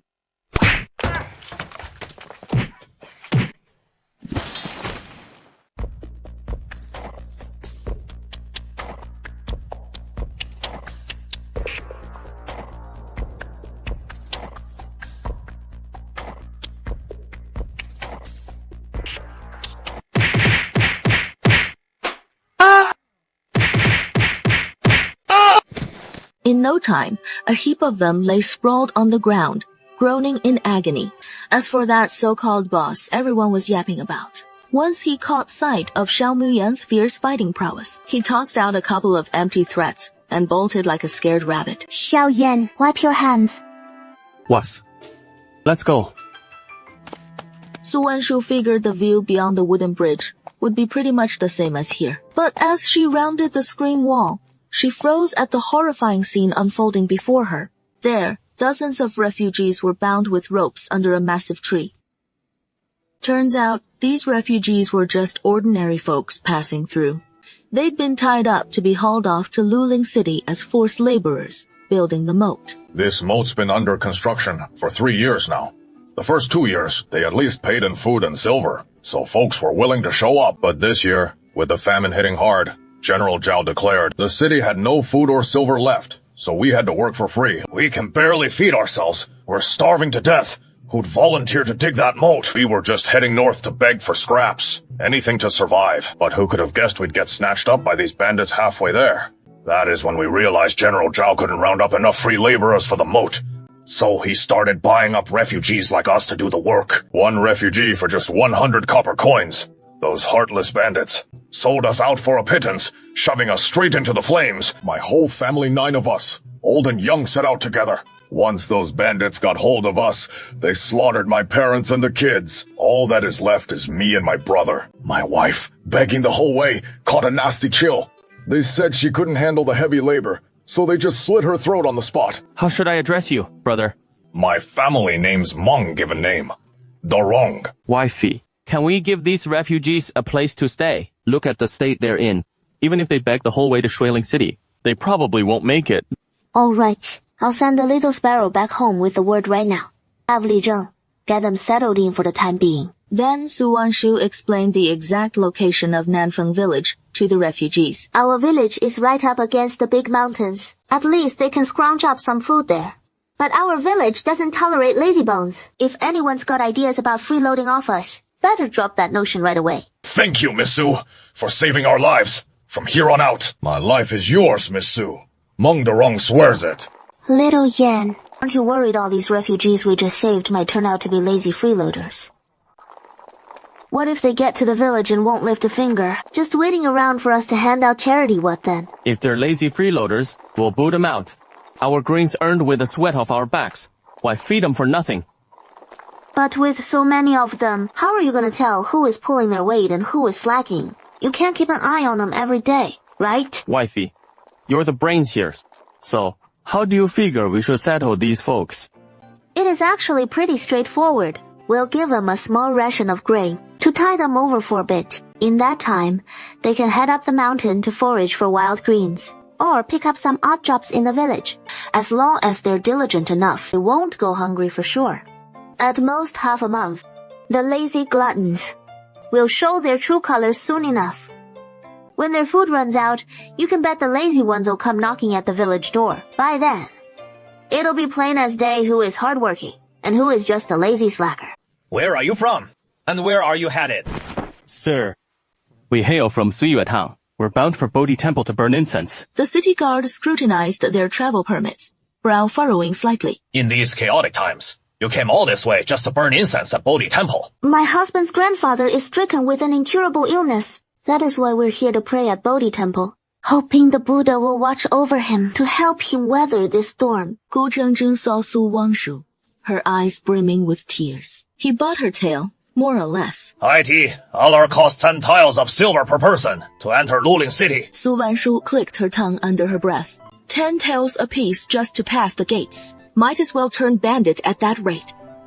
Still, no sense stirring up trouble. Su Wanshu handed over 20 taels to the city guard without a fuss. For both Su Wanshu and Xiao Muyan, it was their first time in Luling City. Make way! Clear the path. Su Wanshu 趁着腾着的上 and spotted a line of over a dozen wagons heaped with grain, rumbling past. Mama, what is all this grain for? Don't tell me it is for the refugees. General Zhao, a man of such clout, why would he lift a finger for refugees? It is all provisions for the troops. I see. So Luling must be crawling with city guards, huh? You bet there are. Hearing the shopkeeper call it military grain, Su Wanshu let it drop. Any garrison needs its stores well stocked. After all, before long, Su Wanshu found a grain shop. She poked her head in to ask around and got the shock of it. Grain prices in Luling were through the roof. Even a pound of corn costs a tael of silver, and a pound of rice is going for a tael and 500 wen. Prices here are sky high. Miu Yan, let's find someone to ask around. I just can't shake this feeling that Luling City is hiding something sinister everywhere. I can't figure it out either. Food here is so damn expensive. Why stay in this poverty? Why won't the folks just leave? They've got no choice but to scrape by here. Street vendors like this are the best for getting the real scoop. Old-timer, with prices this steep in the city, why not just pack up and go? Oh, I want to more than anything. 2 years back, both my boys got dragged off to labor on the moat, and they've never come home.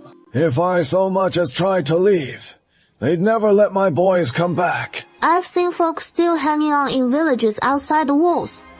Is it the same for them? Staying put because their kin slaving on the moat? Yeah. Not just the moat workers. Plenty got snatched up for conscription too. With family in the ranks, nobody dares slip away on their own. One wrong move, and your loved ones in the army, dead. Su Wanshu seized inwardly, despising Zhao Jing. Ruling a city's people with such ruthless tactics. He is just digging his own grave. The common folk won't stand by him. When trouble hits, it'll cost him everything. One more thing, old-timer. I've barely been in Luling City 2 hours. And already I've spotted wagon trains hauling in grain, one after another. If General Zhao can bring in all that food, why is the price still through the roof in here? The old tea vendor glanced around warily. No one paying them any mind. Only then did he lean in, voice hushed, and spill the ugly truth to Su Wanshu. I've heard whispers from outsiders. Say General Zhao, in the chaos, he has his soldiers dress up as bandits and loot all over the place. A big, wealthy household, about 400 miles from here, apparently offended General Zhao. Word is, in just 2 days, that whole household, over 100 souls, were wiped out overnight. They'd hoarded hundreds of thousands of pounds of grain, planning to sell it at sky-high prices come spring. But they didn't make a single coin. General Zhao took every last bit. And no one's lifting a finger about it.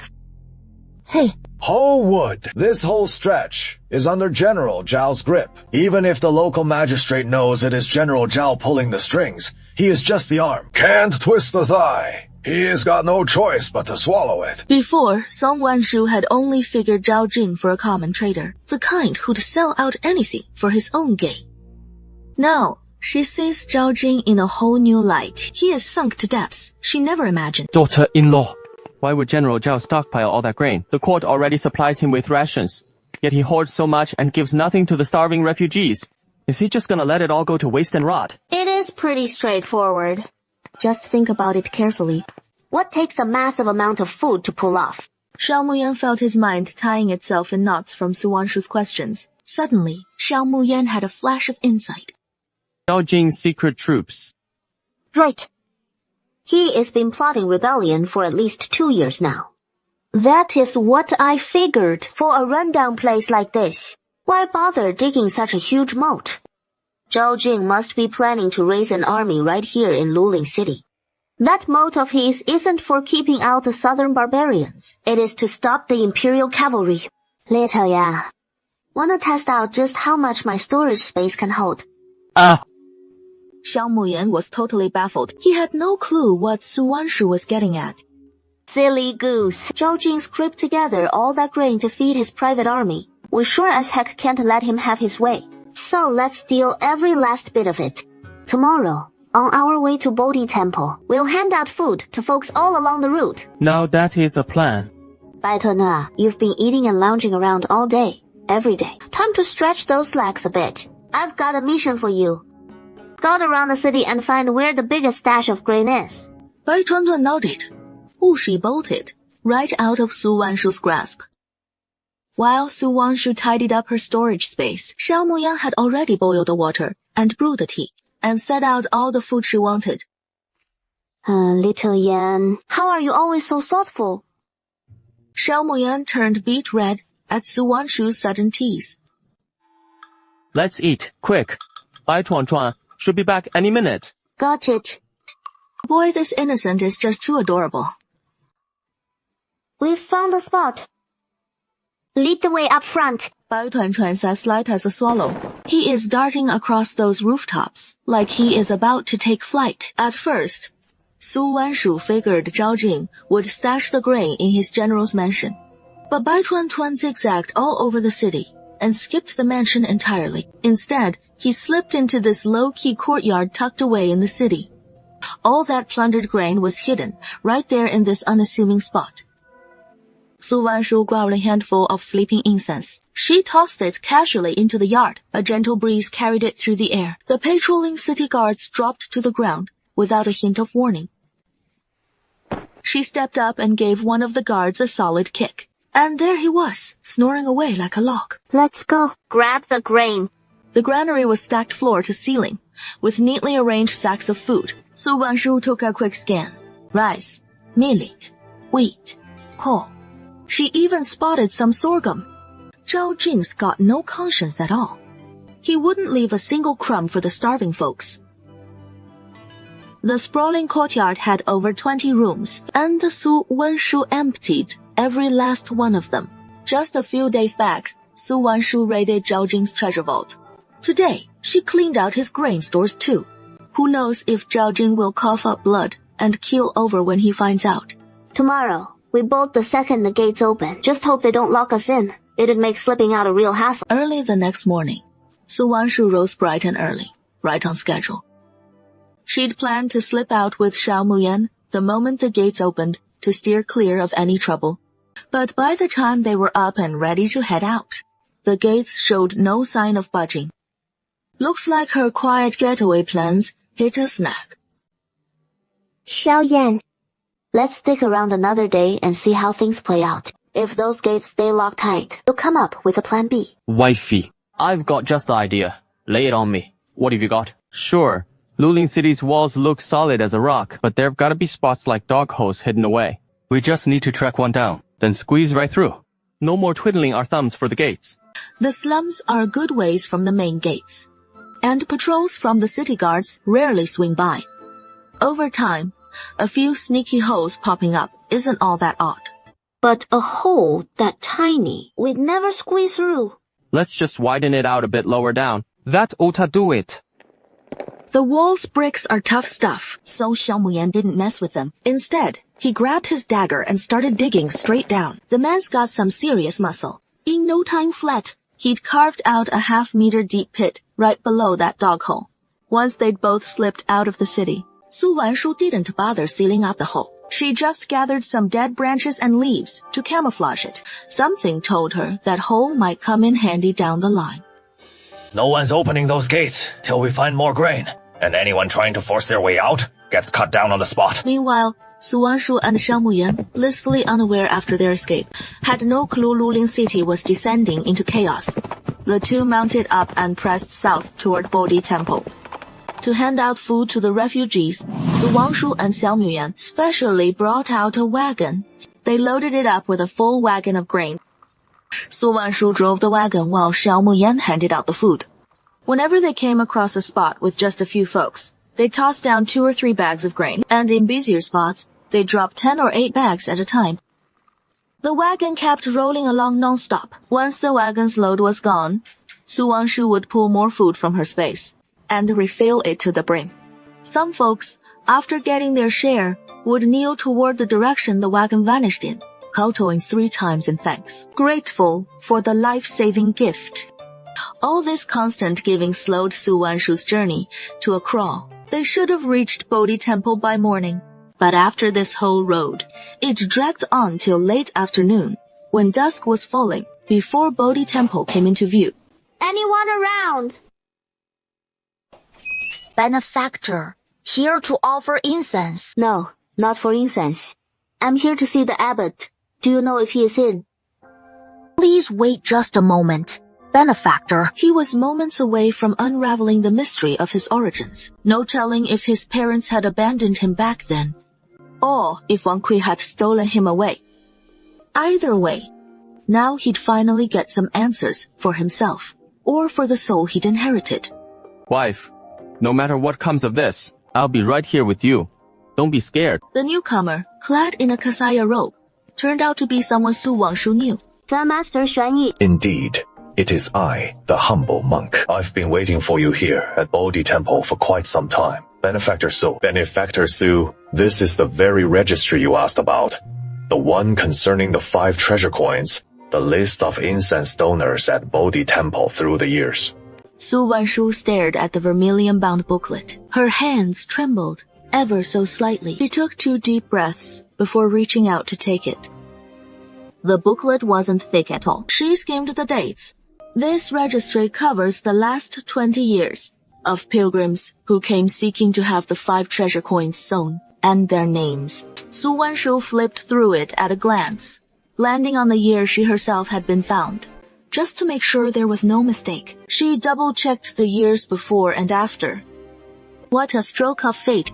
Other years saw plenty of folks coming to pray for the 5 treasure coins. But in those 3 years, only one soul ever sought them out. The 5 treasure coins. The 3 characters, Miu Baoyun, stared back, utterly unfamiliar at first. Yet they brought a sudden sting to Su Wanshu's eyes. This had to be her birth mother. After the name, it merely noted from the capital, nothing more. But a name that was more than enough. To be absolutely certain, Su Wanshu drew out those few coins from Bodhi Temple once more, holding them up for Master Xuanyi to see. These are indeed from our Bodhi Temple.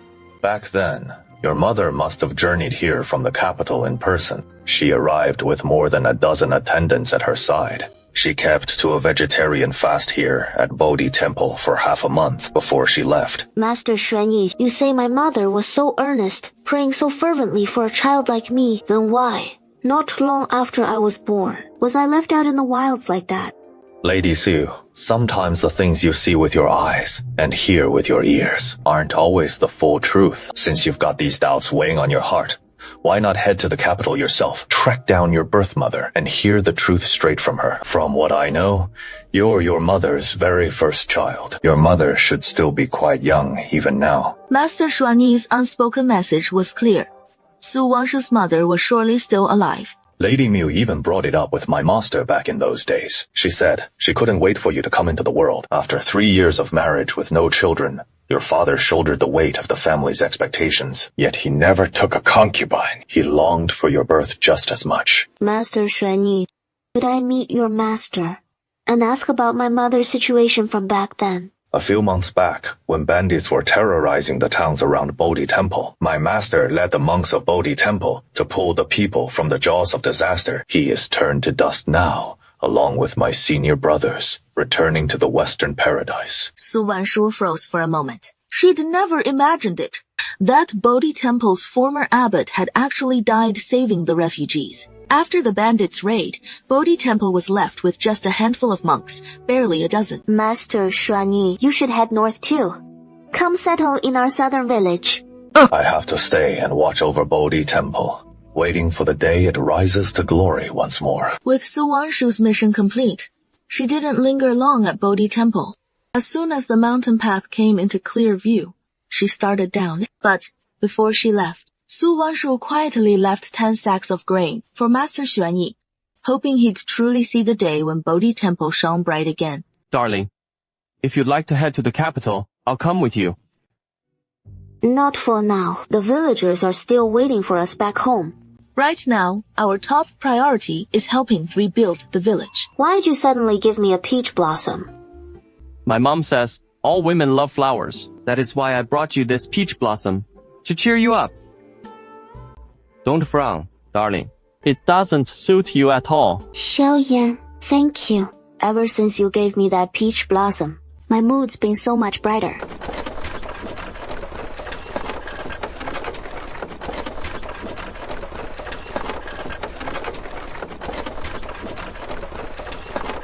Young master, hang in there. Just 2 more days, and we'll reach Shuilin City.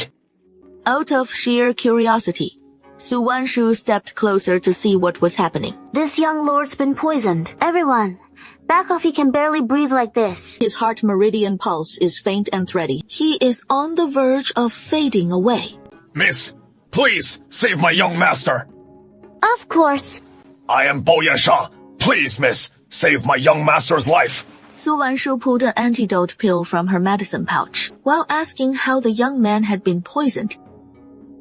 It turned out this injured young lord was named Chu Yang, the son of a wealthy merchant from a small town near southern Xinjiang. They'd set out on a business trip when bandits ambushed them, stripping them of what little luggage and silver they carried.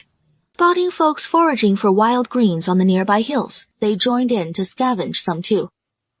But while digging, he got bitten by a venomous snake. It has been 2 days since the bite, and we were rushing to Shuilin City for an antidote for my young master. Who knew the venom would hit this hard? Even after he swallowed some antidote, it barely touched it. But now that I'm here, your young master will pull through. Su Wanshu swiftly sealed Chu Yang's heart meridian with her silver needle. Only then did he start unwrapping the bandages from his feet. If an ordinary person got hit with poison like this, they'd have been dead long ago, after several flare-ups. Yet Chu Yang managed to hold on for 2 full days. That means his antidote works just as well as my antidote pill. There we go. I'd say, in another half day or so, the snake venom in young Master Chu will be completely cleared out. After he swallowed the antidote pill you prepared for him, and it fully took effect, I could clearly feel a warm current surging through my whole body. Miss S, you've saved my life. This rare herb is yours, as thanks for saving me. Young Master Chu, this ice jade fruit of yours is far too precious. I really shouldn't accept it. But I'm quite skilled at growing medicinal herbs. Give me some time, and I'll cultivate more ice jade fruits. You can come find me in Nanfeng Village, and I'll give you another one in return. Later, Chu Yang asked for directions to Nanfeng Village.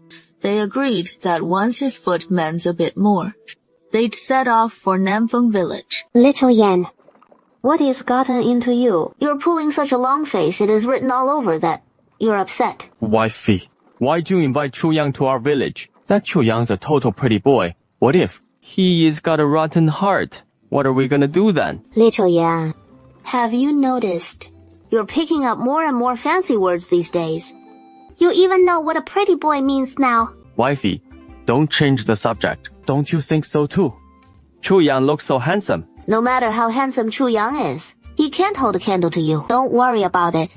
In my eyes, you're the handsomest man there is. So if you don't think Chu Yang's that handsome, why invite him to our village? What if I said I think Chu Yang's got some medical skills too? And he is pretty capable, and I want to spar with him. Would you buy that? Shao Muyan blinked his eyes, then shook his head. Su Wanshu was so pissed off. She straight up gave him a good smack. Do I really look that easy to sway with a handsome face? Wanshu and Little Yan are back. The carriage comes to a gentle stop outside the stone gate. Uncle Man, Little Yan, you're finally back. These past few days, refugees have been pouring in outside our village non-stop. I haven't dared to open the gate for days. Village chief, round up everyone in the village, have them all gather up, and hand out 5 chin of grain to each person first. That is a lot. You only brought back 2 carts of grain, Hao. Is that gonna feed everyone? Village Chief Li, just go ahead and distribute it. There is plenty of grain to go around. Soon, all the folks in Southern Village assembled. Su Wanshu has everyone line up to collect their grain first. Village Chief Li, the refugees outside, we should let them all in too, and give them 5 jin each, just like us. As for housing, once we let the refugees in from outside the gate, we can have them settle temporarily on that rocky beach over there. After we've handed out the food and tallied up the numbers, then we'll figure out the housing arrangements. Uncle Wan, with so many refugees coming in, can you keep things under control?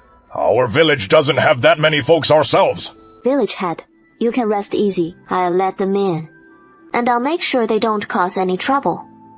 Liu Sanhu let out a sigh and grudgingly agreed. Village head, we need to manage these refugees in separate groups. We can't just let them all huddle together like that. Divide all the refugees into teams of 100. Then, from each team, they'll elect a captain and squad leaders. Going forward, whatever the village needs to announce, we just tell the captains. And it is not just for the refugees. Even our own villagers. And the folks who've come to seek refuge with us. Everyone gets organized the same way. Right now, most houses in our village are run down. So, let's use this chance to rebuild the whole village with new courtyards. Liu Sanhu jumped at Su Wanshu's words. His immediate thought, how much silver will this take? Village head, up on our mountain, we've got plenty of stone and timber. As for the bricks, with all these people in the village, not one knows how to fire bricks.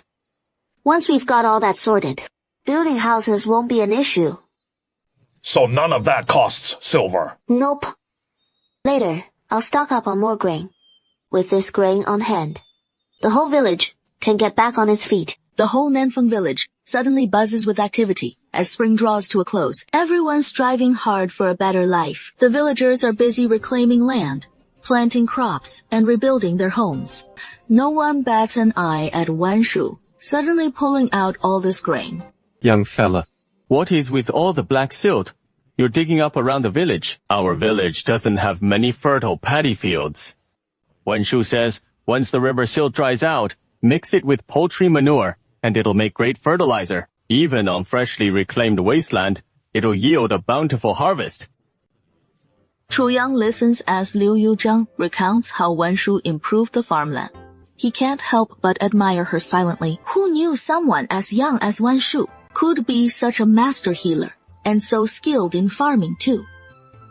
Wait here a sec right now. Uncle Wan's up the mountain with the folks. I'll let him know someone's here to see him shortly. My surname's Cha. Could you please pass on my name to him? Thanks. I'll let Wanshu know in a bit. Sweetheart, what kind of toxic herbs are you planning to grow? I'll give you a hand planting them. Let me think. For such a big plot, we'll need something really potent. They've been roaming the mountains all morning. As noon approaches, Wanshu and her group finally head back down. Wanshu, there is a refugee named Chu Yang who just asked to see you. Really? Where is he? Over by the tents for the new refugees. Wanshu's been waiting for Chu Yang for days now. He hadn't shown up for so long. She figured he wasn't coming. Shao Muyan, trailing behind Wanshu, says how eager she is to meet Chu Yang and feels a twinge of jealousy. What is so great about that pretty boy anyway? His wife walks so fast, she is not worried about tripping. Young Master Chu, long time no see. Thank you for saving my life last time, mister. I've come to bother you again, mister. Young Master Chu, you gave me the ice jade fruit. We're square now. No need to keep it on your mind. Young Master Chu, you actually know about the ice jade fruit. I figured you must know the art of poisons. Once you've settled in here, how about we spar on the art of poisons sometime? Of course. Chu Yang didn't hide his knowledge of poisons and gladly accepted Su Wangshu's invitation. Miss Sasu, wonder if you have a moment. I brought some tea from home. Thought you might like to try it with me. Sure. Chu Yang boils water in a clay pot for tea. It brings a line to Su Wanshu's mind. A graceful young lord, peerless and bright in the world. Though Chu Yang's clay pots and bowls are simple, everyday teaware, in his hands they take on a whole new elegance. My home's near the southern frontier. The tea there is a bit different from what you're used to, so give it a try. What do you think of the flavor? Su Wanshu finds the clear tea broth rich and fragrant on the tongue, truly delightful. Brewing tea. Mrs. Yu. Keeping refugees and feeding them, I get that. But now, they're barely filling their bellies. So why have them build such fine courtyards? Shouldn't they spend that time foraging for more food instead? With so many refugees, if they just sit idle, waiting for handouts from me, even if I had mountains of grain, it wouldn't last. See, I'm still using food to draw them in, but now everyone's got work to do. It won't take long before I can stop handing out rations altogether. By then, they'll be earning their own keep, and they get to live in nice houses too. Isn't that just perfect? That is actually a pretty solid plan. But what if a family has no able-bodied men? What about just the women and children then? Families like that. For now, there is just no way I can look after them all. I have to wait for those who can build their own courtyards. First, once they're all settled in the courtyards, I'll figure out ways to help the rest. Chu Yang listened as Su Wanshu described the situation in Nanfeng village. His understanding of Su Wanshu deepened even further. Don't let Su Wanshu's gentle nature fool you. She has got a real head for strategy. She won't let a soft heart throw the rules out the window over trifles. Wife, it is lunchtime. Xiao Muyan, who'd stayed mostly silent nearby, started to lose patience as Chu Yang kept chattering away, going on and on. He was getting a bit annoyed. Reminded by Xiao Muyan, Su Wanshu realized it was already noon. So Su Wangshu bid her farewells and headed home first, with Xiao Muyan. Once home, Su Wanshu rubbed her grumbling stomach. She'd had too much tea earlier, and now hunger was really kicking in. Chu Yang's probably feeling it just as bad. With that thought, Su Wanshu headed to the kitchen for some cured meat and buffalo milk buns. She asked Xiao Muyan to take them over to Chu Yang. We're not even kin. Why go out of our way to send him food? He savored his fine tea all afternoon. It is only polite to return the gesture. Su Wanshu had Xiao Muyan bring some food over to Chu Yang. Once Xiao Muyan got back, Su Wanshu could clearly tell Xiao Muyan was in a foul mood. What is eating at you? Am I imagining things? Or do I smell a hint of jealousy in the air? Wifey, no more lessons from here on out. And no more gifts for any other guys. Can't have that. But I'll still need to look after Dad down the line. Does that mean no presents for him either? That is not the same. How is it different? Seeing Xiao Muyan's hilariously conflicted face, Su Wanshu burst out laughing. After we grab some lunch, let's head up the mountain together to plant those wild roses and mind-bewitching flowers. It'll be our little secret. You gotta keep it under wraps for me. Didn't you say you needed something with corrosive properties, like devouring vines? I don't have any in my space just yet. This afternoon on the mountain, we can hunt around for some. See if we can snag a couple. I'll grab the shovel and help you dig up those devouring vines. Deal. With just a few sweet words from Su Wanshu, Xiao Muyan was completely soothed, and off he went to lunch, all smiles. Su Wanshu spent the next 2 days studying alongside Chu Yang. Young Master Chu, your acupuncture techniques are pretty impressive. Care to swap some tips? The two dove right into discussing their acupuncture methods. The world around them just melted away. Were it not for the sun dipping below the horizon, they'd be lit only by the campfire. They'd likely have kept at it all night. Young Master Cheng, I'll send for some candles and dinner in a bit, so we can keep digging into this. Su Wanshu had a ton more questions for Chu Yang. She wasn't about to call it quits. Miss, My throat's scratchy from all the talking. How about we take a breather? Fine. Let's rest for an hour then. Have a bite to line your stomach. With that, Su Wanshu didn't wait for Chu Yang to turn her down. She casually pulled the silver needle from her arm, got ready to stand and fetch some food. Young Master Chu, you rest up first. I'll be right back. Little uncle, what are you up to? Mom, it is nothing. I'm dropping this off with young Master Chu. I won't be back for dinner tonight. Might even be late getting home. You head to bed early. With that, Su Wanshu loaded all the items onto the carriage and had Xiao Muyan drive it over to deliver them. Yang Guihua watched the carriage roll out of the courtyard gate, worry etched on her face. Guanchong, isn't little uncle getting a bit too chummy with that young Master Chou? Weihua, don't let your mind run wild. Don't you trust little uncle's good character? Or do you think our boy's such a dud? He doesn't deserve little Shu. Yang Guihua figured he had a point. Xiao Muyan is no longer such a simpleton, and over this past year, he is shot up taller and filled out stronger. Yeah, I was overthinking it. To master Chu Yang's silver needle mastery, Su Wanshu spent her evenings in candlelit talks with him deep into the night. She lost track of the pots of tea they shared, and the time she jabbed her own arm. Finally, Su Wanshu headed home, deeply satisfied. If Su Wanshu took half a year to master his silver needle technique, he'd just see her as smart and quick on the uptake. But if she picked up his silver needle mastery in a single month, he'd hail her as a true medical prodigy. Yet here she is, nailing it in just half a day. She is got his silver needle mastery down pat already. She is even built on it, pinpointing acupuncture points that paralyze the whole body. This knack has Chu Yang utterly floored. To him, Su Wanshu's nothing short of divine. Chu Yang lies in his ragged tent, the stars peeking through. His chest feels all swollen and tight, like something's jabbing right at his heart. The next day, Su Wanshu 收杂法出够呢, tagging along with Chu Yang and the other herb farmers to learn planting. Chu Yang talked himself hoarse after hours on end. Su Wanshu, wanting him to keep chatting about the herbs, readily offers him some diluted second-order spiritual spring water. It is the first time she has shared her spiritual spring water with anyone beyond family. Wife, starting tomorrow, you'll stay home and keep Mom company. I'll head out to learn herb planting from young Master Chust. You wouldn't even know which herbs I'm after. Liu Yan, don't stir up trouble. Once home, Su Wanshu grabs her brush, ink, paper, and stone in a flash, scribbling down the herbs and formulas she picked up from Chu Yang today.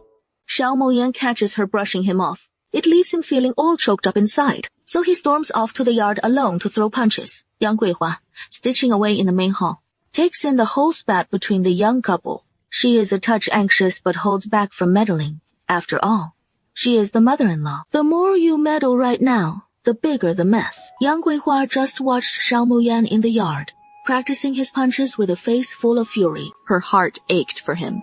By the time Su Wanshu had scribbled down every herb and formula she'd touched on that day, nearly half an hour had slipped by. Only then did she realize Xiao Muyan had been throwing punches in the yard the whole time. Little Yan, dinner's almost ready. Don't push yourself too hard. Xiao Muyan gave a grunt, but showed no sign of letting up. Su Wanshu figured he was just fired up to sharpen his martial skills. So she didn't give it another thought. She turned and headed to the kitchen to help out. And it stayed that way until bedtime, though Su Wanshu picked up on Xiao Muyan's sour mood over her sessions with Chu Yang. She didn't pry for details. Being her usual carefree self, she didn't see the problem. She and Chu Yang had only traded notes on their medical arts. Nothing crossing any lines. If something this innocent already got under Xiao Muyan's skin, how on earth were they supposed to make it through the years? She couldn't just swear off every other man in the world to keep him content. Could she? Come morning, Su Wanshu rose early, as always, to seek out Chu Yang. Chu Yang sensed his foot was just about mended, so he proposed they hike up the mountain together to scout the local herbs. Which were worlds apart from back home. Lady Luck might even smile on us. We could unearth some truly rare finds. Su Wanshu mulled it over and nodded. Why not? Theory's no match for getting your hands dirty with the real thing. She agreed with a smile. They grabbed a quick lunch to go and headed up the mountain side by side. Well, if you ask me, Miss Su ought to wed a fine young gentleman like Dr. Chu. And Song, you holding out on us? I spotted Dr. Chu and Miss Yu first thing this morning, heading up the mountain to gather herbs together, and he didn't even bring those 4 stunning maids of his. You gossiping hens. Got nothing better to do? Or are you just stuffed from lunch? If I catch you gossiping about my wife behind her back again, I'll run the lot of you straight out of the village. That afternoon, up on the city wall, Shao Muyan paced restlessly. He racked his brain trying to relive every little moment with Su Wanshu. Back then, his head was still all foggy. He dimly recalled. The moment he caught Su Wanshu's bright, stubborn gaze, he knew right then Su Wanshu was his wife, no doubt about it. The woman he swore to protect. As time passed, his thoughts cleared up even more, and his resolve only grew stronger. Besides, they'd already tied the knot in a proper wedding ceremony, with the marriage papers to prove it. They're bound as man and wife. No one's tearing them apart. As the sun dipped low in the west, it was sinking fast toward the horizon. Finally, Su Wanshu and Chu Yang made their way down from the mountain. Lost in whatever they were chatting about, Su Wanshu's face glowed with a warm smile. That smile of hers stung Shao Muyan like a thorn in his side. Wife, let me take you home. Master Chu, well, I'll be off then. All right. Xiao Muyan and Su Wanshu rode off together on one horse, galloping swiftly along the winding country lane. Chu Yang watched their figures slowly fade into the distance. A sly curve tugged at his lips. He was itching for a showdown with Shao Muyan. What to do about it? A treasure like Su Wanshu deserves a man of his stature. Shao Muyan, nothing but a rough mountain brute. How could a lout like him ever be worthy of her? Wife, are you heading up the mountain with Chu Yang tomorrow to gather herbs? Yeah. We'll try our luck up the mountain again tomorrow. Today I only dug up 2 plant herbs that folks around here overlook. Those north-south differences, some prescriptions end up a bit off too. How intriguing. Su Wanshu recalls the fresh insights she picked up from Chu Yang. She is buzzing with excitement. He is not into much, just loves delving into medicine and poisons. And now she has found someone like Chu Yang, totally on the same page. Of course, Su Wanshu wants to chat with him more. Swap notes and all. Then tomorrow, I'll tag along with you to the mountain. The village head's taking folks tomorrow to check out the slopes across from Huku Mountain. Word is, they used to grow a ton of fruit trees there. They want to see what is left. Wonder if those fruit trees made it through the frost. Then, let's head over there tomorrow and take a look ourselves. Xiaoyan, where exactly are we now? We're not far from the old Shitai village anymore. I see. These woods around here are insanely thick. I've been totally turned around. The trail snakes along the narrow mountain path, scouring the forest for herbs. Suddenly, Su Wanshu freezes in her tracks. Xiaoyan, you smell that? Blood in the air. Su Wanshu perches on a massive boulder, eyes darting everywhere, hunting for any sign of Liu Sanhu and his crew. Maybe we all strayed too far from each other earlier, or this forest is just too overgrown to see straight. Su Wanshu scans for ages, but Liu Sanhu's group is nowhere in sight. Wife, let me check it out. Northern barbarians incoming, and a ton of them. Wife, you get young Master Chu back to Nanfeng village. I'll go pull Li Zheng and the others out. No way. How the hell are you gonna handle that many barbarians solo? I'm going with you. No time to waste. Su Wanshu hasn't got a second to explain to Chu Yang. She just shoves Chu Yang down the narrow path, heading straight for Nanfeng village. Chu Yang still reeling what is happening, but Xiao Muyan and Su Wanshu, they're already bolting toward the barbarians' rough position. You'd better come out now, or we'll riddle you with arrows. Loose the arrows. Let's see just how tough a handful of dirt farmers really are.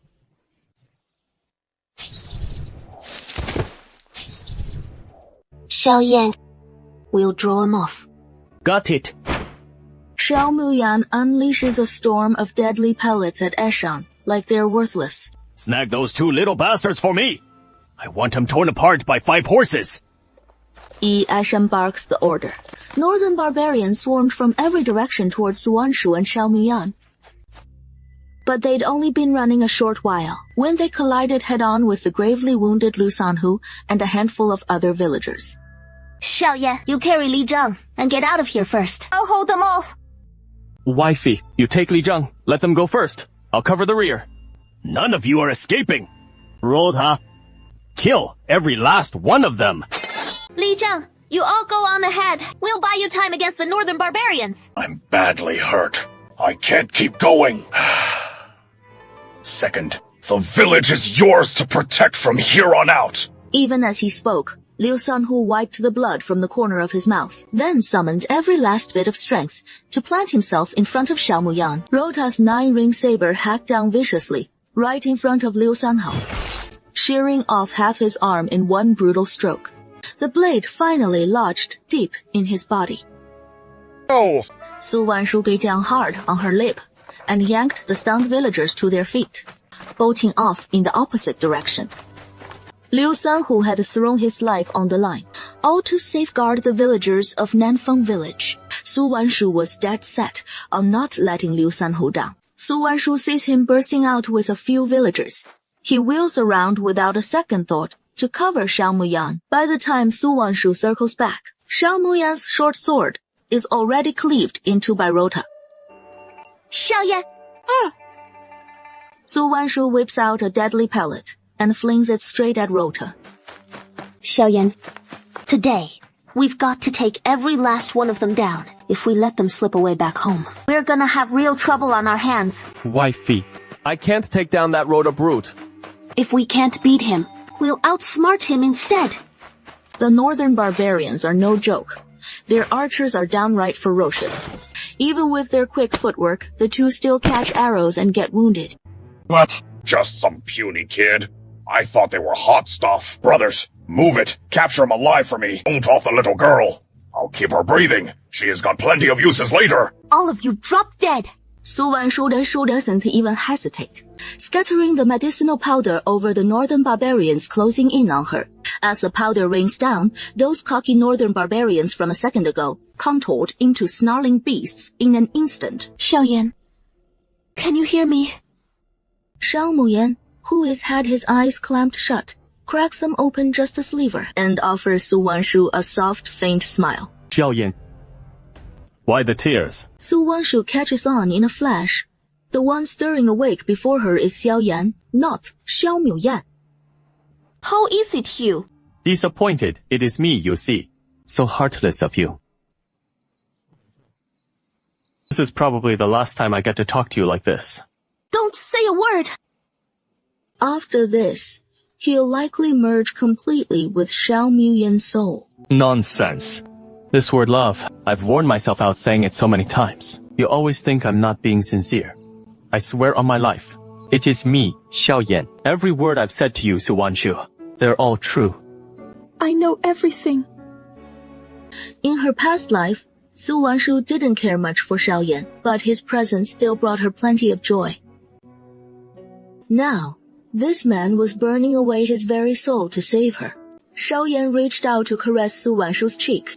He wanted to etch her face into his memory in these final moments. But instead, his fingers brushed against Su Wanshu's tears to make Su Wanshu shed tears for him. This life of his was worth it. Su Wanshu carried the unconscious Xiao Muyan into her space. She helped Yao Moyan drink another 1.3 pounds of spiritual spring water. It took quite a while before he finally stirred and woke up slowly. Hey, darling, what about those northern barbarians? You've taken them all out. That Rota guy was tough earlier. How'd I even take him down? Rota's strength couldn't match yours. He just wore himself out over time. Little Yan, don't worry about that now. How are you feeling? Has your strength started coming back? Today, Liu Sanhu died, saving others. Xiaoyan's last wisp of remnant soul vanished too. All to save him in these chaotic times. Life feels so fragile. Su Wanshu and Xiao Muyan were utterly exhausted. Now, they finally made it back to the safety of home. The moment their spirits relaxed, they scarfed down an early dinner and crashed into bed. but the villagers of Nanfeng couldn't sleep a wink. All the village elders and notables were huddled in the ancestral hall, debating who should be the new village head. In our sprawling Nanfeng village, there is always a mountain of tasks piling up every day. Without a leader calling the shots, it'd descend into total chaos. After hashing it out, thanks to Gao Chusheng's suggestion, everyone agreed that Su Wanshu was the perfect pick for village head. They'd all seen firsthand what Su Wanshu had accomplished over the past year. No one doubted she could shoulder the responsibilities of the role. The next morning, Su Wanshu rose and had just splashed water on her face. Gao Chusheng hurried over to tell her she'd been chosen as the new village head, making her the first woman ever to lead Nanfeng village, and the first outsider to boot. Su Wanshu thought about turning it down at first. She already had her hands full as it was. Taking on village head would only pile on more, but in the end, she didn't refuse. Now she had 4 capable assistants at her side. As village head, these are all the loot we stripped from the northern barbarians. Uncle Go, round up someone in the village who knows a thing or two about blacksmithing. We'll melt down all these swords on the down low. Then, forge some sturdy weapons for the villagers. No problem at all. We've got a few fine blacksmiths right here in the village. I'll get the forge lit up right away. And this gold and silver, melt it all down too. Make sure none of the markings show. Then let's distribute them all to the folks who helped out in the village, especially to the families who lost loved ones. Give them a bit more. Gao Chusheng nodded, agreeing to everything. Li Zhang, it was Dr. Chu who brought back the news yesterday. Though he didn't join us later to deal with the northern barbarians, shouldn't we give him some silver too? Just handle it as you see fit. Chu Yang is just way too frail. He didn't come back to help, but Su Wanshu didn't hold it against him. After all, with that build of his, not causing trouble is already a win. Who could expect him to take on enemies? After that life and death clash in the mountain pass, Su Wanshu desperately needs to boost her combat strength. Relying solely on her poisons won't cut it anymore. As the 3rd-tier spiritual spring water hit her lips, Su Wanshu felt her whole body go light and floaty, like her very soul was about to drift out of her body. After about the time it takes to brew a cup of tea, Su Wanshu finally regained control of her body. Little Yan, let's go find Coach Miu and Coach Gi. Su Wanshu knew this all too well. Right now, Xiao Mian is like a fine sword, still sheathed and untested. Polish him right, and he could shake the world someday. Botch it, though, and he'll just gather dust. You 2 coaches. I was wondering if you could recommend another master for little Yan.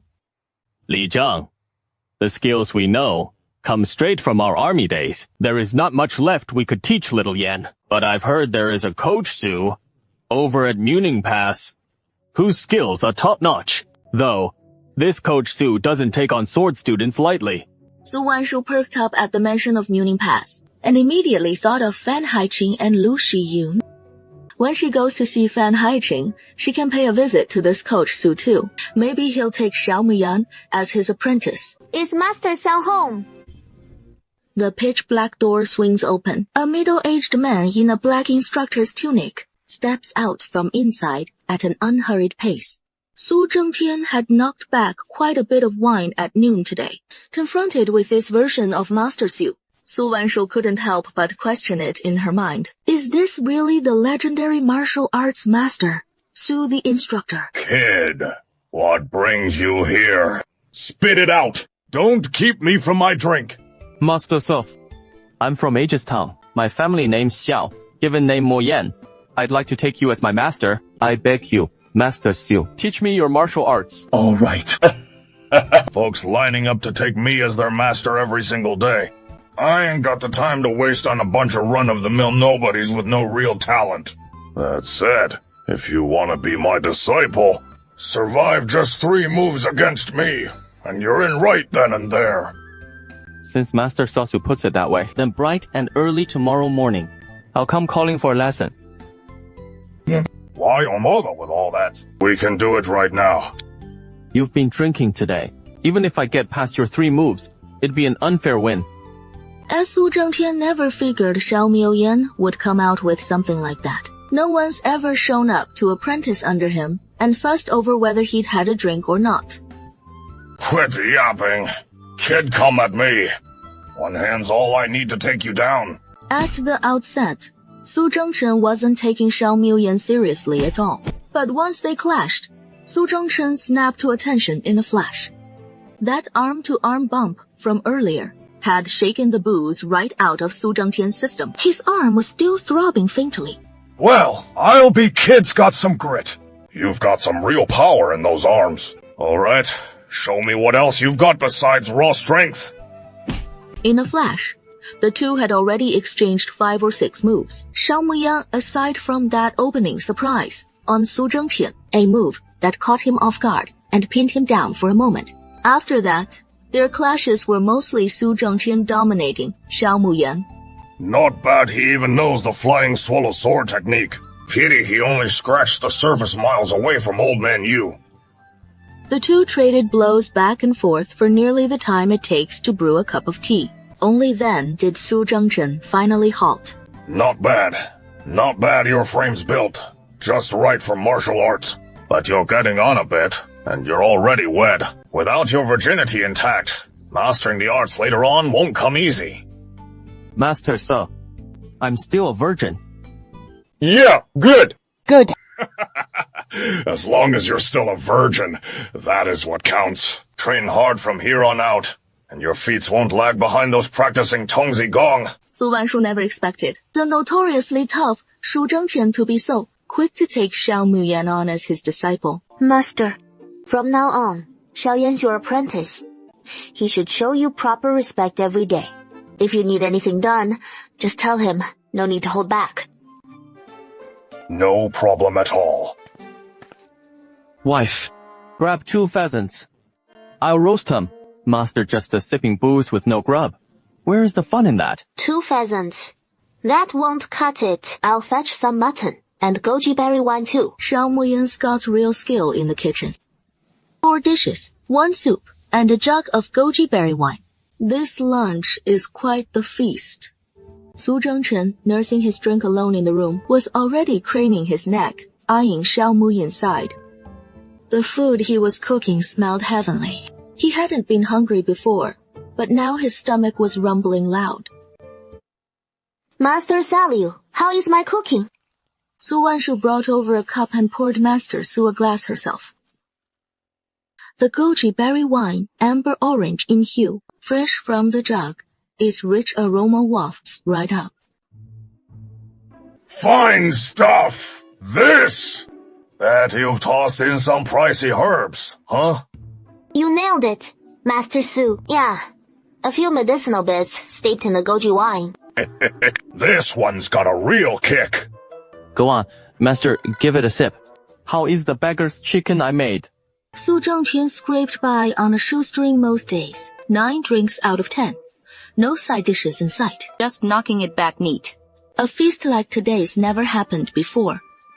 Muyang, top off your master's cup. Your master can take a bit more. Wife, I'll see Master home. Xiao Muyan steadied Su Zhengchen and walked him back to the thatched hut, fetched a fresh quilt, tucked him in nice and snug, then headed out. Wife, why don't you sit down and take a break? I'll handle the cleanup. It is all right, little Yan. In a couple of days, I'll head back to Nanfeng Village. You'll stay here and train with Master Su. I'm afraid it'll be a good while before we can see each other again. I know. I've stashed the rice and the flour in the chest by the study. The weather's turning hot now, so I won't leave you much fresh meat. I've got a few wild chickens for you. Keep them cooped up at the courtyard gate. Whenever you get a hankering, just butcher one for a nice little feast. I've also packed some bacon and fresh greens. If the greens run low, just buy more. Even if they're pricey, it is no big deal. I figure these supplies should hold you for a month. The last batch did. You've just about gone through them. I'll bring more next time.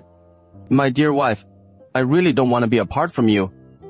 It won't be that long. At the most, I'll come visit you in a month. No. The road from Nanfeng Village to Muningguan isn't exactly safe. You shouldn't be traveling back and forth. When I get a chance, I'll come home to see you and Mom.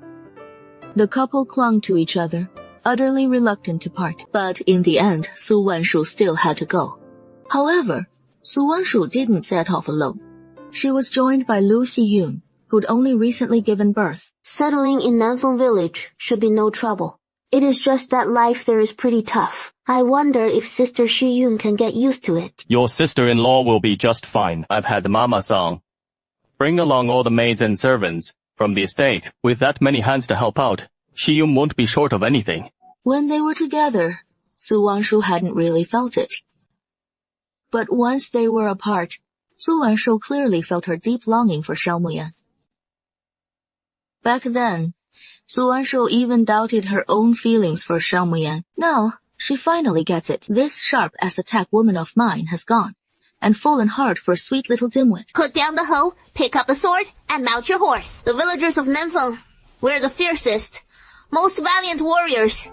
Steward Gao, how is the forging coming along on those blades? We've reforged the northern barbarian scimitars into proper swords, but there is a fair bit of waste in the process. The blacksmiths figure we can turn out about 90 in total. These past few days, we've hammered out 20 broadswords and 30 longswords. The smiths are still pounding away at the rest. It won't take much longer. We'll have them all done before you know it. That 9-ring saber turned out nice. Tell the blacksmith to forge me a longsword too. I'll bring it to Xiaoyan later. He has never had a weapon that really fits him. I've already had folks start melting it down. No telling what alloy that 9-ring saber's made from. It has been in the furnace 2 full days, and the blade still hasn't fully melted. Once everyone's got their weapons, the real work begins. Drilling hard under Instructor Mu and Instructor Gi. In the future, you as Nanfeng villagers will set down our swords and take up our hoes to become the finest farmers in the land. Put down the hoe, pick up the sword, and mount your horse. The villagers of Nanfeng, we're the fiercest, most valiant warriors. Only by making ourselves stronger can we truly guard what matters most to us. Come on, say it. You can count on me. I'll keep those village rascals in line during their training. But it is more than just martial arts. Once the harvest rush is behind us, everyone starts learning to read. Only then will we navigate life with clear eyes and steady hands. We gotta learn to read too. Liu Yujiang fears nothing else, except cracking open a book and learning his letters. Back when he was a kid, there was this old scholar in the village. He didn't charge a dime in tuition from the village families. He taught the kids to read for free. Back then, Liu Yujiang would rather head up the mountain to chop firewood than trail after the old scholar to learn his letters. Who would have thought years later he'd be staring down something as deadly as 10 characters again? Uncle Liu, the village is bound to have plenty of business dealings down the line. If folks can't read, they'll get cheated the moment they step outside and end up counting the swindlers' money for them. So, learning to read and training in martial arts, they're both equally vital. Grandma, listen to me. Just now, when I checked Mother's pulse, I could clearly feel the 2 little ones in her belly beating way too fast. This isn't a good sign. Little uncle, what should we do? I'll do whatever you say. I'll go brew that labor-inducing decoction right now. You get some extra hot water ready for me. And my tools. Boil them all in that boiling water for a bit. Guaihua, hang in there. With little uncle here, you and the babies will be just fine. Right at this crucial moment, Liu Yujiang shows up at the door with a few folks. When he hears young Guaihua's in there giving birth, he is even more frantic than Xiao Guancheng. Spit it out. A bunch of villagers from Suiyue town have shown up outside the city gate. They say a rebel band robbed them clean. They can't make ends meet anymore. They want to throw in with us. What do you think? Should we take them in? Uncle Liu, hold off on letting those villagers in just yet. Tell them, I'm tied up with something here. Have them wait. Mother, I can see the baby's head. I'll count to 3. Then you push. Yang Guihua's mind goes completely blank from the pain. After 2 tries, Su Wanshu has no choice but to use the knife. With no anesthetic on hand, she doesn't dare try acupuncture either. In the end, she has to make that raw side cut on Yang Guihua. The first one out is a boy, and his cry rings out strong and clear. Su Wan says, hand the baby to Grandma Xiao. Have the Zhao family give Yang Guihua a few sips of that ginseng soup we prepared. The second one's a bit smaller, and in no time flat just the length of a cup of tea. He is out too. Both babies arrive safe and sound. Yang Guihua pulls through without major issues. For the Xiao family, it is nothing short of a miracle. Mom, you take a break for now. I'll step out for a bit and be right back. Out at the city gate, A crowd of villagers was still waiting for him to handle things. He needed to hurry over and see to it. Hurry up and spill it. Finally, you're here. All those villagers out there are on their knees at the city gates.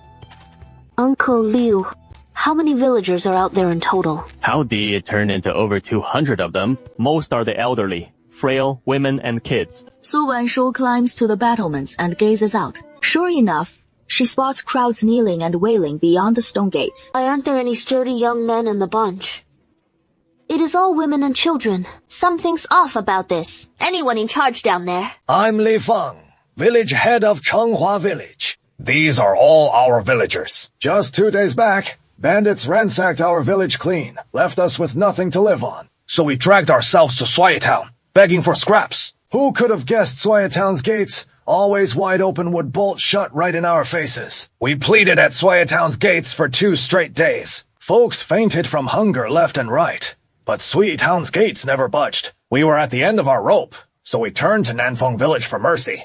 Please, show some kindness and spare us a bite to eat. We ain't greedy. A pound of grain each would be more than enough. So you're down on your luck. Does that mean we gotta hand over our grain? Forget a pound ahead. We ain't got a single grain to spare. Dreaming of a handout? No dice. Clear out, now. Quit cluttering up the view. Merciful bodhisattvas, who ease our suffering, please save these desperate wretches. Little uncle, I just asked around. Changhua Village. Don't got the best name. Little uncle, I hail from the next village over from Changhua. I know a thing or two about Changhua Village. Sister-in-law, come take a peek. That old geezer standing down below. That Chonghua's village head Li Zheng.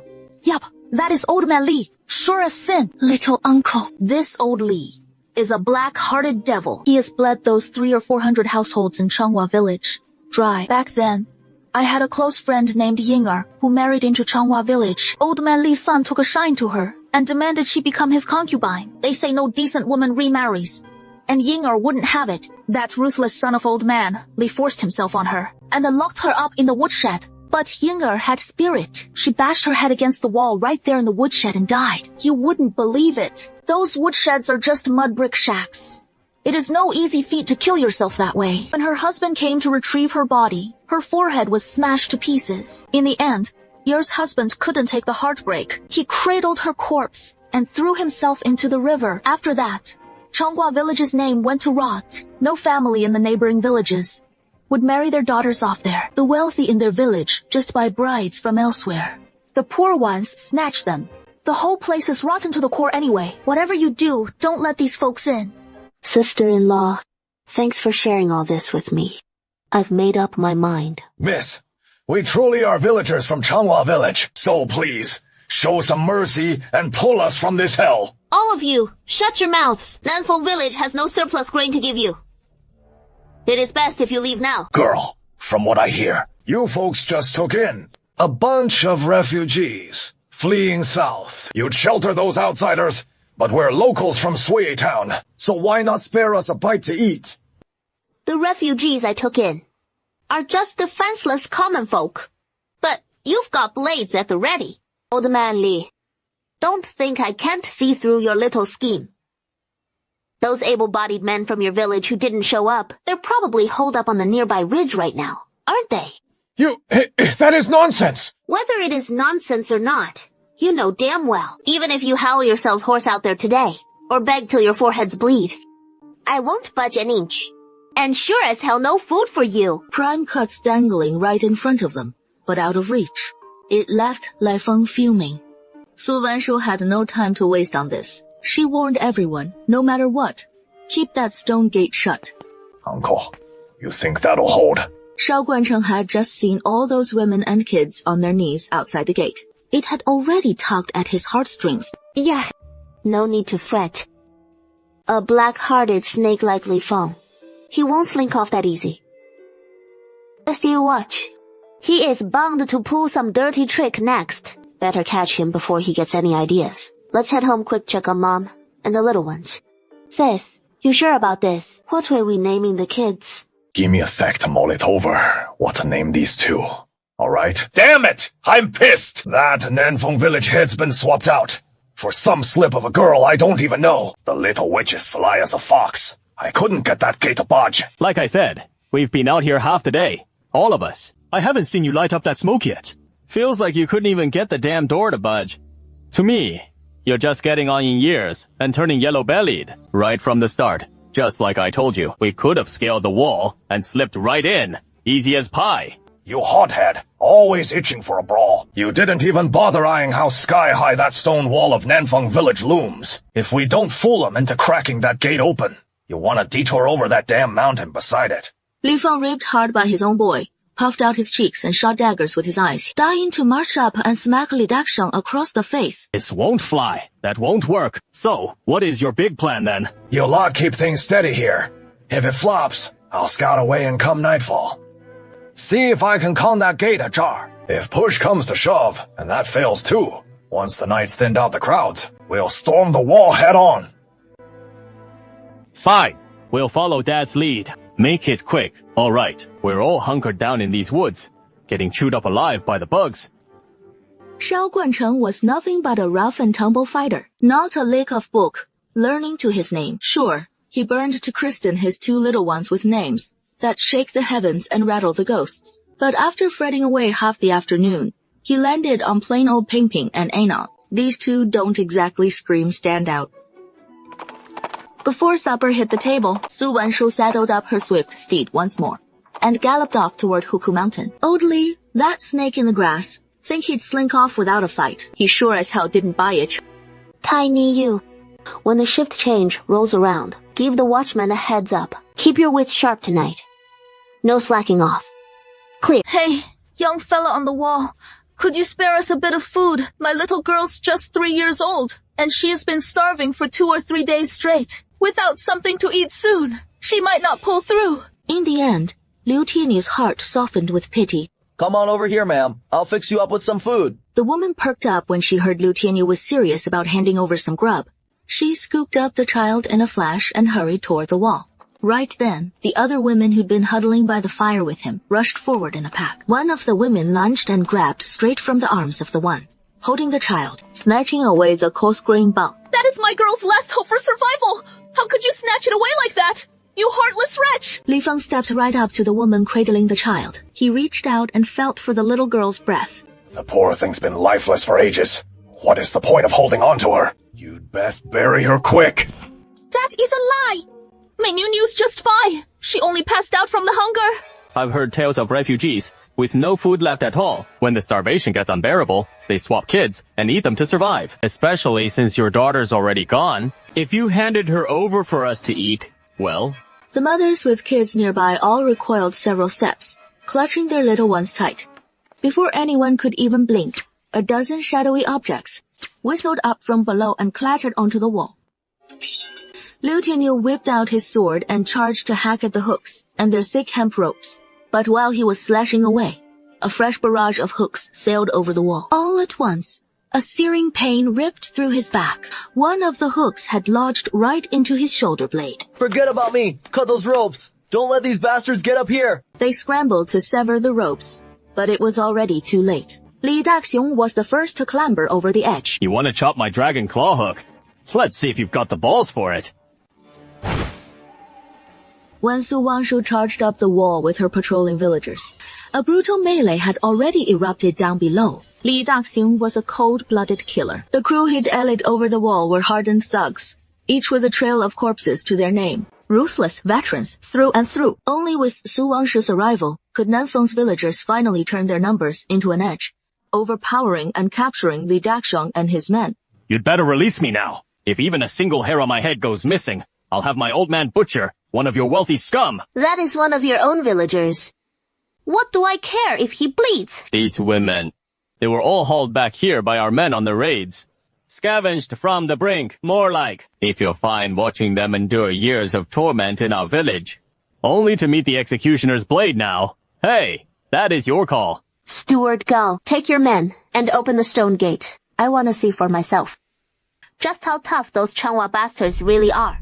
Li Feng spotted Su Wanshu dragging Li Daxiong out into the open. He assumed she was there to haggle terms. Li Feng had it all mapped out already. The second negotiations kicked off.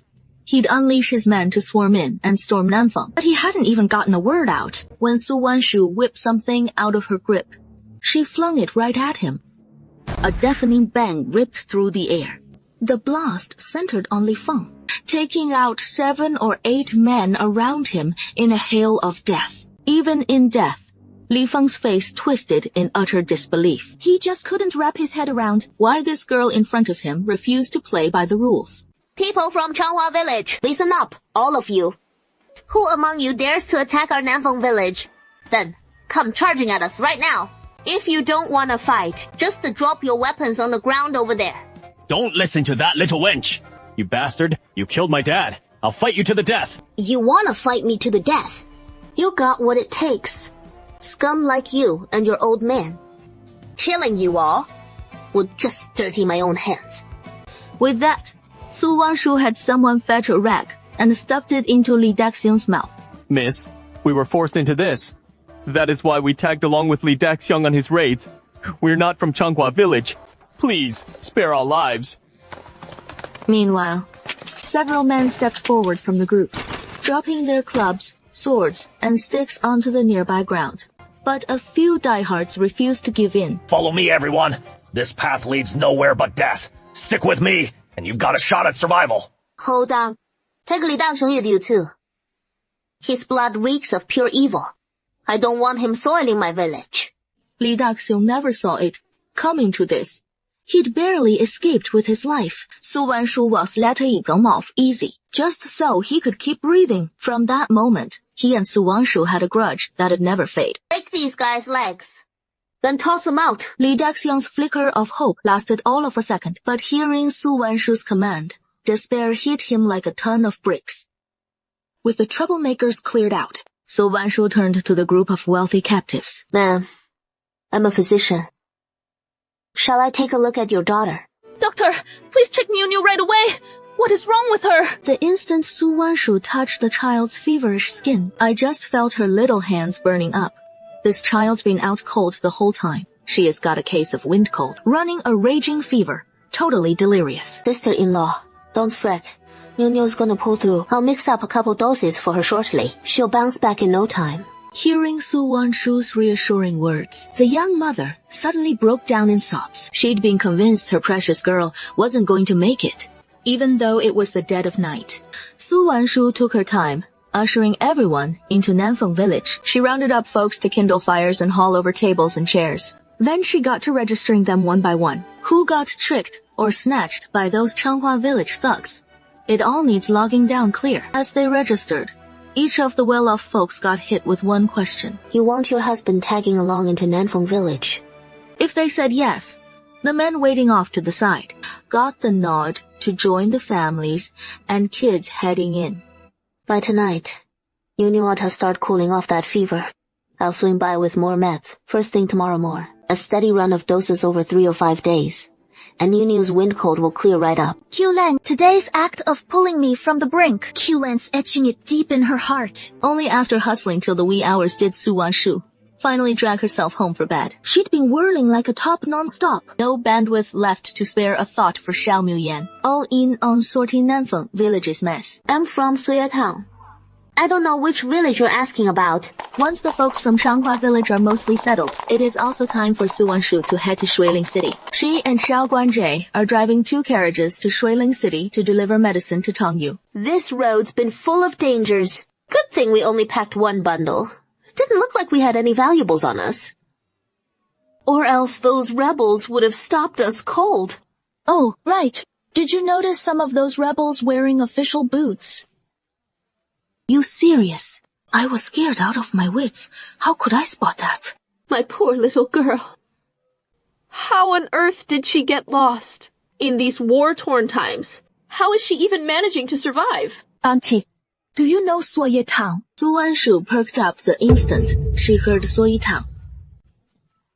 Turns out the one asking around about Suyue Town was a wealthy widow from Qinggo City, Aunt Miu, who'd lost her daughter 6 years back. Rumor has it she was trafficked through several hands and sold to Suyue Town in Yongge Prefecture. She'd tracked her way here from Qinggu City. All the servants she brought along the road died in clashes with the rebels. She escaped to Shuiling City with just her old nursemaid, Du Momo.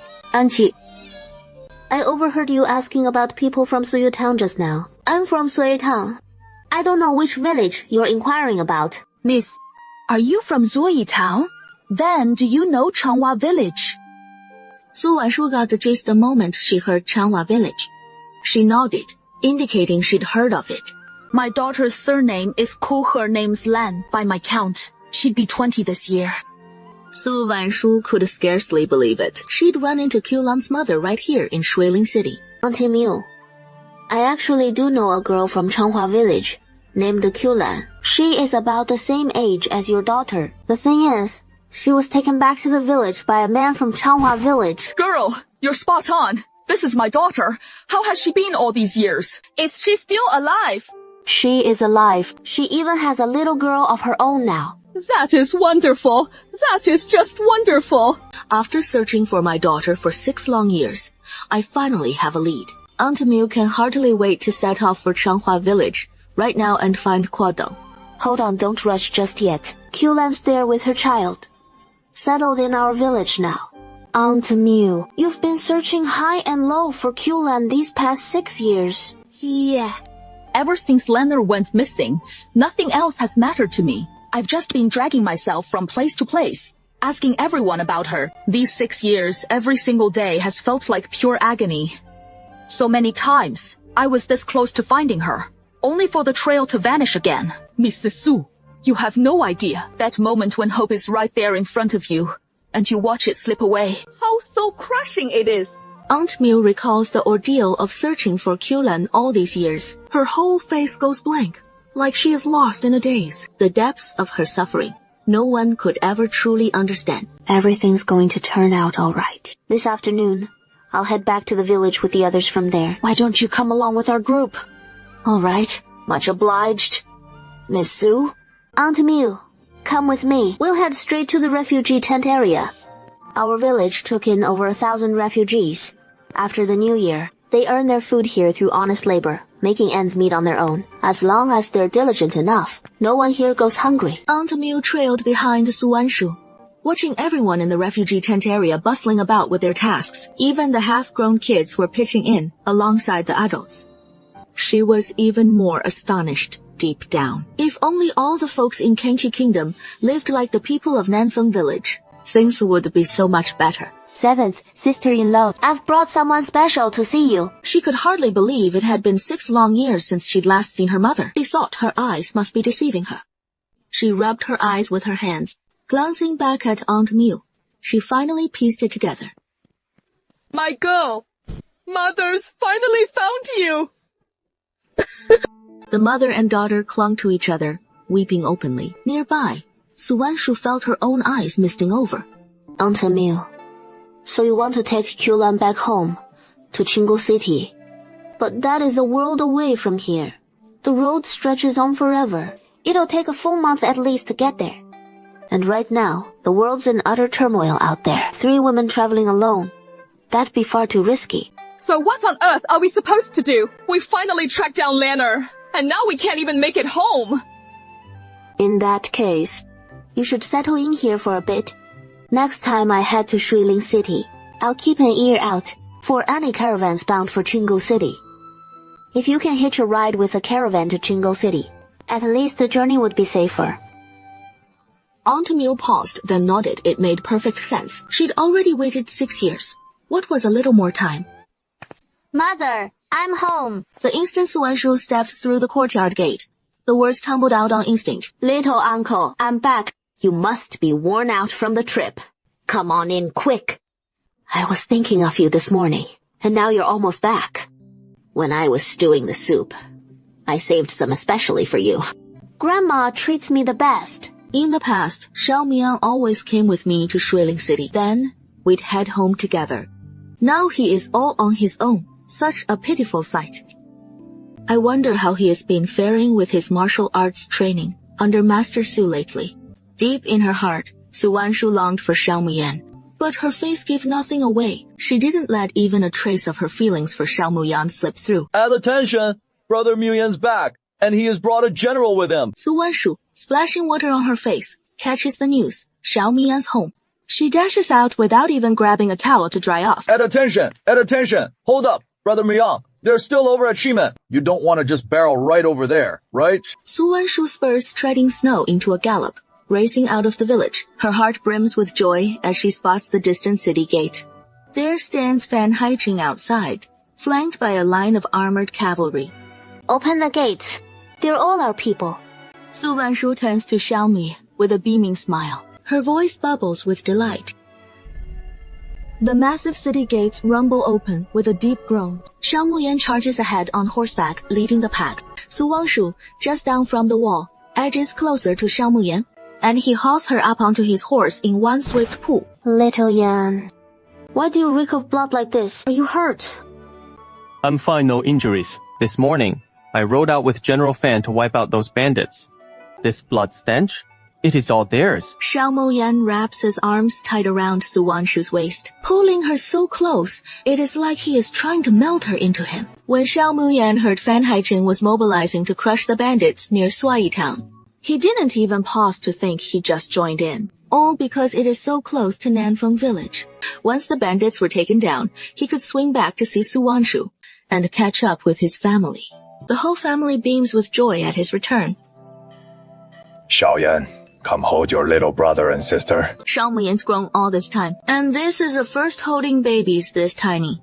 He goes rigid, frozen in place. The two little ones, fast asleep just moments ago, start bawling their eyes out the instant they touch Xiao Muyan. Now, Xiao Muyan's in full panic mode. His hands just don't know where to settle. Xiaoyan, go back inside and change your clothes. These clothes are way too filthy. You've got the little ones all scared. All right. I'll head back and change right now. It is just I haven't been home in ages, and my wife. Help me track her down. Su Wanshu followed Xiao Muyan into the inner chamber. She was just about to ask Xiao Muyan if he wanted to freshen up when Xiao Muyan, leading the way, spun around abruptly. He pulled her into his arms. Without a second's warning, Su Wanshu barely had time to process what was happening. All she felt was Xiao Muyan's warm lips pressing down on hers. Just for that one instant, Su Wanshu's mind went completely blank. She was so flustered, she even forgot to breathe. It was Xiao Muyan's first kiss, utterly without finesse. By the time Su Wanshu came to her senses, his lips were already a bit swollen. Oh, Xiaolian, let me go. Don't let your folks catch us. Su Wanshu's heart was pounding like a caged little rabbit, leaving her words tumbling out in a stutter. It felt like all the air in her chest had been stolen away by Xiao Muyan. She could hardly catch her breath. My wife. I've missed you so much. They were so close together. Su Wanshu could almost hear Xiao Muyan's pounding heartbeat. Let me go first. My wife. It has been ages since I've seen you. Let me hold you just a little longer. This is dry tinder and a spark. What if it bursts into flames? My wife. Staring at his empty arms, Xiao Muyan felt utterly helpless inside. Hurry up and change your clothes. Mom and Dad are waiting for you. My wife. We've been married for quite a while now. Why won't you share a bed with me? Or do you have someone else in mind? I'm still too young. Let's wait another year. My wife. You're lying. Couples our age already have kids toddling around. But my body's not fully developed yet. Back then, we didn't eat well at home. So I was always so frail. These past 2 years, I've been eating better. But it takes time to build up strength. My wife. Your body's filled out ages ago. With that, Xiao Muyan's gaze drifted to Su Wanshu's clothes. Those peaks rise proudly there. No hint of anything underdeveloped. I don't care. I'm just too young. My wife. Haven't you forgotten something? What is it? Su Wanshu looked deeply puzzled. She hadn't forgotten a thing. Xiao Muyan leaned in and kissed Su Wanshu slightly parted, rosy lips. You've drunk the spiritual spring water. Even if you were frail back then, it has been over a year now. With the spiritual spring's nourishment, your body's fully recovered long ago. And now you're making excuses, refusing to share my bed. Don't tell me you've got some other man on your mind. Don't you know whether you're in my heart? Su Wanshu looked just like a little white rabbit cornered by a big bad wolf. So pitiful and helpless. I'm not gonna eat you. Look how terrified you are. I'm not that naive. If I don't bolt now, you'll surely devour me. Wifey. Today, we've got to hash this out and get it straight. Unless you give me a straight answer, I've been all alone at Muning Pass, wide awake every night. 苏完叔都开派香米， Her cheeks and neck flushed a deep crimson. My heart truly belongs only to you. It is just... I'm feeling a little shy. Wifey. Oh, so that is what it is. Why didn't you just tell me sooner? Turns out you're the shy type, huh? I was starting to think you didn't like me anymore. These past days at Muning Pass, all because of this. I couldn't eat, couldn't sleep a wink. Now I can finally breathe easy. Wifey, how can you be shy about something like this? Later on, I'll fetch a few storybooks for you. Read them a bunch, and the shyness will fade. You're such a handful. Can't you keep your voice down? You're trying to let the whole family in on it. We haven't shared a bed yet. Shang Muyan shamelessly licked the palm of Su Wanshu's hand. A sly smile tugged at his lips, but he said nothing. The two of them holed up in the inner room, murmuring sweet nothings and fumbling over words for ages. The meal in the kitchen had been ready for a good while, yet they still hadn't come out. When Su Wangshu finally emerged from the room, her lips were still faintly flushed. Her cheeks carried a soft pink glow. This look didn't escape Yang Guaihua's sharp eyes. She knew right away what had gone down. At breakfast, Xiao Muyan sported a cheeky grin the whole time. He scarfed down 3 bowls of congee and still looked like he could go for more. Little Yan, it has been a while since you tied the knot with your young uncle-in-law. You two need to step it up and start trying for a baby soon. Once you've got that little one, you won't have to raise them all on your own. I look after your little brother and sister too, and we can raise them all together. As she chatted on, Yang Guihua slipped 2 more boiled eggs over to Xiao Muyan. Mom, don't you worry. I'll give it my all. Right then, Su Wanshu was blushing to her roots. She shot Xiao Muyan a fierce glare. She didn't dare say a word, just kept her head down and ate her breakfast. Aunt Miu and Qiu Lanlai visited Su Wanshu's home to ask about the journey to Shuiling City. The moment we stepped inside, we caught Su Wanshu fretting over the carriage fare. My father was once a 4th-rank official, with noble titles in our ancestry. We can still afford a 4-horse carriage. Aunt Miu, I wonder which branch of the Miu family in Qinggu City you're from. I'm a legitimate daughter of the Miu family's main line. My given name is Miu Baoshen. My father is the younger brother of the loyal and brave Marquis Miu in the capital. Su Wanshu had already sensed that Miu Baozhen came from an extraordinary background, but she never imagined there'd be a marquis for an uncle. Then, suddenly, Su Wanshu realized that Miu Baozhen and her own mother, Miu Baoyun, shared a name differing by just 1 character. Could this really be a coincidence? Or does her mother have some connection to the Miu family? Aunt, mind if I ask you about someone? Do you know anyone from the Miu family? Among the ladies around your age, was there one named Miu Baoyun? Uncle, do you know my sister? The two exchanged stunned glances. Su Wanshu bolted straight for the backyard. Nanfeng village is thousands of miles from the capital. Uncle Men, how on earth would you know Baoyun's given name? Aunt Miu, take a look. This is all I had on me when I was found as a baby. Just this one precious item, and a few pieces of silver jewelry. As long as you're alive, that is what matters. Just staying alive. When Miu Baozhen learned that Su Wanshu had nearly been abandoned on the back mountain to die, she burst into tears once more. She was clearly born into nobility, yet someone had harmed her. Who could it have been? Aunt Miu. You should call me Auntie. Auntie. About my background, please.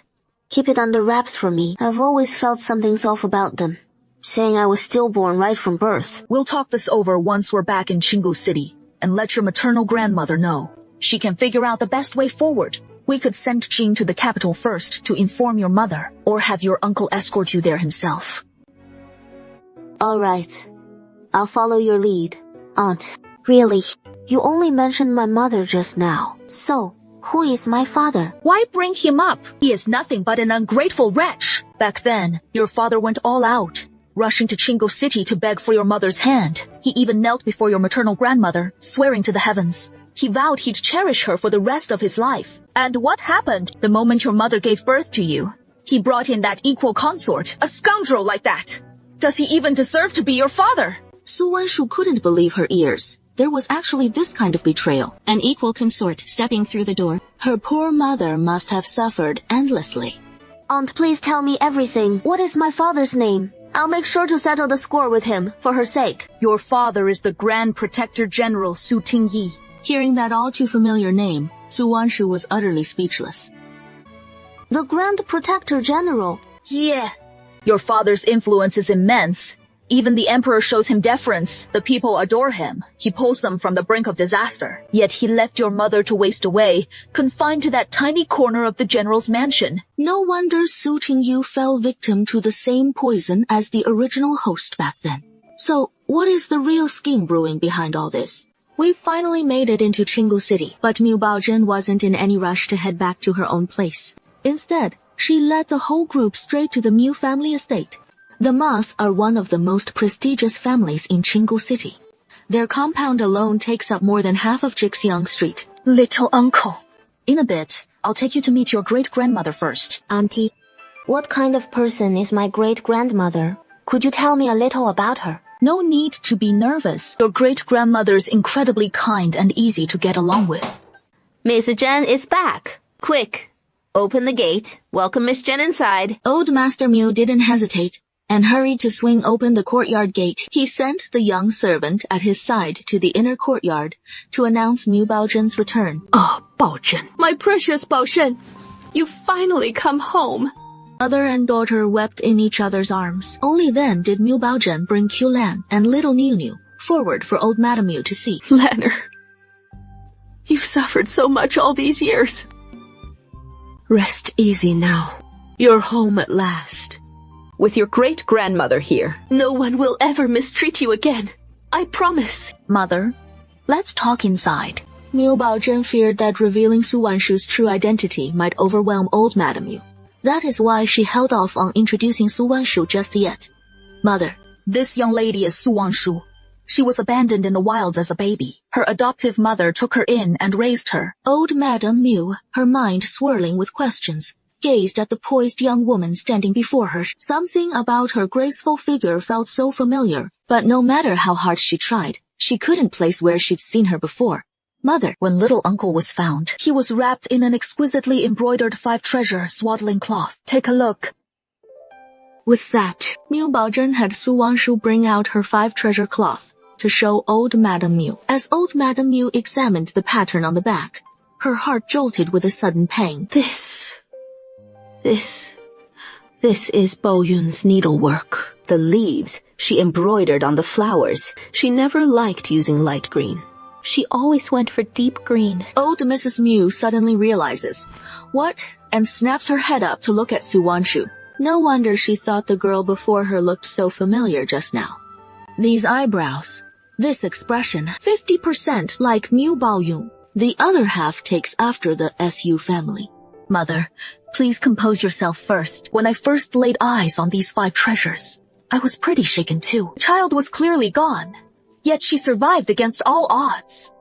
Heaven has eyes. All these years, Bo Yun's kept vegetarian and chanted sutras every single day. In the end, she endured until the day her bitterness turned sweet. Old Mrs. Miu pulls Su Wanshu this way and that, scrutinizing her closely again and again, her eyes red-rimmed, wishing she could just wrap Su Wanshu in her arms and sob her heart out. My youngest daughter had the finest match, yet she suffered the most. All these years, as her mother, I've been the one who couldn't let her go. Now it is all better. The child she is ached for all these years is back. And now her heart's knot is finally untied too. Mother, have some tea first to steady your nerves. It is a big day today. Shouldn't we throw a grand feast right here to celebrate in style? Of course. Naturally. Zichu, go tell the kitchen staff right away. I'll host a banquet at noon. What rare delicacies are there in the kitchen? Just serve them all on the table. If there's not enough silver, head to the accounts office and fetch some. Don't skimp on the silver for my sake. Come here, Lanner and little uncle. Come sit over here with Grandma. Niu Niu也过来. Little uncle, how are your in-laws treating you? When she heard they'd been so good to her, her husband felt for her deeply and was truly relieved. The group chatted about family matters in the room for a bit. instantly drawing grandparents and grandchildren closer, warming their bonds. Leonard and little uncle both settled down here with grandma, feeling right at home. Zizhuo had the Yunning and Qingning courtyards tidied up. They're a bit small, sure, but elegantly appointed, and they're close to my quarters. Have little uncle stay in Yunning courtyard. There is a side gate over there. Makes coming and going from the estate a breeze. A little later, Xiao Miuyan was called in to pay respects to old Madame Miu. Old Madame Miu hadn't expected Su Wan, Shu's husband, to be so handsome and poised, with such a dignified air. You'd never guess he was a young man from farming stock. Greetings, madam. Good. Head to the front courtyard for now. Wait till evening when your cousins get back. They can share a drink with you then. Little uncle, Lender, and Nino all look a bit thin-eat up. Everyone. The cook in my private kitchen is top-notch. You'll be nice and plump before half a month is up. We can raise you all nice and plump. Old Mrs. Miu beamed with a smile. She personally picked several helpings of food into Su Wanshu's bowl, afraid that Su Wanshu might feel too stiff and awkward. Missy, Yuning Garden here has 4 main rooms. I've already had the east wing tidied up. Just take a look and see if anything's missing. Tell me anything you need. All right. You all go ahead and get back to your tasks. Wife, you tired? Why don't you lie down on the bed for a bit?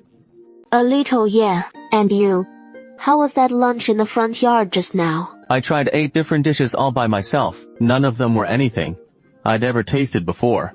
But I held back a bit. Didn't want to seem like I was stuffing my face. Wife, I know. The Miu family isn't like our Nanfeng village. Don't worry. I won't embarrass you. How many bowls of rice did you have at lunch today? Just 1. Come on. Eat something to tide you over. Next time we're out eating, forget about saving face. Just fill up first. It is our first time at the Miu house. If I went and scarfed down 5 bowls of rice, folks would definitely poke fun. Say we're just country bumpkins, and it'd drag you down with me. You silly thing. Who cares if they see right through you? Whether you eat less or what your background is, it really doesn't matter that much. If you were some big general right now, even coming from farmers, no one would dare look down on you one bit. He nodded slightly to Miu Yan. He got the point deep down, but he didn't want Su Wanshu getting gossiped about the second she stepped into the Miu house. Skipping a bit of rice was a small price to dodge all that idle chatter. He figured it was totally worth it. Miss Su, may I come in now? Come on in. These are gifts from the old madam for Miss Su and the son-in-law. With that, the maids filed in one by one. After placing the clothes and a jewelry box on the table, Su Wanshu stepped over for a look. There were a total of 4 outfits, all crafted from the finest brocade. They were clearly the work of master artisans. And inside the jewelry box lay a pair of jade bangles, a gold hairpin inlaid with tourmaline, along with a pair of kingfisher inlaid begonia flower hair combs. Su Wanshu's heart swelled with gratitude. Ever since she had entered this household, the old madam had seen to every detail with such care. From now on, the 2 of us can dress without a second thought. It is all but certain now that I truly am Su Tingyu's daughter. With this identity alone, we can wear whatever garments we please in the future. That is wonderful. Now my wife can wear even finer jewelry. And the most beautiful clothes. Su Wanshu and Zhang Miyan changed into the new garments, redid their hair in elegant buns, and headed to the front courtyard to meet Su Wanshu's 3 maternal uncles. This is your 3rd aunt. So this is Bao Yun's daughter. What a striking beauty she is. 4th Aunt Tian, around the same age as Miu Baozhen. She has such a fresh and composed air about her. Her gown and hair ornaments are the finest among the 3 aunts. Yet, she doesn't say much. She simply smiled at Su Wanshu by way of greeting. 5th Aunt Xuanyuan appears quite young, barely in her 20s. She has an exceptionally refined look. She was warmly affectionate toward Su Wanshu, chattering away non-stop. Little aunt, your great-grandmother hasn't seen your mother in many years. And I have a bit of a selfish wish. I'd like to send word to your mother first, so she can come to Qinggu City herself and take you back home. What do you think? Sound good? Grandmother, you're too kind. I don't mind at all. I'll follow your lead. If Uncle... You've got the most connections. See if we can use the official relay station to get a message to your sister. He has been waiting for this for years. Knowing little uncle's still alive, he'll be thrilled, no doubt. Mother, we could borrow the military relay station, but it won't be much quicker than sending one of our own to the capital by hand. Better to use our caravan's carrier pigeons to get word to Baoyun. Carrier pigeons are reliable, sure, but I'm worried about the long journey. Something could go wrong along the way. Then let's cover both bases. Tomorrow morning, I'll write the letter myself, have the caravan deliver it to the capital, and release a flock of pigeons too, to see if we can get it to Baoyun that much sooner. That is a solid plan. Little uncle, just settle in here and take it easy. I reckon once your mother gets that letter, she'll rush here to fetch you herself. Darling, look. It is snowing outside. Really? I'll go take a look. Su Wanshu has always loved the snow. She threw on her cloak and dashed happily into the courtyard. 6 massive red lanterns glowed in the courtyard, bathed in warm orange candlelight. Fat snowflakes like goose feathers drifted down in swirls. Su Wanshu tilted her head back slightly, reaching out to catch the pristine flakes. They felt cool in her palm, such a delight. Su Wanshu 闻了好一会儿, weighed them for quite a while, until her fingers turned a bit red from the chill. She rubbed her hands together. This winter doesn't feel as biting as years past. Not cold enough for you. Your hands are frozen red. Darling, it is freezing out there. Let's head back inside. Who knows what this year's blizzard will bring, or how wild it'll get. Just as the two were about to head back, Wang Kai and Zhao Kai, curled up asleep inside, suddenly perked up toward the backyard door. The 2 wolf cubs paused, then bolted straight for it. At that moment, urgent knocks echoed from the back door. Su Wanshu and Xiao Muyang exchanged a glance, both filled with bewilderment. Who'd come knocking on New Year's Eve like this? I'll get the door. Xiao Muyang gave the wolf cubs a quick scolding, then went to open the backyard gate himself. The gate swung open, revealing 4 strangers in black cloaks and hoods. Muyang right. The woman before him appeared to be in her 40s. She was slender in build, with a touch of weariness in her features, and a hint of urgency in her expression. Who are you? I'm Wangshu's mother. I came all the way from the capital.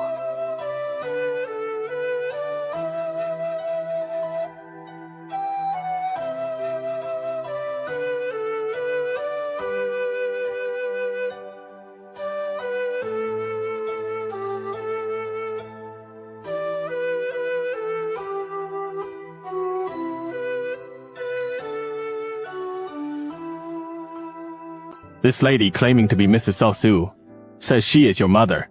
She even brought the token from Chingu City. So I went ahead and let them in. Manager Go, sorry to drag you out here on New Year's Eve. She really is my birth mother. It is New Year's Eve, so I won't hold you up any longer. Tomorrow at noon, my father's hosting a banquet at home. You have to come join us for a drink then. Okay. Having pulled herself together, Su Wanshu welcomed Mu Baoyun and her group inside. The Xiao family was just as stunned. They never imagined Mu Baoyun would show up at their doorstep on New Year's Eve. Little uncle, why don't you take your mother to your room first and talk there in private? Everyone else can stay in the main hall. There are so many Xiao family members, plus several children. It would be far too noisy with everyone crowded together. Talking like this, better to let them speak alone in Uncle Su Wan's room. It'll be so much quieter that way. Su Wanshu responded mechanically with a murmur.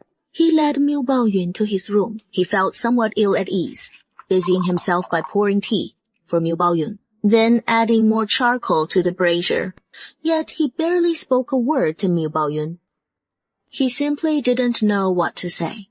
His heart was in utter turmoil. Ben Shu, I heard from your grandmother that you still keep the 5 treasures I embroidered for you all those years ago. How could Mu Baoyun fail to notice Su Wanshu's tension? As his mother, she felt much the same. For so many years, she had believed Su Wanshu died at birth. Yet, She never imagined that one day she would behold her son alive and well once more. I still have it. Its bright red backing looks a bit worn with age. Miu Baoyun gently caressed the familiar backing. All the long-suppressed bitterness and grievances welled up in her heart at once. Her tears began to fall, drop by drop, splashing onto the back of her hand. Back then, to embroider these 5 treasures for you, Mother visited several temples, spending months on the needlework before finally completing them for my precious child. Mother held such high hopes for you, yet never dreamed you'd be harmed by villains and brutally torn from my side for over a decade. Ban Shu, my son. All those years of longing, now melting into tears, that fell onto Su Wanshu's neck. Su Wanshu felt his nose tingle with emotion, and he began to weep quietly as well. Miu Baoyun wept for a long while before gradually stemming her tears. Uncle Man, please tell me everything. How have you been getting by all these years?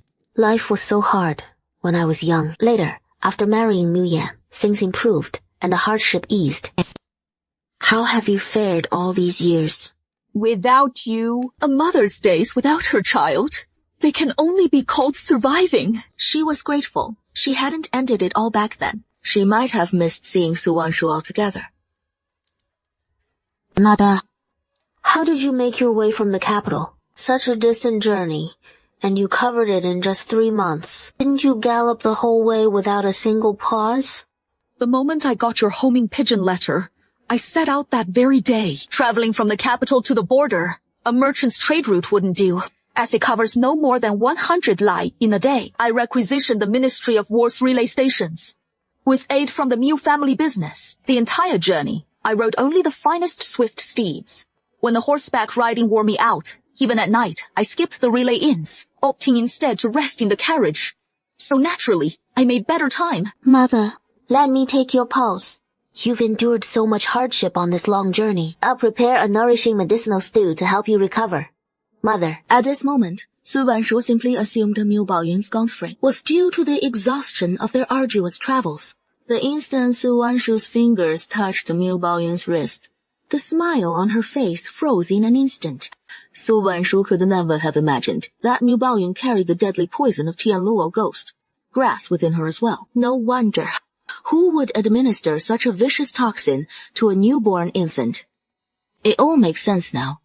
The poison in my body must have been passed down from the womb. Both Miu Baoyun and Su Tingyu are afflicted with Tianluo Ghost grass poison. This reveals the culprit is true intent to wipe out the entire Su family in one fell swoop. Is there something wrong with your health, Mother? Mother, please don't panic. Let me explain. Su Wanshu hesitated for a moment, then recounted every detail of her own poisoning to Miu Baoyun. After sharing her story, she went on to describe how she'd helped Su Tingyu detoxify that day, leaving nothing out. Such a grave matter as General Su Tingyi's poisoning, and yet he remained utterly in the dark. Their hearts had long since diverged. Why should she grieve over it? As long as she had her daughter, that was enough. Aside from the old madam in the inner courtyard, who else would scheme so meticulously to harm you? She is the one who poisoned both me and General Su. Mother, what on earth is happening? Isn't the old Madam General Su's birth mother? How could she strike such a fatal blow against her own son? Tianluo Ghost grass poison in both of you is extraordinarily potent. Once it flares up, death would be a mercy compared to the agony. What fathomless grudge could drive the old madam to poison you both at once? Uncle Fan, there is much you don't know. I've long suspected the old madam isn't your father's true mother. This is a matter of utmost gravity. Do you have any evidence, Mother? Actually, not long after Miu Baoyun had married into the Su family, one day while paying morning respects to old Madam Su, she vaguely overheard a snippet of conversation from outside the room. Inside, old Madam Su was confiding in her trusted Mama Dong that General Su Tingyi's late mother's death anniversary was drawing near. She instructed Mama Dong to burn a handwritten letter to the departed spirit. That very day, Miu Baoyun trailed Mama Dong to the riverbank herself and witnessed her incinerating the letter there with her own eyes. It was this very incident that convinced Miu Baoyun the old madam harbored dark secrets. Mother, this is a grave matter. Why didn't you tell General Su back then? General Ezio. By then, he was likely ensnared by that enchantress Dong Ziying, his judgment clouded. He wouldn't have believed a word from me. As the proverb says, those involved are blinded, while outsiders see clear. Su Wanshu meticulously pieced the events together. If the old madam truly plotted in shadows, then Miu Baoyun's eavesdropping that day must have been uncovered. That would explain the poisoning inflicted upon Miu Baoyun later. Mother, do you know a woman named Wang Kui? Wang Qi was a houseborn servant, brought over from old madam's maternal family. She vanished without a trace one day, for reasons unknown. She was my foster mother. At this revelation, the truth dawned crystal clear. Su Wanshu was 13 now. The original soul had been smuggled out by agents of the old madam. As for why, Wang Kui spared her life at the outset, choosing instead to raise her in a remote hamlet like Nanfeng Village. That remained a mystery. Who could have imagined that venomous old hag laid hands on you? Back then, I was far too complacent, giving that wicked crone the opening she needed. Mother, don't grieve. Stay here with me for now. Once I've restored your health, I'll accompany you to the capital. We'll settle the score properly with that venomous old crone. I'm not sad, my dear. As long as you're safe and well, I have hope to cling to. I won't spare a single one of those who ever harmed us. I'll make them all taste the agony that you and I suffered through. Little aunt, get up quickly. The little uncle is a good boy. Once Miu Baoyun finally calmed the excitement in her heart, she went to the main hall with Su Wanshu to talk. Auntie, Wu Yan's mother, Wu Yan's father, please accept my bow. Thank you for protecting Wanshu during the days I was away. Little aunt, get up quickly. The little uncle is a good boy. He has what he has today, all because he carved it out himself.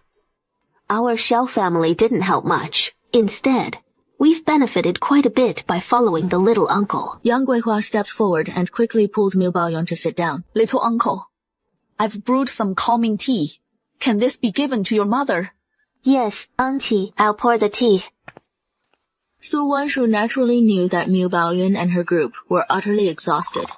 She seized the chance while pouring the tea to pour a bit of diluted first-order spiritual spring water from her space. To relieve fatigue, first-order spiritual spring water would suffice. Later, once Miu Baoyun had composed herself, Su Wanshu planned to give her third-order spiritual spring water to directly neutralize the poison of the Tianluo ghost grass in her body. After taking 2 sips of tea, Miu Baoyun immediately felt much more at ease throughout her body. She had wanted to talk more with Su Wanshu, but Su Wanshu pulled her back to the room to rest. Mother, can you tell me about the general's mansion?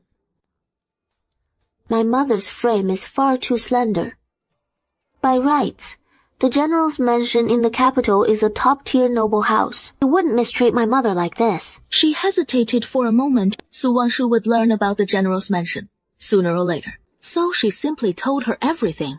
You wouldn't know, miss. But ever since you went missing, the lady moved from the general's quarters to the meditation hall in the side courtyard, devoting herself to the Buddhist path. Day to day, she keeps a strict vegetarian diet, chants sutras, and endures a life of utmost austerity. Over those long years, the lady's constitution has indeed grown far more frail than before. On top of that, the long trek from the capital to Nanfeng Village, all that grueling travel by cart and boat, has left the lady even more gaunt and worn. Didn't General Su even try to dissuade my mother, just to letting her carry on in that temple? In those early days after the young lady was harmed by those villains, the general stayed constantly by her side, offering solace and comfort. But then came the Dong family's cousin Miss. Dong Ziying would drop by now and then, concocting all manner of excuses to draw near the general. In time, the two became entangled in a scandal too shameful to speak of. The lady was fiercely proud. She could not abide even the slightest betrayal. She clashed with the general time and again, until their bond turned utterly frigid. All in the span of just 1 year. With the old lady's meddling arrangements, the general took Dong Ziying to wife as his equal consort. From that day forth, the lady and the general stood in irreconcilable enmity, like fire and water. Even at grand banquets, hosted by the capital's nobility. It was always the second Madame Dong who went in the lady's place. Little Shu Niang, your embroidery skills are truly remarkable. At my age, I've never laid eyes on such exquisite needlework. My humble skills pale in comparison to the capital's master embroiderers. Back in my boudoir days, Mother fretted endlessly over my embroidery. Miu Baoyun and Grandma Xiao exchanged a few casual words. Grandma Xiao tentatively asked Miu Baoyun about her future intentions. Though the Xiao family holds their tongues, their hearts sense the truth. Miu Baoyun's visit to Su Wanshu is surely to bring her back to the capital. The capital lies 1,000 miles from Nanfeng village. If Su Wanshu heads to the capital, future reunions may prove impossible. We all harbor selfish wishes. Grandma Xiao, naturally, yearns for Su Wanshu to remain in Nanfeng village, yet with Su Wanshu's noble status, Grandma Xiao dares not press her to stay. These days, her heart has been in deep turmoil. She could no longer hold back, and finally spoke her mind. This choice must rest with Wanshu. Wherever Wanshu goes, there I'll be. Then, if little Shu wishes to stay in Nanfeng village, you'd agree. As long as Uncle Wan consents, I can forsake it all to remain by her side. Grandma Xiao nodded faintly. Her heart swelled with admiration for Miu Baoyun, for Su Wanshu's sake, to cast aside the capital's splendor and riches in an instant. A rare devotion indeed. Little uncle, what are your plans? Won't you share them with Grandma? Su Wanshu hadn't expected her family to cherish her decision so deeply. In the months ahead, I shan't be going to the capital. But once the summer harvest ends, I'll travel to the capital with Mother for a time. After settling affairs in the capital, I still long to return to Nanfeng village. The Xiao family never imagined that Su Wanshu would ultimately choose to stay in Nanfeng village. Yang Guihua's eyes brimmed even redder with tears.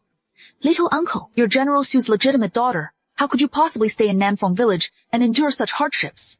Once the weather warms up, you should set off early for the capital. Yang Guihua was the one who hated to see Su Wanshu leave the most. Even as she spoke, tears began to fall. If Su Wanshu heads to the capital, Shao Muyan will surely follow. Who knows how long they'll be away this time. But the capital is certainly far better than this humble Nanfeng village. Though he was deeply reluctant, for the sake of their future prospects, he still hoped that Su Wanshu and Xiao Moyan would go to the capital. Mother, I've grown accustomed to life in the village. So naturally, I'll make my home here for good. However, there are a few matters in the capital that I must attend to. Once they're settled, I'll return right away. Miu Baoyun had absolutely no objections to Su Wanshu's decision. If Fa Xiu Tingyi won't allow her to come live with Su Wanshu, she wouldn't hesitate to seek a separation from him. After all, she has lived on her own before. She could simply pretend Su Tingyi was gone forever. Now that she has finally found her precious daughter, no matter what, she and her daughter will never be parted again. Young Master Tang, I don't expect any further changes to my prescription orders this year. After some time, I'll be leaving Nanfeng village. By then, our village stewards will take turns delivering the pills and herbs to Shuilin City, and I hope you'll look after them. Of course, of course. May I ask where Madame Xiao is headed? In a few days, I'll be heading to the capital. I probably won't return before the new year. Suddenly, a servant reports that Su Tingyi has arrived. He is in the front courtyard right now. Tang Zhang wants Tang Yu to handle the conversation. Young Master Tang. Could I perhaps meet Uncle Su? Uncle Wan, Miu Yan, it is wonderful to see you both. As Su Tingyi's words trail off midway, his gaze finally lands on the seated Miu Baoyun. General Su, upon seeing me. How frightened you look. You can't even finish your sentence. I'm no man-eating tiger. Surely you're not that terrified. General Su. Baoyun, what brings you here? Miu Baoyun sneers inwardly. See, this is the husband I chose back then. He doesn't even know when his lawful wife left the general's manor. Please, General Su, have a seat. What I have to say might sound utterly unbelievable to you, but I assure you, it is all true. Upon hearing that Su Wanshu is his daughter, Su Tingyi is utterly stunned, his eyes widening in shock. Wanshu, you've suffered so much these years. Have you finished your business in Shuilin City? Could I join you to Nanfeng village and thank Mu Yan's parents for looking after you all these years? General Su, have you never considered investigating who was the shadowy hand that took Wanshu from my side all those years ago. I'll dispatch men at once to investigate this thoroughly. I won't let Wanshu endure those 10+ years of hardship in vain. Wanshu, you are So Tingyi's legitimate daughter. Why should you handle these matters yourself? I'll find you a capable steward as soon as I return, and have them handle the trade for Nanfeng village. Uncle Wan, come back to the capital with me tomorrow. I want everyone to know of your existence. General Sap, the business of our village, it is best not to let it pass through others' hands. Moreover, I deal only in medicinal herbs and pills. Ordinary stewards wouldn't be familiar with them. Only those I've trained myself can I entrust with these dealings. Very well, then. Have you arranged accommodations for tonight? The Zaro family has a fine mansion here in Shuilin City. It can easily accommodate your entire group. No need to trouble yourself. General Self, over 100 people from our village have come. We've already set up camp outside the city. Once we're done with business at Baron Hall, we'll head out together. We'll spend the night in tents. Su Tingyi gave a bitter smile in his heart. For this father and daughter to reconcile and bury the past, the road ahead is riddled with thorns. Miu Yang, I've heard you're now serving under that rascal Fan Haiqi. As a 100 household commander, gain plenty of experience in the ranks from here on out. Once you're a few years older, I'll bring you over to my command. I'm So Tingyi, no sons to my name. I'm getting on in years. No hopes of fathering one now. Down the line, my entire influence in the army will be yours. General Sap, you're too serious. I'm just a poor boy from an ordinary farming family. I couldn't shoulder such a grave responsibility. But as So Tingyu's husband one day, you'll be like a son to me. I won't let you down. That is for certain. General Suk, you're swamped with official duties. Folks lining up to see you every day. I reckon you'd best head back to the capital soon. We're off to Qinggu City shortly to visit my maternal grandmother. Su Wan says the message couldn't be clearer. You've mistreated my mother all these years. Best not pay a visit to the Miu household, lest old Madame Miu chases you out with a stick. Perfect. It has been years since I last saw your grandmother myself, so I'll tag along and pay my respects too.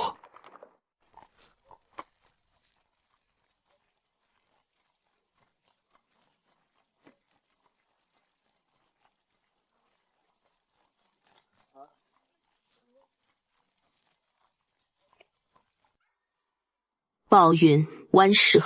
I've been waiting so long for you both. Mother, Su Tingyi stands steadfast by Miu Baoyun's side. Only once Miu Baoyun and old Madame Miu have composed themselves does he step forward to pay his respects to old Madame Miu. No need for formalities, son-in-law. That long journey's left you utterly worn out. Come inside and rest up, Bao Yun. You've been staying with Uncle Wan for a spell. You look so much more vibrant now. You've even put on a bit of weight. Uncle Wan's been simmering those medicinal stews daily to build you up. From Nanfeng village all the way here, he hasn't let up for a moment. Keep this up till year's end, and I'm afraid I'll have turned into a proper fatty. Bao Yu, we mother and daughter. We've got to keep on living well. This time you and Wan Shu have come to Qinggu City stay a while longer. The few of us mother and daughters can have a good heart-to-heart. I've already talked it over with your brothers. If you're willing, now that you've returned this time, don't go back to the capital. Rather than clinging to a wretched existence in that cannibalistic inner courtyard, better to return to your natal home. As long as I draw breath for one more day, I will naturally protect you with all my might, even if I'm gone in the future. You still have several brothers you can rely on. Mother, it is unfilial of me to burden you with my troubles at your age. It is my failing as your daughter. As a married noblewoman, Miu Baoyun, if she were to return to her natal home without cause and stay for years, whether him or the Miu family, they'd face whispers and finger pointing behind their backs. But to pull Miu Baoyun from that fiery pit, old Madame Miu could no longer afford to care about such things. It was mother who was blind back then, deceived by Su Tingyi's dashing exterior. That is why I let you marry into the capital and suffer so. All these years, mother has kept you ever in her thoughts.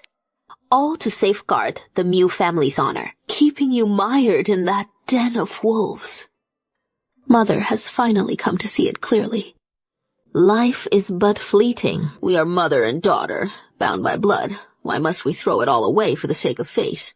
sacrificing our very lives in the process. Mother, I've already discussed it with Wan Shu. We'll head to the capital to settle a few matters. Then I'll go with Wan Shu to make a life in Nanfeng village. If he wishes to preserve some dignity, we won't pursue a divorce. We'll simply say I'm off to care for Wan Shu.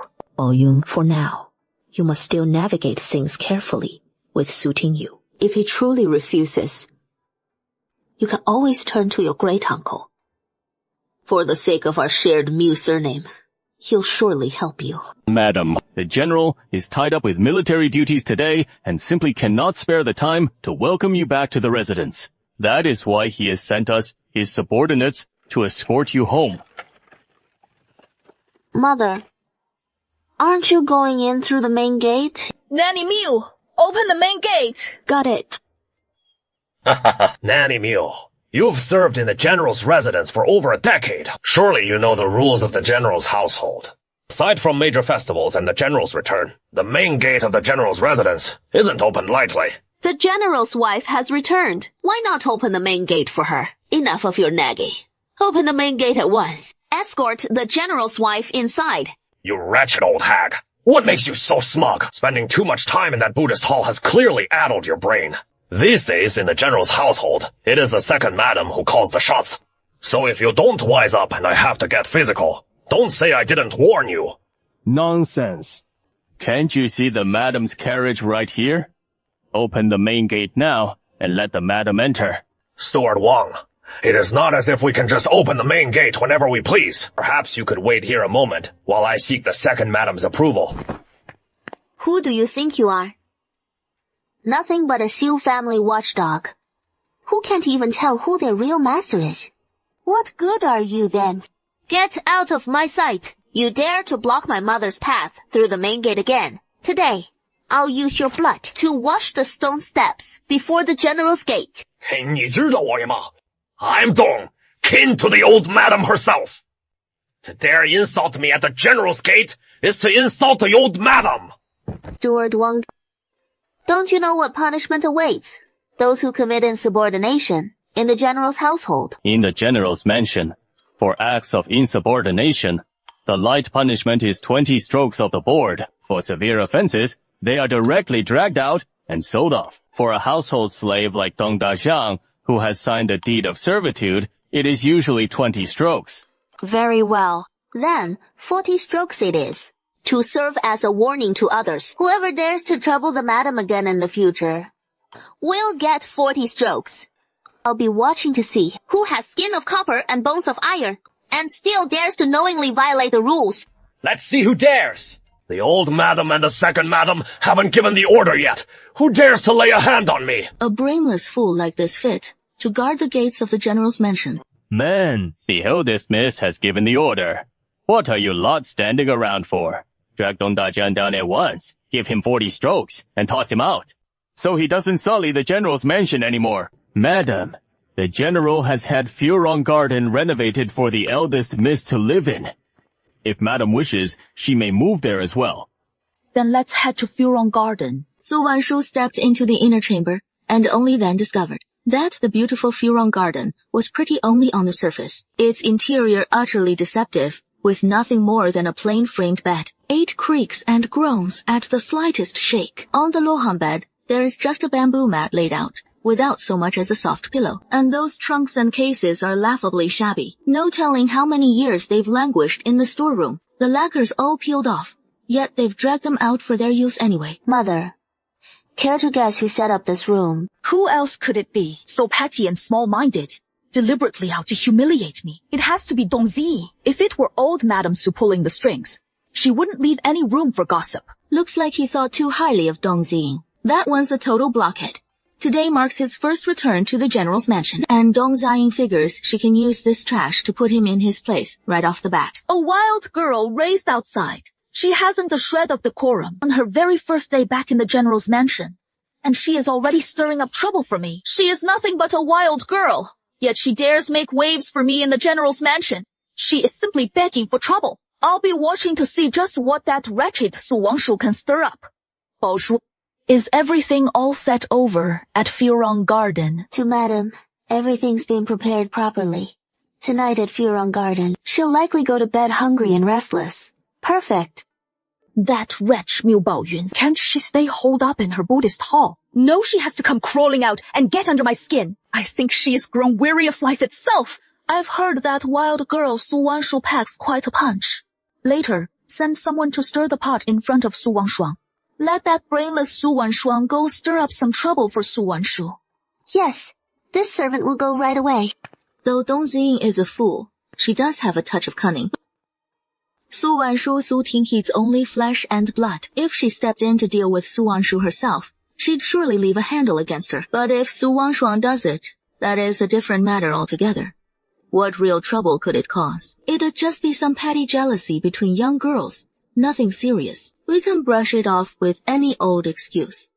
Mama Wu, the old madam knows I returned with my mother. Yet, she didn't even send a single maid or nanny to check on us as her granddaughter. Why should I go out of my way to court discomfort? It is already good enough that I haven't gone looking for trouble with the old madam. After all, Wang Kui is one of the old madam's trusted servants. Seeing Su Wanshu speak this way, Mama Miu gave Su Wanshu a rough rundown of the general's household rules, to avoid her being caught by old Madam Su with any leverage, leaving her without even a chance to argue back. Wanshu, look at what I've prepared for you. Su Tingyu entered the room, beaming with smiles, but upon seeing the shabby furnishings inside, the words on the tip of his tongue stuck instantly. There wasn't a single decent piece in the whole room. The only thing worth looking at was the Lohan bed, where Su Wangshu and Miu Baoyun were seated. General Su, the items you've prepared for me are truly impressive. Not even half as fine as the house I kept in South Winged Village. What is the meaning of this, Wang Fuhai? General, matters of the inner courtyard fall under the second madam's purview. As the steward of the outer courtyard, it is not my place to interfere. Go and summon the second madam. Didn't they say the general had long since cast aside Madame Miu? Why did he head straight there upon his return to the estate? To Madame Miu's quarters? Madam, how could you have forgotten? With the eldest miss returned, the general naturally wishes to see her, no matter what. That is still the general's own flesh and blood, that wretch Miu Baoyun. How does a woman like her deserve to have a daughter? If you can't speak properly from now on, then shut your mouth. Don't vex me further, or I'll sell you off, you little slut, to the vilest brothel in town. Let's flee. On our way. Let's go take a look at Furon Garden. What mischief is that Miu Baoyun scheming today? General, why have you come to Furon Garden? The place isn't tidied up yet. Elder Sister Miu, when did you return? I had no idea at all. The maids and servants in the estate are growing ever more undisciplined. Sister returns, and not one of them bothers to inform me. You have so many maids and matrons in your courtyard, yet not one is of any use. Indeed, they should all be replaced.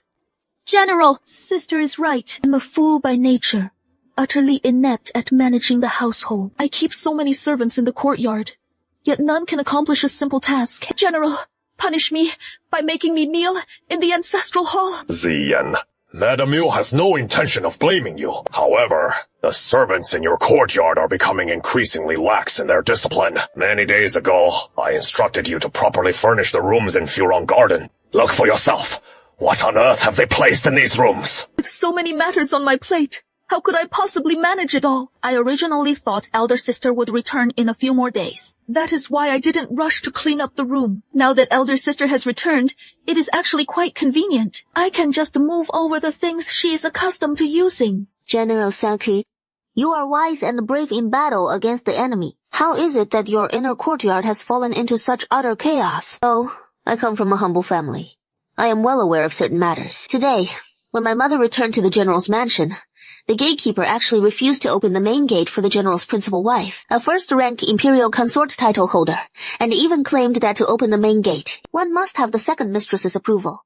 This is a failure in your management of the household. Since General Sosu has already renovated Furon Garden for my mother to reside in, then everything should be properly arranged. Yet when we entered the room today, it was in a state of utter disrepair. This is your failure to manage your subordinates properly. As for this so-called second mistress before us just now, that is even more ridiculous. According to the laws of the Kenshi Kingdom, as long as the principal wife is alive and has committed no fault, no one may take an equal wife. One may only take an equal wife if the principal wife has committed a grave offense. and only after consultation with the clan. This is a violation of the law on your part. How could the head of the household leave the principal wife without even a maid to attend her? This is what is known as favoring a concubine and extinguishing the wife. General Sir, you've turned the fine general's mansion into this utter mess. Have you ever considered whose fault this is? Shut your mouth! I am the general's equal consort, properly carried into this mansion in a sedan chair. Auntie Dong,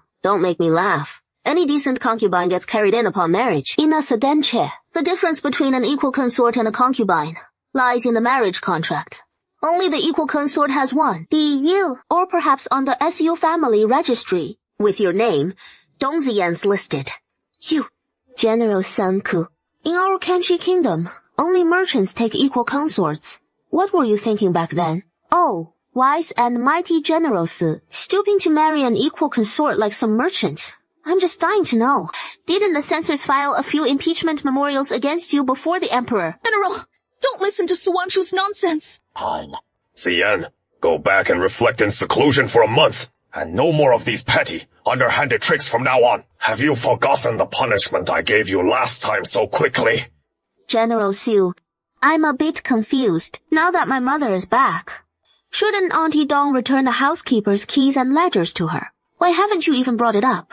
It is as if you've forgotten all about it. Wanshu, your mother hasn't managed the household for years. Letting her take over suddenly, I'm worried. She might not handle it well. General So Puji, what about me? Such a vast Nanfeng village. Nearly 10,000 people, and she managed it all. I believe running the general's mansion won't be too hard for her. Ziyan, hand over all the storeroom keys to Wanshu right now, and the account books from the inner courtyard as well. From now on, all matters in the general's mansion's inner quarters will be under Wanshu's management. General Su, matters of the inner quarters in the general's mansion should be managed by your principal wife, Mu Baoyun, not by me. The state has its laws. The family has its rules. If a family's order is disrupted, it will be hard to prosper. Indeed, it will be difficult. Very well. Then let Baoyun manage it. General! Dong Ziyin still wanted to argue a bit more, but Su Tingyi cut her off directly. My decision on this matter is final. You've been tirelessly managing this household for years. Didn't you say you were exhausted? This is the perfect chance for you to rest properly. Seeing Su Tingyi's resolve, the young master simply threw a tantrum and refused to hand over the storeroom key. Last time, Dong Ziyin secretly embezzled so much silver from the Su household. After Su Tingyi returned, he nearly came down hard on her. But in the end, he was still won over by her gentle persuasion, and it ended with just confining her to reflect behind closed doors. This time, Dong Ziyin thought she could wrap Su Tingyi around her finger again and make him yield. But unexpectedly, Su Tingyi was determined to have Wanshu take over, the great authority of managing the general's mansion. Mother, our room feels so empty now. How about we head to the storeroom right now and pick out a couple of usable pieces of furniture? All right. I recall there was a set of Huanghuali wood furniture in my dowry back then. I wonder if it is still usable after sitting unused for so long. As long as Huanghuali wood furniture is properly maintained, it can last 20 or 30 years without issue. Sister, since we're replacing the furniture in the room, why not upgrade straight to Zitang wood? Last year, when the old madam renovated the residence, she had plenty of extra pieces made. They're still sitting in the storeroom. Dong Ziyin suggested he use the old madam's furniture. Isn't this just setting him up for a clash with the old madam? Thank you for the kind offer, Aunt Dong. Though Huanghuali can't compare to Zitang, it is still my dowry, and I feel at ease with it.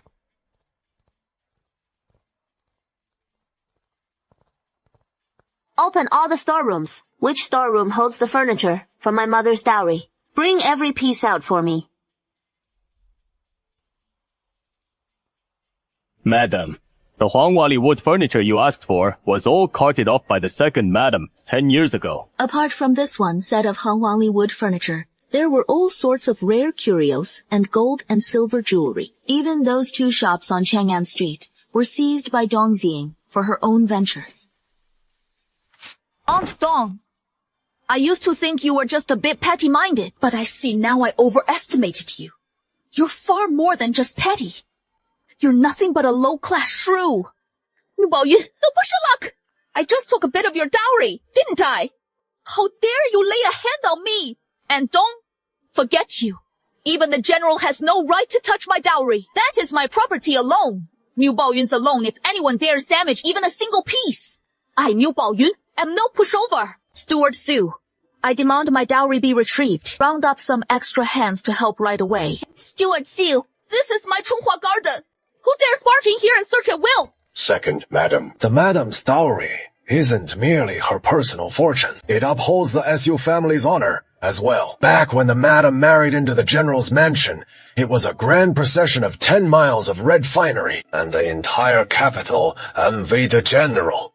If word of this spreads, that the general's mansion has dared to touch the madam's dowry, how will the general ever stand tall in the capital again? Matters of the inner courtyard are best left to the madam to handle herself. I've got a mountain of affairs on my plate. How could I possibly oversee it? Old Madame Su, en route, received word as well.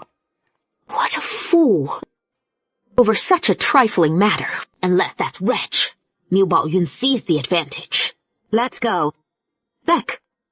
Old Madame Su is far more cunning. Of course, this involves Miu Baoyun's dowry. He doesn't want to wade into this mess. If only we'd chosen the fourth miss back then. With the fourth Miss's wit and wisdom. How could she ever let a discarded wife rise again? Little fourth is just too clever, hard to ring in. Sigh. No medicine for regret in this world. Alas, Nurse Dong. How exactly was Su Wanshu found by the Miu family? Could it really be just over an empty cradle? That is what this servant gleaned from her inquiries.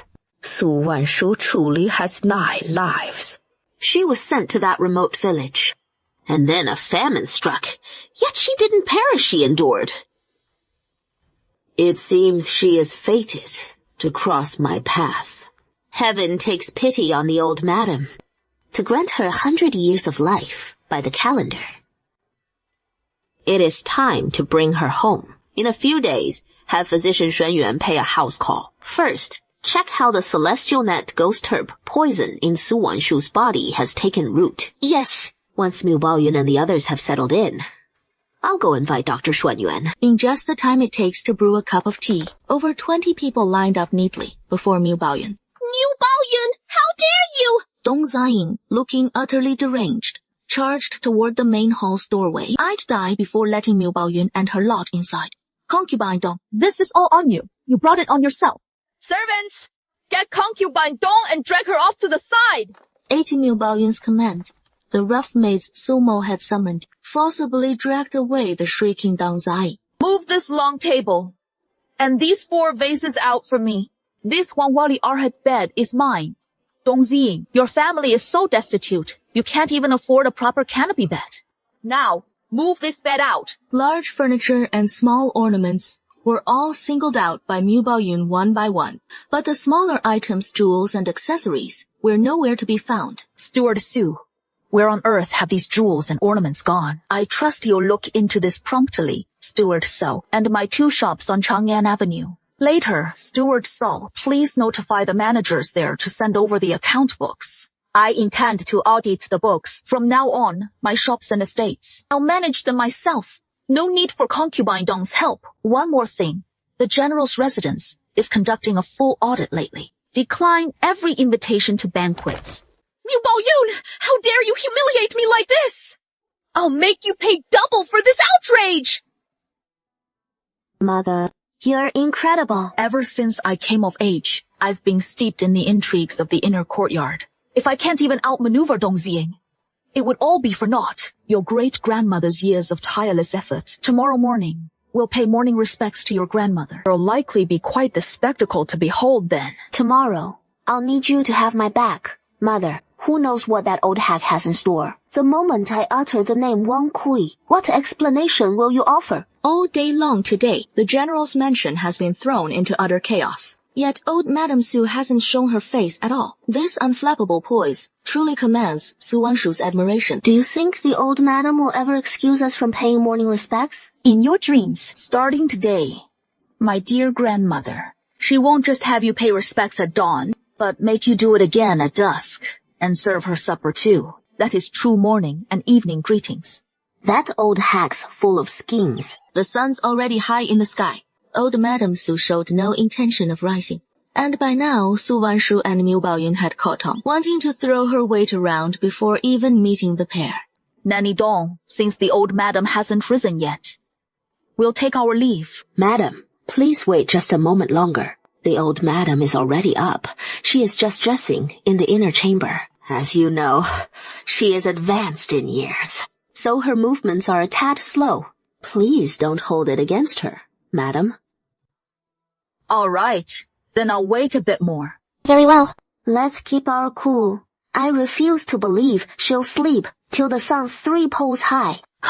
The old madam's tactics are sharper than even Dong Ziying's, aren't they? All without a whisper, keeping us mother and daughter waiting a full hour. No matter how cunning the fox, it meets its doom before the hunter. Mother, stay calm. Su Wanshu and Mu Baoyun stepped forward together. They paid their respects to old Madam Su with impeccable propriety. Sit. I felt unwell yesterday and stayed abed all day, so I couldn't visit you. Grandmother, your granddaughter has a bit of medical knowledge. How about I take your pulse? I've already sent for the renowned city physician, Dr. Xuanyuan. He'll arrive shortly. Let him check your pulses too, for reassurance. Thank you for the kind offer. Grandmother. Mother and I are both perfectly healthy. As expected, old Mrs. Su inquired about Su Wanshu's life in Nanfeng village. When Mother mentioned Wanshu's adoptive mother, something suddenly came to mind. I seem to recall that Mother once had a young maidservant by her side, also named Wang Kuai, if my memory serves me right. Wang Kui went missing in the very month I gave birth to Wanshu. Do you think such a coincidence could really exist in this world? Could it have been Wang Kui who secretly carried Wanshu away back then? How could that possibly be? The midwife was there at the time, along with all the other maids and servants in the room. They all saw that Wanshu had no breath when she was just born. At the time, I feared you would be too heartbroken. That is why I had Mama Dong personally carry Wanshu out and leave her at the mass grave. How peculiar. The villagers in Nanfeng told me that my adoptive mother, Wang Kui, came from the capital. She had once served as a maid in a great household, and her accent is unmistakably from the capital. There must be plenty of people with similar backgrounds. If it truly was Wang Ku who took you away back then, she must have done so out of kindness, believing that the general's household no longer wanted you. Everyone was chatting away. Mama Dong let in an elder with an otherworldly, immortal-like air from outside. Dr. Xuanyuan, your timing is perfect. My granddaughter and daughter-in-law are both here as well. Please check their pulses to ensure all is well. After you. His pulse isn't something just anyone can take at will. Dr. Xuanyuan, you should start by taking my grandmother's pulse. Mother and I are both perfectly fine. Oh, right. Dr. Xuanyuan, are you familiar with a certain medicinal herb? It is called Tianluo ghost grass. And I'm a physician myself. I came across them by chance. This herb is truly remarkable. The red silk brocaded dyes comes out absolutely stunning. Grandmother, I'll not disturb your consultation. Allow me to take my leave first.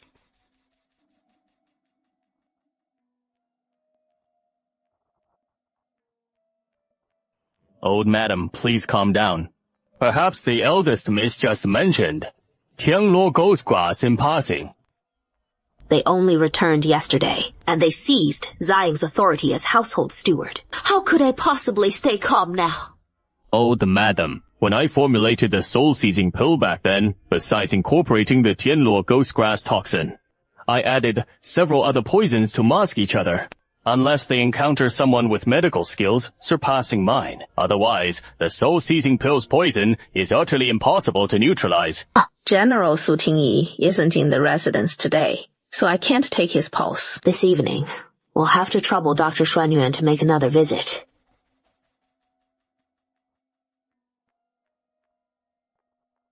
Wanshu, isn't there some misunderstanding here? Your grandmother is kind-hearted and treats even the servants well on a daily basis. How could she possibly poison me? General Sub, then, would you care to make a wager with me if, when Dr. Xuanyuan takes your pulse this time, he finds the poison in your body has vanished? Do you suppose someone will immediately poison you again, to take your life? Let me be clear up front, though. My medical skills as Su Wanshu are indeed formidable, but should you encounter a particularly vicious poison, even if I wish to save you, There are times it may not be swift enough. This pill I made myself will, in a short time. If Dr. Xuanyuan takes your pulse, he'll detect your Tianluo ghost grass toxin with utmost ease. Ziyan, you have truly disappointed me. Mother! You must save me! If I'm confined to the ancestral hall, even if I emerge, the general will no longer dote on me! Go now to the ancestral hall and copy the women's precepts until Tingyi's anger subsides. Mother! How can you do this? Get out! If you cause me more trouble, don't blame me for showing no mercy. Mama Dong, attending nearby, suddenly cleared the room of the other serving maids and matrons. What is the matter? Madame Su, take a look. Mama Dong, what on earth is happening? I've been taking the Jade Beauty pills right on schedule. How could my neck end up like this? Madame Su, please don't panic. I'll fetch Dr. Xuanyuan right away to examine you. Hurry, go now. Madame Su touched her neck once more, where once only faint lines had edged her skin yet. Somehow, without warning, they had deepened into cruel ravines. This was utterly intolerable to Madame Su. Dr. Xuanyuan. What in the world is wrong with it? I've been diligently taking the Jade Beauty pills as prescribed. Why has it suddenly deteriorated like this? From what I can discern, the Jade Beauty pills have lost much of their potency for you over these long years, Far. From the results of before, we should switch from the Jade Beauty pills to the Jade Face pills. Isn't that too soon? By the plan, I wasn't to start the Jade Face pills until next winter. Switching early now, won't that harm my body in some way? For now, it appears not. The Jade Beauty pills can no longer preserve your eternal youth, so advancing to the new formula is perfectly acceptable. Then, so be it. That white snake we've nurtured all these years finally. The time has come to harvest it. If only Miu Baoyun and Su Wanshu would submit for this batch of Jade Face pills, we could infuse their blood into the mixture. The results would be extraordinary. But now, Miu Baoyun and Su Wanshu have thrown the general's manor into utter chaos. Extracting their blood, it is proving nearly impossible. Oh, Bai Tuanquan, why have you been so well behaved lately? You don't even feel like heading out for a stroll anymore. What on earth happened to you? You little rascal! No wonder you've been so quiet lately. You're just waiting for your teeth to grow back. Be honest, how did you lose that tooth? Turns out, the moment Bai Tuanquan set foot in the capital, he caught a whiff of that snake meat he loved so much, and summoning every ounce of strength, finally tracked it down to an abandoned manor in the capital's west district. There he found that enormous, pure white snake. You're really coming into your own, aren't you? Getting bolder by the minute. With your puny little body, you still dare to ambush a venomous snake as thick as an arm. I've got a little task for you. Get out there and shake off those cobwebs. Quick! Scout out all the spots where the Dong family stashes their silver. What am I supposed to do now? It is gone. White lady, what will I use for the medicine? Without the snake gall and blood, I can't make the Jade Face pills. Then old Madame Su's face will wither away in no time. How is it going? Find anything good? All right. Lead the way tonight. Then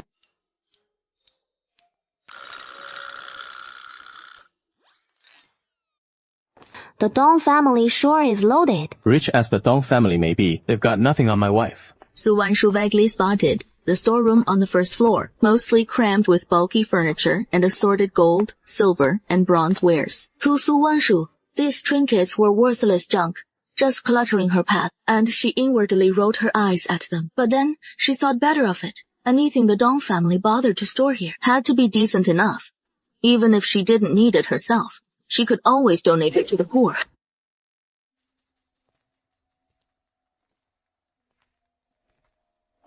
This gold and silver cold, it all be from the general's mansion. Very likely. Wife, take a look at this ledger. It read, in such and such year and month, Dong Ziying delivered 2,000 taels of silver. In a certain year and month, Dong Ziying delivered 100 taels of gold. So every time, the silver shipments from Dong Ziying's side weren't all that much. But the sheer frequency made up for it. Beyond the regular deliveries he made to the Dong family, during festivals and holidays over the past 3 years, the Dong family, using the excuse of overseas trade ventures, had squeezed over 200,000 taels of silver.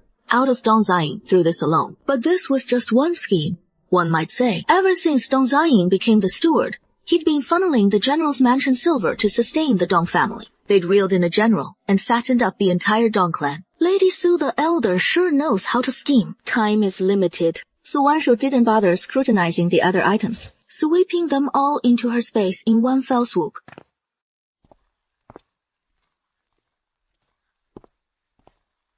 I was counting on you to keep watch for me. Won't dare try that again next time. You were out cold like a hog. Wouldn't have stirred even if someone showed up. Madam, I just heard from the purchasing maid outside. Last night, over in the west side of the city, a master thief robbed the rich to help the poor. Who knows where he pilfered all those treasures from? Huangwali tables and chairs, exquisite copper platters and porcelain wares, just tossed haphazardly into the courtyards of the common folk. I heard some folks even picked up small ingots worth 10 taels. The finest silks and satins. The whole west side of the city is in an uproar right now. In this bitter winter, so many poor souls, the common folk can scarcely make ends meet. This is the path of true benevolence and righteousness, robbing the rich to help the poor, allowing all those destitute families to scrape through the harsh winter. It is truly admirable. Well said, madam. But the capital has never seen such a daring thief before. Who could steal away people's very tables and chairs? When I first heard the tale, I thought he'd cleaned out some family's storeroom bare. Madam, bad news. What has happened? Oh no! The storeroom, our family's storeroom, has been stripped bare! Which damnable scoundrel did this? So many treasures. Even hauling it out the front gate would have taken dozens of men. Yet last night, the whole Dong household was deathly still. That 3-story storeroom held nearly all the Dong family's fortune. Right here. And in one night, it is all vanished. Madam, how could this happen? I was only gone one night. How could the storeroom be emptied? Master, I truly have no idea what happened. There wasn't a single sound last night. Oh? How dares cross me like this? If I catch you, I'll have you dismembered 1,000 times over. If only I'd known there were so many fine silks and satins in the storeroom. Now it is all gone to those lowly wretches in one night. I should have taken it out and enjoyed it sooner. And that pair of glazed vases, I mentioned it time and again, wanting to bring them out for use. The master flat out refuses to give it. He called it too flashy. Well, isn't this just perfect now? Who knows who snagged that pair of glazed vases for a song in the end? If only Dong Ziying were still of any use right now. We could have leaned on the general's household to cover a bit for us. Just bringing it up boils my blood even more. If I'd known back then that Dong Ziying was utterly useless, I never would have heeded the master's words and brought that illegitimate whelp, Dong Ziying, back into the fold. Madam, how about we send another girl to the general's mansion? Sending another one? Indeed. What our household never lacks in the backwaters are pretty daughters of concubines. Very well. It has been ages since I last paid my sister a visit. Have someone deliver my calling card to see. When sister has time, I'll go see him. Yes, ma'am. I'll send someone with the calling card to the general's mansion right away. Why on earth has my sister-in-law come to see me all of a sudden? Old madam, please don't get upset after you hear this. Don't beat around the bush. What is it, exactly? Out with it. Last night, the Dong family's storeroom was cleaned out by a master thief, and what a thief he was. Everything stolen from the Dongs was dumped straight into the West Side slums. The whole capital's buzzing about it. Madame Dong must be at her wit's end. Which is why she sent that calling card your way, hoping you'd lend her some advice. Old Madame Su was so furious, a spurt of blood rose in her throat. Go tell your mistress.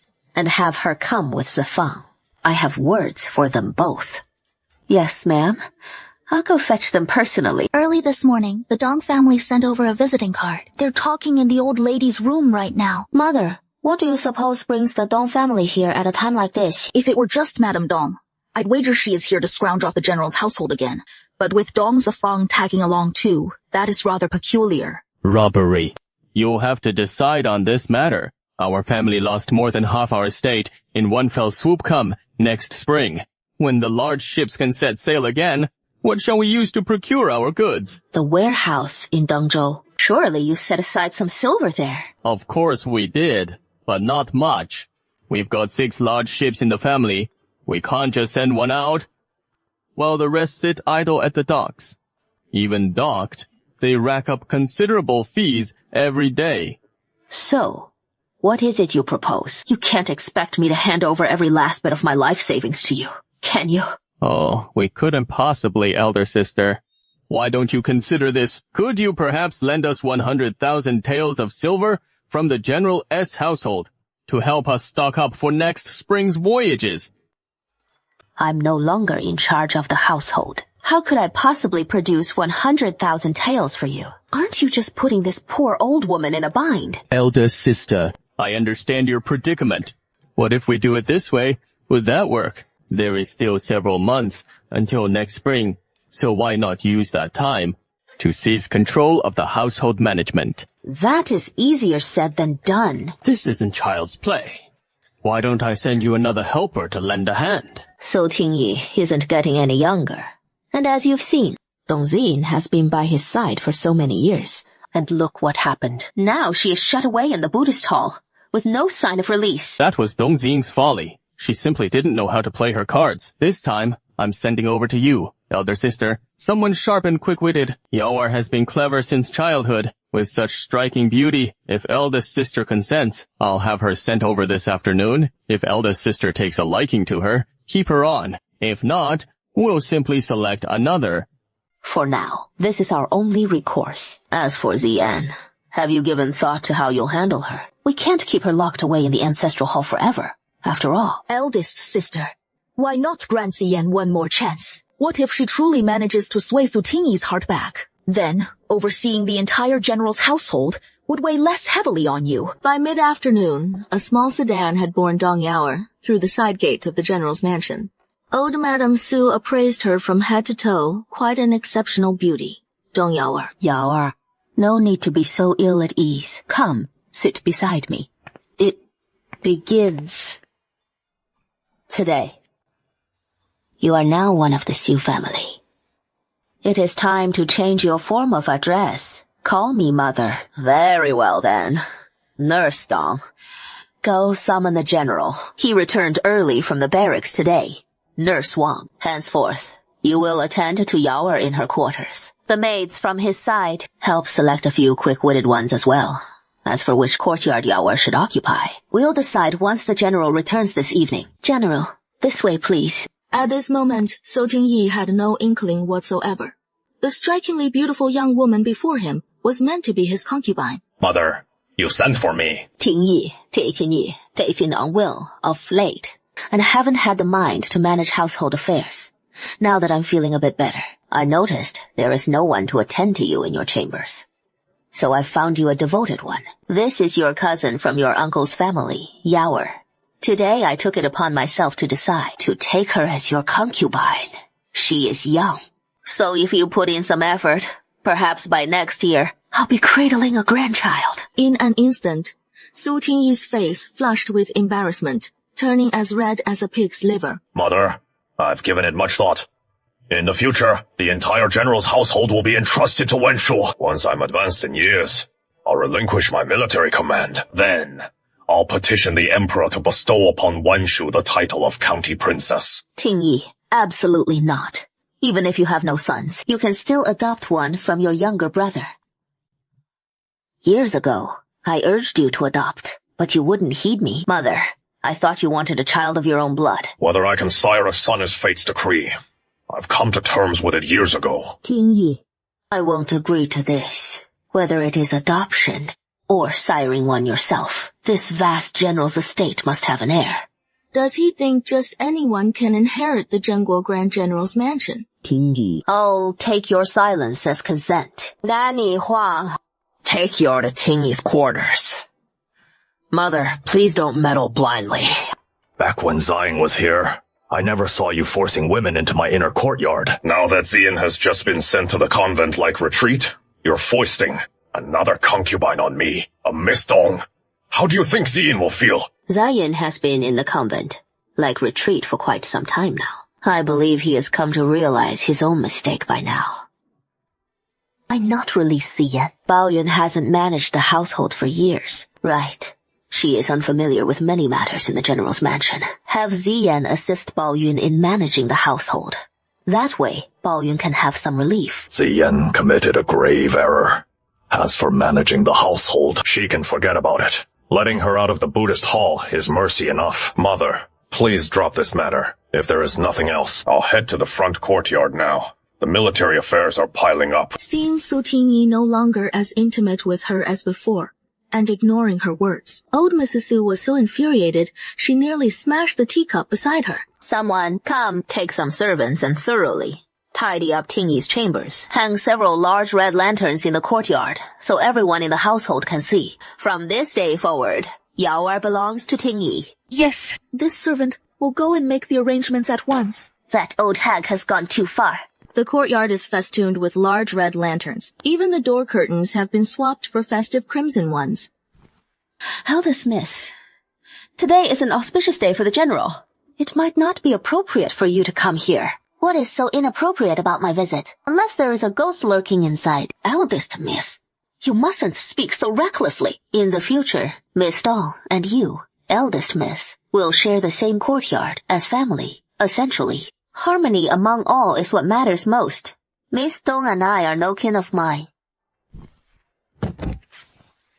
Quiliu, what is all the commotion outside? Why do I hear voices? It sounds like an argument. Quiliu had just lifted the curtain to the inner chamber when she bumped right into Su Wanshu. So, your Miss Dong, did the Dong family coerce you, forcing you to marry my father as his concubine? Miss, what a strange thing to say. Marrying the general is something I'm more than willing to do. Who knows how many eligible ladies in the capital secretly admire him? It is an honor for me to become his wife. How could my family have forced me into this? Very well then. Since this is all your choice, go ahead and savor every moment of it. A mere concubine like you. How dare you touch these auspicious reds? And this bed, it is part of my mother's dowry. You least of all deserve to sit here.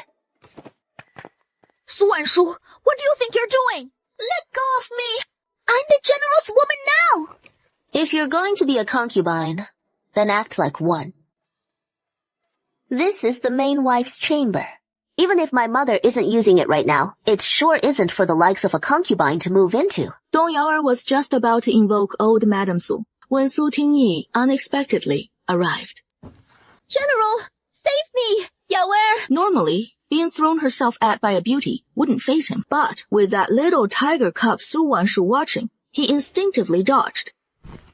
The guard was scared half to death. He froze in place, utterly rigid. My mother's still alive, you know, and yet you dare bully him so brazenly. If you won't let my mother live in peace, then no one will. Su Tingyi didn't dare take it lightly.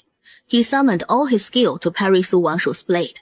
Xiao Moyan, arriving a step too late, stood beneath the veranda. He watched with utter nonchalance as Su Tingyi was chased around the courtyard by Su Wanshu. As for Su Tingyi's guards, they neither advanced nor retreated, until finally they joined Xiao Moyan off to the side, content to watch the spectacle unfold. Second uncle, Dad said it is not what you think it is. I didn't agree to grandmother taking another concubine. It was grandmother who acted on her own, stirring up all this mess.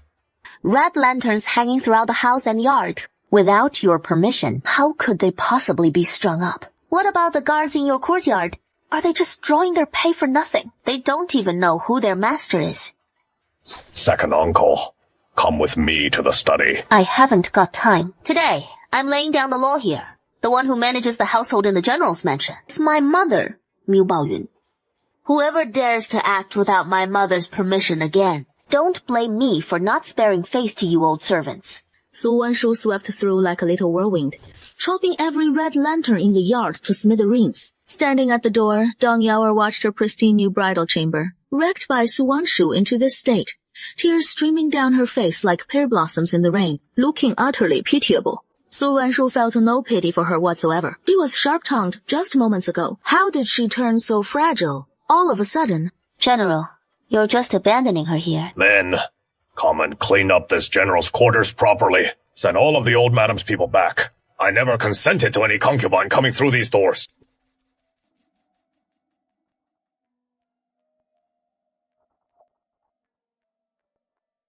Butter Miao, where is this place? This place is called Liuli Hutong. The name sounds quite pleasant. I don't know when it began, but Liuli Hutong turned into a spot where officials and nobles keep their mistresses. Out of 10 households in the alley, 9 are mistresses, kept by others. And the last one is either a famed courtesan or a ghost. What is Dong Xiang doing in a place like this? Could it be that he is cuckolded Su Tingyi with a grand green hat? Madam, you've looked into it thoroughly. The small courtyard Aunt Dong visited belongs to Dong Zefang's mistress, Lady Liu. Wait, why would Aunt Dong go to see her father's mistress? Madam, there is much you don't know. Aunt Dong is nominally a bastard daughter of the Dong family, registered under Madame Dong's name from childhood. In truth, she was born to a mistress, raised outside until the age of 10 before being brought back to the Dongs. The moment Aunt Dong was released, she rushed to see her birth mother. There must be some scheme afoot. Xiaoyu, what are you doing out so late at night? I'm no maid of yours. Xiaoyu, Xiaoshuang Aunt Liu, stop yelling. Who are you? What do you want with me? I just want to ask about some old tales from the past. Do you know the origins of that white weasel pelt in the Dong family storehouse? I don't know. I know nothing. Is that so? Then let me ask another. Do you know Madame Su from the Zhengguo Grand General's mansion? Aunt Liu, don't be afraid. I won't harm you. I only want to inquire about a few things. Let me ask once more. Do you know of the white weasel skin cloak the Dongs have hidden away? I know of the weasel skin cloak. It was Dong Zefang and Madame Su who sought a secret ritual from my master to craft it. Aunt Liu, your own background isn't so simple, is it? You've been feigning frailty all this time to stall, hoping someone would come to your rescue, right? I forgot to mention, your secret guards have all been subdued. You'd better play nice. I don't want to have to poison you. Miss, as long as you spare my life, I'll answer every question you have. I'm far too lazy for games. Just tell me everything you know. Don't hold back a thing. Of course, I won't take your life. Aunt Liu clenched her teeth in silence. Who knew some jinx would cross Wanshu and drag her straight to my door? My name is Liu Yunu.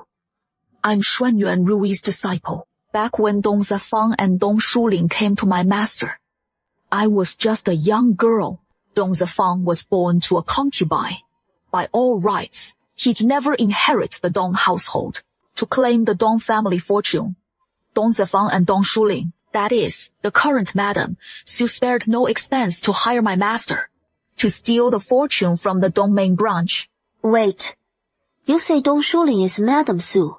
That doesn't add up. From what I know, Madame Su's maiden name was Zhou Roxy. Miss, bear with me. Xuanyuan Rui has true talents. He taught the Dong siblings a secret art, bidding them hunt down 55 yellow weasels with snow-white fur and deliver them to him. Xuanyuan Rui offered those 55 weasels in a ride to the heavens, then crafted them into a cloak. By Xuanyuan Rui's design, as long as the cloak stays whole, the souls of those 55 weasels won't reincarnate. They'll forever shield the descendants of the Dong second branch. That is how my master helped the Dong siblings seize that family fortune. It let the second branch thrive, while the legitimate main branch of the Dongs was plunged into ruin and death. Tell me more.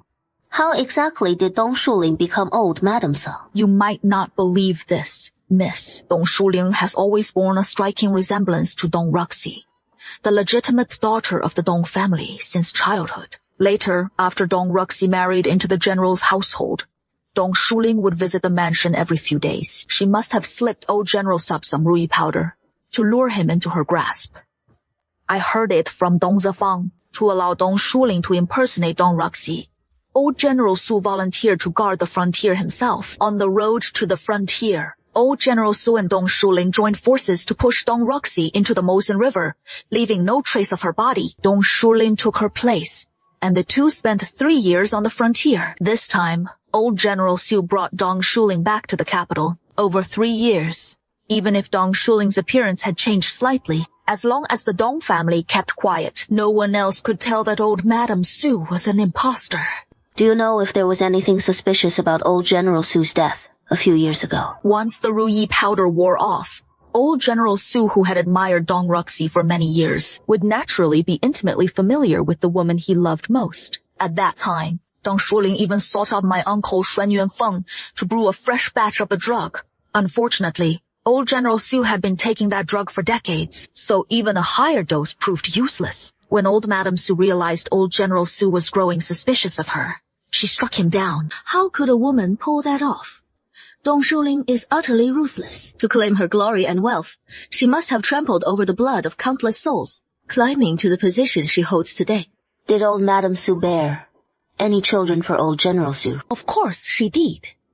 Su Tingshan, the younger brother of Su Tingyi, is Dong Shuling's son. However, Su Yu is not old General Su's child. She is the daughter of my master Xuan Yuan Rui. Aunt Liu, do you have any proof for everything you've said? Miss, the Dong family has always been meticulous in their affairs. Even if there were ever any loose ends, they've long since been tied up. After all, it has been far too many years. Sixth aunt, you'd better start looking out for yourself right away. I'm afraid big changes are coming for the Dong family. Miss Su, this old man has one favor to ask of you. Liu Yunu has confided so much to Su Wanshu. He'd already guessed Uncle Wan's true identity, and the favor he sought turned out to be for Dong Xiying. Let me tell you. You say they tied stones to my mother and drowned her in the Mosen River. That is exactly what Liu Yunu said. Seal the old lady's courtyard right now. No one in or out without my direct orders. No exceptions.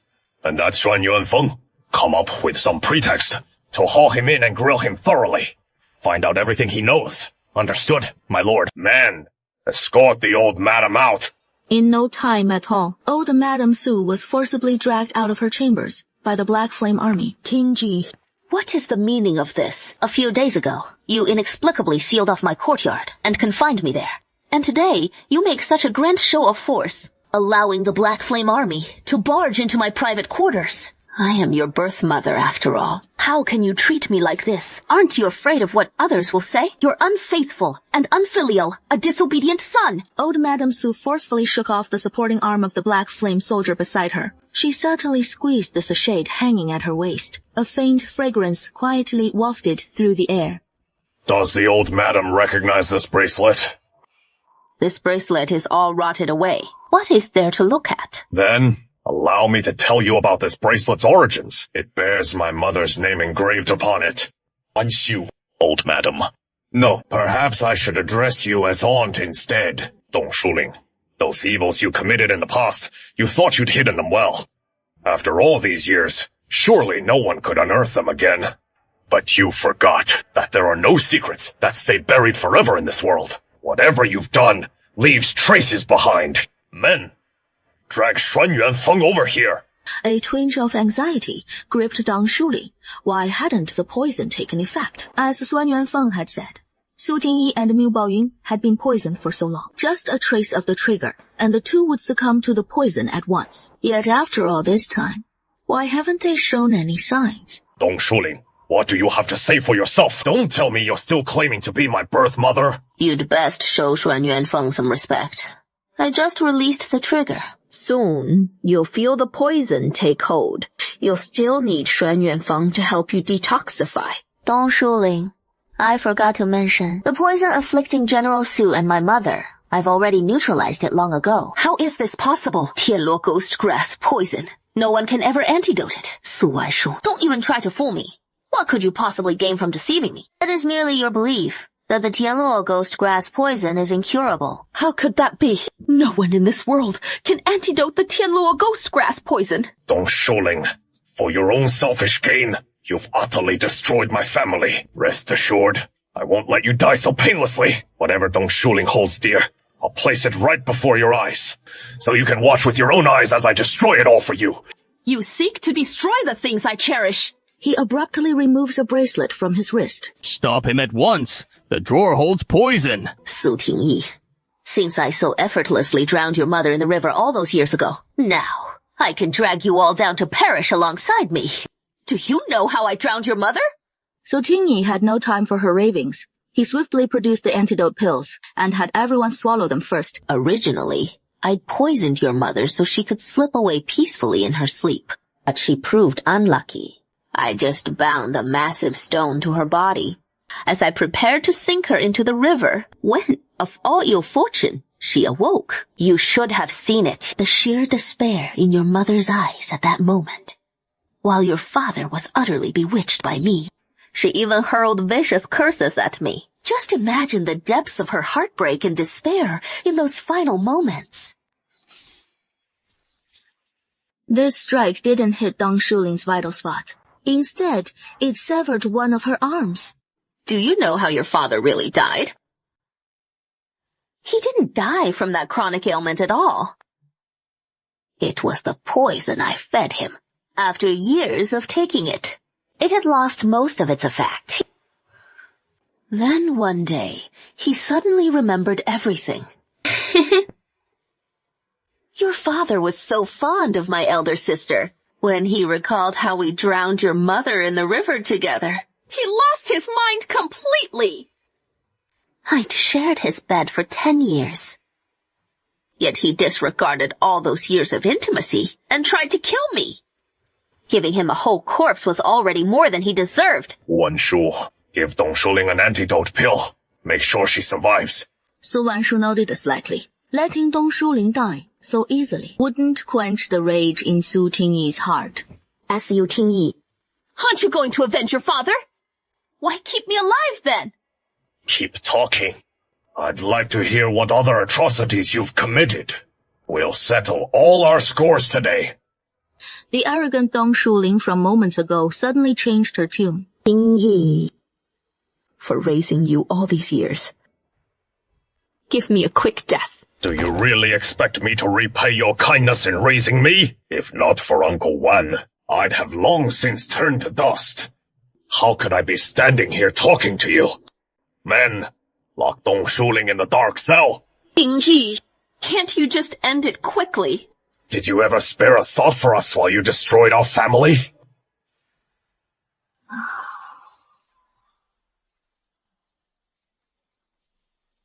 General, what about those old hags and maids who served Dong Shuling? You are the lady of the general's household. Everyone in the backyard is under your charge. You may deal with them as you see fit. With that, Su Tingyi led the Black Yan troops toward the secret dungeon. Yet only 9 days had passed. Su Tingyi publicly announced Dong Shuling's death.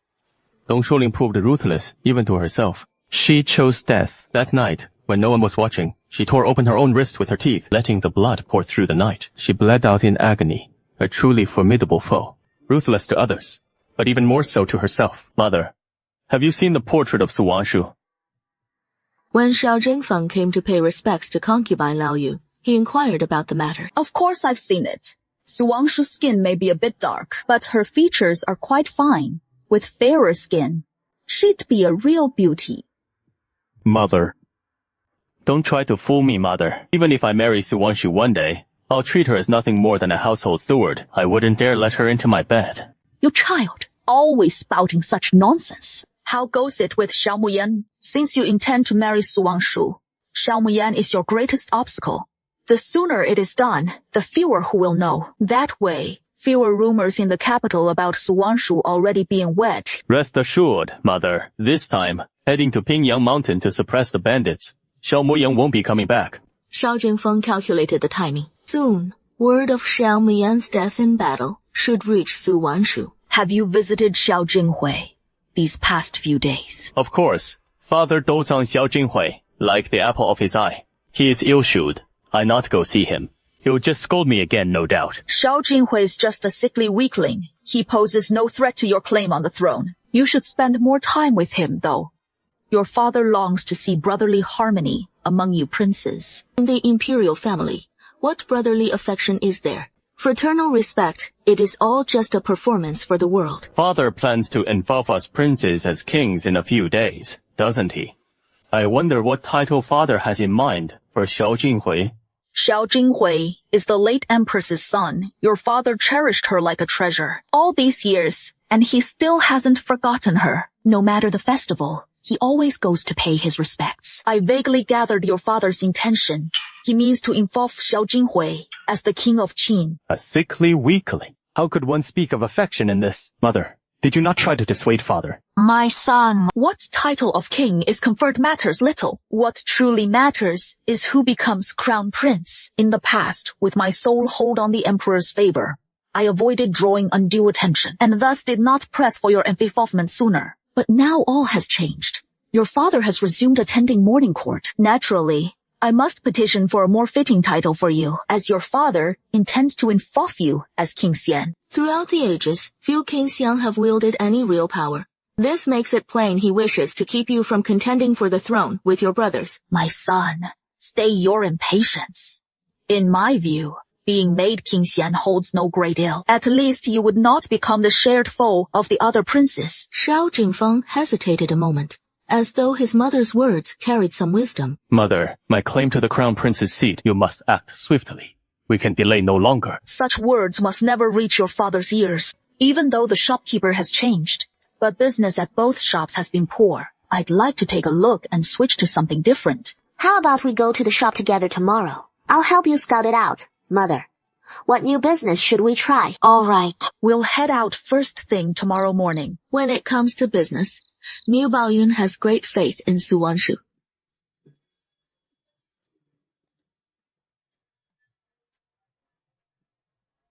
Fourth, miss. What brings you here in person? Mother couldn't spare the time today.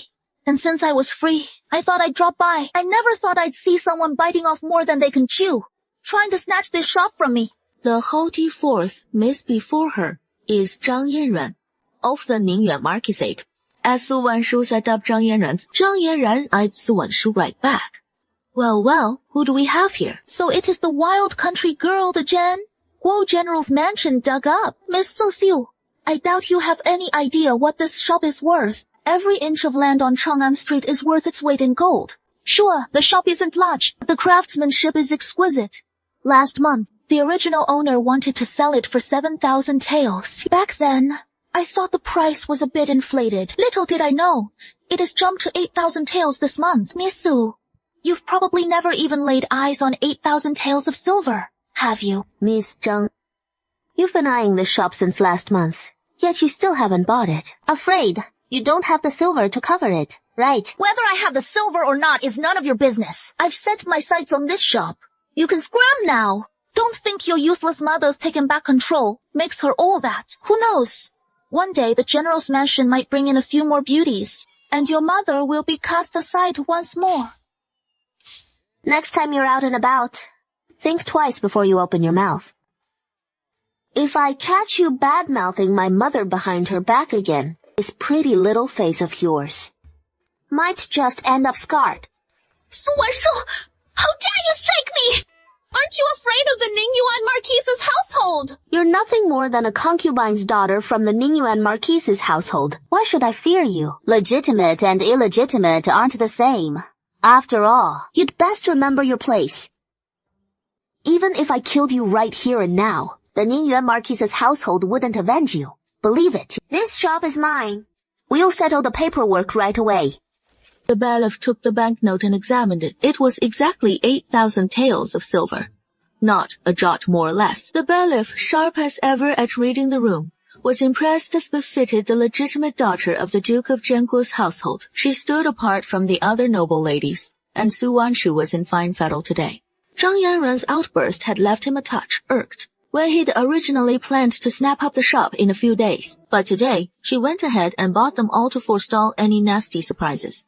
Su Wanshu's brief outing had already burned through over 10,000 taels of silver. Her heart soared in an instant. Miu Yan, hurry back from quelling those bandits. This time, my mother is arranging a banquet at the general's mansion. I want you there when it happens. Su Wanshu wasn't just out to prove something to herself. She wanted the whole world to know that Su Wanshu was a married woman. Now, oh, very well. Tomorrow I'll ride Little Red out to hunt those bandits. It'll bring us luck. A blazing start to the campaign. We'll mop up that band of brigands in no time. Miu Baoyun has been busy preparing for the banquet these past few days. The mother and daughter were chatting away. Granny Miu led several maids into the room in single file. Young miss, these are the jewels sent over from the silver shop. Take a look. Which ones catch your eye? If none suit you, I'll have the shop send over some fresh designs.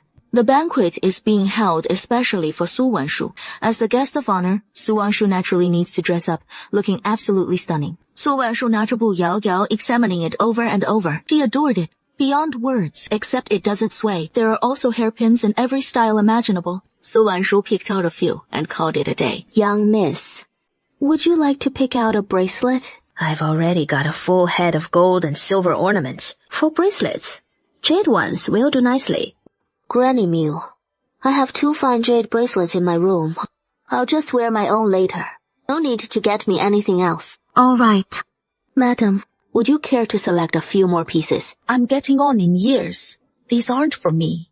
Mother, wait just a moment. With that, Su Wanshu pretended to head back to her room. In truth, she retrieved a pair of jade bracelets from her space. Mother, this is for you. Su Wanshu slipped the jade bracelets onto Miu Baoyun's wrists. Then she took a multi-gem necklace and clasped it around her neck. It looks truly beautiful. Heavens! Wanshu! Where on earth did you get these golden jewels? Mother, just rest easy. Granny Mew, take these jewels for Wan Shuang to choose from. She'll be attending the banquet as well. So her attire and jewels mustn't pale in comparison to the noble daughters from other houses. Soon enough, the capital's great noble families began receiving invitations from the general's mansion one after another. Madame Zhang of the Ningyuan Marquis Mansion received hers too. For banquets like this, Madame Zhang would usually bring her legitimate second daughter, Zhang Lizhen. Zhang Yanran, upon hearing the news, she rushed up to Madame Zhang, begging her to take her along.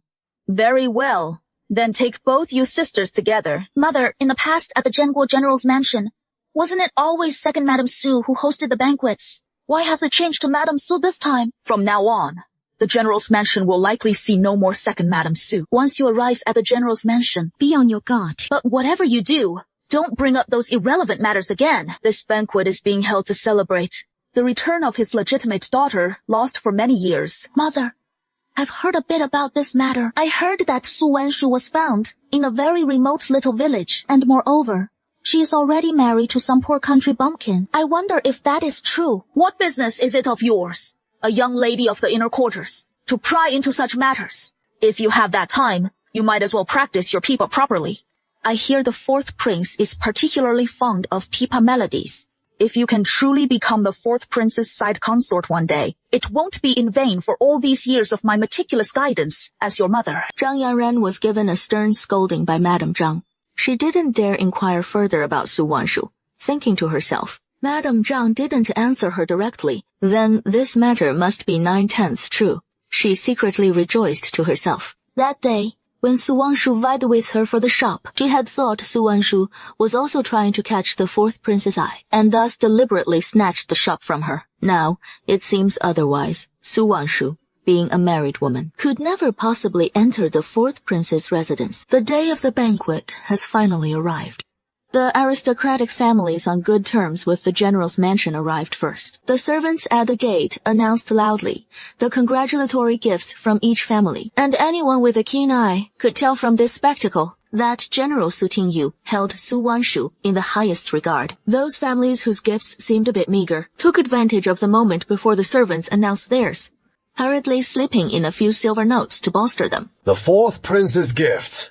A sea pearl necklace, 1 gold collar, 4 bolts of purple moon brocade, 4 bolts of sunset brocade, a pair of golden chilins, and 1 coral tree. The 4th prince sending such lavish gifts to Su Wanshu conveys volumes of unspoken meaning. Mother, what about that engagement the general's mansion once arranged with the emperor? Does it still hold now? How could it? Even if the emperor wished to uphold that betrothal, the 4th prince would never consent, for Su Wanshu is already married. I've heard that Su Wanshu's husband was taken by General Su for training in the army. Doesn't that clearly signal his acceptance of the marriage? Quite right, Hao. Could the 4th prince take a fancy to a married woman? If he must admire someone, he would be a stunning beauty like Yanran. Sister, you're always teasing me. People bustled in and out of the room.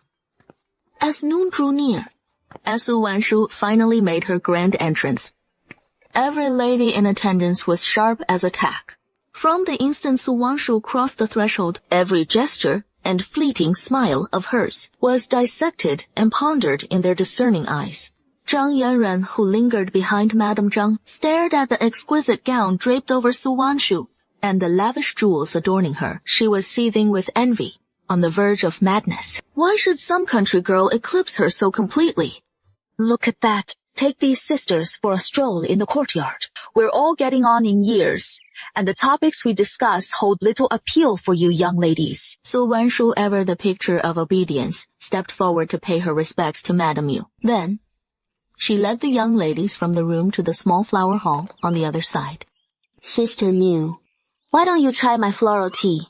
What do you think? After chatting with the other young ladies for a while, Su Wanshu took a particular liking to Mu Wushuang, the legitimate daughter of the Wei Yuan Grand General. It is wonderful, truly wonderful. When I leave later, remember to pack some for me to take home. Of course, that is no problem at all. As they chatted, the conversation turned to martial arts training, and Su Wanshu was surprised to learn that Mu Wushuang was skilled in martial arts as well. Sister Miu, shall we have a little spar? Sure, but if you lose, no crying. All right. With that, the two of them began sparring in the courtyard. Su Wanshu's swordplay was graceful and flowing. Mu Wushuang的阵法, such a tongue the other hand, blended strength and softness seamlessly. They engaged in a fierce exchange, trading blows back and forth. For a moment, it was impossible to tell who had the upper hand. Their duel in the courtyard drew a crowd of noble ladies, who paused to watch in fascination. Su Wanshuang, who seldom appeared in public, had also attended the banquet today. Ever since Su Wanshu's return, the spotlight that had once been hers had been entirely stolen by Su Wanshu. As for her, the second miss of the general's household was now almost completely overlooked by everyone. And to top it all off, the fourth prince had sent a gift to Su Wanshu today. Su Wanshuang's jealousy burned so fiercely, her eyes nearly turned red. Why, just because Su Wanshu showed up, she had to snatch away everything that was hers. Impressive. I never imagined Meso's archery skills was so remarkable. I didn't even notice when. The fourth prince, Xiao Jingfeng, had arrived in the backyard. His sudden voice, all the noble ladies in the courtyard curtsied to Prince Xiao. Su Wanshuang, who had been standing at a distance, never expected to see Prince Xiao here. Her cheeks flushed a delicate pink. She cautiously glanced his way, but unfortunately there were simply too many people present. Xiao Jingfeng didn't notice Su Wanshuang at all. After Xiao Jingfeng arrived, in the courtyard, there was actually nothing of importance. He just casually came over and exchanged a few words with Su Wanshu, then headed to the front yard. He acted so casually. This left many of the guests utterly baffled. What on earth was he up to? Su Wanshu, the person involved, was even more bewildered. The two of them had no prior connection. Yet just moments ago, Xiao Jingfeng had smiled at her so radiantly. I'm afraid quite a few people are already harboring grudges against her now. Su Wanshu continued strolling through the garden with the ladies of the inner residence. Unbeknownst to her, when had Su Wanshuang slipped away? Crown Prince Xiao Jingfeng, toasting at the general's mansion, received a note from Su Wanshuang. After exchanging a few perfunctory pleasantries at the banquet, he departed ahead of schedule. He did not return to his own residence. Instead, he headed straight to the secluded courtyard where Su Wanshuang had gone. From the novel, A Little Enchantress. Have you been missing this prince? Crown Prince Xiao Jingfeng parted the curtain of the inner chamber. A wave of intoxicating fragrance assailed his senses. Your Highness, have you completely forgotten about little Shuang? Today you only chatted with my sister and paid no attention to little Shuang at all. Su Wanshuang clasped Crown Prince Xiao Jingfeng's hand. Deliberately or not, she rubbed the palm of his hand. Little Shuang. So, this is jealousy, is it? How could Crown Prince Xiao Jingfeng resist Su Wanshuang's seductive teasing? He pinned her directly against the wall. Your Highness, not here, please. Su Wanshuang pleaded in a whisper. Alas, Crown Prince Xiao Jingfeng, lost in his own surging desires, paid no heed to Su Wanshuang's desperate pleas. The room was enveloped in a sweet, lingering fragrance. Yet Crown Prince Xiao Jingfeng harbored no suspicion whatsoever about the incense. The subtle scent gradually dissipated through the chamber. Crown Prince Xiao Jingfeng leisurely donned his robes. Your Highness. When will you take me as your wife and bring me into your estate? We can't keep sneaking around like this forever. Isn't this arrangement quite perfect as it is? You know full well how those twittering warblers and swallows in my residence can be so endlessly vexing. Why on earth would you want to join their frivolous flock? In the future, whenever I have a moment free, I'll come visit you more often. Your Highness, you're not still harboring thoughts about my sister, Are you? She is already married after all. Crown Prince Yishao Jingfeng suddenly recalled the council noble consort Liu had once imparted to him. He could surround himself with as many secondary consorts as he pleased. But there could be only one crown princess. She must be the one capable of managing every affair in the inner residence on his behalf. Only if the inner residence remains at peace can he secure his throne as crown prince. In the past, Shao Jingfeng had no inkling of what consort Liu truly meant by those words. Only upon truly knowing Su Wanshu did the realization strike him like lightning. Only a woman as formidable as Su Wanshu could be entrusted with the household reins, should he one day ascend the throne. Only a lady of Su Wanshu's standing could keep the harem firmly in check. Those ambitious concubines from powerful clans. With this epiphany, Shao Jingfeng steeled his resolve. He would wed Su Wanshu at any cost, married though she already was. He possessed countless schemes to claim her as his principal wife. How aptly Su Wanshuang had put it. This made the Su Wanshuang at his side seem all the more tiresome. She served no purpose beyond warming his bed.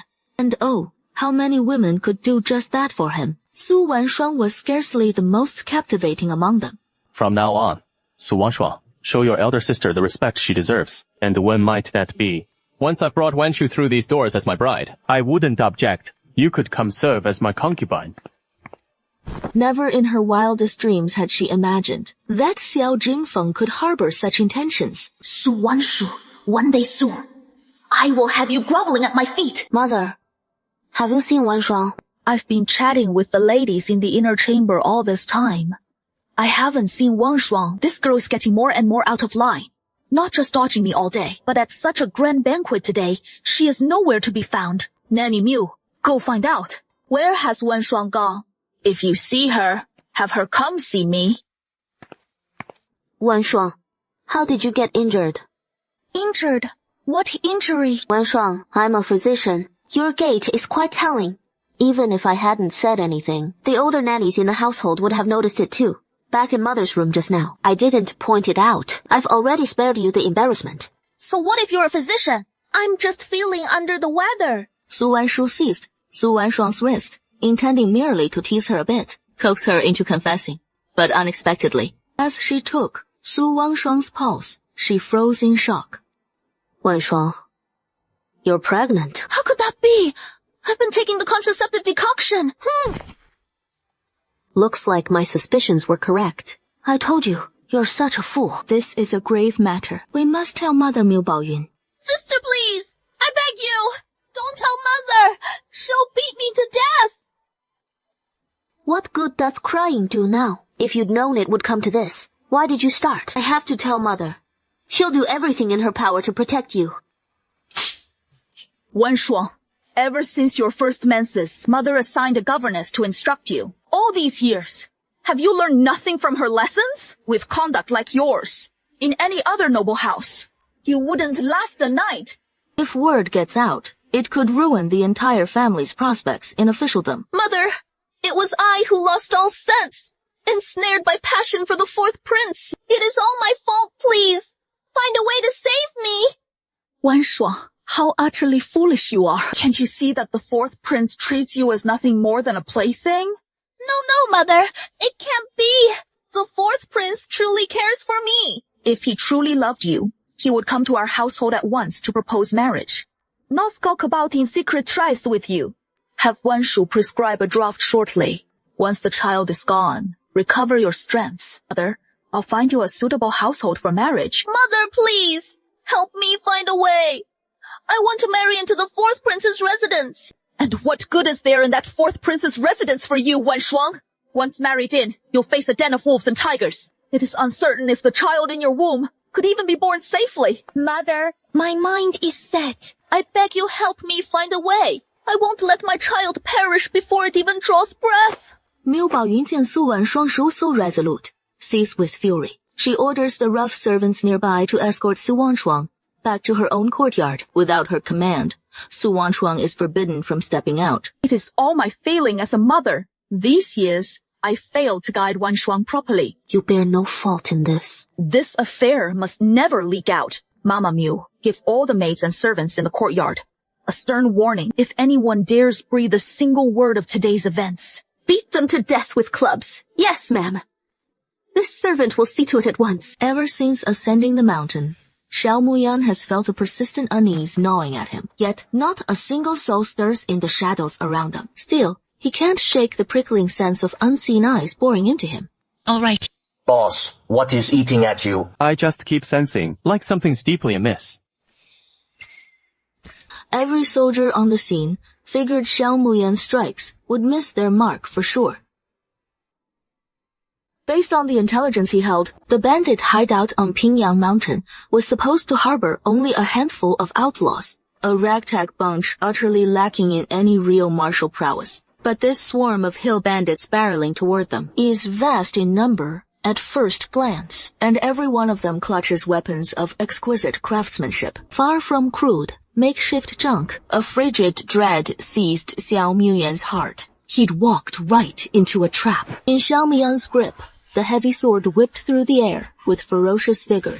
Yet, the bandits closing in were far too numerous. No matter Xiao Muyan's unmatched skill, one man alone couldn't shield them all. Xiaohu, take the men and pull back. Hurry! Fall back now. Sun Xiaohu ground his molars in silent fury. In the end, he chose to hold the line and cover their retreat. Today, this young master will give you hill bandits a lesson you'll never forget, in the true might of my martial arts.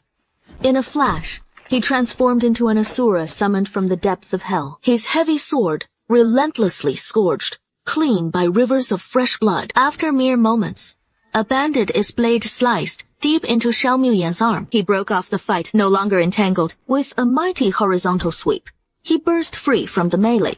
After him! Don't let that bastard slip away! All this time, Xiao Muyan had deemed his own martial arts unrivaled, and delved into volumes upon volumes of military treatises, while fighting countless battles at Fan Haiching's side. Yet he never dreamed he'd suffer such a humiliating fall at the hands of mere bandits. Worse still, they pursued him relentlessly for miles across the wilds. Half an hour later, he finally tracks down Sun Xiaohu in a secluded valley. Seeing Xiao Muyan drenched in blood, Sun Xiaohu jumps in alarm. He rushes over to inspect his wounds. I'm fine.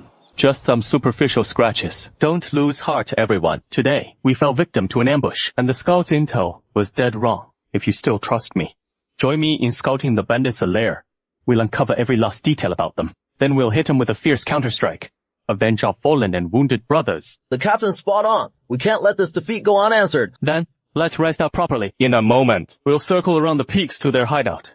Xiaohu, I can't shake the sense that those bandits we just clashed with aren't your run-of-the-mill outlaws. They didn't fight like bandits at all. I've ridden with other generals on suppression raids before, and even when those rebels had weapons in hand, my skills made short work of them. Dealing with them was child's play. This lot's a real handful. Yet among their moves were standard military drills we trained for back in the ranks. Soldiers disguised as bandits. For the moment, Xiao Muyan can't make sense of it. What is their angle? These army infiltrators, some broke soldier, moonlighting for coin, or pawns in the prince's games from the capital. What rotten luck. Who knows where this cocky young punk came from? Bold enough to target us. I say he is itching for death. What is a lowly grunt like you griping about? Watch it. The boss is over here, and they'll have your hide. Son, things were peaceful up here. Now trouble's stirring. Can't a man even mutter a complaint? Our hideout's not far from the Black Flame Army's outpost. What if they send the Black Flame Army next time? We brothers won't stand a chance. Brother, ease up. The fourth prince put us here himself. No way the Black Flame Army shows. Just sit tight. You too, zip it! Next time I catch you yapping nonsense, watch out, or I'll slice out your tongues. Who'd have thought he nailed it? These bandits are the fourth prince's men in disguise. As noontime approached, more bandits filed out from the cave. Xiao Muyan roughly tallied them up. At least 600 or 700 strong, and from their gear and grub, they're living high on the hog up here. Little tiger, take half the men. Head back to General Suf. Tell him over 700 bandits infest Pingyang Mountain. We can't take him with our numbers. Have him bring back up. The rest of you, fan out. Go to ground in the shadows. Wait for reinforcements. Orders received, sir. Urgent. Bandit hunt at Yangyang Mountain gone sideways. Bring the poison. Fast. Su Wanshu had a sinking feeling about Xiao Muyan. He'd tangled with something beyond his grasp. She wouldn't waste a moment. Mounting Xiaobai, she spurred him into a thunderous gallop. White dumpling. Is Miu Yan still far off from us? Su Wanshu has been trekking through these mountains and forests for so long. She is utterly exhausted. Not far now. Let's keep going. Xiao Muyan stands atop the tree, scanning the surroundings. He vaguely spots a figure approaching. Wife. No time for words. Xiao Muyan scoops Su Wanshu into his arms and leaps up into the great tree. Wife. Why are you dressed like this? Men's attire makes it easier to move about. On my way here, I encountered several patrols of mountain bandits. Didn't you say you were here to exterminate the bandits? So why has it turned into this mess? Xiao Muyan gives a bitter smile. He holds nothing back from Su Wanshu. He recounts in vivid detail how he was ambushed. Muyan, have you considered that this bandit lair you discovered might not be the one General Su ordered you to wipe out? I suspect this camp of 700 bandits is a hidden pawn in the 4th Prince's hand, whereas that 100-strong bandit nest on Pingyang Mountain could very well be a smokescreen or even a deliberate trap to draw you in. No wonder. That bandit leader demanded 100 taels of silver for a bounty on my head right from the start. So it is not the bandits who have the silver. It is Xiao Jingfeng. Xiao Jingfeng is out for my blood. He could even dispatch assassins to take me out.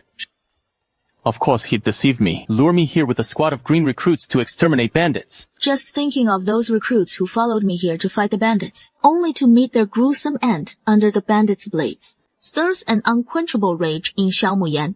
If Xiao Jingfeng were here right now, I'd hack him to pieces and toss the remains to the wolves in these hills. Muyan, don't lose your head. Impulsiveness will cloud your judgment and lead you to actions you'll regret.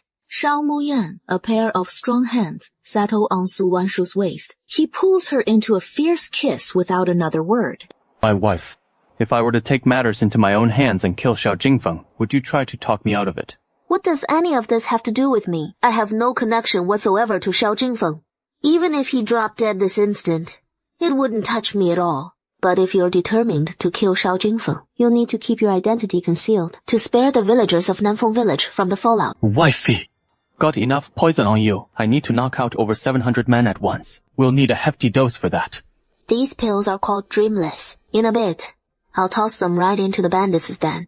Before a cup of tea's time is up, they'll all be out cold, sound asleep without a single dream. They'll wake up soon after, none the wiser about how they passed out. The pair descends from the great tree. They slip quietly into the stronghold.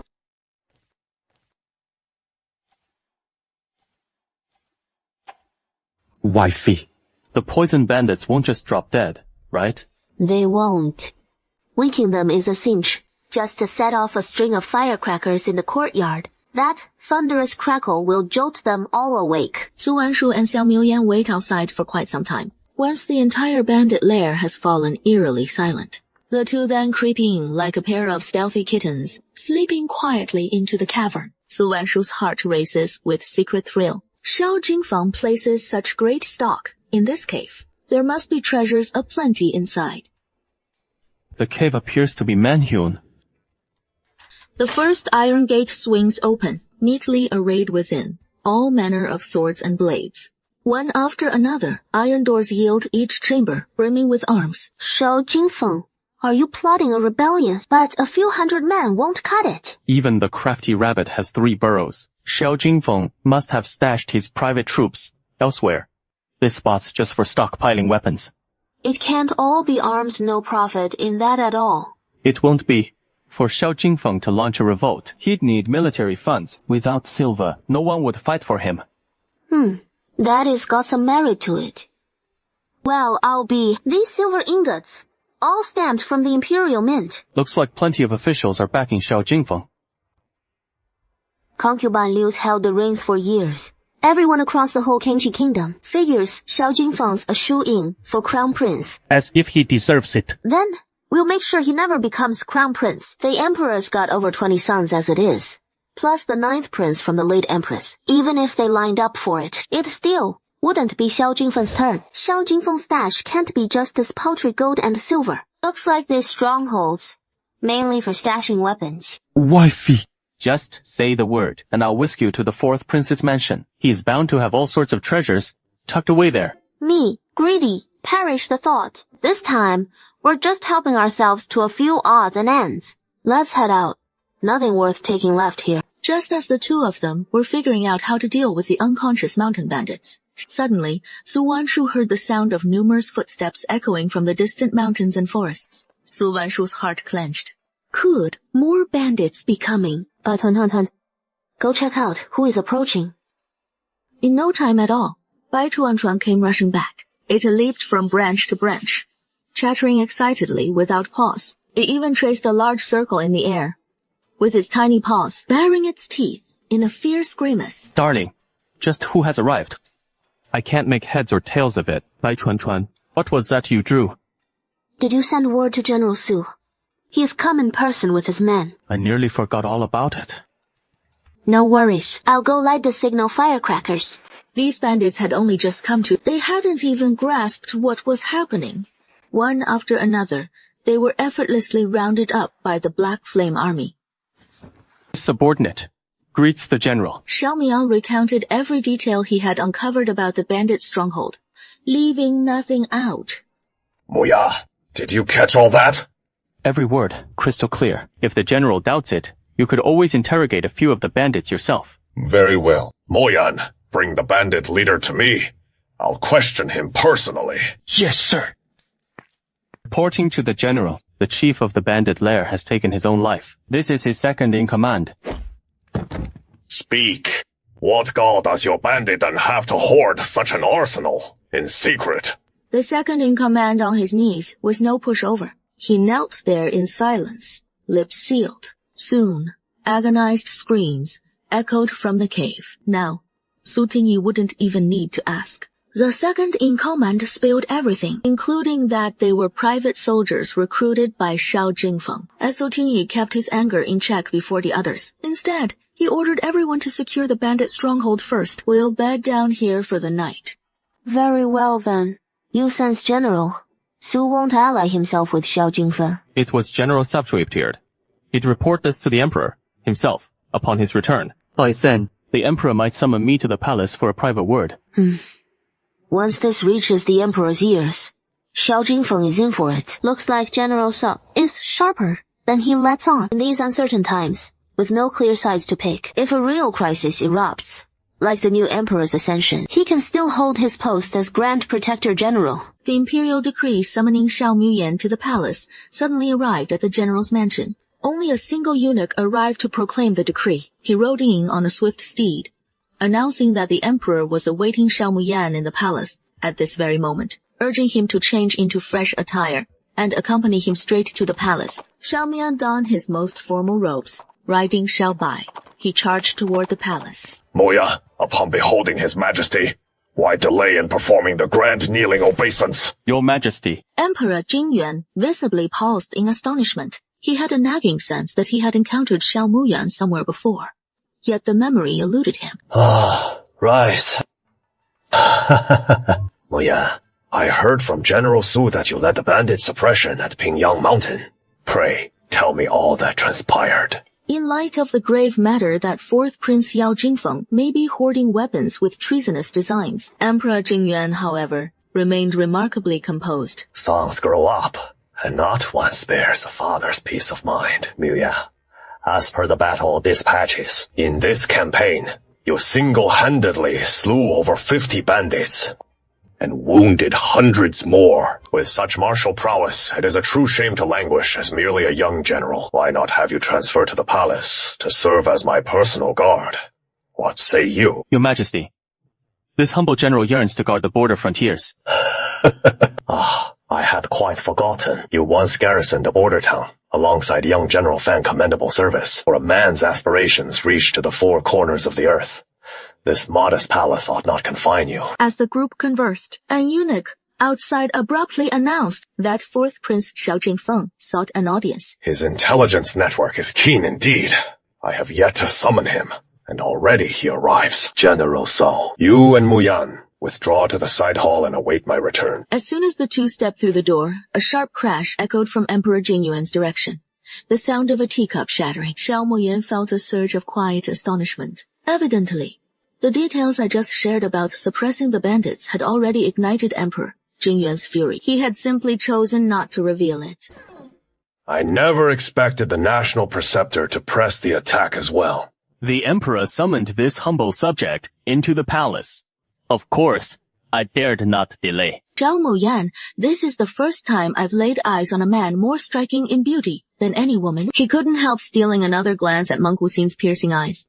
Little General. Our paths crossing like this. It is fated. Might I inquire about the 8 characters of your birth? From your ruddy complexion, young General, I can tell you're a man destined for great fortune. The forthright Xiao Muyan refused outright.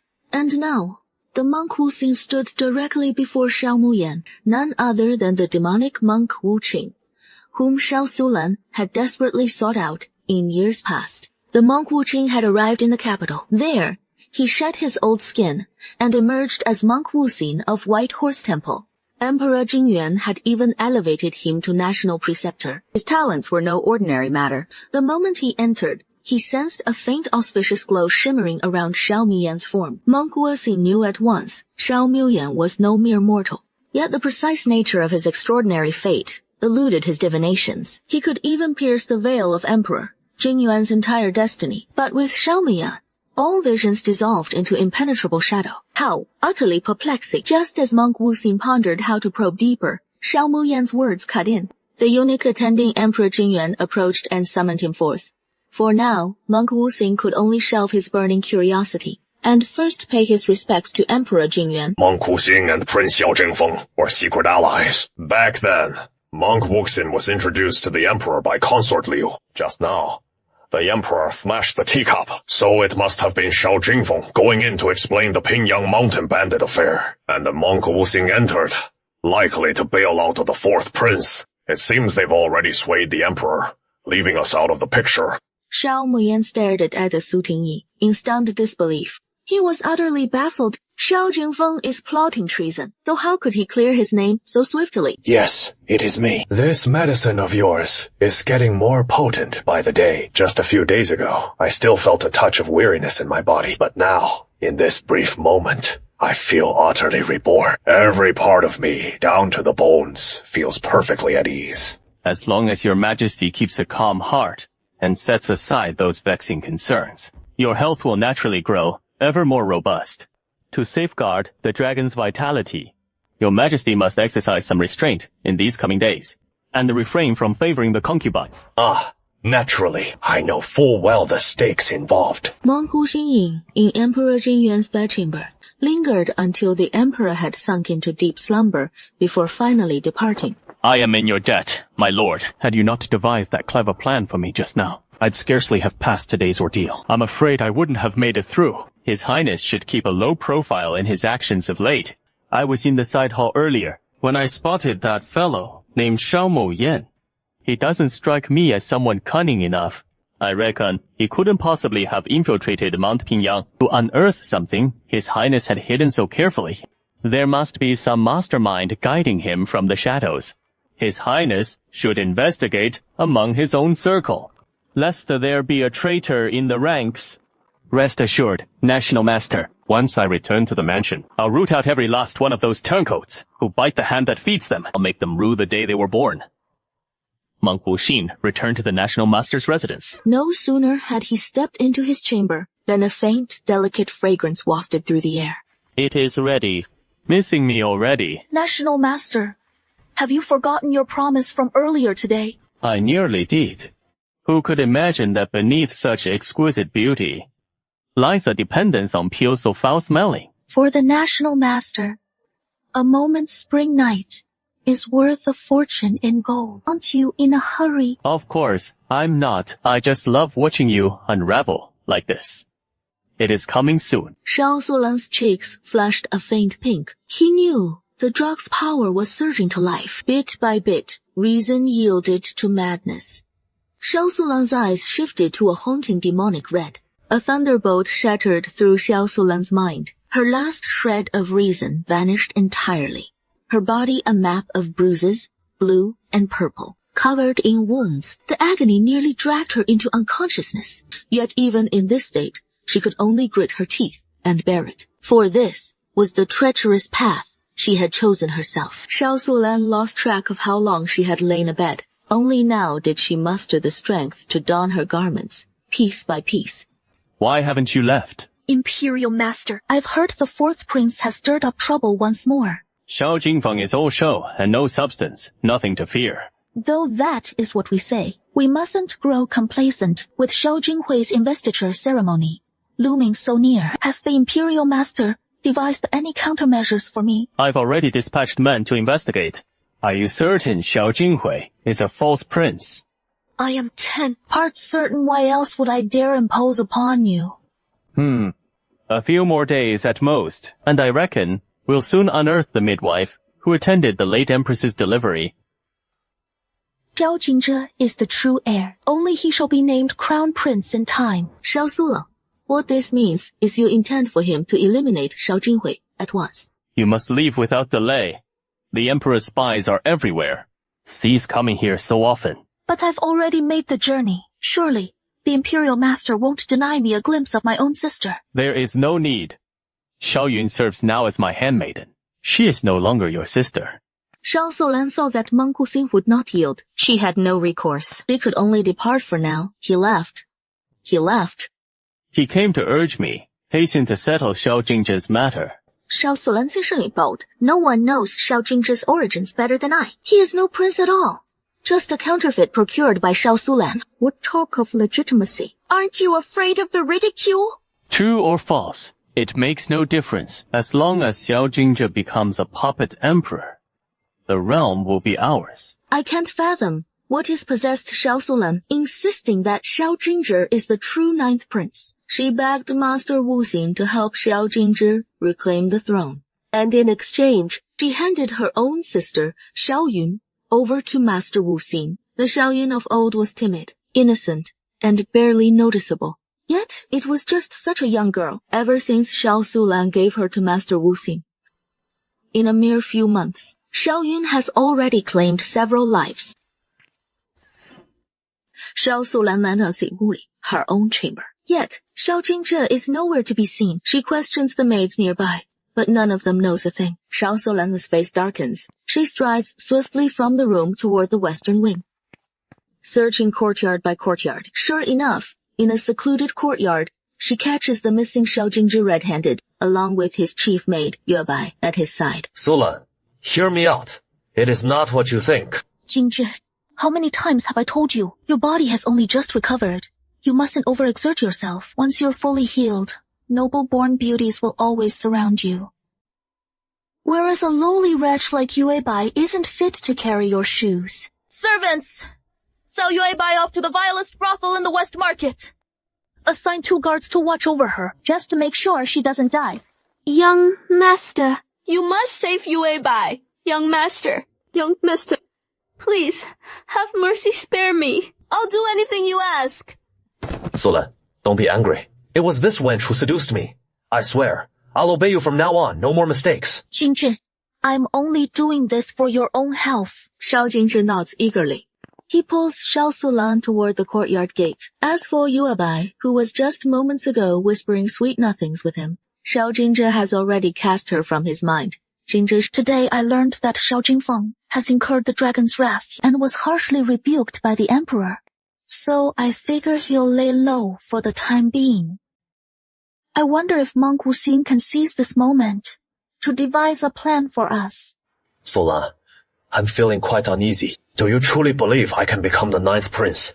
Even if I enter the palace, can I survive there? I've heard that the 9th prince in the palace has always been frail since childhood. I've been wondering if concubine Liu poisoned him, leaving him to linger in a half-dead haze day after day. Xiao Sulan takes in Xiao Jingzhe's timid display. Her little white teeth grind to the brink of shattering infuriating. There's nothing to fear. You've still got me. I'll exhaust every trick in the book to reclaim what is rightfully yours. We've made it this far all thanks to you. Salang, should I ever claim the throne, I'll crown you empress without fail. Is the emperor really such a fool? His own son is plotting rebellion, right under his nose. How can he just ignore it? I can't fathom it either. But this grudge, I must avenge our fallen brothers. We can't let their deaths go unpunished. Xiao Jingfeng is scheming treason. He'll need a mountain of silver for that. And no official parts with that kind of silver, without expecting something in return, as long as we expose Xiao Jingfeng and the court officials for their collusion in amassing illicit wealth.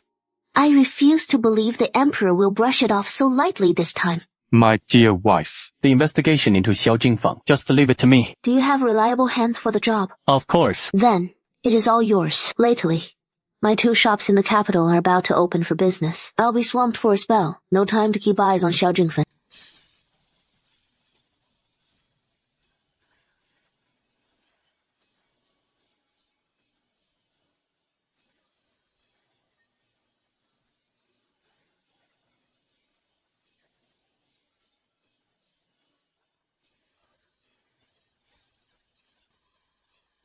Wife, the hour has arrived.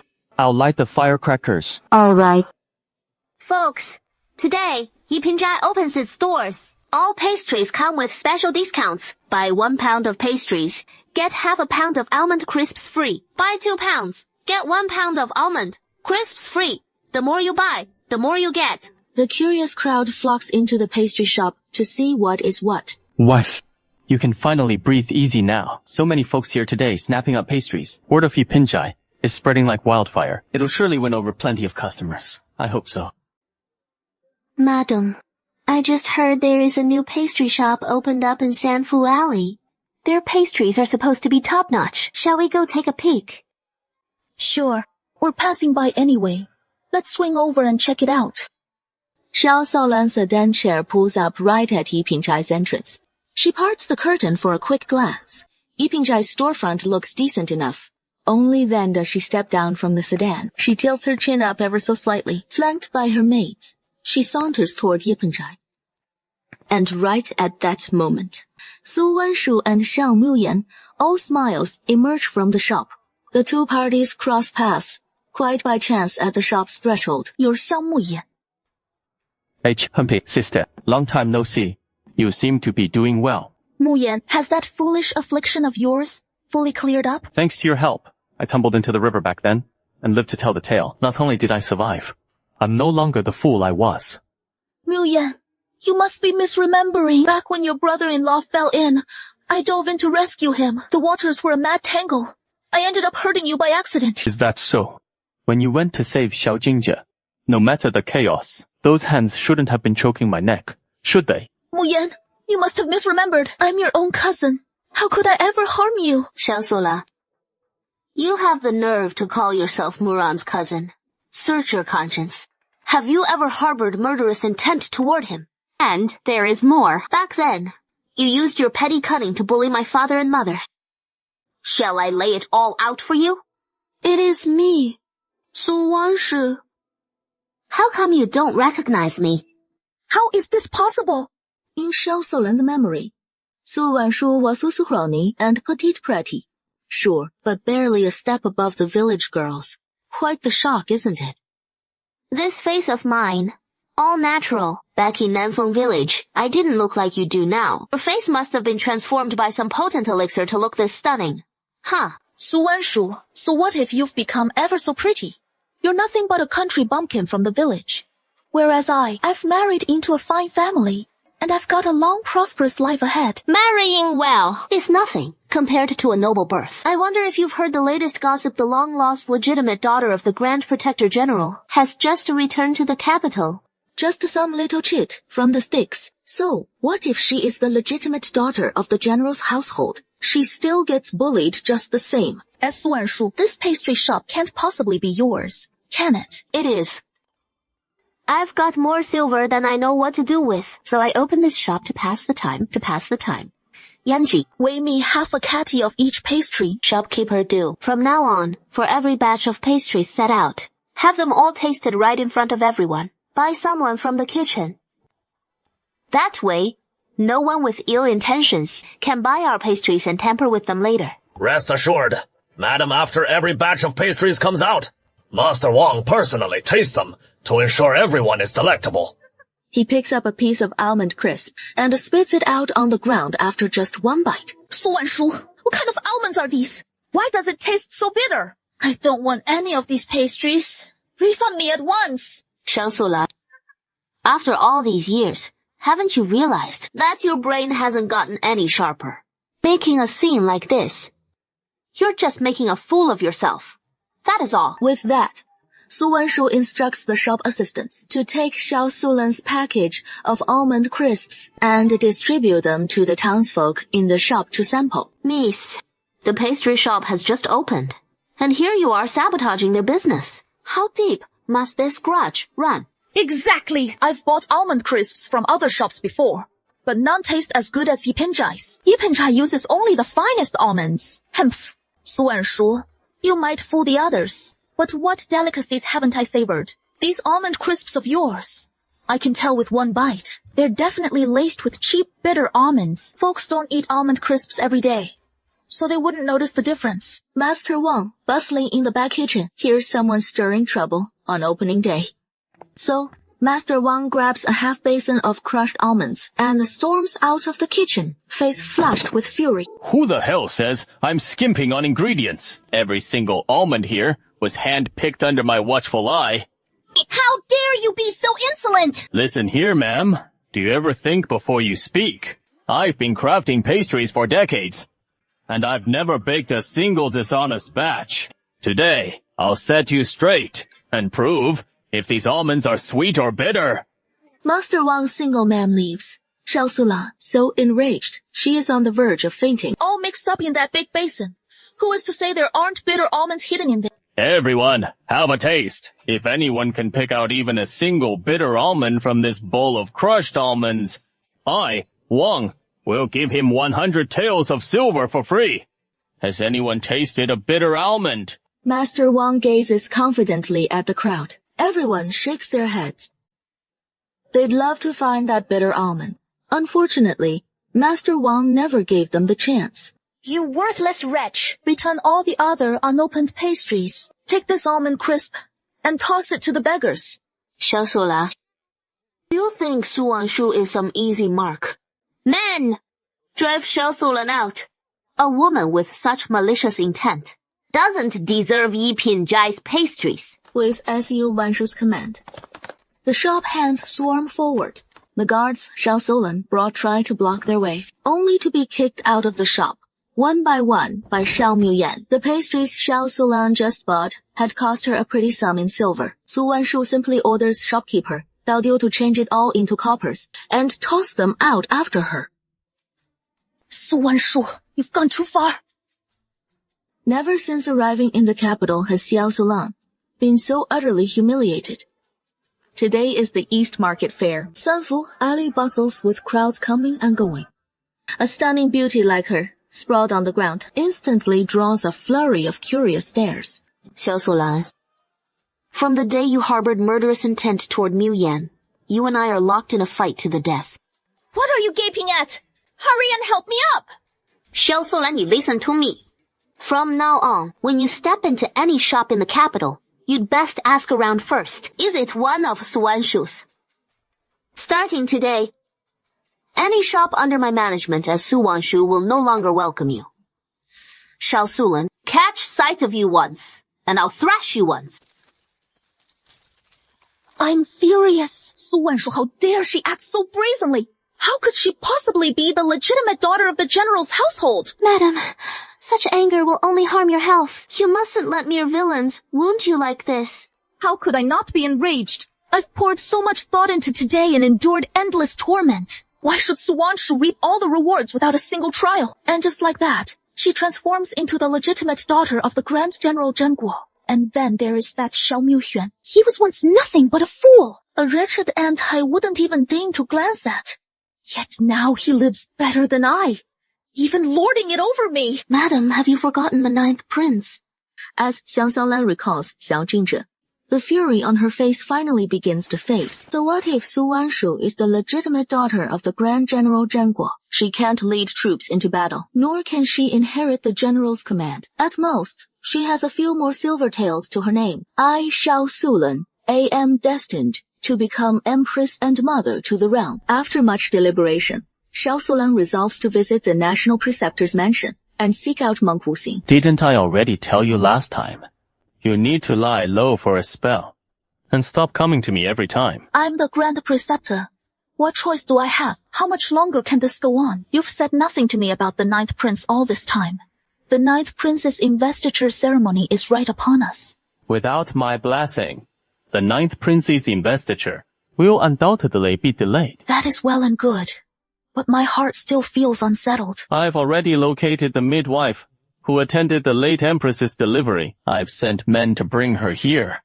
Once the midwife reaches the capital, I'll go directly to His Majesty and reveal the truth. As the Grand Preceptor, that midwife can truly prove the so-called Ninth Prince in the palace is a fraud. The midwife was originally slated to be silenced forever, but he grew wise and fled halfway through. According to my informants, they say the true Ninth Prince was born with a birthmark on his waist. That birthmark the Emperor bears an identical one, and I'm no child. I have no idea what the Ninth Prince's birthmark on his back looks like. Word is, it is shaped like a copper coin, only a touch smaller. Yet Xiao Jingzhi, the one he guarded so fiercely, bears no such mark on his waist, let alone one resembling a copper coin. Xiao Sulan couldn't fathom where it all went wrong. In the dream, Xiao Jingzhi was clearly involved as king of Qin, poised for the crown. How, upon this second chance at life, is Xiao Jingzhi no king of Qin, not even the Ninth Prince? After all these sacrifices, must it end in vain like water drawn in a bamboo sieve? Sula-ten, what is troubling you? It is nothing. Once this midwife reaches the capital, I hope the National Master will grant me the first audience. Very well. Probe her on the Ninth Prince's birth, lest Jingzhi later slip up once he is in the palace. Monk Hushen nodded, clearly in accord. Xiao Sulan. This notion makes sense after all. Xiao Jingzhi has drifted among the common folk for years. Winning the Emperor's recognition won't come easy. Miss, the old lady truly can't recall it that clearly. After more than 20 years, this birthmark must surely have changed. It might not match exactly what I drew, after all. Quite so. Master Wu Xing has someone escort Granny Wang away. Then he speaks Sula. Are you keeping something from me? Xiao Sulan had meant to conceal that Xiao Jingzhi bore no birthmark. But as she looked up, she met Master Wu Xing's gaze, those piercing eyes. She ultimately dared not hold back any longer. I won't hide it from you, Imperial Preceptor. I truly don't know what happened to that birthmark. As Jingzhi grew older, it simply vanished. If Jingzhi had remained in the palace all along, a missing birthmark would be no great matter. But after years adrift among the common folk, he now seeks to prove his lineage, his birthmark. I'm afraid it defies explanation. He then remarked, when I first laid eyes on Xiao Jingzhi, I sensed his noble aura was unsteady at best. So it turns out he is a fraud. That is easily handled. Someday soon, bring Xiao Jingzhi here to me. I'll craft him a birthmark. Rest assured, no one will detect it as forged. My deepest thanks, Imperial Preceptor. Once Jingzhi claims the throne, he and all under heaven shall never forget your grace today. Imperial Preceptor, Granny Wang has arrived in the capital. When do you plan to escort her into the palace to see the Emperor? No rush on this matter. I must await the proper moment. How so? I can't very well barge before Emperor Jingyuan without cause and declare my suspicion that the Ninth Prince is an impostor. Milord Physician, I do have a scheme in mind. It would not only prompt the Emperor to probe the Ninth Prince's true identity, but also dispatch Consort Liu and Xiao Jingfeng in one fell swoop. Then pray, enlighten me. What a brilliant scheme to kill two birds with one stone. I've heard the Ninth Prince has been frail and sickly from birth, always ailing and weak. Even whispers among the common folk claim it is all concubine Liu's vicious handiwork. I've deliberately ruined the Ninth Prince's health. Thus, the Ninth Prince is forever barred from the throne. That is a clever notion. Emperor Jingyuan, grieving the loss of his beloved son, is ripe for our manipulation. In the end, your scheme proved truly effective. With that, Master Wu Xing pinned Xiao Sulan down onto the Arhat bed. Must you take the medicine again? 2 days remain. No matter taking it. 2 days early changes nothing. Confronted by Master Wu Xing, Xiao Sulan has no chance even to refuse. she can only submit to him. Xiao Sulan grits her teeth in secret. One day soon, she will crush Master Wu Xin beneath her heel, leaving him neither able to live nor die in peace. The winter plum blossoms in the palace have finally burst into full bloom across vast swaths. Who knows what subtle ploy the monk Wu Xin employed to persuade concubine Liu into hosting a plum blossom appreciation banquet within the palace, inviting the likes of Su Wangshu and Miu Baoyun. Apollo rose at dawn to adorn themselves with exquisite hair, donning their most elaborate gowns to enter the palace for the occasion. The plum appreciation banquet had yet to commence, yet Prince Xiao Jingfeng arrived early to seek out his mother, concubine Liu. Mother concubine, have you truly thought this through, insisting on finding me a principal wife first? Once you lay eyes on Su Wangshu in a moment, you'll grasp why your mother consort made this sudden decision on your behalf. The palace banquet soon commenced. With just one glance, Prince Yao Jingfeng spotted Su Wangshu, resplendent in her ornate gown, her beauty utterly captivating, leaving him for a moment completely entranced. Accompanying concubine Liu was the 9th prince, Xiao Jinghui. Seizing the perfect opportunity today to let Prince Xiao Jinghui take in the capital's noble ladies. Should any catch his fancy, he would gladly help fulfill his wish. From the banquet's start until now, Prince Xiao Jingfeng likely hasn't the foggiest what dance the performers before him are executing. His gaze is practically affixed to Su Wangshu. Zhang Yanran's and Swing Prince Xiao Jingfeng's demeanor nearly ground her pearly whites to dust, overlooked amid his fervent gaze fixed elsewhere. Yet, Su Wangshu felt a surge of revulsion and unease. Midway through the performance, he slipped out of the grand hall on some pretext, fearing that if he lingered, he might succumb to the urge to slay Prince Xiao Jingfeng.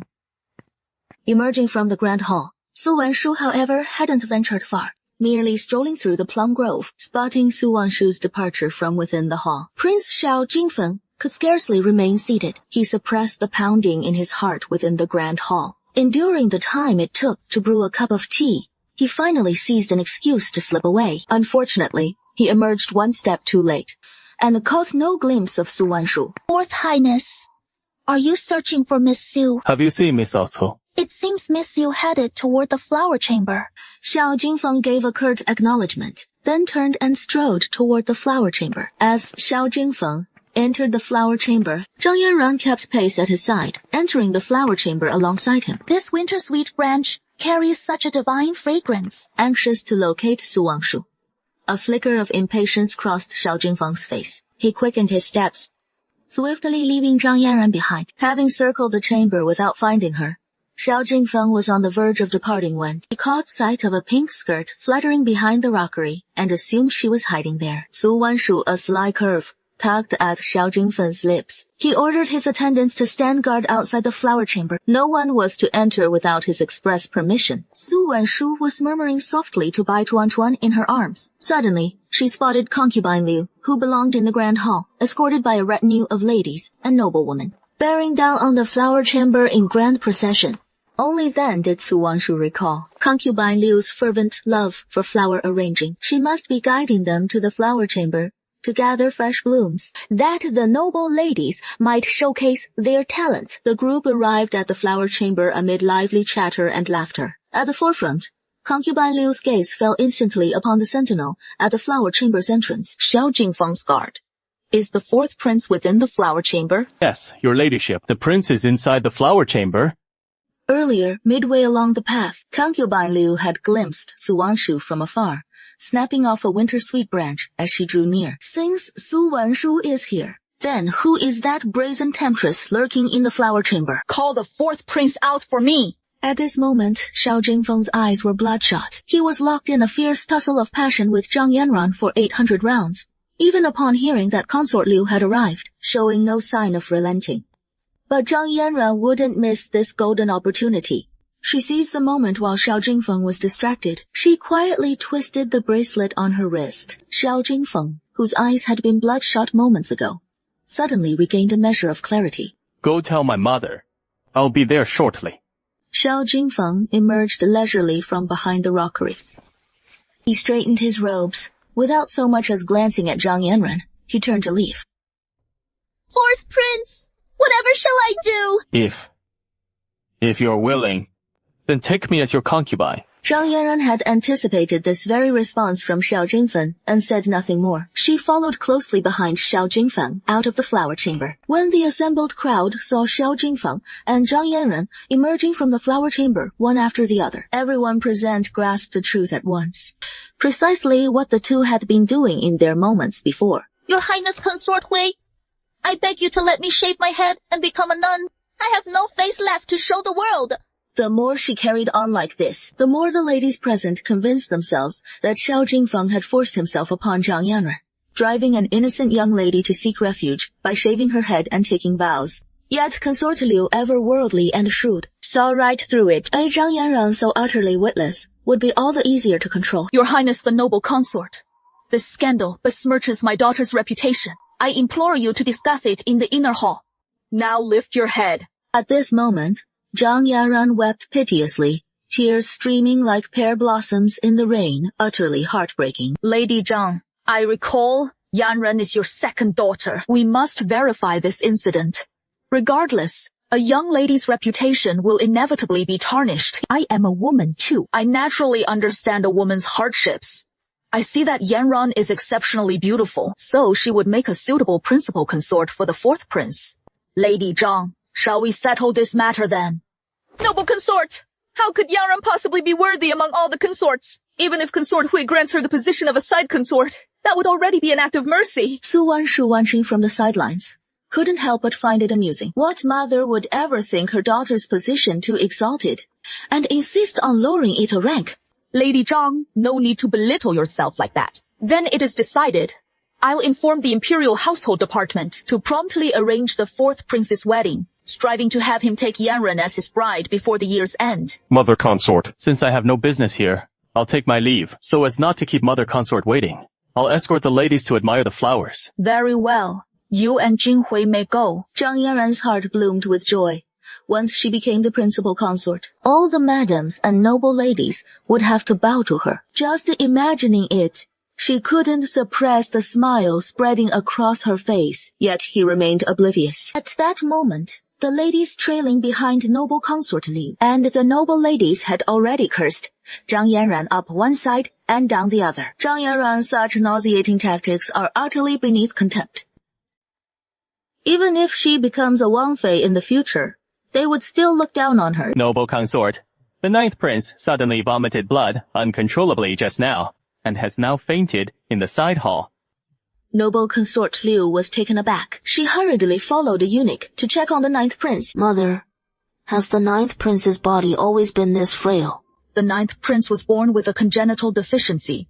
Over these years, Consort Liu has done everything to nourish the ninth prince's body. Precious herbs from all over the world have flowed into the palace non-stop. Yet despite such lavish care, the ninth prince still falls ill frequently. The ninth prince has had a hard life without his mother's protection from childhood, and it is no small feat that he has survived this man, eating palace this long. At first, everyone thought it was just like before with the ninth prince, just a common illness. But soon after, nearly every imperial physician from the Tai hospital rushed in, turning the place into utter chaos. What good are you worthless fools to me? If anything happens to the ninth prince today, I'll hold the entire Tai hospital accountable with your lives. Suddenly, all the imperial physicians from the Tai hospital dropped to their knees. Su Wanshu, with her keen ears, faintly caught voices drifting from the side chamber. Your Majesty, we old ministers truly cannot discern what poison afflicts the ninth prince. We can't even identify it. Su Wanshu furrowed her brow slightly, pondering whether to get involved in this mess. Forget it. Saving one life is worth more than building a 7-story pagoda. She decided it was a chance to accumulate merit.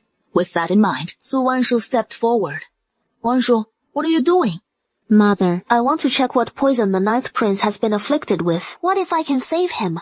After a moment's hesitation, Miu Baoyun finally released her grip on Su Wanshu's hand. Go on then. I'll be right here for you. Your humble servant, Su Wanshu, requests an audience with your majesty. Get lost. Seeing Su Wanshu at a loss, Zhang Yanran was about to step forward with some mocking remarks when she turned to, Your Majesty. As a humble subject, I possess a modest knowledge of medicine. I humbly beseech your majesty to permit me to examine the ninth prince. Now, even those standing outside the hall were taken aback. Even the imperial physicians kneeling within the hall couldn't help turning their gazes towards Su Wanshu. Your Majesty, Miss Su has actually stepped forward to offer diagnosing the ninth prince. She must surely possess some genuine skill.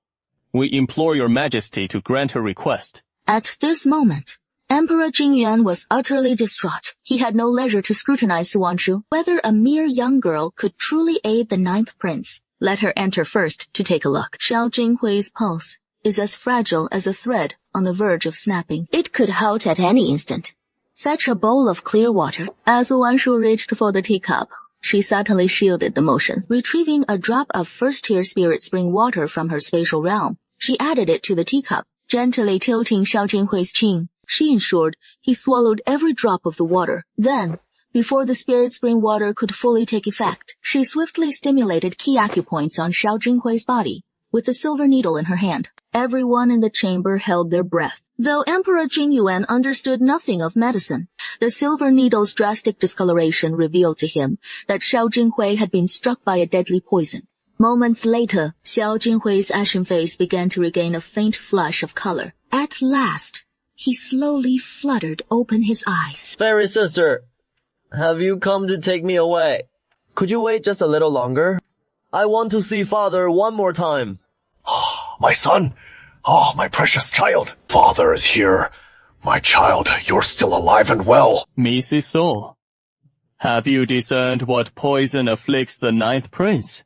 I don't know, Lord Xiang. Have you ever heard of a spider with a human face etched upon its back? You're referring to the ghost-faced spider. That is right? Poison afflicting the ninth prince comes from the ghost-faced spider. It is fortunate I was here today. Otherwise, the ninth prince's fate would have been far graver. I don't know what happened. Fourth brother and I were coming over from the flower garden when fourth brother said he had something to attend to and needed to step away. He told me to wait for him in the side hall. He'd take me horseback riding later. Just as I entered the side hall, I didn't do much, of anything. Just had a bowl of tea, and then I blacked out. Little Six, show the teacup to Miss Sa Xiu. See if the issue lies here. The tea leaves inside show no signs of tampering, Your Majesty. The teacup hasn't been tampered with. Ninth prince, think back carefully.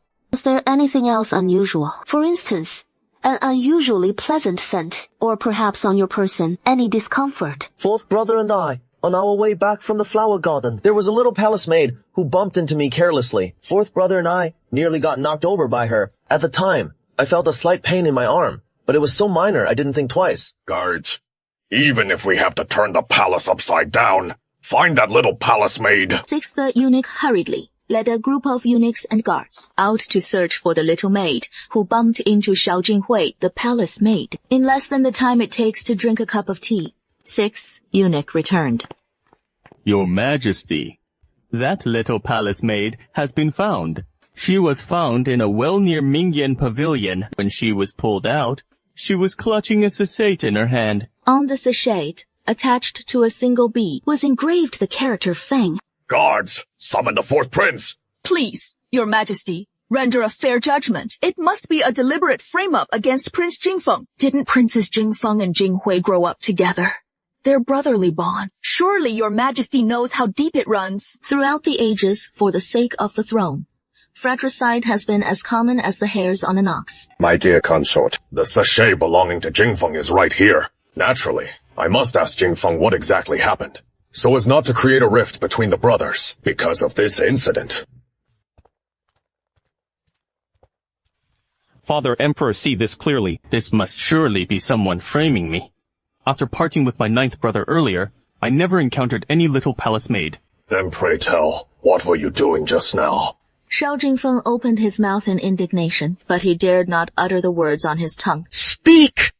Feng Sai, you tell me, where did the fourth prince go just now? This humble general has no idea. Father Emperor, calm your anger. Earlier, I went to Mingyan Pavilion to meet a young eunuch. Xiao Jingfeng shrank back his neck. His indiscretions with both men and women are about to be exposed, though he himself is unaware. That dead little palace maid was found drowned in the well outside Mingyan Pavilion. After parting from Jinghui, were you always at Mingyan Pavilion? Yes. Your son was at Mingyan Pavilion the whole time. Then tell me, what was the name of that young eunuch you met? Things having come to this, Xiao Jingfeng dared not conceal it any longer. He confessed to fancying a young eunuch named Li Chen, newly entered the palace from Mingyan Pavilion. He had been involved with that young eunuch for several days. Today, after being provoked by Zhang Yanran into a fit of rage, he was interrupted midway and felt quite displeased. Thus he went back to tryst with the young eunuch. But he hadn't yet consummated it. They had barely exchanged a few words when Di Chen said he needed to fetch something and fled. Men, go fetch that young eunuch for us. Your Majesty, there is no eunuch named Di Chen in Mingyan Pavilion whatsoever. All the eunuchs who entered the palace this entire year have names starting with Qing. None start with Di. That was 5 or 6 years ago. Sixth eunuch. Do you remember this clearly? In the Hidden Smoke Pavilion, there is no little eunuch named Di Chang serving the 4th prince. Mingyan Pavilion is a palace building near the imperial consort's chambers, and all the eunuchs and palace maids serving here are veterans who have been in the palace for at least 5 years. No newcomers are ever assigned here. Father Emperor, please discern the truth. This son has met Di Chen several times. He certainly exists. Even if I send men out now to search for Di Chen, I'm afraid they won't find him. Jingfeng, you have truly disappointed me beyond measure. Your 9th imperial brother has always been frail and sickly. He posed no threat to you whatsoever. I cannot fathom how venomous your heart must be. To lay a fatal hand on your 9th imperial brother. Your Majesty, this matter requires a thorough investigation before any conclusion can be drawn. This concubine believes the 4th prince would never commit fratricide. My beloved consort, I have always placed great trust in you. Even during my convalescence, I entrusted all state affairs to your care. Yet now, the facts lie plainly before us. This is the fine son you yourself have raised. How could you not expect my heart to turn cold? Man, confine the 4th prince to the heavenly prison. Entrust this matter to the Ministry of Justice. You must uncover the full truth for me. Your Majesty, this affair is riddled with suspicions. To hand Jingfeng so readily to the Ministry of Justice, even if he is proven innocent later, his reputation will be irreparably tarnished. Your Majesty, might this humble lady be allowed a glance at the palace maid? In this book, have you discovered something? Noble consort, this lady has always sensed something profoundly amiss here. Far too contrived, far too coincidental. If it were truly the palace maid dispatched by the 4th prince who murdered the 9th prince, when silencing her witness, she could have chosen a far more secluded spot, with no need to do so in Mingyan Pavilion. Moreover, with no signs of struggle whatsoever, in the grasp of the deceased young palace maid was clutched a sachet belonging to the 4th prince. This is utterly bizarre. Yes, Lady Wanshu is absolutely right. The sachet I carry is tied most securely. It couldn't possibly have fallen. It must have been just moments ago. While I was intimate with Di Chen, that wretched eunuch Di Chen stole it from me. This is nothing but a conspiracy. Emperor Jingyuan shot Xiao Jingfeng a fierce glare. A prince entangled in such impropriety with a eunuch, and he has the nerve to speak of it aloud. Emperor Jingyuan also sensed something amiss in the matter. In the end, he agreed to allow Su Wanshu and the 6th eunuch to examine the deceased palace maid together. Eunuch Zhuge, have someone check it. Is there a mark behind the little palace maid's ear? That must be the seam of a human skin mask. Eunuch Liu hadn't expected this. That something like a human skin mask truly exists in this world. He stepped forward himself and peeled it from the little palace maid's face, revealing a human skin mask as thin as a cicada's wing. Beneath the mask lay the face of a young man, fair as white jade, yet this young eunuch's skin was flawlessly smooth. Su Wanshu couldn't help but gaze at it a few more times. Little did she know she would uncover yet another secret. I wonder if Xiao Jingfeng will crumble when he learns the eunuch he's been close to for so long is actually a drug puppet. Will he break down completely? Eunuch Liu, I sense something suspicious about this young eunuch. Please inform His Majesty, and have the 4th prince come to identify him, to see if he recognizes the man. Miss Su, please wait just a moment. I'll report to His Majesty right away. Su Wanshu didn't have to wait long here. Emperor Jingyuan arrived with a grand entourage in tow. Xiao Jingfeng stepped forward for a closer look. Imperial Father, he is Di Chen. Di Chen stole Xiao Jingfeng's sachet. Then, donning a human skin mask, he jumped into the well in a feigned suicide to frame Xiao Jingfeng. Thus pieced together, Xiao Jingfeng's suspicion was instantly cleared. Today, fortunately, Su Wanshu saw through the traitor's scheme. Otherwise, Xiao Jingfeng could never clear his name, even if he jumped into the Yellow River. Uncle Wen, earlier you said Di Chen had an issue. What exactly is it? Please, take a look. Behold, That jade-like handsome face suddenly twisted in agony. In mere moments, the handsome visage morphed into the face of a man in his 30s. Moreover, his face was riddled with pockmarked scars. It looked utterly horrifying. Wan Shu, what in the world is going on? This man has taken a certain poison. It can alter one's appearance in a short time. If taken in large doses, it can even alter one's build, but to sustain the effect, one must take it continually over a long period. If one stops taking it, death follows swiftly. Xiao Jingfeng glanced again at the hideous man sprawled on the ground. Recalling the things he did in recent days, he felt his stomach roil and churn, unable to hold back. He dashed out of the room and began to dry heave. Leave this to me. You must get to the bottom of this within 3 days.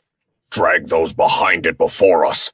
We shall exterminate their 9 clans. To think that 2 imperial princes were toyed with in the palm of another's hand. Emperor Jingyuan felt his face burn with humiliation. Clearly, this villain holds no regard for us as emperor.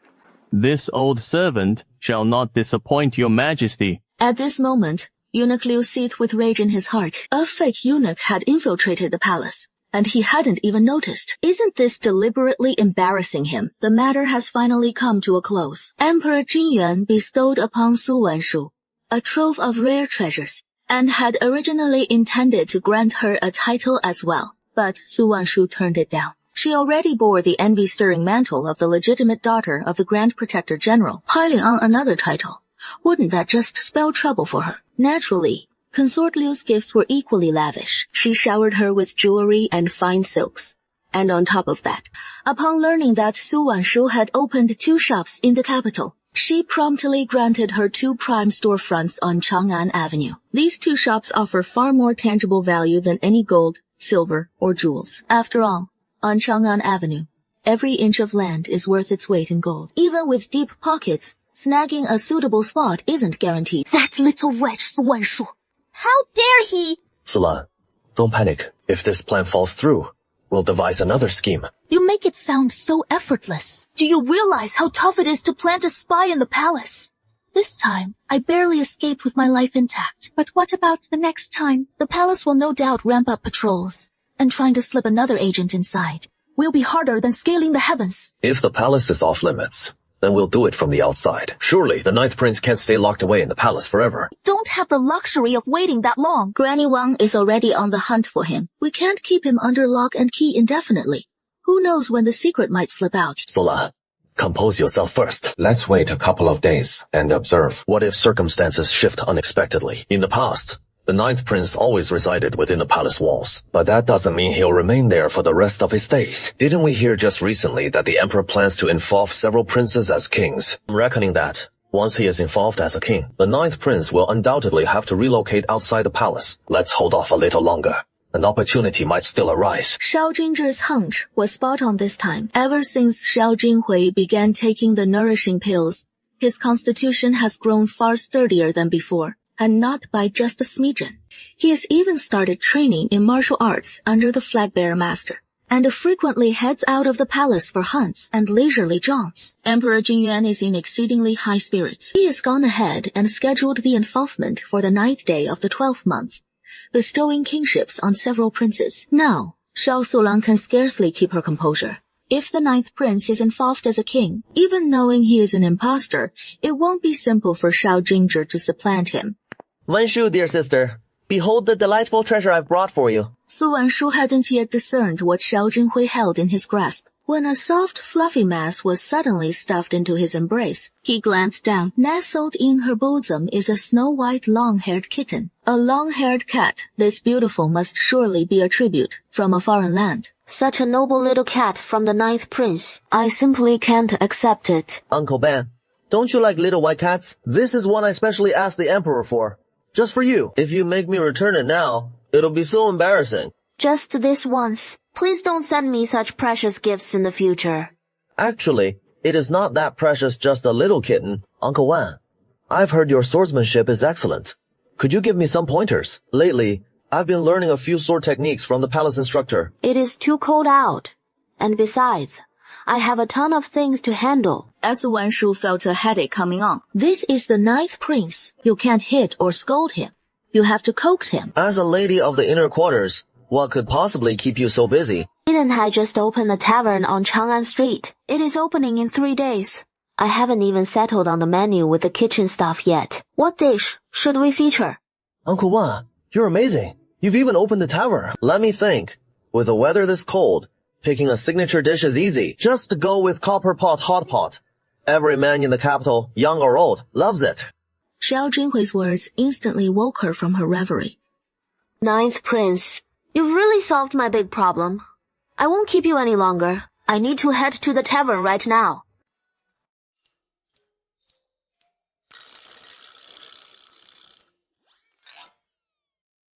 Young lady, why are you here? Shopkeeper Duan, I've suddenly got an idea. Haven't you always felt our signature dishes fall short? Take a look. What if we make the small copper pot our signature dish? Think it'd work. A small copper pot. Young lady, there are several types of small copper pots. Are you planning to feature the small copper pot as the main attraction, with stir fries on the side? Or just treat it as one of our regular dishes? We're talking signature dish here, not the big copper pots. Something like this one. Perfect for rinsing veggies in broth. We can fill it with different medicinal herb bases. And folks can still order our stir-fried specialties. This small copper pot isn't too bulky. It won't hog much table space. And with the cold weather setting in during meals, picture a small copper pot right there on the table, bubbling and steaming away.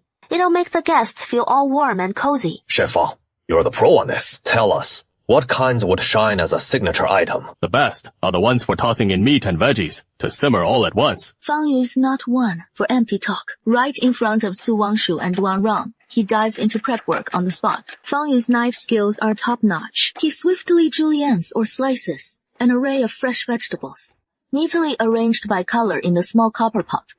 The frozen meat gets thinly rolled with precise cuts, stacked atop the veggies. Young lady, is this what you envisioned? The ingredients stay the same, but we can switch up the broth. Options like medicinal herb broth, tomato soup, mushroom soup, bone broth, spicy numbing soup, you name it. I've whipped up a few bone broth bases before, but tomato soup, that is a first. Mushroom soup sounds like it'd feature mushrooms naturally. Haven't given that a whirl myself. As for a spicy numbing soup, spice lovers are rare in the capital, and hardly any taverns serve it up. Upon hearing this from Fang Yu, Su Wangshu felt a slight hesitation in her heart. But isn't doing business all about that heart-pounding thrill? If you're afraid of wolves ahead and tigers behind, then you shouldn't do business at all. Just stay home and relax, wouldn't that be better? Master Fang, let's develop a spicy numbing soup base to try. The rarer it is in the capital, the more likely it is to become a hit. All right. Then I'll whip up a spicy numbing soup base first, everyone. Give it a taste. The first spicy numbing soup base made by Fang Yu. The numbing effect is spot on, but it is just not spicy enough. Master Wong, try these chilies. Though they're all red chilies. But the ones Su Wanshu grew in her space are way spicier than anything on the market.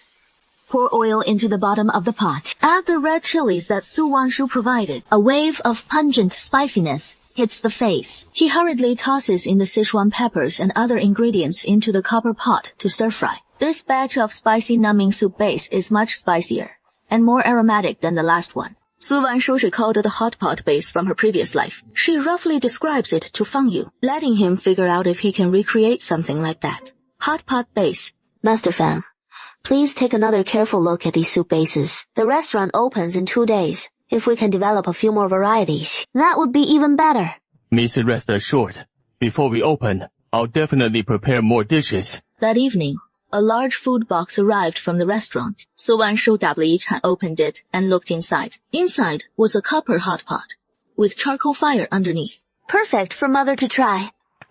She had just reached the door to Miu Baoyun's room when she heard Su Wanshuang's soft sobs coming from inside. Ever since Miu Baoyun learned of Su Wanshuang's affair with Xiao Jingfeng and that she was pregnant with his child, Su Wanshuang had been confined for reflection. Mother, for the sake of our bond as mother and daughter, please grant me this. Wanshuang, why force your mother like this? You haven't heard yet about the Plum Blossom banquet last time. Consort Liu took a liking to Zhang Yanren from the Ningyuan Marquis Mansion. The decree has already been issued. Before the new year, she'll enter as his principal wife, even if you marry in now. You'd be nothing more than a concubine. If you're willing to become a concubine to the fourth prince, I'll help you make it happen.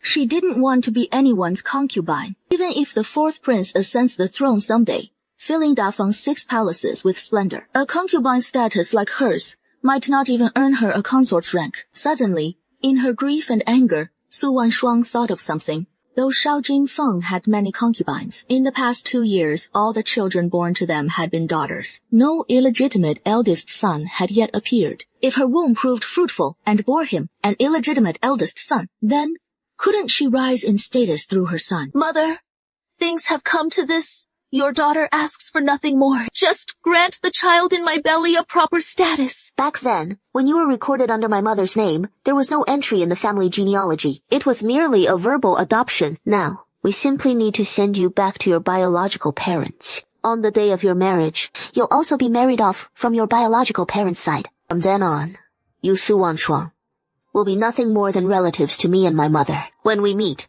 I'll address you as my cousin. If you agree, then I'll pull some strings to have the fourth prince formally take you into his household as a concubine. As long as there is any entanglement with Shao Jingfeng, in the future struggle for the throne, the general's mansion could easily be dragged into the fray. Su Wanshu's decision isn't just for her own sake. It is also to safeguard the lives of the hundreds in the general's mansion. Sister, we harbor no grudges. Why treat me this way? Without the general's mansion's protection, how could I possibly survive in the fourth prince's household? Sister, you'd best decide soon. Your belly won't wait forever. All of this stems from Su Wanshuang's own choices. Why should Su Wanshu have to unconditionally clean up her mess? In the end, Su Wanshuang accepted Su Wanshu's advice and returned to her room to pack her things. Early tomorrow morning, the general's mansion will dispatch a carriage to escort Su Wanshuang back to her biological parents. Uncle Ban, is it really appropriate to threaten the fourth prince with the general's mansion like that? In the letter Su Wanshu wrote to Xiao Jingfeng, she openly addressed Su Wanshuang's pregnancy. Su Wanshu made it crystal clear in the letter.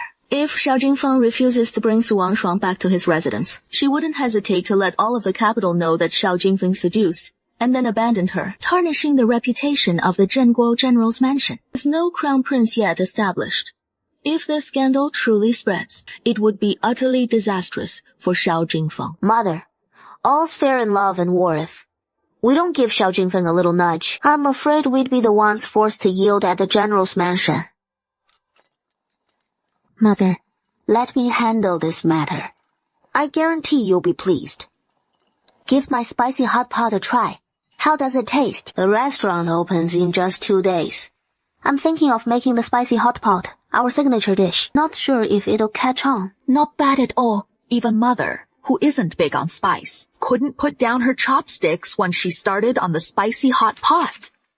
Xiao Jingfeng's reply was concise. In 2 days, he will escort Su Wangner into the fourth prince's residence. Su Wanshu had changed into men's attire early that morning, accompanied by a maidservant and 2 guards. She headed to Baiwei Pavilion. Madam, the main hall downstairs is completely packed. Several more tables worth of guests are waiting in the lounge area for seats. And the private rooms upstairs. We've seated 10 tables already.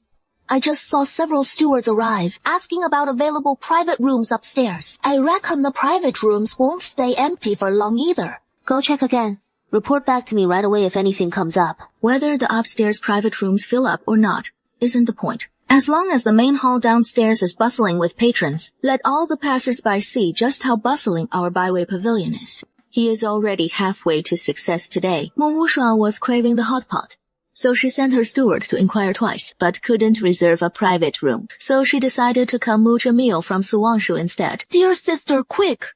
Whip me up a spicy hot pot. I'm starving. Sister Wushuang, whatever flavor you'd like is fine.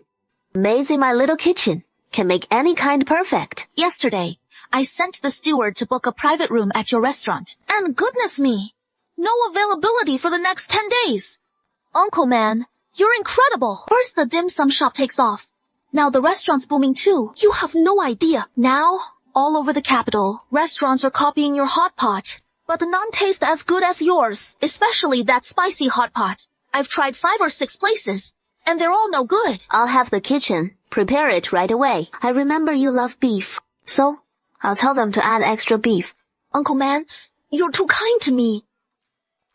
A fluffy snow-white long-haired cat, padding gracefully with tiny steps. Whoosh! It leaps onto Su Wanshu's lap. Wow, Wanshu! Where'd you get this little white kitty? So pretty. A friend gave it to me. Do you like it? If you do, it is yours. This adorable little white cat looks priceless. I wouldn't dream of taking it, don't worry. Little white cats are so affectionate. I'm always so busy. I hardly have time to play with him. You have more free time, so it'd be perfect for you to take care of him. Uncle Ben, this is for you. Consider it in exchange for the little white cat. All right. Then I'll take it. Now you're all mine. What name should I give you? Let's call you Luli then. What a fine day. Let's not stay cooped up indoors. Head to the courtyard and exchange a few moves.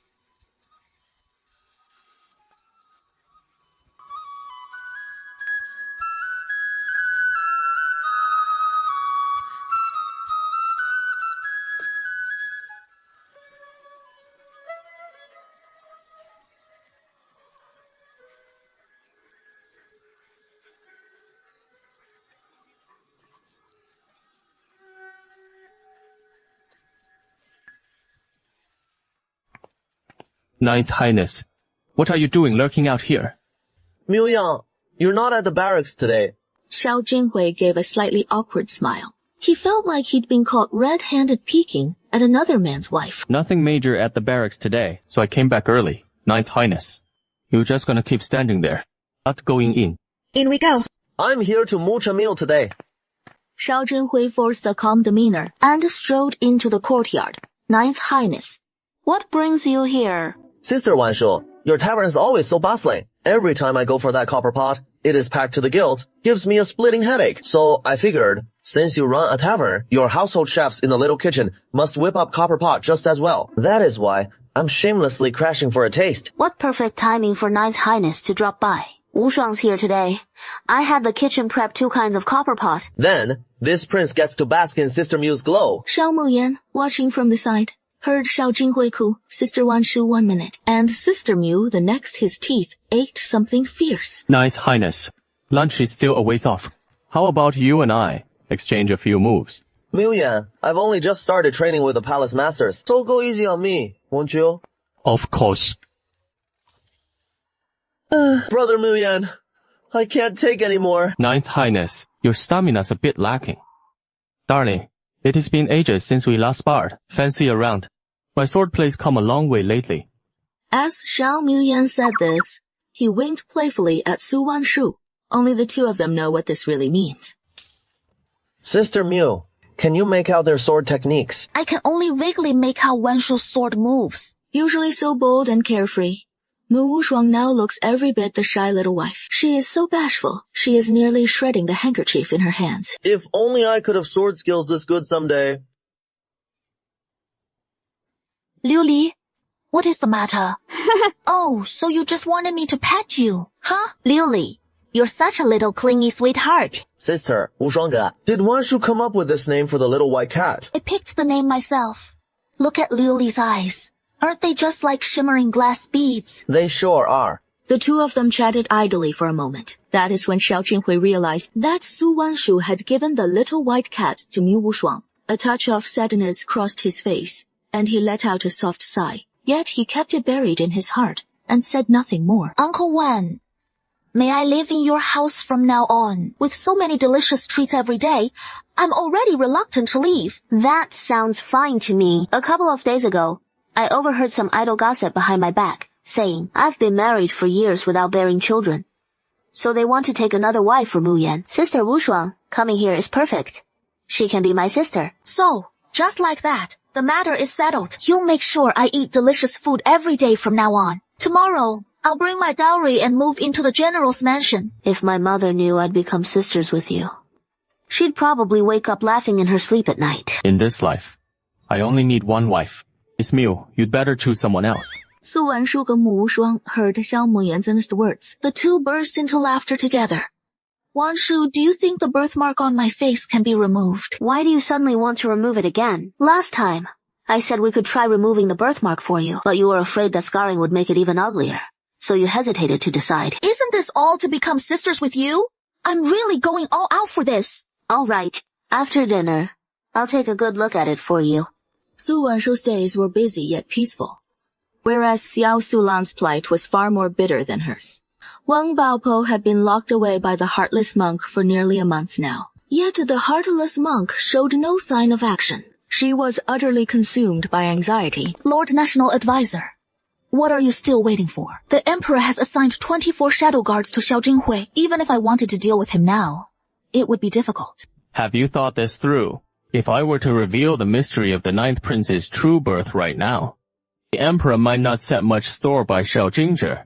I know that. Even if you don't value it in the slightest, Xiao Jingzhi is the late Empress's son, after all. With the edge of legitimate birth, when the time comes to establish the crown prince, that alone his birth to the late Empress will sway things. Countless veteran ministers at court will rally to his side. Very well. As long as you have no regrets, I'll head to the palace tomorrow. The next day, early that morning, Xiao Solang and Xiao Jingzhi were already dressed and primed at home, awaiting word from the palace. It was nearing noon when the eunuch arrived from the palace to deliver the decree, summoning Xiao Jingzhi and Xiao Sulan to court. Xiao Sulan had been waiting for this moment for years.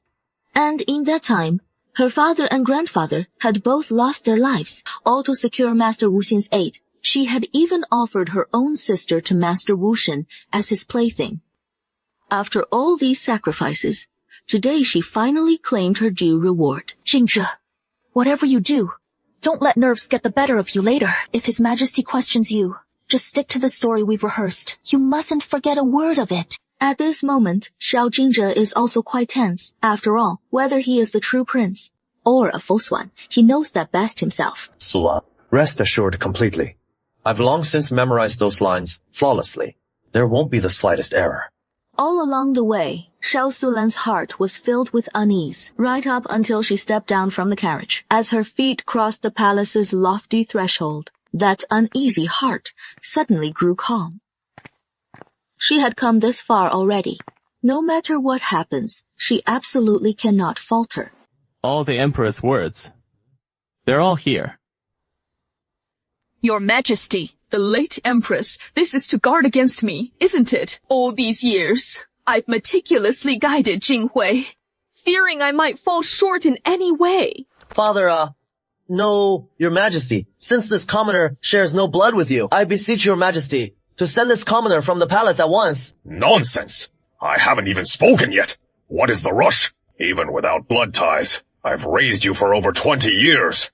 Surely there is not a shred of father-son bond between us. In Emperor Jing Yuan's heart, he truly regarded him as his own son. My lords, please wait here a moment. I'll go report to His Majesty. Xiao Sulan quelled that flicker of unease in her heart, silently reassuring herself. The more Emperor Jing Yuan raged, the more it revealed how deeply he cherished the ninth prince, born to the late Empress. Now that the ninth prince has been impersonated, he can scarcely endure it. After the time it takes to brew a cup of tea, the eunuch who had led them now emerged, summoning Xiao Sulan and Xiao Jingzhi inside. Xiao Xiaolan feigned composure as she followed behind Xiao Jingzhi. She quietly sized up the people in the room. Jingzhi, raise your head.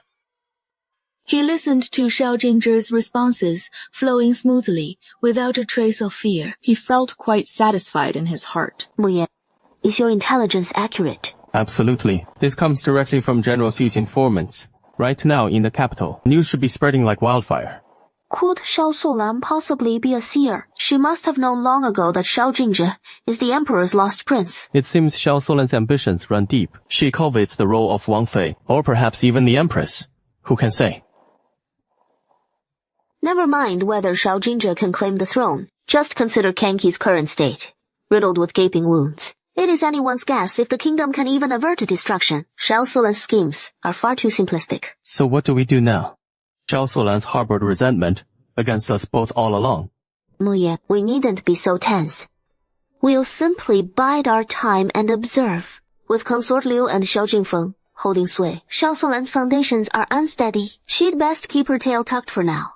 She wouldn't dare provoke us yet. We can't just wait passively for doom. Once Xiao Sulan gathers her wits, she'll stir up more trouble for us. Although Emperor Jingyuan hasn't yet issued an imperial edict directly involving Shao Jingzhi, yet he has bestowed upon him a royal residence in the capital for his dwelling, and the gold, silver, and jewels granted him are beyond measure. Simply astonishing. The emperor decreed that on the 9th day of the 12th lunar month, you shall be involved as the Prince of Qin. You're a prince now. How could those bed-warming maids in the house hail from such lowly origins? Soon, every last concubine in the inner courtyard will be sold off.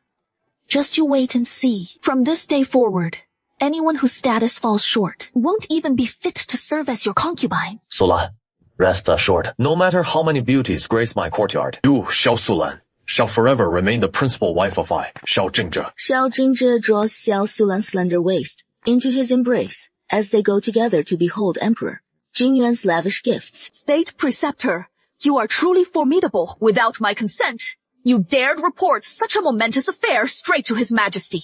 Do you assume that since the Emperor is at morning court, I wield no power whatsoever? Noble consort, the matter arose with such urgency, I truly had no choice. That midwife, Granny Wang, had fallen gravely ill.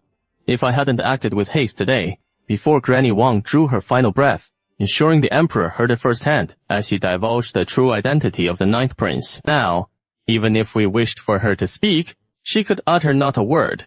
Even if the crisis were most dire, you should have at least confided in me, allowing me time to prepare. Consort Hui, you need only rest easy. Involving Xiao Jingzhi as Prince of Qin serves the 4th prince far better than if it were Xiao Jinghui. From here on, the 4th prince's path shall unfold all the more smoothly.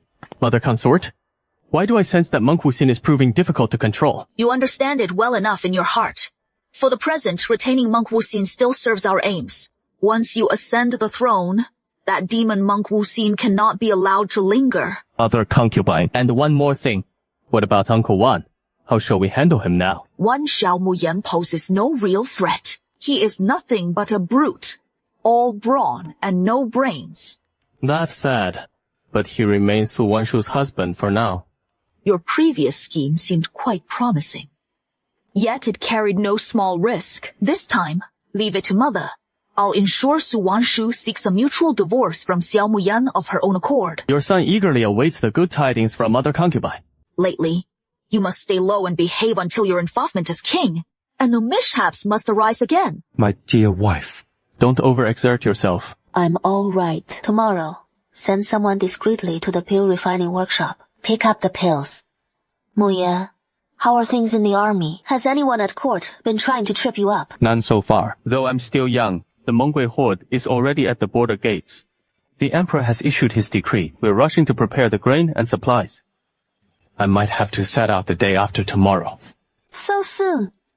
Time's already against us. General Sao's probably been waiting impatiently. Wait for me to return from Longya Pass. My dear, let's be together tonight. All of a sudden, I find myself yearning for a child of our own. What if one day I'm gone? At least my bloodline would still be here to keep you company. All right. Come back to me safe and sound. Muyan, take this small jade vial with you. It holds 30 drops of Tier 3. Spiritual spring water. If you're wounded, don't hold back. Use it freely. Your life comes first. I'll guard it with care. With the vast Mengui army besieging the city, war hangs by a thread. Xiao Muyan rides his horse, slowly advancing alongside the wagons, laden with grain and fodder, fading gradually into the horizon. Su Wanshu had held back her tears all afternoon. At last, they spilled over uncontrollably. I don't want Muyan to go to Longya Pass. I'll stand by Muyan and keep a sharp eye on things back here. Whoever dares to scheme against us from the rear, keeping him from fighting without distraction, I'll be the first to show no mercy. At this moment, Xiao Jingfeng learns that Xiao Muyan has marched out with his troops. He knows his golden opportunity is almost at hand. No matter. Should I hire a few assassins to strike midway? Well, Xiao Muyan isn't paying attention. Assassinate him. That son of mine, if he had even half the cunning, he wouldn't be scrambling even now to claim the crown prince's seat. You know full well how formidable Xiao Muyan's martial prowess is. What kind of shadow guard could you hope to find that could take him down? Mother Consort, do you have a clever plan? With Xiao Muyan heading to Longya Pass this time, it is the perfect chance to eliminate him. Of course I have a way, but it won't be through assassination. Simply pin the charge of treason and collusion with the enemy on Xiao Muyan, and even 10 heads won't save him from the executioner's blade. Mother Consort, you're brilliant. I never dreamed up such a flawless scheme. But how exactly do we frame Xiao Muyan for treason and collusion? Leave that to me. I'll see to the arrangements. For the time being, make more appearances around Su Wangshu. She doesn't hold a very favorable view of you. A bitter pang twisted in Shao Jingfeng's heart. Not just unfavorable, it is utterly disastrous. Don't you have a few too many songbirds chirping in your backyard? I hear you've even taken the illegitimate daughter from your father-in-law Su Tingyi's household as a concubine. And you still think to woo Su Tingyu? Absolutely not. Don't tarnish yourself over one woman. Mother Consort, I understand. Daughter-in-law, I miss you. Do you miss me? Time flies by in a blink, and the 9th day of the 12th lunar month draws near. This humble subject greets the noble consort. It has been some time since I last saw you, and you've grown even taller. Life in the capital is naturally far better than in those remote border villages. I eat well, sleep soundly, and have shot up even taller than before. Noble consort, when the 9th prince was in distress, he took my husband's cousin, Xiao Sulan, as his wife. I wonder if your ladyship has heard of this. Yes, I've heard tell. This cousin of mine is ruthless and cruel. Her hands are stained with the blood of countless souls. Back when we were in Nanfeng village, she even schemed to murder my husband. There is an irreconcilable blood feud between us. If your ladyship would lend me a hand to thwart Xiao Sulan's bestowal as the Qing princess consort, in exchange, this humble subject offers a precious treasure. Inside lies a secret formula I myself devised. Applied to the face, it instantly smooths away every fine line. Though eternal youth eludes us, it can preserve one's beauty, unchanged for at least a decade. Truly so miraculous. Rest assured, your ladyship, my own mother has used this ointment. I would never dare deceive you with it. Very well. Then I shall trust you this once. The 9th prince hails from noble blood.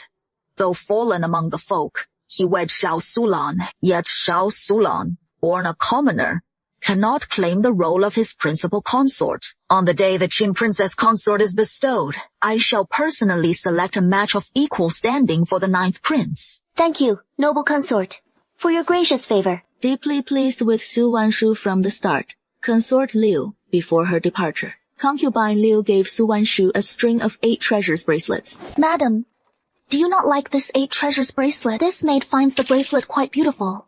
The jade and agate beads on it are all top quality. This bracelet is indeed fine, but I simply cannot wear it. Quite a bit has been added to the medicine bowl. Precious herbs that can prevent a woman from conceiving. If I keep wearing it on my wrist, not only will I be unable to bear a child, but over time, my health will suffer as well. Surely noble consort Liu doesn't wish for madam to bear the young general's heir. Why fuss over it?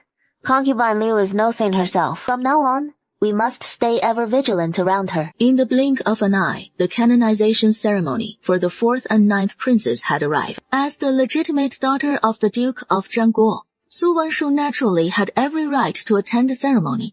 She had only meant to watch the spectacle. Yet Xiao Sulan came seeking trouble uninvited. Sister-in-law, it has been ages. Once the canonization ceremony concludes, we simply must catch up properly. Little Sulan, indeed. Don't go claiming king where none exists. I have nothing to discuss with you. Very well then.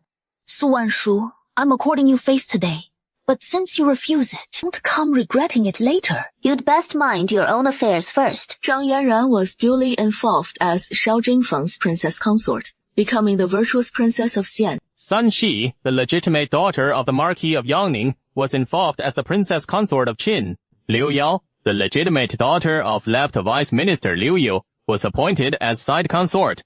The princess consort is not Xiao Sulan, nor do the 2 side consorts include Xiao Sulan. Upon hearing the imperial edict, Xiao Sulan was utterly stunned. She thought she'd misread or misheard it all.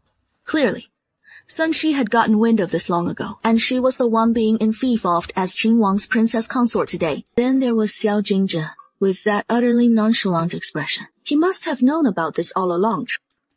Xiao Sulan's heart turned to ice. From now on, life in the Qin Prince's mansion will be quite lively for you. Before today, you were still the lady of the Qin Prince's mansion.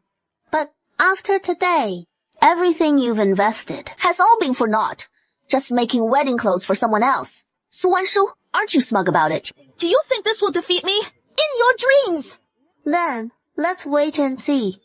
Who will be the ultimate victor? The canonization ceremony had concluded, but he had no patience for a crowd of hypocrites, feigning empty courtesies. Xiao Sulan, rise. Though your humble birth prevented your enfeoffment as Wang Fei, you've served at this king's side for many years. Even without merit, you've endured hardships aplenty. Henceforth, the authority over the Wangfu's household affairs remains yours. Wang Ying. This king is weary today as well. Retire for the night, all of you. I'll go tend to Sulan's courtyard. Today marks the auspicious involvement of Sun Si as Qin Wang Fei. It is also the day she weds Xiao Jingzhi. Wang Fei, the banquet has scarcely concluded. Yet the Wang Ye has hastened to Xiao Sulan's quarters. Xiao Sulan has gone too far. And today of all days, my wedding. She made me lose all faith today. I'll ensure she dies, without a grave to claim. Wang Fei, pray compose yourself to dispatch a favored concubine, like Xiao Sulan. This old servant knows a dozen ways. Prince, today is the day of your grand wedding. Spending the night in my room on a day like this. Doesn't that seem improper? How could Wang Fei ever compare to you? If you don't want me to leave, then I won't. Prince, the princess consort sent someone to say she has matters to discuss with you. Your Highness. Hearing that Wang Fei had summoned him, he immediately abandoned Xiao Sulan and left. As expected, men can't be relied upon. Xiao Sulan believed she had Xiao Jingzhi firmly in her grasp. How could she know that Xiao Jingzhi had long since lost all affection for her? Prince, you're no longer a young man, are you? So why haven't you formally installed a princess consort yet? I've simply never found a suitable match. Is that so? Does Madame Xiao wish to introduce a princess consort for me? What does your highness think of Miss Miu? If Madame Xiao believes Miss Miu suits me well, then of course. You and Miss Miu are a fine match in status, to be sure. Moreover, if you wed Miss Miu, it would smooth the way for you to claim your fief in Dengzhou someday. It would make things far easier. This is certainly worth considering. My only worry these days is finding a good match for my daughter Wu Shuang. Her marriage prospects were ruined by that birthmark on her face before. But now it is gone. Finding a proper match in the capital isn't easy at all. Madame Miu, what do you think of the Prince of Changshan? Wu Shuang is getting on in years. And I'm afraid the Prince of Changshan wouldn't deign to consider her. The Prince of Changshan and Sister Wu Shuang are of a similar age. Why wouldn't he? Besides, from what I know, the Prince of Changshan has taken a fancy to Sister Wu Shuang. Uncle Man, don't speak nonsense. When have I ever spoken nonsense? Last time I went up the mountain to pray for blessings, I definitely saw you two talking alone together. Later, I even asked King Changshan about it. King Changshan said, my sister is a fine young lady, for no particular reason at all. Why would King Changshan single out my sister with such praise? Can we take Wanshu's words at face value? Did King Changshan truly say that? How could there be any falsehood in that? Auntie, if this match comes to pass, you must accept my deepest thanks. A few days later, Emperor Jingyuan personally decreed the marriage, bestowing upon Mu Wushuang the title of princess consort to King Changshan. Before the new year, they shall wed on an auspicious day. This lifetime slips away, out of reach, in search of a beauty forever lost. A sigh for fleeting passions, like blossoms in the waves. The past lingers only as infatuation before the flowers. Madame Zhao, Wu Shuang and I will set out for my fief in Dengzhou right after the new year. This parting, who knows if we'll ever meet again. So soon. Dengzhou has been plagued by barbarian incursions. The sooner I take up my post in the fief, the better I can aid General Miu in repelling the invaders. This journey truly leaves our reunion's timing a mystery. I raise a toast to your highness, the prince and princess consort. May your highnesses find all smooth sailing in Dongzhou. In her letter home to Xiao Muyan, Su Wanshu made special mention of this union. She never had many friends in the capital to begin with, and now the couple from Prince Xiao Jinghui's household has departed as well. The whole capital feels so desolate all of a sudden. The new year draws near. Su Wanshu plans to spend the eve of Lunar New Year at home with Miu Baoyun. Otherwise, she'd have galloped off to Longya Pass to find Xiao Muyan long ago. General, guerrilla tactics won't hold out forever. We should seize the initiative and drive the Mengchu back 50 Lai into the wasteland. Assaulting Dragon Tooth Pass again won't be so simple for them. Mo Yalang, I entrust this mission to you. Lead 100,000 Black Flame troops to confront the Mantu forces encamped 10 Lai away head-on.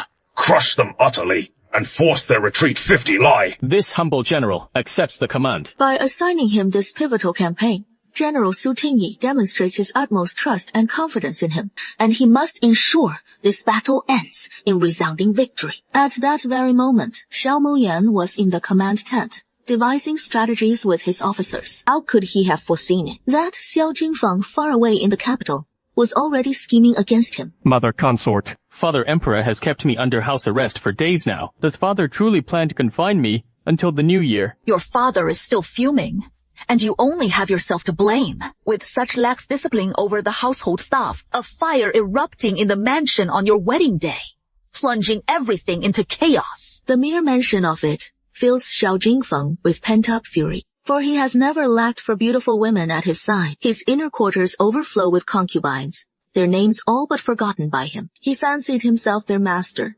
toying with them at will, never dreaming that one day they would be the ones to bring him low. These misfortunes have already struck. There's no point dwelling on them now. What truly matters now is how to turn Father Emperor's heart.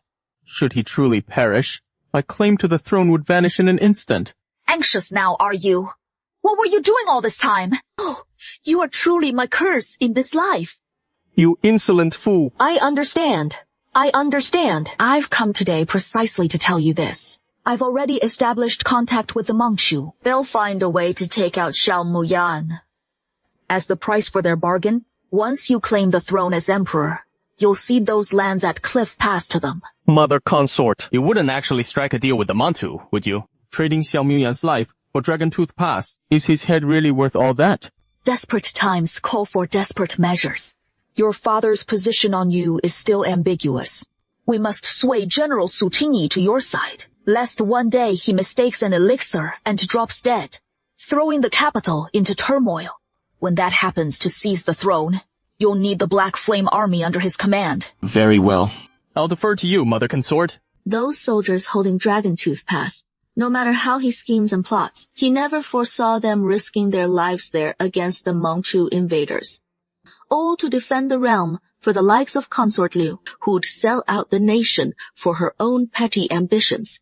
Uncle Fan, why don't we light some firecrackers later to make things merry? Better not. It is freezing out there. We might as well stay cozy inside and keep the New Year's vigil with Mother. This year, we'll just make the best of it, the two of us. Next year, we'll head to your grandmother's for the festivities. It'll be far livelier than this. It is a deal then. Next year, at grandmother's.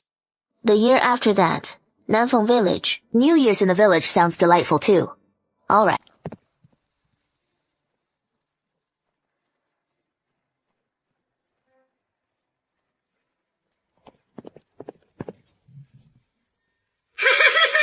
Wanshu, what brings you here? General Sek, any word on Muyan yet?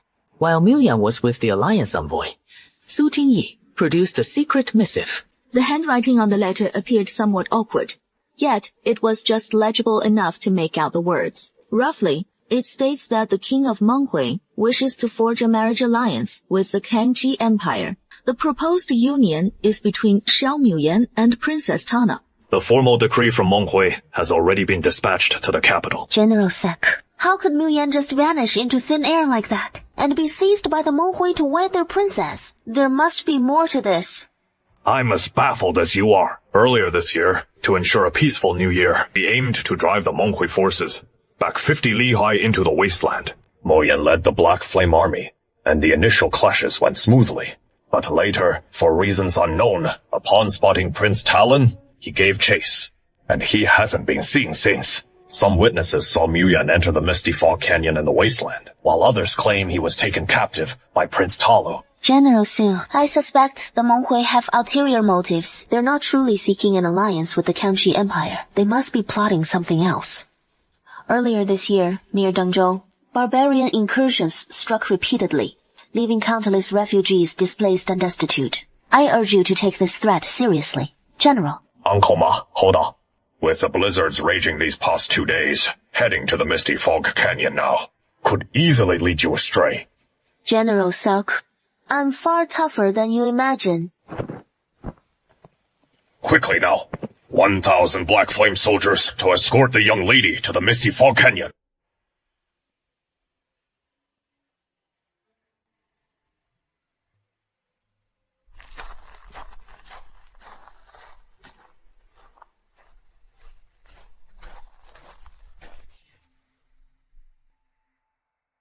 Bai Tete, let's go.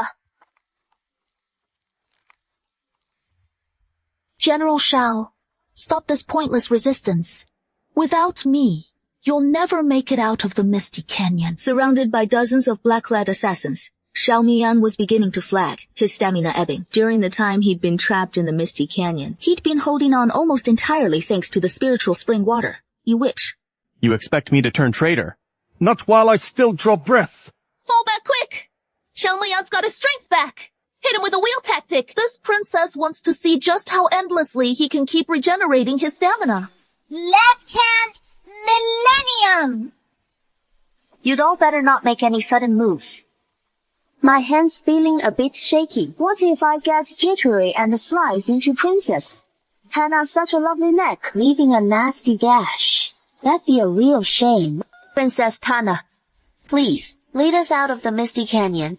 I sure don't want to freeze my tail off in here. You want out? It won't be that straightforward. As Princess Tana's words echoed, Menghui warriors closed in from every direction, a dark, suffocating horde. Darling! There must be tens of thousands of Menghui filling this whole canyon. They've uncovered gold veins right here. We just want to leave, but it'll take some real effort. At the words gold veins, Su Wangshu's eyes sparkled with greed. Looks like our big break for riches has arrived. Archers, knock your arrows. Target Xiao Miyan. We absolutely cannot let them carry the gold mine secret out of the Misty Canyon. That princess of yours, she is right in my clutches. You're seriously about to slaughter your own flesh. And blood, sister. Along with us. No holds barred. Brother!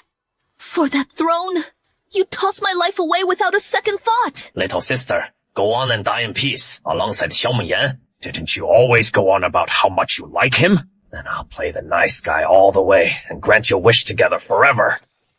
Seizing the moment as the white mist rises, the two duck into the spiritual spring space together. What about him? Don't let him die just yet. Can we get out of the Misty Canyon with Princess Tana's help? I've been trapped in this canyon for days now. I still haven't found a way out. The path leading out of the Misty Canyon, whenever I spot a nearby cliff. I try to scale the cliff and escape the canyon, but that cliff is right there in plain sight. Yet I can never reach it. It seems someone's cast an illusion spell over the canyon. In that case, we definitely need to keep Princess Tana alive. The two had been asleep, who knows for how long, their stomachs rumbling fiercely with hunger.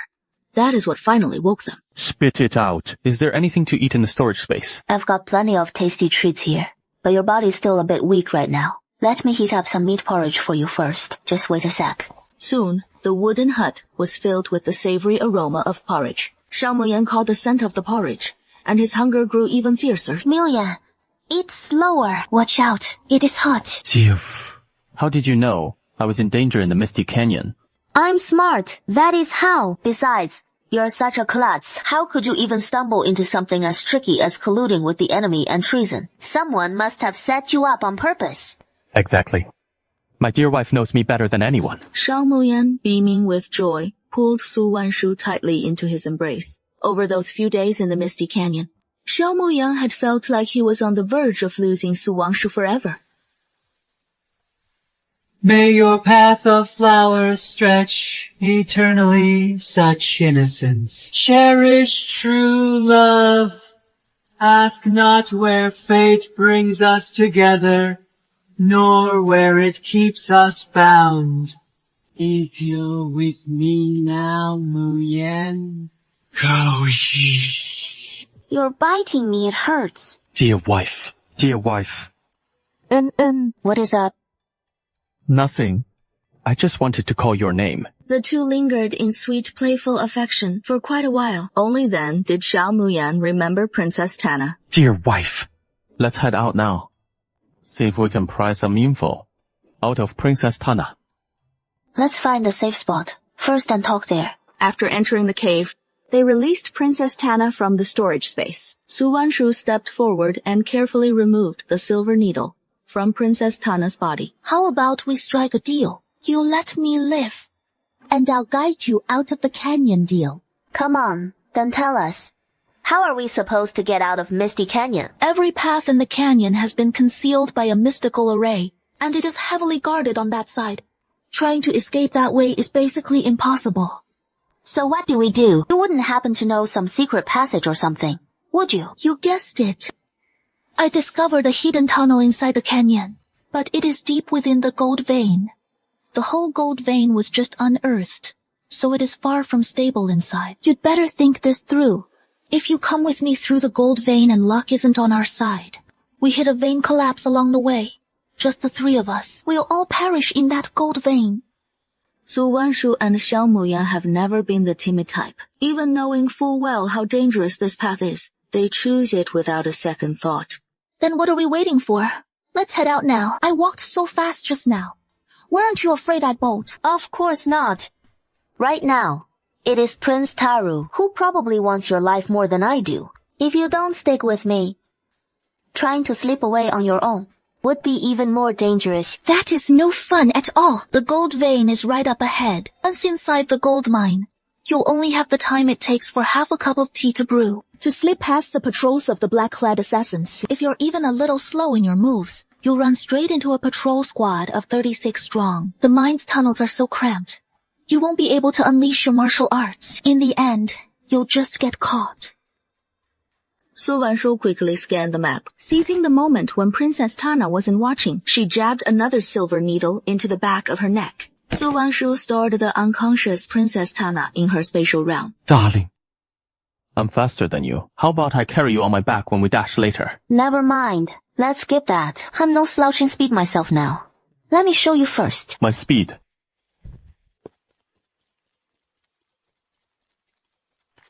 Darling, I spot the gold mine. Though Su Wanshu was still quite a ways off, she could see it clearly too. The dazzling golden glow spilling from the ore carts, made up of golden particles no bigger than sesame seeds. He could scarcely imagine just how vast the reserves of gold must be in this mine. Darling, Princess Tana said, our only shot is to sneak in quietly during their shift change. I'd say we've still got about an hour before that happens. For now, let's check the surroundings, scout around. No need. We'll just charge right in, with the spatial realm at our disposal. What is there to fear? If we bump into the black-clad assassins, we'll just duck straight into the spatial realm. Once they've passed, we'll slip back out. Fine. Whatever you say. Just as we entered the mine shaft, Su Wanshu was utterly stunned. Along the mine walls, gold flecks glinted sporadically, embedded in the ore. Those tiny gold particles vanished in an instant, whisked into her dimensional space. Who would have thought? Her space acts just like a magnet. It pulls every last gold particle straight out of the rock. Su Wanshu reached out her hand, following the vein at a brisk trot, snatching up those gold flecks from the walls as she went. She kept a mental tally of the time. Whenever black-clad assassins appeared, she and Xiao Muyan would slip into the space for cover. Darling wife, since you're so crazy about gold mines, I'll bring the Black Flame Army along. They'll hold off the guards for you. From now on, whatever gold you crave, you can just come dig it up yourself. Muyan, you better mean that. No take-backs. As your husband, I never go back on my word. His wife was such a playful tease, her hands now dusted with gold powder.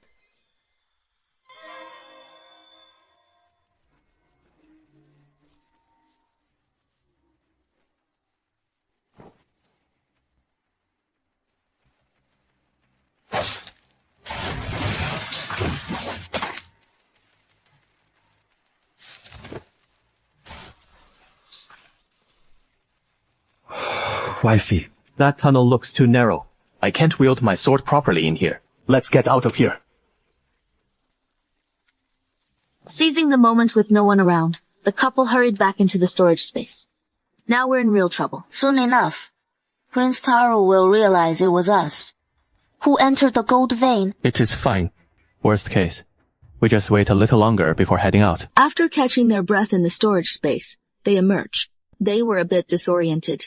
They could only run while feeling their way forward. They had no idea how long they ran. Suddenly, they entered a vast cave.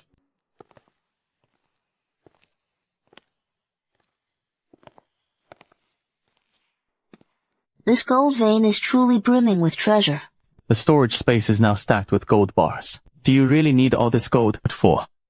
The entire Kenchi kingdom lies in tatters, assailed from all sides. The realm has fallen into chaos. Just a few years back, the common folk endured 2 devastating calamities, barely 2 years of fragile peace. And now man, made woes descend once more. I want to stockpile more gold bars, to aid the suffering masses down the line. At the very least, they can trade it for grain and stave off starvation. Wifey, I'll make it happen, though you won't have to toil so endlessly. Earlier, Shao Muyan had noticed this tunnel seemed familiar. He sensed this was the true exit princess Tana had described. Princess Tana is cunning indeed. She deliberately marked the wrong exit. Your Highness, bad news. The gold I stashed over there, it is all gone. What? How is this possible? The gold vein has truly vanished. It is all for this gold vein that King Mangui would spare no cost to launch war against Kenchi Kingdom to seize back the Misty Canyon. Isn't that just perfect? The enemy army is besieging the city gates. War could erupt at any moment. The golden vein has vanished. Then wasn't all our previous effort for nothing? Hurry and send word to father at once. Inside the cave, Su Wanshu and Shao Muyan light candles, winding through the pitch-black natural caverns. We actually found our way out. Finally, we're out. I was about to burst from frustration. Wife, let's head back to Dragon Tooth Pass first. Who knows? What is the situation like at Dragon Tooth Pass right now?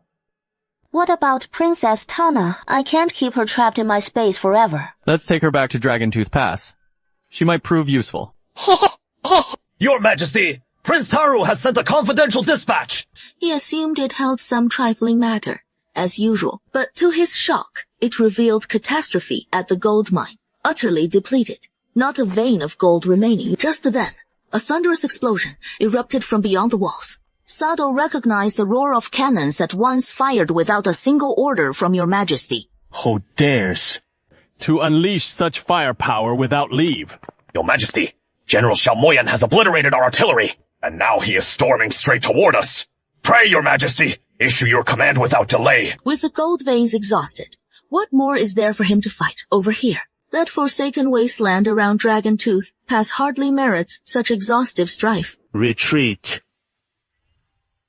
The Menghui hordes descended with ferocious intent. Their flight, too, caught all unawares. The field alive with clamor mere moments ago now cradles only endless fallen forms. Beside the maimed and moaning warriors. No cruelty rivals the savagery of war. Yet the heart of man proves the deepest wound. Were it not for the insatiable greed of the one perched upon the dragon throne, war itself would never have been unleashed. Moya, do you hunger for that dragon throne?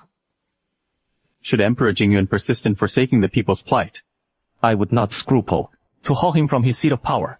Yet the throne holds no allure for me. Oh, is the crown not a prize worth claiming? The vast empire, all yours to command, act as you will, answerable to none. As Master Fang recounts, an emperor commands abundance, a throng of palace beauties, each night, a fresh consort at his side. And he adds, the emperor muster before, first light for the dawn audience, sifting through stacks of petitions, but I abhor such pre-dawn risings. What stirs my heart is you, alone, slumbering entwined till the sun crests the horizon. He is hearing this for the first time, because there are too many concubines in the harem. He doesn't want to be emperor. Let's go. Take a look back. How do we kick Emperor Jingyuan off the dragon throne? I think you'd make a better emperor. Wife, why do you think I'd make a better emperor? Because you know how to cherish your wife. A man who cherishes his wife couldn't possibly have any ill intentions. The people of the realm now just hope for a benevolent ruler like you. Concubine Liu has gripped the reins of power for years, secretly planting her loyal henchmen far and wide, all to ensure that one day she could place Xiao Jingfeng upon the throne. Now Emperor Jingyuan has only named Xiao Jing as the wise king. Without uttering a single word about appointing a crown prince, Concubine Liu resolved to strike decisively, capitalizing on the chaos engulfing the realm, and forcing Emperor Jingyuan to abdicate. Your Majesty, your health has long been frail. Why not yield the throne to Jingfeng without delay? In that way, you'll have ample time to delve deeper into the arts of immortality. My beloved consort, do you know why I pursue the arts of immortality?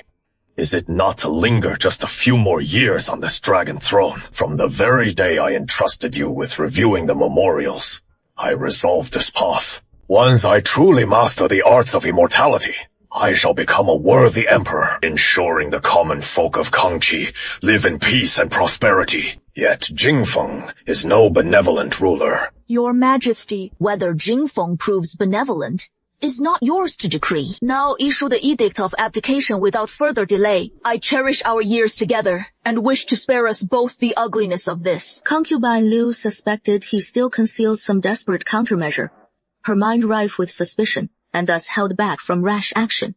Father Emperor, this son has arrived too late to your aid. Slaughter them all. Every last one of these traitorous villains. This son shall not disappoint you, Father Emperor. At Xiao Jingzhe's command, cries of battle erupted from beyond the door. Xiao Jingfeng's heart seized. He rushed out to investigate, only to behold the warm pavilion's entrance. His former guards now sprawled in pools of their own blood. I will. We must escape first. My dear brother, let me escort you on your final journey. The pampered Xiao Jingfeng's kung fu is utterly lousy. He had his throat slit in mere moments. As for Concubine Liu, she was even more helpless, not strong enough to wring a chicken's neck. Without their guards' protection, they couldn't withstand a single blow. These two, who once stood second only to the emperor, above all others, they met such a dramatic end, dying by Xiao Jingzhe's hand, both filled with profound regret in their final moments. If only they'd known of Xiao Jingzhe's wolfish ambitions, they should have ended his life the moment his true colors showed. Had they killed him sooner, they wouldn't have met such a fatal end. Father, I have executed the rebellious ministers and traitors under the blade. Very good. Jingzhe, lead your men to purge the remnants of the rebels in the palace once more, to prevent any further disturbances. Father, I understand. I will thoroughly investigate everyone in the palace, to ensure not a single traitor remains. But before that, I have one more thing to attend to. How about I send you to join the ancestors of Kangqi Kingdom, lest noble consort Liu and Xiao Jingfeng harboring grudges against you. Father lodged complaints first. Jingzhe, do you also covet the throne? I don't want to seize it. It was Father who willingly abdicated to me. This edict of abdication, I find, is exceedingly useful. Father, I almost forgot to tell you something. I am not the 9th prince you've always longed for. I know. He hadn't expected that Emperor Jingyuan knew he was not the true 9th prince. Since you know, then die at once. Xiao Jingzhe would absolutely not allow this secret to be known by any living soul. Emperor Jingyuan slowly collapsed to the ground. Even in death, his eyes remained wide open. Your Highness, the 9th prince, have you found the imperial seal? Hasten to disseminate the edict of abdication. Delay for a few days, then announce to the realm Emperor Jingyuan's demise. I'll go fetch it now. Xiao Jingzhe hurried to Emperor Jingyuan's private study. The desk was cluttered with assorted curios and small seals. Xiao Jingzhe searched through them one by one. Yet the imperial seal was nowhere to be found. He recalled that Emperor Jingyuan usually kept the imperial seal casually on the desk. Why is it missing today? Xiao Jingzhe then checked the adjacent curio cabinet. Sure enough, he spotted an exquisite large wooden box. His heart leaped with joy. So the imperial seal had been put away. The wooden box opened. As expected, the imperial seal is inside. In a frenzy of impatience, he snatches the imperial seal and stamps it onto the edict. Gazing at his own name on the edict of abdication, Xiao Jingzhe trembles with exhilaration. his hands shaking uncontrollably. He never could have imagined it, that he could claim the imperial throne with such effortless ease. No. All right. Shao Jingzhe shows the edict to Monk Wuxing. This isn't the imperial seal. How can it not be? Don't tell me I can't even recognize an imperial seal. On the edict, where the imperial seal should be, 4 bold characters read, "Death to those who defy me." Only then does he realize the seal in his hand is a forgery. National teacher, what in the world is going on? Where is the real imperial seal? But Monk Wuxing has no idea. Emperor Jingyuan was always deeply suspicious. Years ago, he had trained a cadre of secret guards. These men weren't tasked with protecting Emperor Jingyuan himself.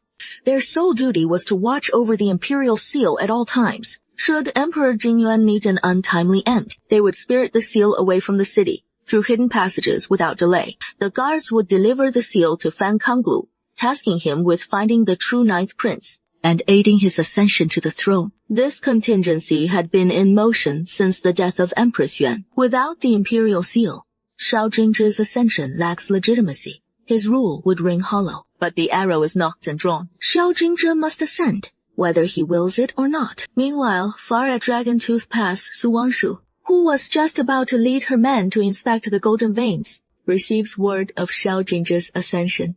Shao Jingzhe's claim to the throne. It couldn't have just fallen into his lap, could it? My dear, should we head back to the capital now? I'm worried about Shao Jingzhi. He might turn against us. No rush. It is Xiao Sulan who is sworn to our destruction. Unless Shao Jingzhe's head is stuffed with straw. He won't pick a fight with us the moment he takes the throne. Right now, he is focused on securing his rule, not purging rivals. But with Xiao Sulan in the picture, if she becomes a palace consort. We don't even know if Xiao Sulan is still alive. No need to rush. Quickly assemble your loyal Black Flame troops. Let's head to the Golden Mountains and check things out. Shao Jingzhe has already proclaimed it to the realm and restored Mu Yan's innocence. The so-called treason and collusion with the enemy. It was all a frame-up by Consort Liu. He has summoned Mu Yan back to the capital, soon to receive honors for his service. General Xu and you will lead the Black Flame army back to the capital. Shao Jingzhe's ordered me to hold Dragon Tooth Pass and keep the Mongui horde from sweeping back in. Looks like Shao Jingzhe isn't entirely a fool. General Sak, we're not returning to the capital. Mo Yan stepping down as general too. We're heading back to Nanfeng village. Second uncle, are you afraid Shao Jingzhe might turn against you and Mo Yan? Not at all. I just don't want to wade into the capital's muddy waters. Whether Shao Jingzhe can secure that throne remains to be seen. In every dynasty, which emperor ever ascended the throne without wading through rivers of blood, and how many of those entangled in it ever met a peaceful end? That is for the best. I'll hand Mu Yan's recruits over to San Xiaohu for now. Whenever Mo Yan wants to return, he'll always be welcome. Will you take your mother to Nanfeng village with you? Yes. I couldn't leave my mother alone in the capital. I'm not at ease with that. Mu Baoyun, following along with Su Wanshu, knows her days will be smooth and serene. That puts his mind at ease. Since Shao Jingzhe ascended the throne, only Xiao Sulan was conferred the title of land concubine. She was denied even the rank of consort. While the other palace consorts resided in grand halls, only Xiao Sulan was housed in Furong Pavilion, nearest to His Majesty's bedchamber. To outsiders, it seemed a mark of Shao Jingzhe's favor toward Xiao Sulan, yet no one knew the truth. Ever since Xiao Sulan moved into Furong Pavilion, she had been kept in complete seclusion. Sulan, why do you glare at me with such venom in your eyes? Xiao Sulan, freshly dragged down from the wooden donkey by the eunuch, lay prostrate and utterly spent on the cold stone floor. Xiao Jingzhe, why must you treat me with such cruelty after I fished you from the river all those years ago? Have I ever wronged you in any way? Without me, how could you have claimed the throne? You harlot, how dare you claim? You've treated me well. Then tell me, before you ever came to my side, hadn't that monk Wuxin already tired of toying with you? And that Yi Jianqing, do you truly believe I don't know why he came to your aid? How many men's beds have you slithered into behind my back? Have you lost count yourself? Were all those dalliances truly for my sake? Xiao Sulan, do you still imagine me as that gullible fool from before, who'd swallow every honeyed lie you spun? Your Majesty, I beg you, spare this wretched concubine.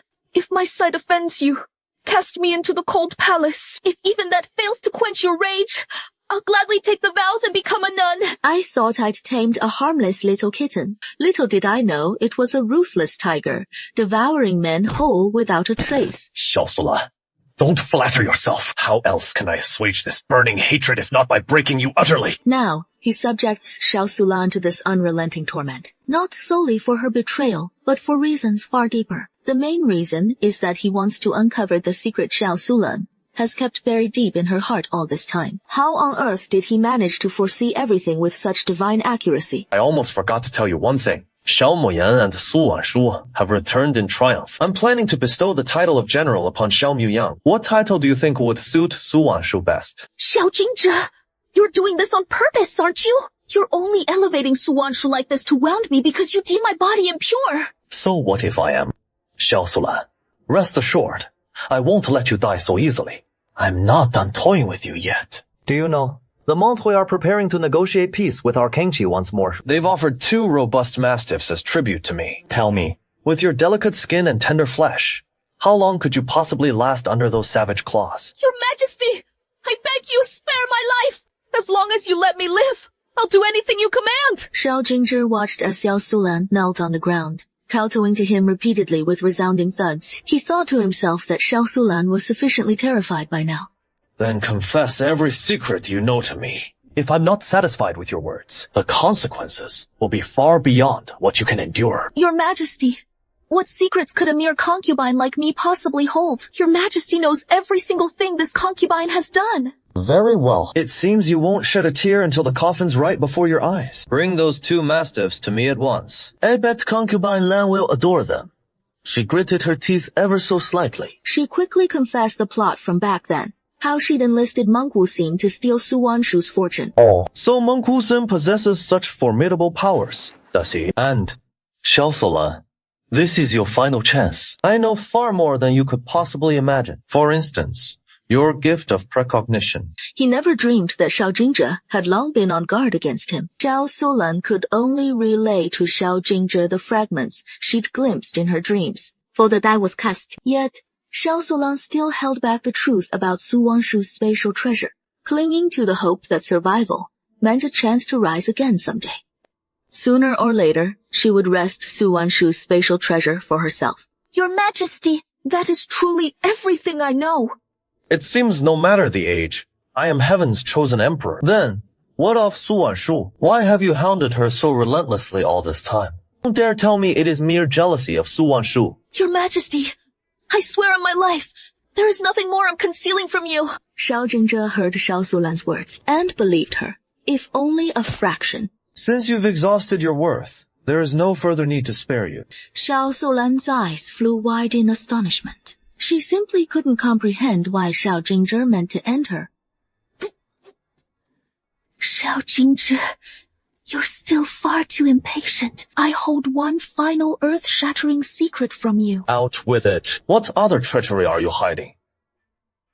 Su Wanshu harbors a treasure forever beyond your grasp. Whoever claims that treasure shall command the entire realm and attain eternal life. But I'll take it to my grave. Xiao Jingzhe, I shall curse your soul.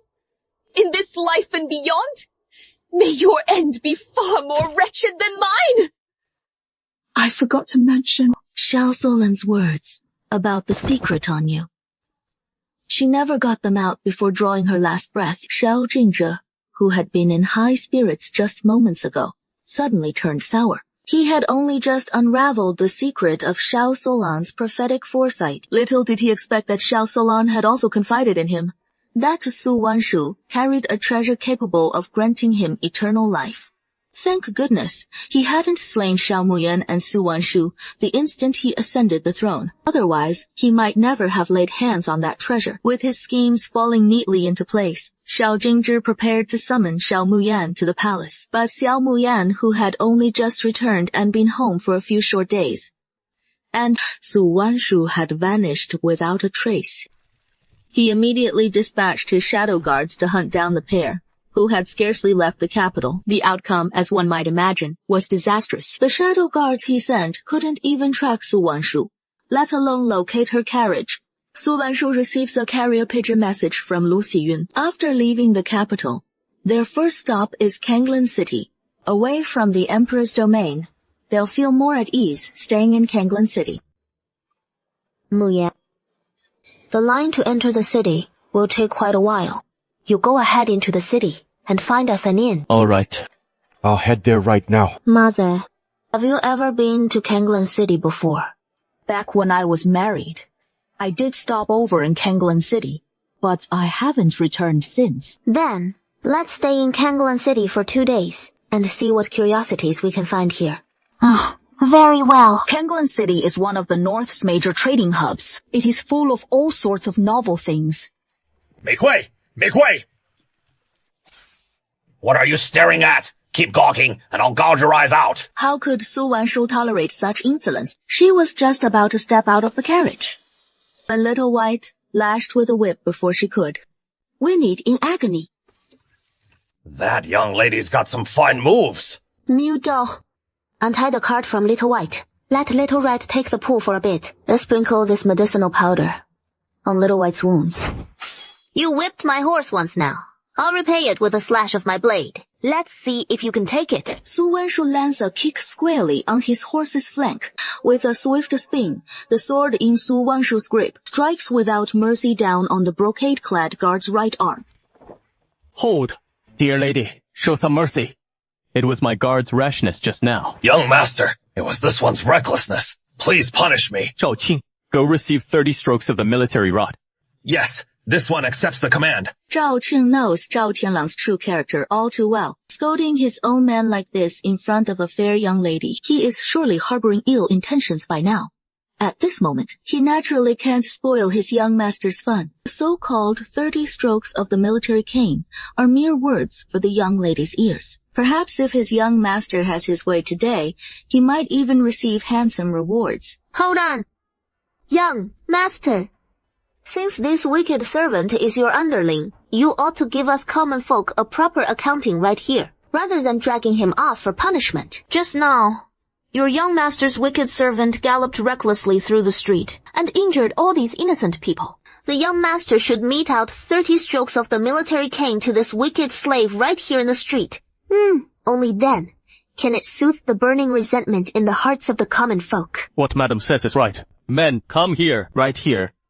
给我找请 30 strokes of the military cane. Young master. Shut your mouth.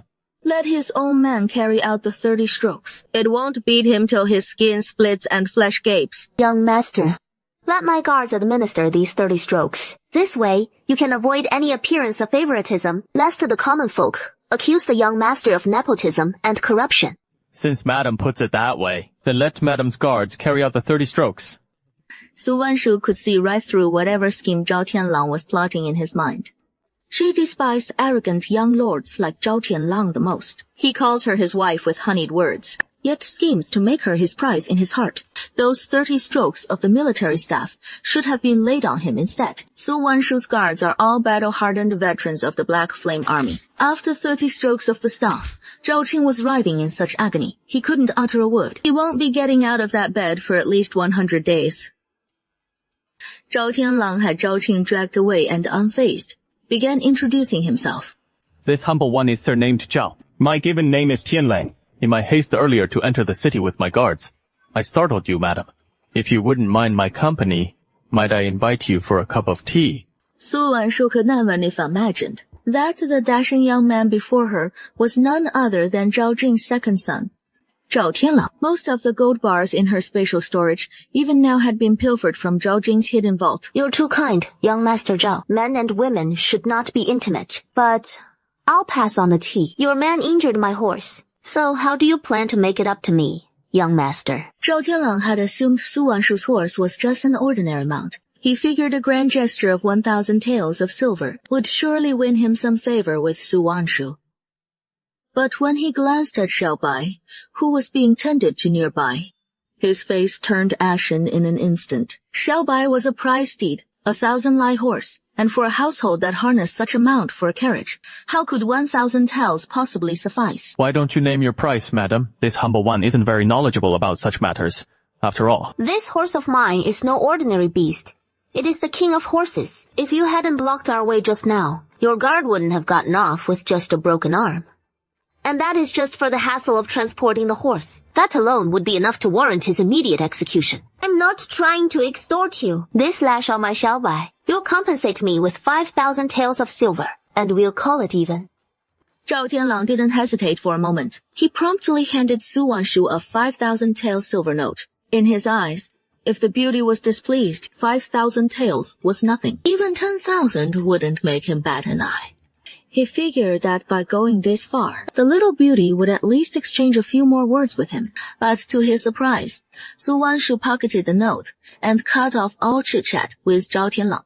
She turned and went straight to stitching up Xiaobai's wound. Wanshu, is Xiaobai all right? Mu Baoying had been badly startled. Even now, Nanny Mu was supporting her as she approached. It is nothing serious. Mother, I'll stitch up Xiaobai's wound first. You sit down and rest for a bit. Mu Yan should be back any moment. No rush. The unattainable is always the most desirable. Zhao Tianlang's heart itched like a feather teasing at it. The discomfort was beyond words, especially now, watching Su Wanshu tenderly suture Xiaobai's wound. Her focused, heartbroken expression only steeled Zhao Tianlang's resolve to lure this beauty back home by any means. madam, you're from out of town, aren't you? I keep quite a few horses at my estate, and I have vets who specialize in examining horses. If you wouldn't mind, why not bring your swift steed to my estate, and let the vet give it a checkup? Young Master Zhao, you're still hanging around. Just as Su Wanshu was plotting her escape, Xiao Miuyan, who'd been in the city for a good while, finally returned. Wifey, what is all this about? Someone came galloping by recklessly just now, and injured Little White, but it is all right now. Have Little Red hitch up the carriage. Let's head to the inn first. All right. Spotting the burly Xiao Miuyan, Zhao Tianlang nearly choked on his jealousy, figuring that the husband of such a stunning young beauty must be rolling in wealth or wielding real influence. But the fellow standing there was plainly just a rough-and-tumble martial man. As Zhao Tianlang sized up Xiao Miuyan was sizing him up too, man to man. With one sharp glance, Xiao Miuyan saw straight through Zhao Tianlang's sordid little scheme. Brother, anything else on your mind? What is your name, good sir? My men were far too reckless just now. Startling you like that, madam, I am. Truly sorry for the trouble. If you and your lady would do me the honor, allow me to play host, and treat you both to a modest meal. Such fine spirits you're in, young master. I'm not one for meals. How about we spar a few rounds instead? Doesn't he just love playing the elegant gentleman? Then, let's strip him of that dignity. The slender horsewhip lashed across Zhao Tianlang's waist. His belt snapped with a sharp crack. The whip sliced through his coiffure, unraveling his neatly pinned hair in an instant. It whipped across his collar, sending the buttons flying off. Brother. Zhao Tianlang was just about to tell Xiao Mian to stop, but before he could get the words out, a sharp pain seared through his back. His entire back shirt ripped open from Xiao Miuyan's whip, exposing his pale, quivering flesh. Among the crowd of onlookers, there were plenty of wealthy folk and young ladies. Upon seeing that flash of white, they all screamed and covered their eyes. Lowly peasants. You must have a death wish. What are you all standing around for? Can't you see your young master being humiliated? Seize him! This time, Xiao Miuyan wouldn't stop at just ripping clothes. Any brocade guard who dared approach was whipped into wailing like babies, crying for their mothers. You rascal.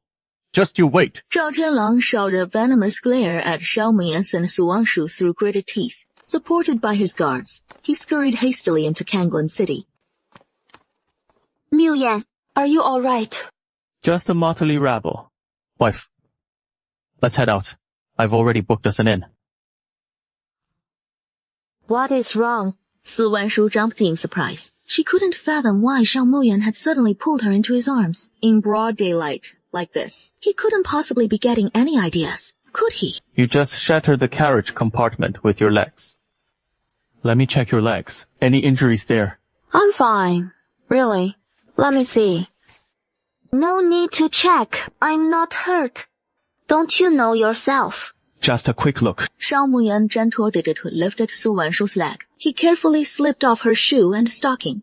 Look at that, her knee and foot are all red and swollen. And you call that nothing? I'll fetch the medicated oil and rub it in for you. Shao Muyan returned with the medicated oil. He warmed it carefully between his palms, then gently massaged it onto Su Wanshu's foot. She felt a fierce heat spreading through her entire foot. My darling wife. I've already sent word to General Fan. Once we're settled here, we'll pay a visit to General Fan and his wife this evening. All right. Muyan, that is enough. Stop rubbing now. At that moment, Su Wanshu felt her heart racing wildly. A restless heat coursed through her body. My darling wife. So, when do you think we should consummate our marriage? I want to devour you right now. My husband. You did that on purpose, didn't you? You knew all along. What on earth is going through my husband's mind? This little lady knows full well. But we still have a long journey ahead. What if you wear me out too much? How will I keep up? In truth, Su Wanshu harbored no aversion to sharing his bed. She even felt a spark of anticipation. Yet in this unfamiliar inn, a twinge of unease lingered in her heart. My darling wife. You're getting naughtier by the day. Take me into the space. Are you serious? My darling wife. I can't wait another moment. I had planned to wait until we reached Nanfeng village before sharing your bed, but today, seeing the way Zhao Tianlang looked at you, I wanted to chop him down right then and there. My wife, you belong to me and me alone, Shao Muyan.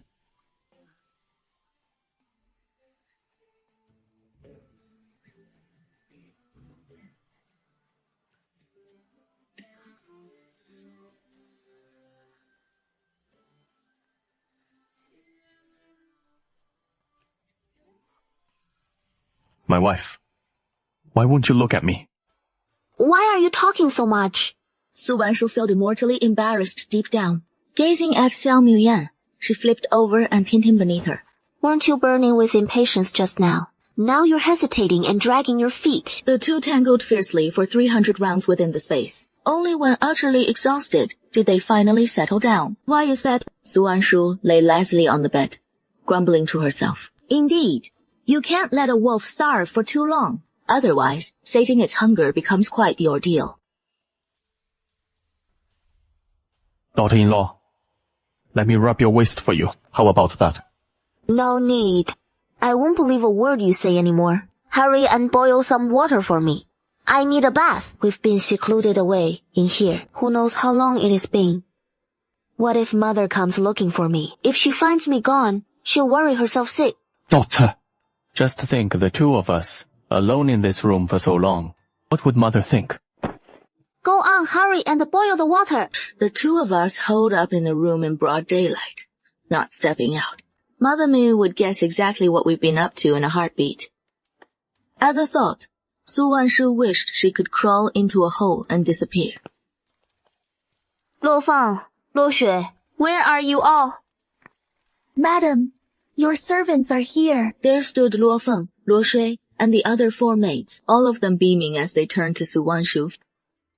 The knowing smiles in their eyes were impossible to miss. Su Wanshu felt her cheeks burn with guilt under their stares. Where is mother?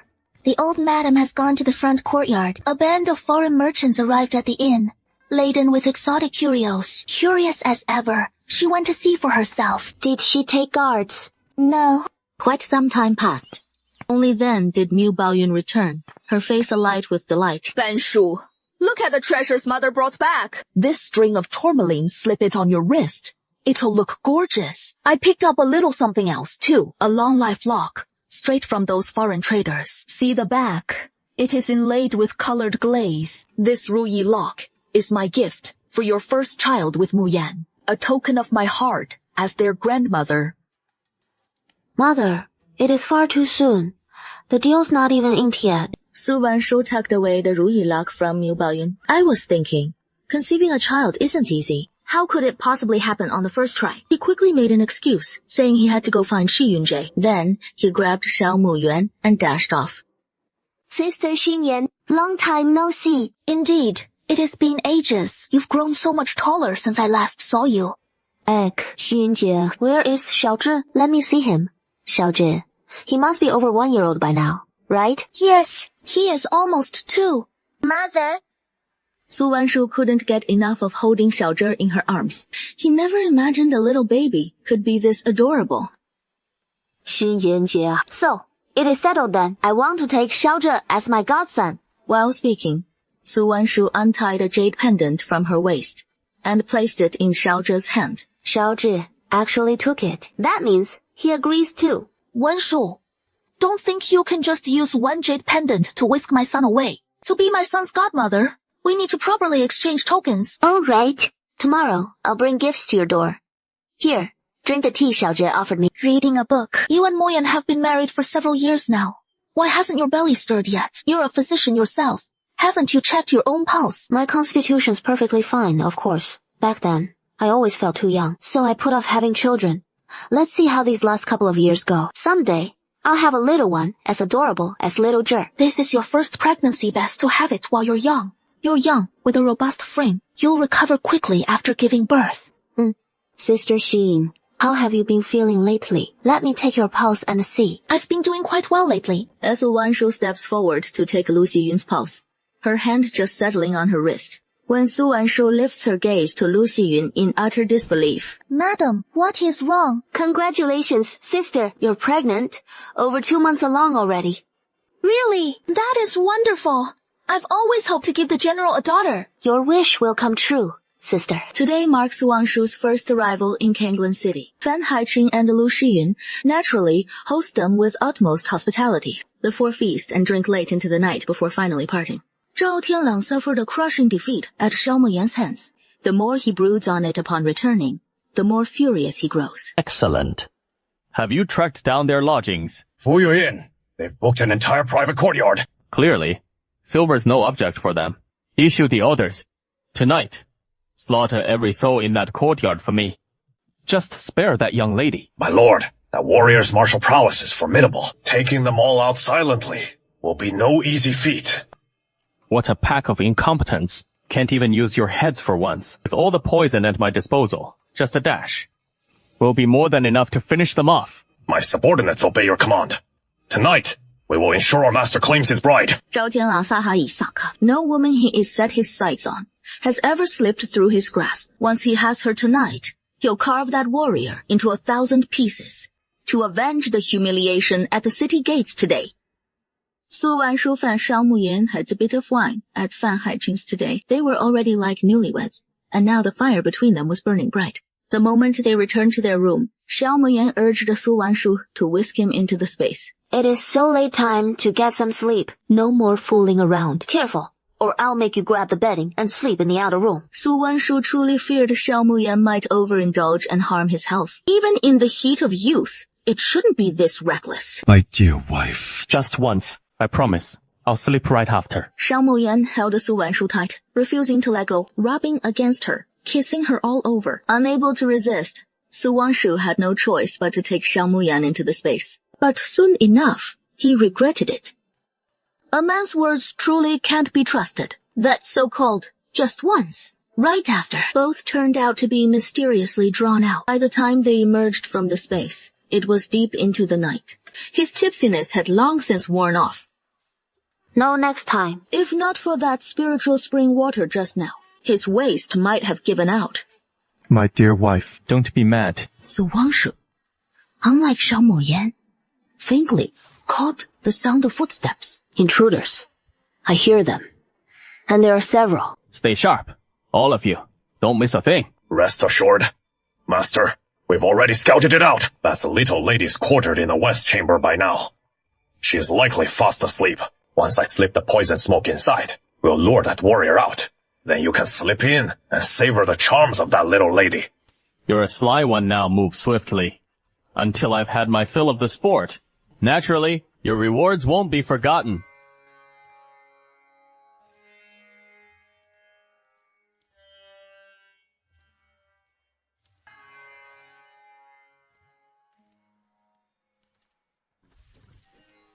He showed no mercy now. Every black-clad assassin within reach fell to a single lethal strike. Zhao Tianlang, watching from afar, recoiled in shock at Xiao Muyan's deadly skill. Retreat! You won't slink away so easily. Behold the craft of the poison patriarchs. The true art of venom. The dart was scarcely palm-sized, embedded in his chest without a trace of blood. So, the little lady thinks herself quite the adept, does she? It seems these are mere trifles after all. But when he wrenched out the tiny blade, he discovered the puny gash, unleashing a torrent of blood. Zhao Tianlang, gazing at the starless sky, had already soiled himself in abject terror. He sensed it with chilling clarity. The spilling blood seared his flesh like molten fire on contact. Yet he remained oblivious to the fact that everywhere his blood had splashed, be it garb or skin, was dissolving before his very eyes. By the time Xiao Muyan and Su Wanshu had cut down the last of the black-clad sentinels, Zhao Tianlang had melted into a foul puddle of black water. My dear. What manner of venom have you concocted this time, so devastatingly potent? The toxin I refined before, once laced with spiritual spring water, transforms into a venom of unparalleled corrosiveness. In but a moment more, not even a drop of black sludge will linger. Zhao Jin's wolfish ambitions be damned. Within his domain, he plundered the people's hard-earned wealth to fatten himself up. If Zhao Tianlang were an honest man, Su Wanshu wouldn't hold Zhao Jin's debts against Zhao Tianlang's head. But alas, Zhao Tianlang is a short-sighted fool. The very first day he arrived in Kangguan City, he fell right into my hands perfect. I'll settle him first. It'll count as vengeance for the common folk, crushed under the Zhao clan's heel. The once clear night sky suddenly darkens with brooding clouds. My dear, even the heavens can't stomach Zhao Tianlang's endless villainy. Once the downpour passes, not a trace of Zhao Tianlang will linger. Torrent will wash it all away. Nothing left behind. Mrs. Saw, please show mercy. I am Wu Zhang, Chief Steward to General Zhao Jing of Zhennan. Last night, our young master, the second son, went missing. Word has it that last night, 2 bands of black-clothed men clashed right here in Madam's courtyard. So I seek to inspect the premises and ascertain if any black-clothed intruders are concealed within Madam's chambers. Does Steward Wu intend to search my courtyard? Steward Wu, I can assure you most plainly, no black-clothed men are hiding in my chambers, to be certain. And if young master Zhao Tianlang isn't found soon, I'm afraid his life hangs by a thread. In this moment, he cast aside all regard for Miu Baoyun's standing, Mrs. Su. Far too loquacious. Just then, Xiao Muyan's heavy sword whistled through the air. It embedded firmly into the stone steps before the main hall's entrance. Wu Zhang, poised to advance, recoiled in alarm. He was no stranger to such displays. After all, his mind grasped it all too clearly. One capable of driving a heavy sword to such depths must command the pinnacle of martial prowess. This must be none other than Xiao Muyan, the famed young master Xiao. No black-clothed men lurk here with me. Should Steward Wu force his way in, he'll first have to contend with the blade in my grasp. Wu Zheng managed a bitter inward smile. Even should he summon another 20 or 30 guards this day, he doubted they could breach the threshold. Since young master Xiao has declared as much, I shall not presume to intrude further. Wu Zheng had arrived in haste with his retinue and departed with equal urgency. Yet once beyond the small courtyard's gates, he lingered rather than withdrawing at once. Instead, he bade his guards exchange their attire for that of humble townsfolk. They melted into the shadows, vigilant eyes fixed on every stir within the courtyard. Mother, are you unharmed? Mother's no fragile paper figure. A handful of lowly thugs won't daunt me. You nearly scared me to death. It was my failure to foresee this. Have caused you needless alarm. Yona Chilo, I sent you to track down Su Wanshu and Xiao Muyang's whereabouts. Your Majesty, fresh intelligence just in from our spies. They've pinned down the pair in Kangguan City. Find a way to take out Xiao Muyang for me. Capture Su Wanshu alive and escort her back to the palace in secret, for me. Your Majesty, the world is brimming with exquisite beauties. So why this relentless obsession with Su Wanshu? Xiao Jinzhi let out a cold sneer. It is not her beauty that is consuming him. No, it is her unparalleled medical skills and the treasures she holds. Ever since Xiao Solan's death, Xiao Jinzhi finally realized he'd been poisoned by her. And now, every month, he must beg Monk Wuxin to brew those elixirs that keep him alive.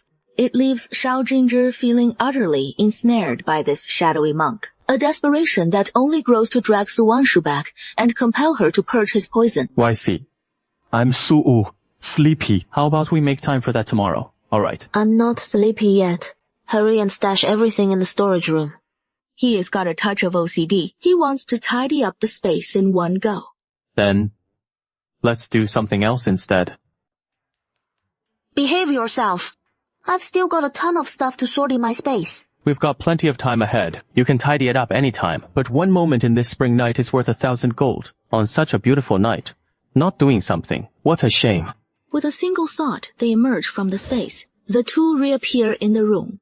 Su Wanshu wouldn't dare do something so intimate in broad daylight. Shao Muyan notices Su Wanshu's embarrassment. He flicks his sleeve. The candle on the side table snuffs out in an instant. Wifey, I'm here.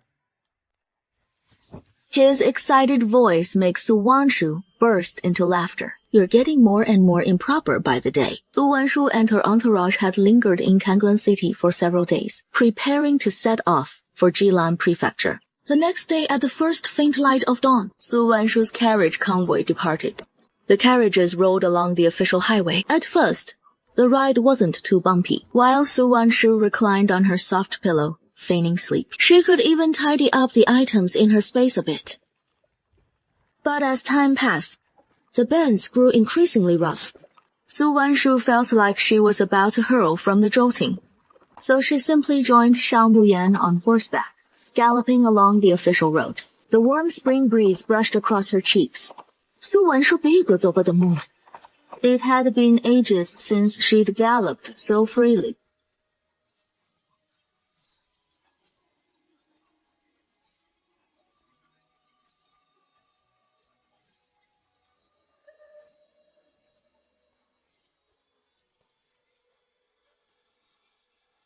Let's rest in the shade for a bit.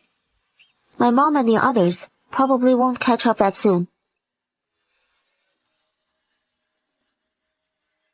Shao Muyan had just sat down. Su Wanshu handed him a large, freshly washed water peach. Having a space is really great, at least when traveling. Enjoying fresh fruits is truly convenient. As the two were conversing, suddenly a figure came stumbling toward them from a narrow path. Beside the official road, a young woman clad in simple homespun. Please! Young master, save this wretched girl's life! My father owes 5 taels of silver to some folks, and now the creditors have come pounding at our door, with no silver to hand over. The gang boss means to drag me off to a brothel and sell me outright! Miss, rise first, and speak your piece. Young master, I beg you save me, please! I truly cannot bear to be sold away. Do me my whole life to ruin! What is your name? Where is your home? What do your parents do for a living? And here sits the lady herself, plain and proper as she is. Yet he doesn't even ask her directly. Seems he is a man of some discernment. I am Liu Yan, of Willow Village. My parents are humble farmers. Humble farmers. How did it come to owing 5 taels? Last winter, my father fell to the gambling vice and haunted the dens at every turn. In a single winter, he pawned every last valuable in the house, yet still owed the gambling house 5 taels. Today those gambling house thugs came calling, and father had no silver to give. So now, they aim to haul me off and sell me to settle the debt. Fine. You little wretch, how dare you sink your teeth into me? Looks like you're itching for death. This is Gu Bangchui, enforcer of the gambling house. Miss Liu, I implore you, don't clutch at my sleeve. Little slut. You run swift as a hare, but don't think that pretty-faced fop you've snagged will come to your aid. Today, if your kin don't fork over 5 taels, I'll drag you to the brothel myself. Young master, please purchase me instead. I'd sooner serve as your maidservant than be sold into that foul den of vice. Little wench, don't fancy you found a shield and can thumb your nose at me. No silver, and you go nowhere. Can't speak. Just shut your mouth. If I hear another word, calling yourself the old man, I'll beat your mouth bloody. A lowly thug like you, daring to strut before Shao Muyan. Overreaching fool. Shao Muyan spared him a crippling kick just now. That was mercy. Bullies like Gangchui prey on the weak and cower before the strong. One glimpse of Xiao Muyan's resolve, and he backed down at once. Hey, easy now. Young master, let's talk this out. I haven't crossed you. Yet his glare at Liu Yan remained venomous and chilling. Terrified, Liu Yan shrunk further behind Shao Muyan. Uncle Guo, please grant me 2 days' grace. Once I scrape together the silver, I'll repay you at once. You've begged for time 100 times over. When have you ever made good? My terms stand. No silver today, and your daughter pays the debt. That tender-skinned girl of yours, in a brothel, she'd fetch at least 5 taels. You wretched old fool! If you dare sell her off today, I'll drag Yana with me and drown in the lake. Living's just endless torment. Better to end it all in death. Young master, I beg you buy me instead. I'm still so young. I don't want to die. Liu Yan's mother never dreamed her daughter would plead like this. Full of desperate hope, she turned to Xiao Muyan. If this young master would take Liu Yan as his maidservant, it might just be a saving grace. Far better than a brothel's fiery pit of despair. Madam, out of the goodness of your heart, please buy my daughter to serve as your maid. Her father will likely never kick his gambling habit. Yenner stays by my side. Even if we don't sell her today, she'll end up sold off one way or another. Let me lend a hand. And Miss Liu wouldn't be hard to place. But I already have a maid. I don't need another one. Hand over the IOU for the silver old man Liu owes. Young Master Shao spotted Madame Su's carriage drawing near. He wasn't far off. He had no desire to bicker with these irrelevant busybodies here. Since he'd run into this, stepping in to help Liu Yan was hardly out of the question. 5 taels of silver meant nothing to him. But for Liu Yan, it could alter the course of her entire life. Gang Zhui saw Madame Su was set to pay off old man Liu's debt, and it galled him deeply. He'd long had designs on Liu Yan. He'd planned to haul her back for his own twisted fun, but now it seemed this punk in front of him would reap the rewards instead, though his heart rebelled at the thought. Gi Bangchui still fished a hand-printed IOU from his bosom. Is this the one you signed? That is my handprint, no doubt. Young Master Xiao drew a 5-tael ingot from the pouch at his side, and flung it to Gang Zhui. Take your silver and scram. Hey, young master. You're a real straight shooter. Then this little wench is all yours. Gu Bangchui shot a glance at Liu Yan. A shame he couldn't claim the little beauty after all. Still, recovering the silver for the gambling den made the trip worthwhile. Many thanks, young master. Yenner, don't dawdle. Thank the young master at once. Had young master Xiao not stepped in to help, our whole family would be ruined today. Thank you for saving me, young master. You all head home now. Live your lives right, and stay away from those gambling dens. Shao Muyan said this, and turned to find Su Wanshu. In the time it took to speak, Miu Baoyun's carriage had already arrived. Auntie Liu saw that the matter was resolved. She thanked Su Wangshu and Shao Muyan repeatedly, wanting to hurry away with Liu Yan, but Liu Yan had no desire to go back with her mother. Mother, since the young master has repaid father's gambling debt on his behalf, I should serve him as a slave or maidservant. Young master, please let me stay. Though I hail from the countryside, my hands and feet are quick. I promise I won't be lazy. Are you still thinking of repaying him with your very self? To serve as my husband's bedchamber maid? Madam, you've wronged me. I only wish to repay the young master's life, saving grace. Auntie, your daughter has far too many schemes on her mind. Better to marry her off soon indeed. Liu Yan stood rooted to the spot, staring blankly as the elegant carriage glided past. Yan, let's head home. Tomorrow at dawn, I'll visit your aunt and have her swiftly find you a good match. How could Aunt Liu not see through her daughter's little schemes? She was eager to marry Liu Yan off without delay. First, to spare her from her father's renewed gambling and being sold off again. Second, to snuff out Liu Yan's dreams of latching onto wealth and status. Mother, must I truly resign to being a mere farm wife for the rest of my days? My daughter is so lovely. How could she spend her life as a farm wife? Father. I'll surely find you a fine family, so you needn't suffer. Wife, look, there's a small town up ahead. Why don't we rest there for half a day and head out first thing tomorrow morning, then continue on our journey? We've been traveling non-stop for days now. Everyone's worn out. The two of them rode ahead on horseback. Before long, they stopped just outside town by a little creek, picking a spot to pitch their tents for the night. Moyans, the stream water isn't as chilly anymore. How about we catch a few fish and grill them up? River fish, you know, they've got that earthy muddy tang. And we don't have any proper seasonings with us. Since we fled in such a hurry, they might not taste all that great. That depends on who is doing the grilling. Hurry and grab the tools. Let's snag a few fish from the water. Wife, no need to come down. It is just a few fish. I can catch them quick as a flash. I want to join in on the fun too. The water's still too cold. It wouldn't do your health any good. Hand me a good spear for this. The fish around here are pretty sizable. Shao Muyan tossed the fish onto the bank, then kept spearing more in the creek. By the time Miu Baoyun and the others arrived, Su Wanshu had already prepped over a dozen fish. Miu-chan, get a big fire going quick. We're grilling fish for dinner. Su Wanshu, fed up with her long skirts getting in the way, slipped into a man's fitted riding attire, perched on a big rock by the fire. Grilling away, she felt so much more at ease. My lady, give my handiwork a try. Who knew roasting steamed buns like this would taste so good? My lady, take it easy. Eat slower. In a bit, we'll roast some buns to go with the grilled fish. Now that is what I call delicious. Reading. What happened earlier while you and Mu Yan were resting? Who'd you run into? How come I spotted a little girl crying by the roadside? I was just trying to help out of the goodness of my heart, but it only ended up causing me more hassle. I truly meant well. I nearly got blackmailed out of it. From here on out, traveling the world, Mu Yan's sure to run into this kind of trouble time and again. I bet back when he was in the army, his comrades must have tried foisting beauties on him too. No way. He has never breathed a word of it to me before. Maybe Mu Yan just saw it as small potatoes and didn't bother mentioning it to you. I just can't wrap my head around it. Why are all these people so hell-bent on shoving women into Mu Yan's chambers? Is there any honor in forcing someone to be a concubine? If a man won't look out for himself, heaven and earth will strike him down. If it helps them get what they want, what is the harm in sending along a beauty? It is not just here in Kangchi. Wasn't the world he came from just as bad?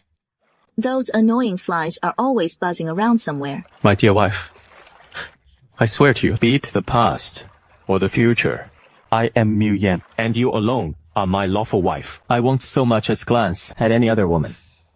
Alright? I trust you. Darling. Let me rub your legs for you. Darling. Are you jealous today? I'm not jealous at all. Stop teasing me. What about me? I just want to lie down next to you for a bit. Lately, I don't know what has come over me. Su Wanshu has been especially sleepy. A short nap at noon, and half a Shichen flies by. If Xiao Mo Yn hadn't called her, she'd probably still be sleeping. Darling. Shall we go stroll around town? I wonder how big the town is. I'll have them get ready. Dahi town is pretty big. The two freshen up a bit. They bring along a few guards and attendants, then ride off to Dahe town together. Sweet brown sugar jubi cakes! 5 coppers apiece! Auntie, I'll take one. Coming right up. How is that? So sweet. Let me have a bite. Right from Su Wanshu's hand, Xiao Maoyi and leans in and takes a bite exactly where Su Wanshu did. Very sweet. Look at you. Xiao Mao Li, and grinning mischievously, savors the jujib cake while gazing at Su Wanshu. But my darling's far sweeter than this. You and your antics. A debt's a debt. It is only right to pay up. If you can't pay in silver, your daughter will do just fine. What is going on today? Why are there girls being sold off to settle debts everywhere? Let's go take a look. As they draw closer, they realize they actually know the man selling his daughter to pay off debts. It is none other than Liu Yan's family, the ones they met by the roadside this morning. Seeing this scene, Su Wanshu feels utterly perplexed. Didn't they already help old man Liu pay off his gambling debts this morning? So how is he in Gobangchu's clutches again? Little wretch, go on and run. I like to see where you think you can go. Don't think that just because some pretty boy young master saved you, you can slip away from my grasp. As long as you have a father like that, you'll never escape for the rest of your life. Ha ha ha. Uncle Giyu, please spare me and let me live. I'll work hard to pay off my father's debts. What kind of work can you do? That can help your dad pay off 10 taels of silver in debt in a short time. In my view, the quickest way is to sell you to a brothel. It won't take long to clear your dad's gambling debts. Hearing this, Su Wanshu basically understood why the Liu family ended up here. It turns out, right after they helped old man Liu pay off his gambling debts, he went straight to the town's gambling den to gamble again. Sure enough, once you get involved with gambling, there is no good outcome. If you want your debt, go find old man Liu. Why must you drag our mother and daughter into this? Since old man Liu can't pay, we have to come to you. Besides, it was old man Liu who agreed to sell you mother and daughter to settle the gambling debts. It wasn't my idea. Old lady song. Though you're old and faded, no brothel would take you, but you could still slave away as a laborer. And by month's end, you'd scrape together a few hundred coppers. I'm not wholly without a conscience. Once your family clears that 10-tael gambling debt, I'll grant you your freedom, but only if old man Liu quits his studying. Should he keep losing coin, you and your daughter may rot in that brothel for the rest of your days. Fetch the indenture of servitude. Have them sign and thumbprint it. Liu Yanniang knows this too well. One thumbprint today, and she and Liu Yan are doomed for life. You wretched old man Liu! I'll end you! How dare you sell off me and my daughter! The keen dagger sank deep into old Liu's chest. He stared down in disbelief at the blade in his chest. His lips parted, yet no full word escaped before he drew his final breath. Quick! Seize that mad woman! Then came a sickening thud, blood splattering the gambling den's front steps. How could you leave Yanner all alone? Amid Liu Yan's anguished cries, Liu Yanniang slowly reopened her eyes. Don't touch your mother. Su Wanshu swiftly fed Liu Yanniang a pill laced with spiritual spring water, while sealing vital acupoints on her head with silver needles to stem the flow of blood. Whether Liu Yanniang survives depends on fate's whim alone. Madam, don't waste your medicine on me. I know I won't last. Auntie, hush now. My healing arts are unmatched. You'll pull through today. Mark my words. Please, save my little girl, though he is a bumbling fool. He has never committed any truly heinous acts against heaven or man. Auntie, I promise you, I'll surely rescue Miss Liu from this fiery peril. Madam, please take my little girl to her uncle's home. Once I marry, I'll provide for him myself. Auntie, you must stay alive. No matter whose house Miss Liu is sent to, she'll suffer hardships. Only you can care for her properly yourself. Liu Yanniang gave a bitter smile and slowly closed her eyes. Mother, wake up! I won't let your mother die. So, shut your mouth right now. Miu Jiao, go fetch a wooden plank. First, let's carry Liu Yanniang to our tent and settle her there. This servant will handle it right away. Hold on. Madam, what do you think you're doing? Doing what? You've just driven 2 souls to their deaths in one go. I say, you should shut down this gambling den for good. It is far too ill-omened. This has nothing to do with me at all. It is their own despair that drove them to seek death. Now that old man Liu's gone, I'll just swallow the loss and have his daughter make it right. 10 taels of silver ought to do. Gee, yo, you've butted in. Spare a man when mercy's due. Old man Liu's already dead. Why hound his family without end? Exactly. Those 10 taels old man Liu owed. Who knows? Maybe you set him up deliberately. You lot sure have a flapping mouth. I genuinely loaned old man Liu 10 taels of silver. He squandered it all himself. What is that got to do with me? Man's dead, yet you're still fixated on those 10 taels. Why not head straight to the underworld and collect from the king of hell? Nonsense! You old bastard! As I've said, in my presence, you'd best not puff yourself up as the Great One. Hey, young master, let's talk this out. Calmly. No need for hands. The dead man's debts die with him. Your grudge with the Liu family ends right here. If you're not convinced, this sword of mine will set you straight for sure. Young master, you're just taking them away like that. How am I supposed to account for this? Old Liu truly owed our gambling house 10 taels of silver. Didn't my wife just tell you? Go underground and settle it with old man Liu yourself. Seeing them about to leave, Gu Bangchui panicked and paced in frantic circles. He wanted to step forward, but fear held him back. He could only watch helplessly as the group slipped away. You worthless bunch! What use are you to me? What are you gaping at? Hurry and dump the body in the mass grave. Leaving it here isn't unlucky enough. Gu Bangchui figured that was the end of it. Little did he know, someone had tipped off the authorities. By early afternoon, the gambling house was sealed shut over the fatal incident. Prepare some hot water for me. First, I need to suture the wound on Anzu's forehead. Miss Liu, please step outside for a moment. I'm going to suture your mother's wound. Oh. Madam, thank you for saving my life. Su Wanshu waved her hand and said nothing more. She didn't save her because of Liu Yan. Thank you, young master, for coming to our aid. Miss Liu, no need to worry. My wife's medical skills are quite impressive. She'll handle it like a pro. She'll be just fine. Mu Yan, go tend to your business. With me here, you won't be of much help. All right. The enlightened Shao Muyan remained ever perceptive. He'd long sensed his wife had no fondness for Liu Yan. He had no desire to stand here with Liu Yan, in case his wife finishes suturing Aunt Zu's wound, and comes out to find the two of them together. She'd flip the vinegar jar again. Madam, how is my mother? She's out of danger now. You can go in and see her now, but don't move her. Liu Yan nodded eagerly and hurried into the tent to see Aunt Zu. Wife, are you feeling unwell? I just performed the surgery on Aunt Zu's head. I'm a bit tired. Give the herbs to Luo Yu. In a bit, he'll decoct them for Aunt Zu. I'll go lie down for a while.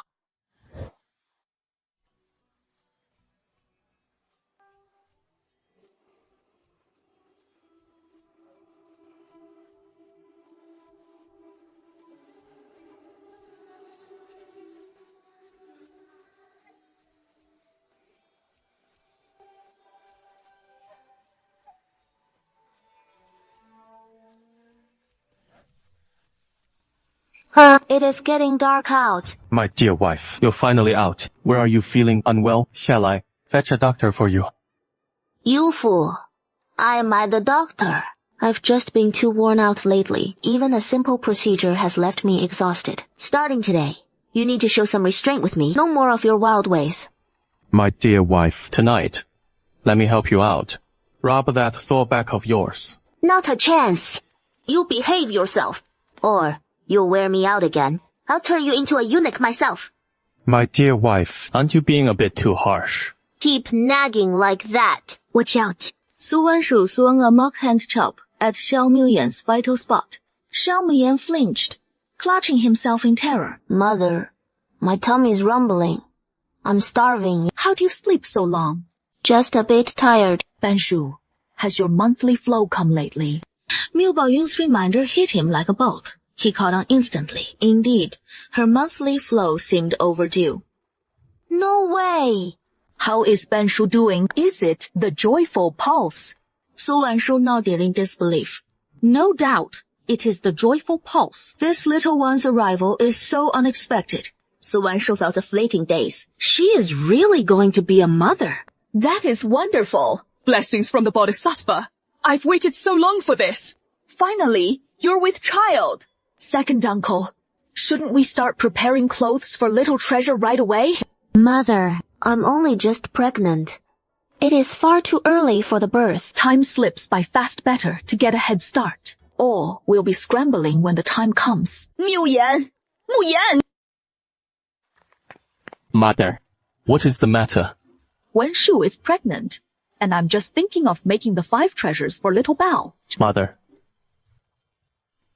did you just say Wanshu is pregnant? Yes, you're about to become a father.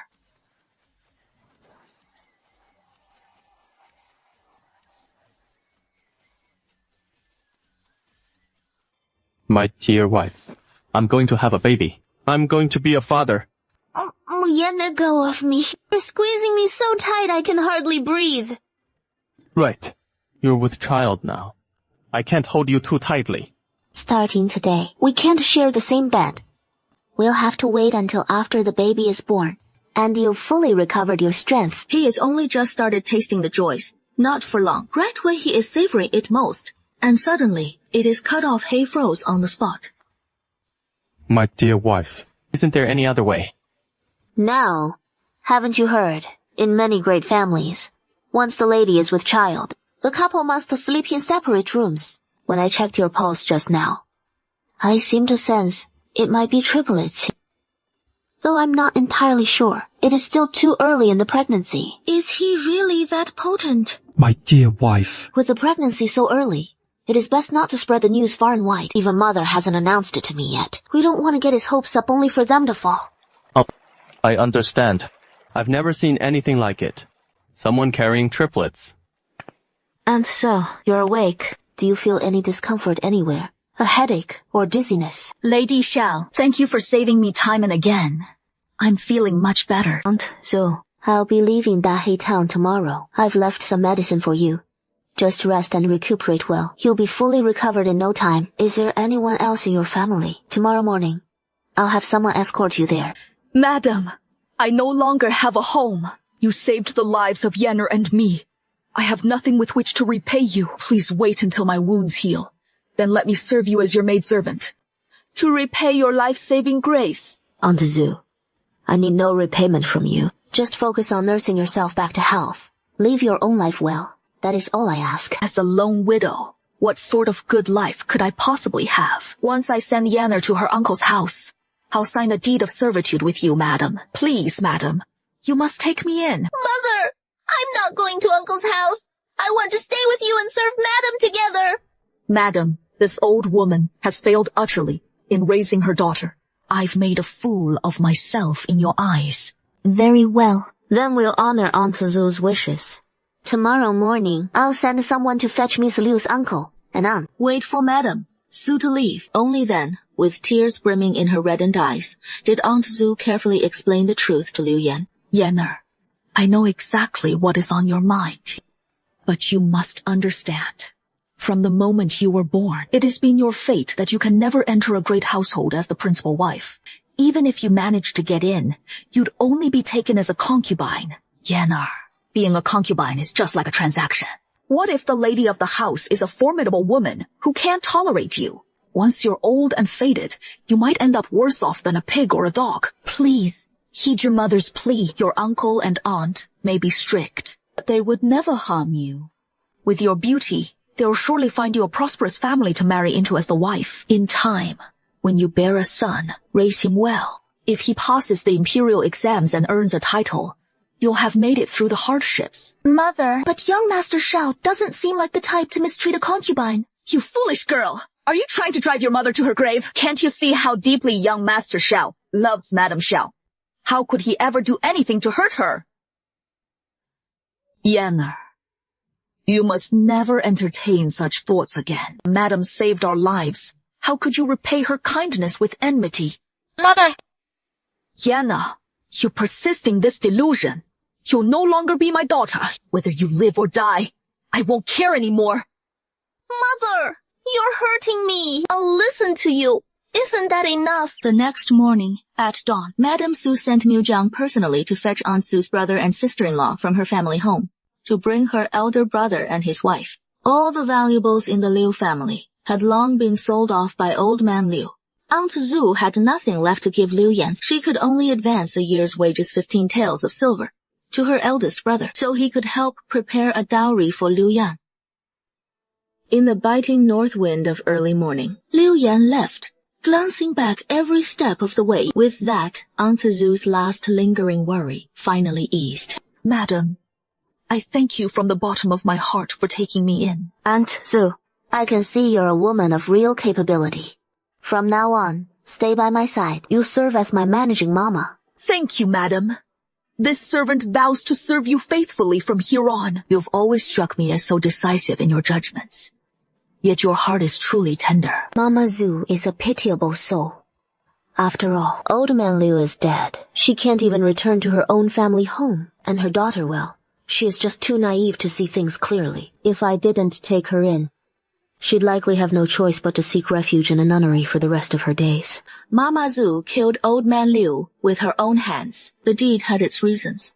But once back in her village, the village's gossip alone could destroy her. Besides, if she stayed by Liu Yan's side, her very presence could jeopardize Liu Yan's prospects for marriage. This world can be so unforgiving to women like us. Speak! Look over there. A few refugees. Shao Guancheng has seen far too many such tragedies. He has grown somewhat numb to it. Where do you hail from, brother?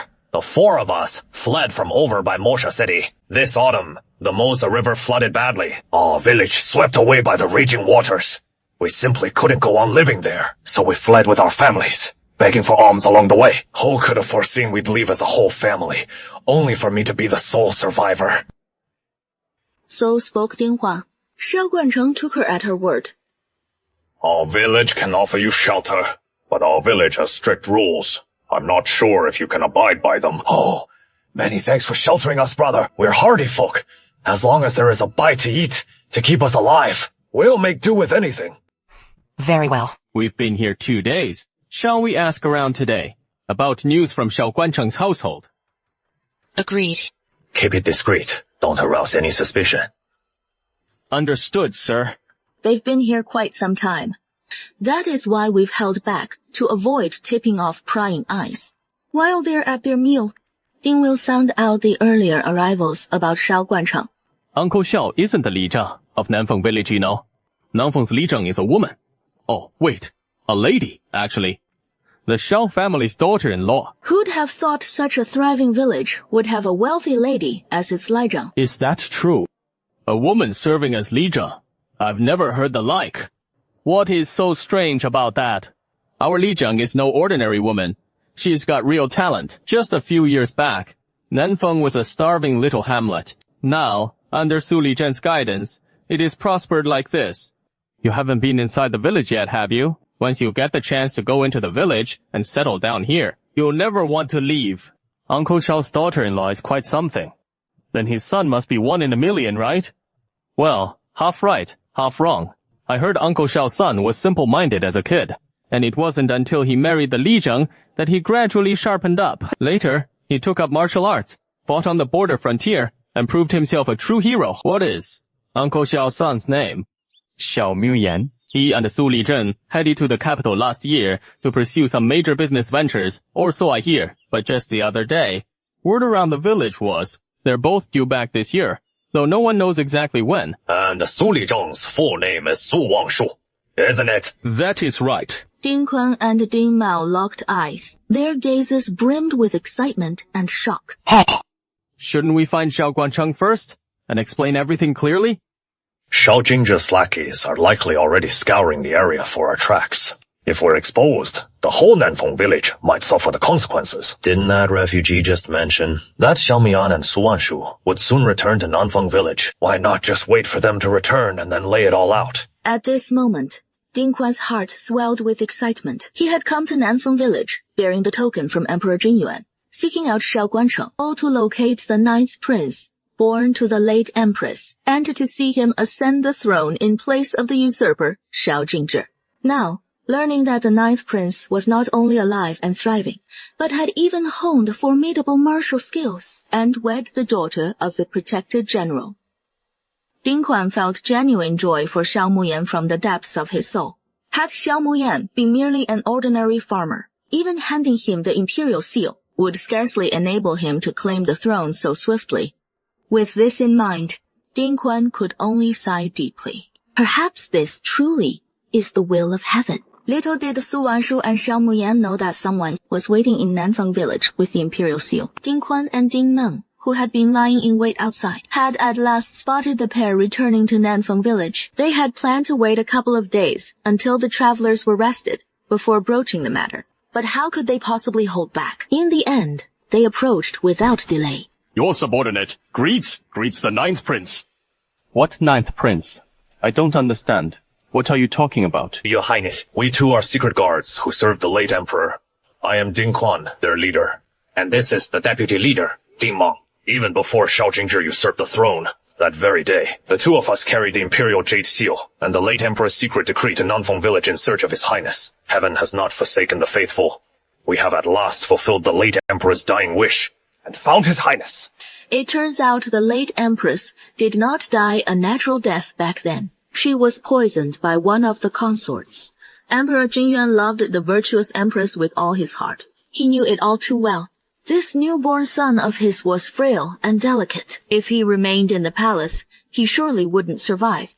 At that time, Emperor Jingyuan's rule was still precarious. He had no choice but to find a way to spirit Xiao Muyan out of the palace. Through several trusted intermediaries, Xiao Muyan was entrusted to Shao Guancheng. Father knows. Old Father Xiao had no idea of his highness's true identity. In the letter, Emperor Jingyuan wrote that when Xiao Muyan laid eyes on this missive, it would confirm his unnatural death.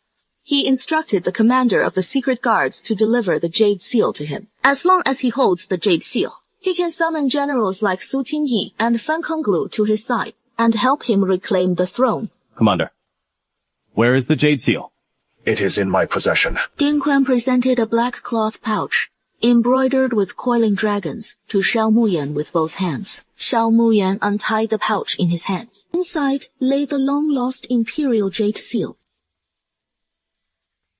Miu Yan, did that man just say you're a prince? Mother, whether I'm a prince or not makes no difference to me. You are still my son, through and through. The over 20 years of your nurturing, Grace. That means more to me than anything. Should we tell your father about this? Tell him. Father's been kept in the dark about it all these years. Just like me. What is troubling you, Miu Yan? Mother, you always told me I was the child you picked up from outside. That is right. That year, with a great famine, many families could no longer make ends meet, and in their desperation while fleeing, they abandoned their children by the roadside. Back then, your mother and I had no children of our own, so we took you in and raised you as ours. He has been repeating that story to me for over 20 years. It is etched deep into my memory by now. These two say that. Back then, someone from the army entrusted me directly to your care. Old Father Shao, do you recognize this jade pendant? This jade pendant was granted to him as a reward for his valor in battle back in the army days. Father Shao, the one who first entrusted my young master to you, was none other than Song Bin, a young officer under General Song's command.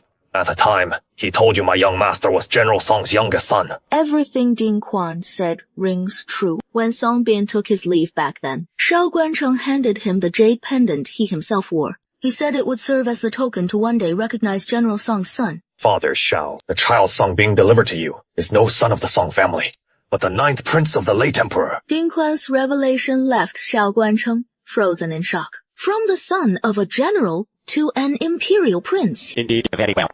Rest easy, all of you. No matter who Xiao Mian's birth parents may be, you've raised me these past 20-odd years. You are the true parents of my heart.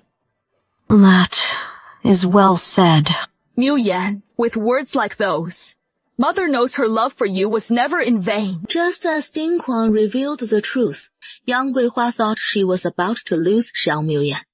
Now, Xiao Muyan's words truly put Yang Guihua's mind at ease.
My lords, you've all seen those proclamations circulating in the capital.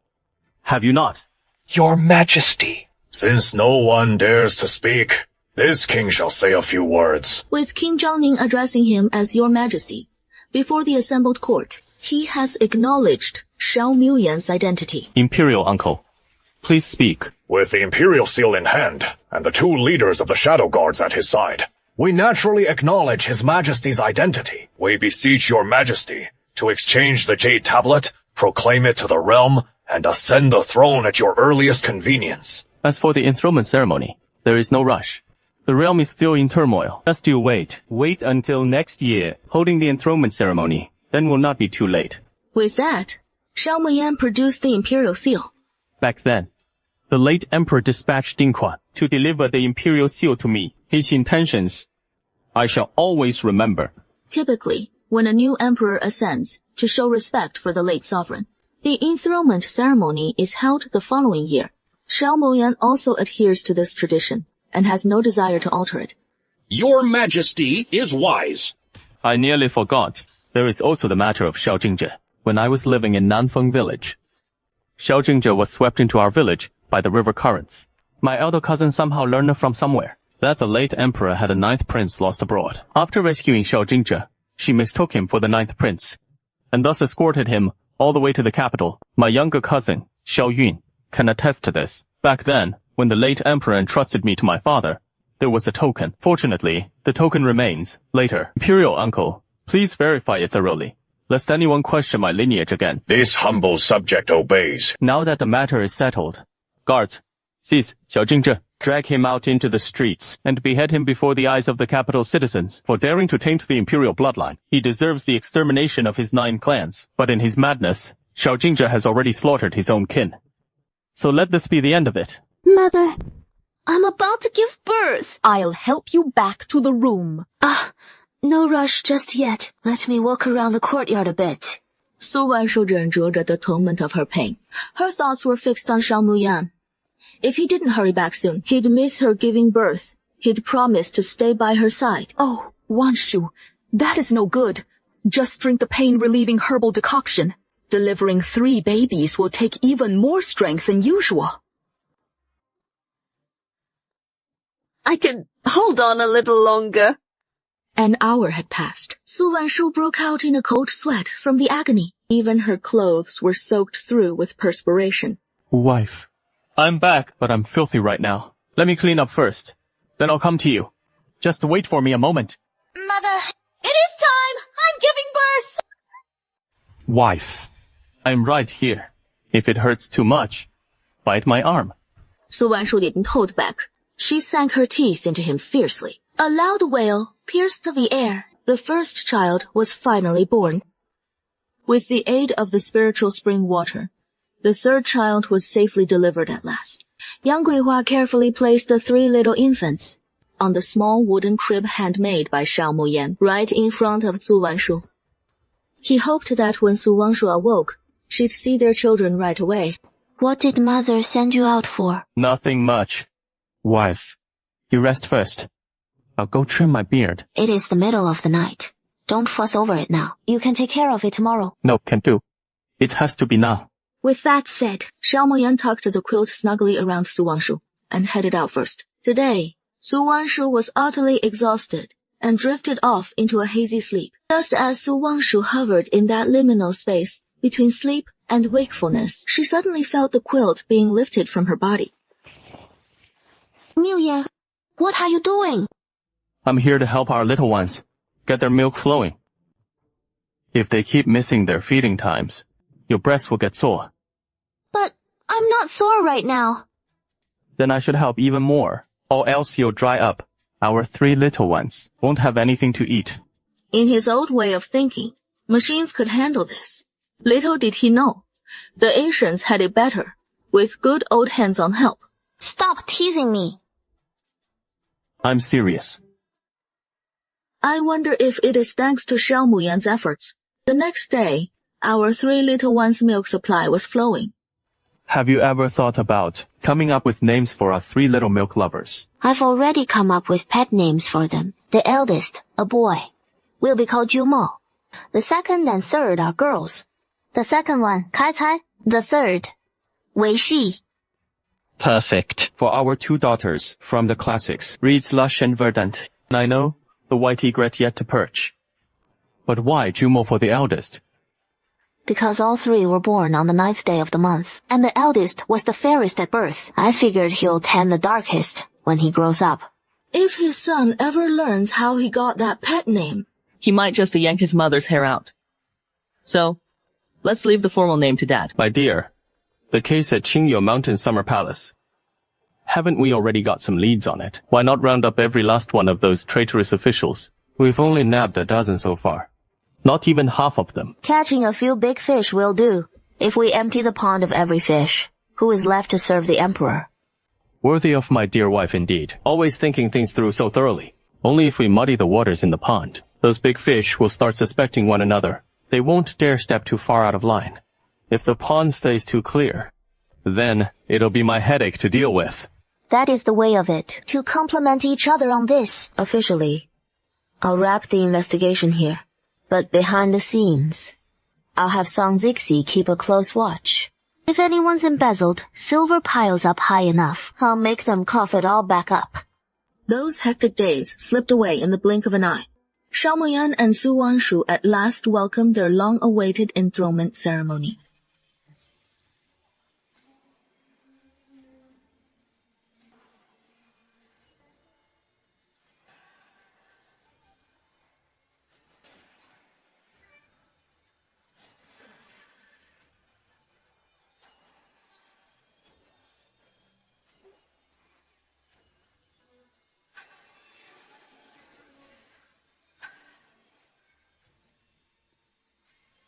From this day forward, Xiao Muyan is formally proclaimed Emperor of Kangxi, and Su Wangshu becomes the first empress in Kangxi's history granted the right to attend court.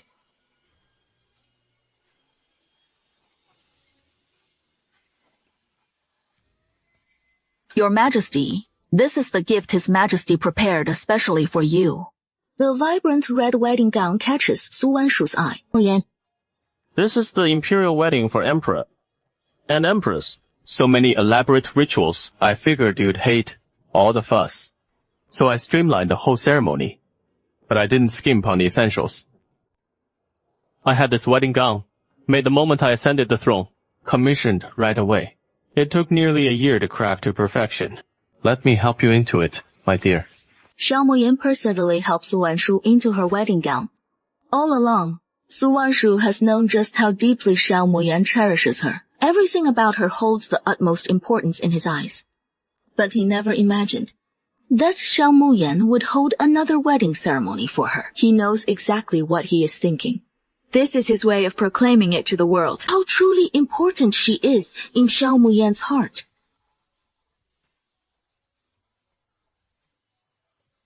A dot of cinnabar between your brows for you, who will cherish it, lingering cares on falling petals. My dear wife, why don't you catch a quick nap? I've got a special surprise lined up for you tonight. What kind of surprise? I don't feel like budging right now. I've arranged a fireworks display just for you tonight. I want every soul in the capital to bask in the joy overflowing from our hearts. You've got all sorts of tricks up your sleeve lately. All to bring a smile to my queen's face. We have spared no effort in this. Don't try sweet-talking me. Everything I say is true. As long as you're happy, my love, what need have I for the world when I'd yield it all without a second thought? What would I even do with the world? You're talking nonsense again. He was utterly smitten with Su Wanshu. He'd pluck the very stars from the sky for her if he could. Since you can't sleep, my queen, then let me whisk you away to a special place. With that, Xiao Muyan suddenly swept Su Wanshu into his arms and carried her out of the side hall. Where on earth are you taking me? You'll see when we arrive. Really? When did you have the star-picking pavilion renovated? This must have been so extravagant. Those curtains on the windows, they're made of Jiaoshe silk. I had this place redone especially for you. Naturally, only the finest materials would do. Xiao Muyan, robust and strong, effortlessly carried Su Wanshu up to the 5th floor.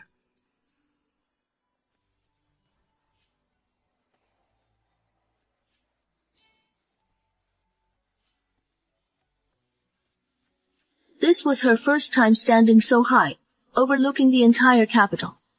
In the distance, a sea of brilliant lights shimmered, a vivid sign of the capital's boundless prosperity.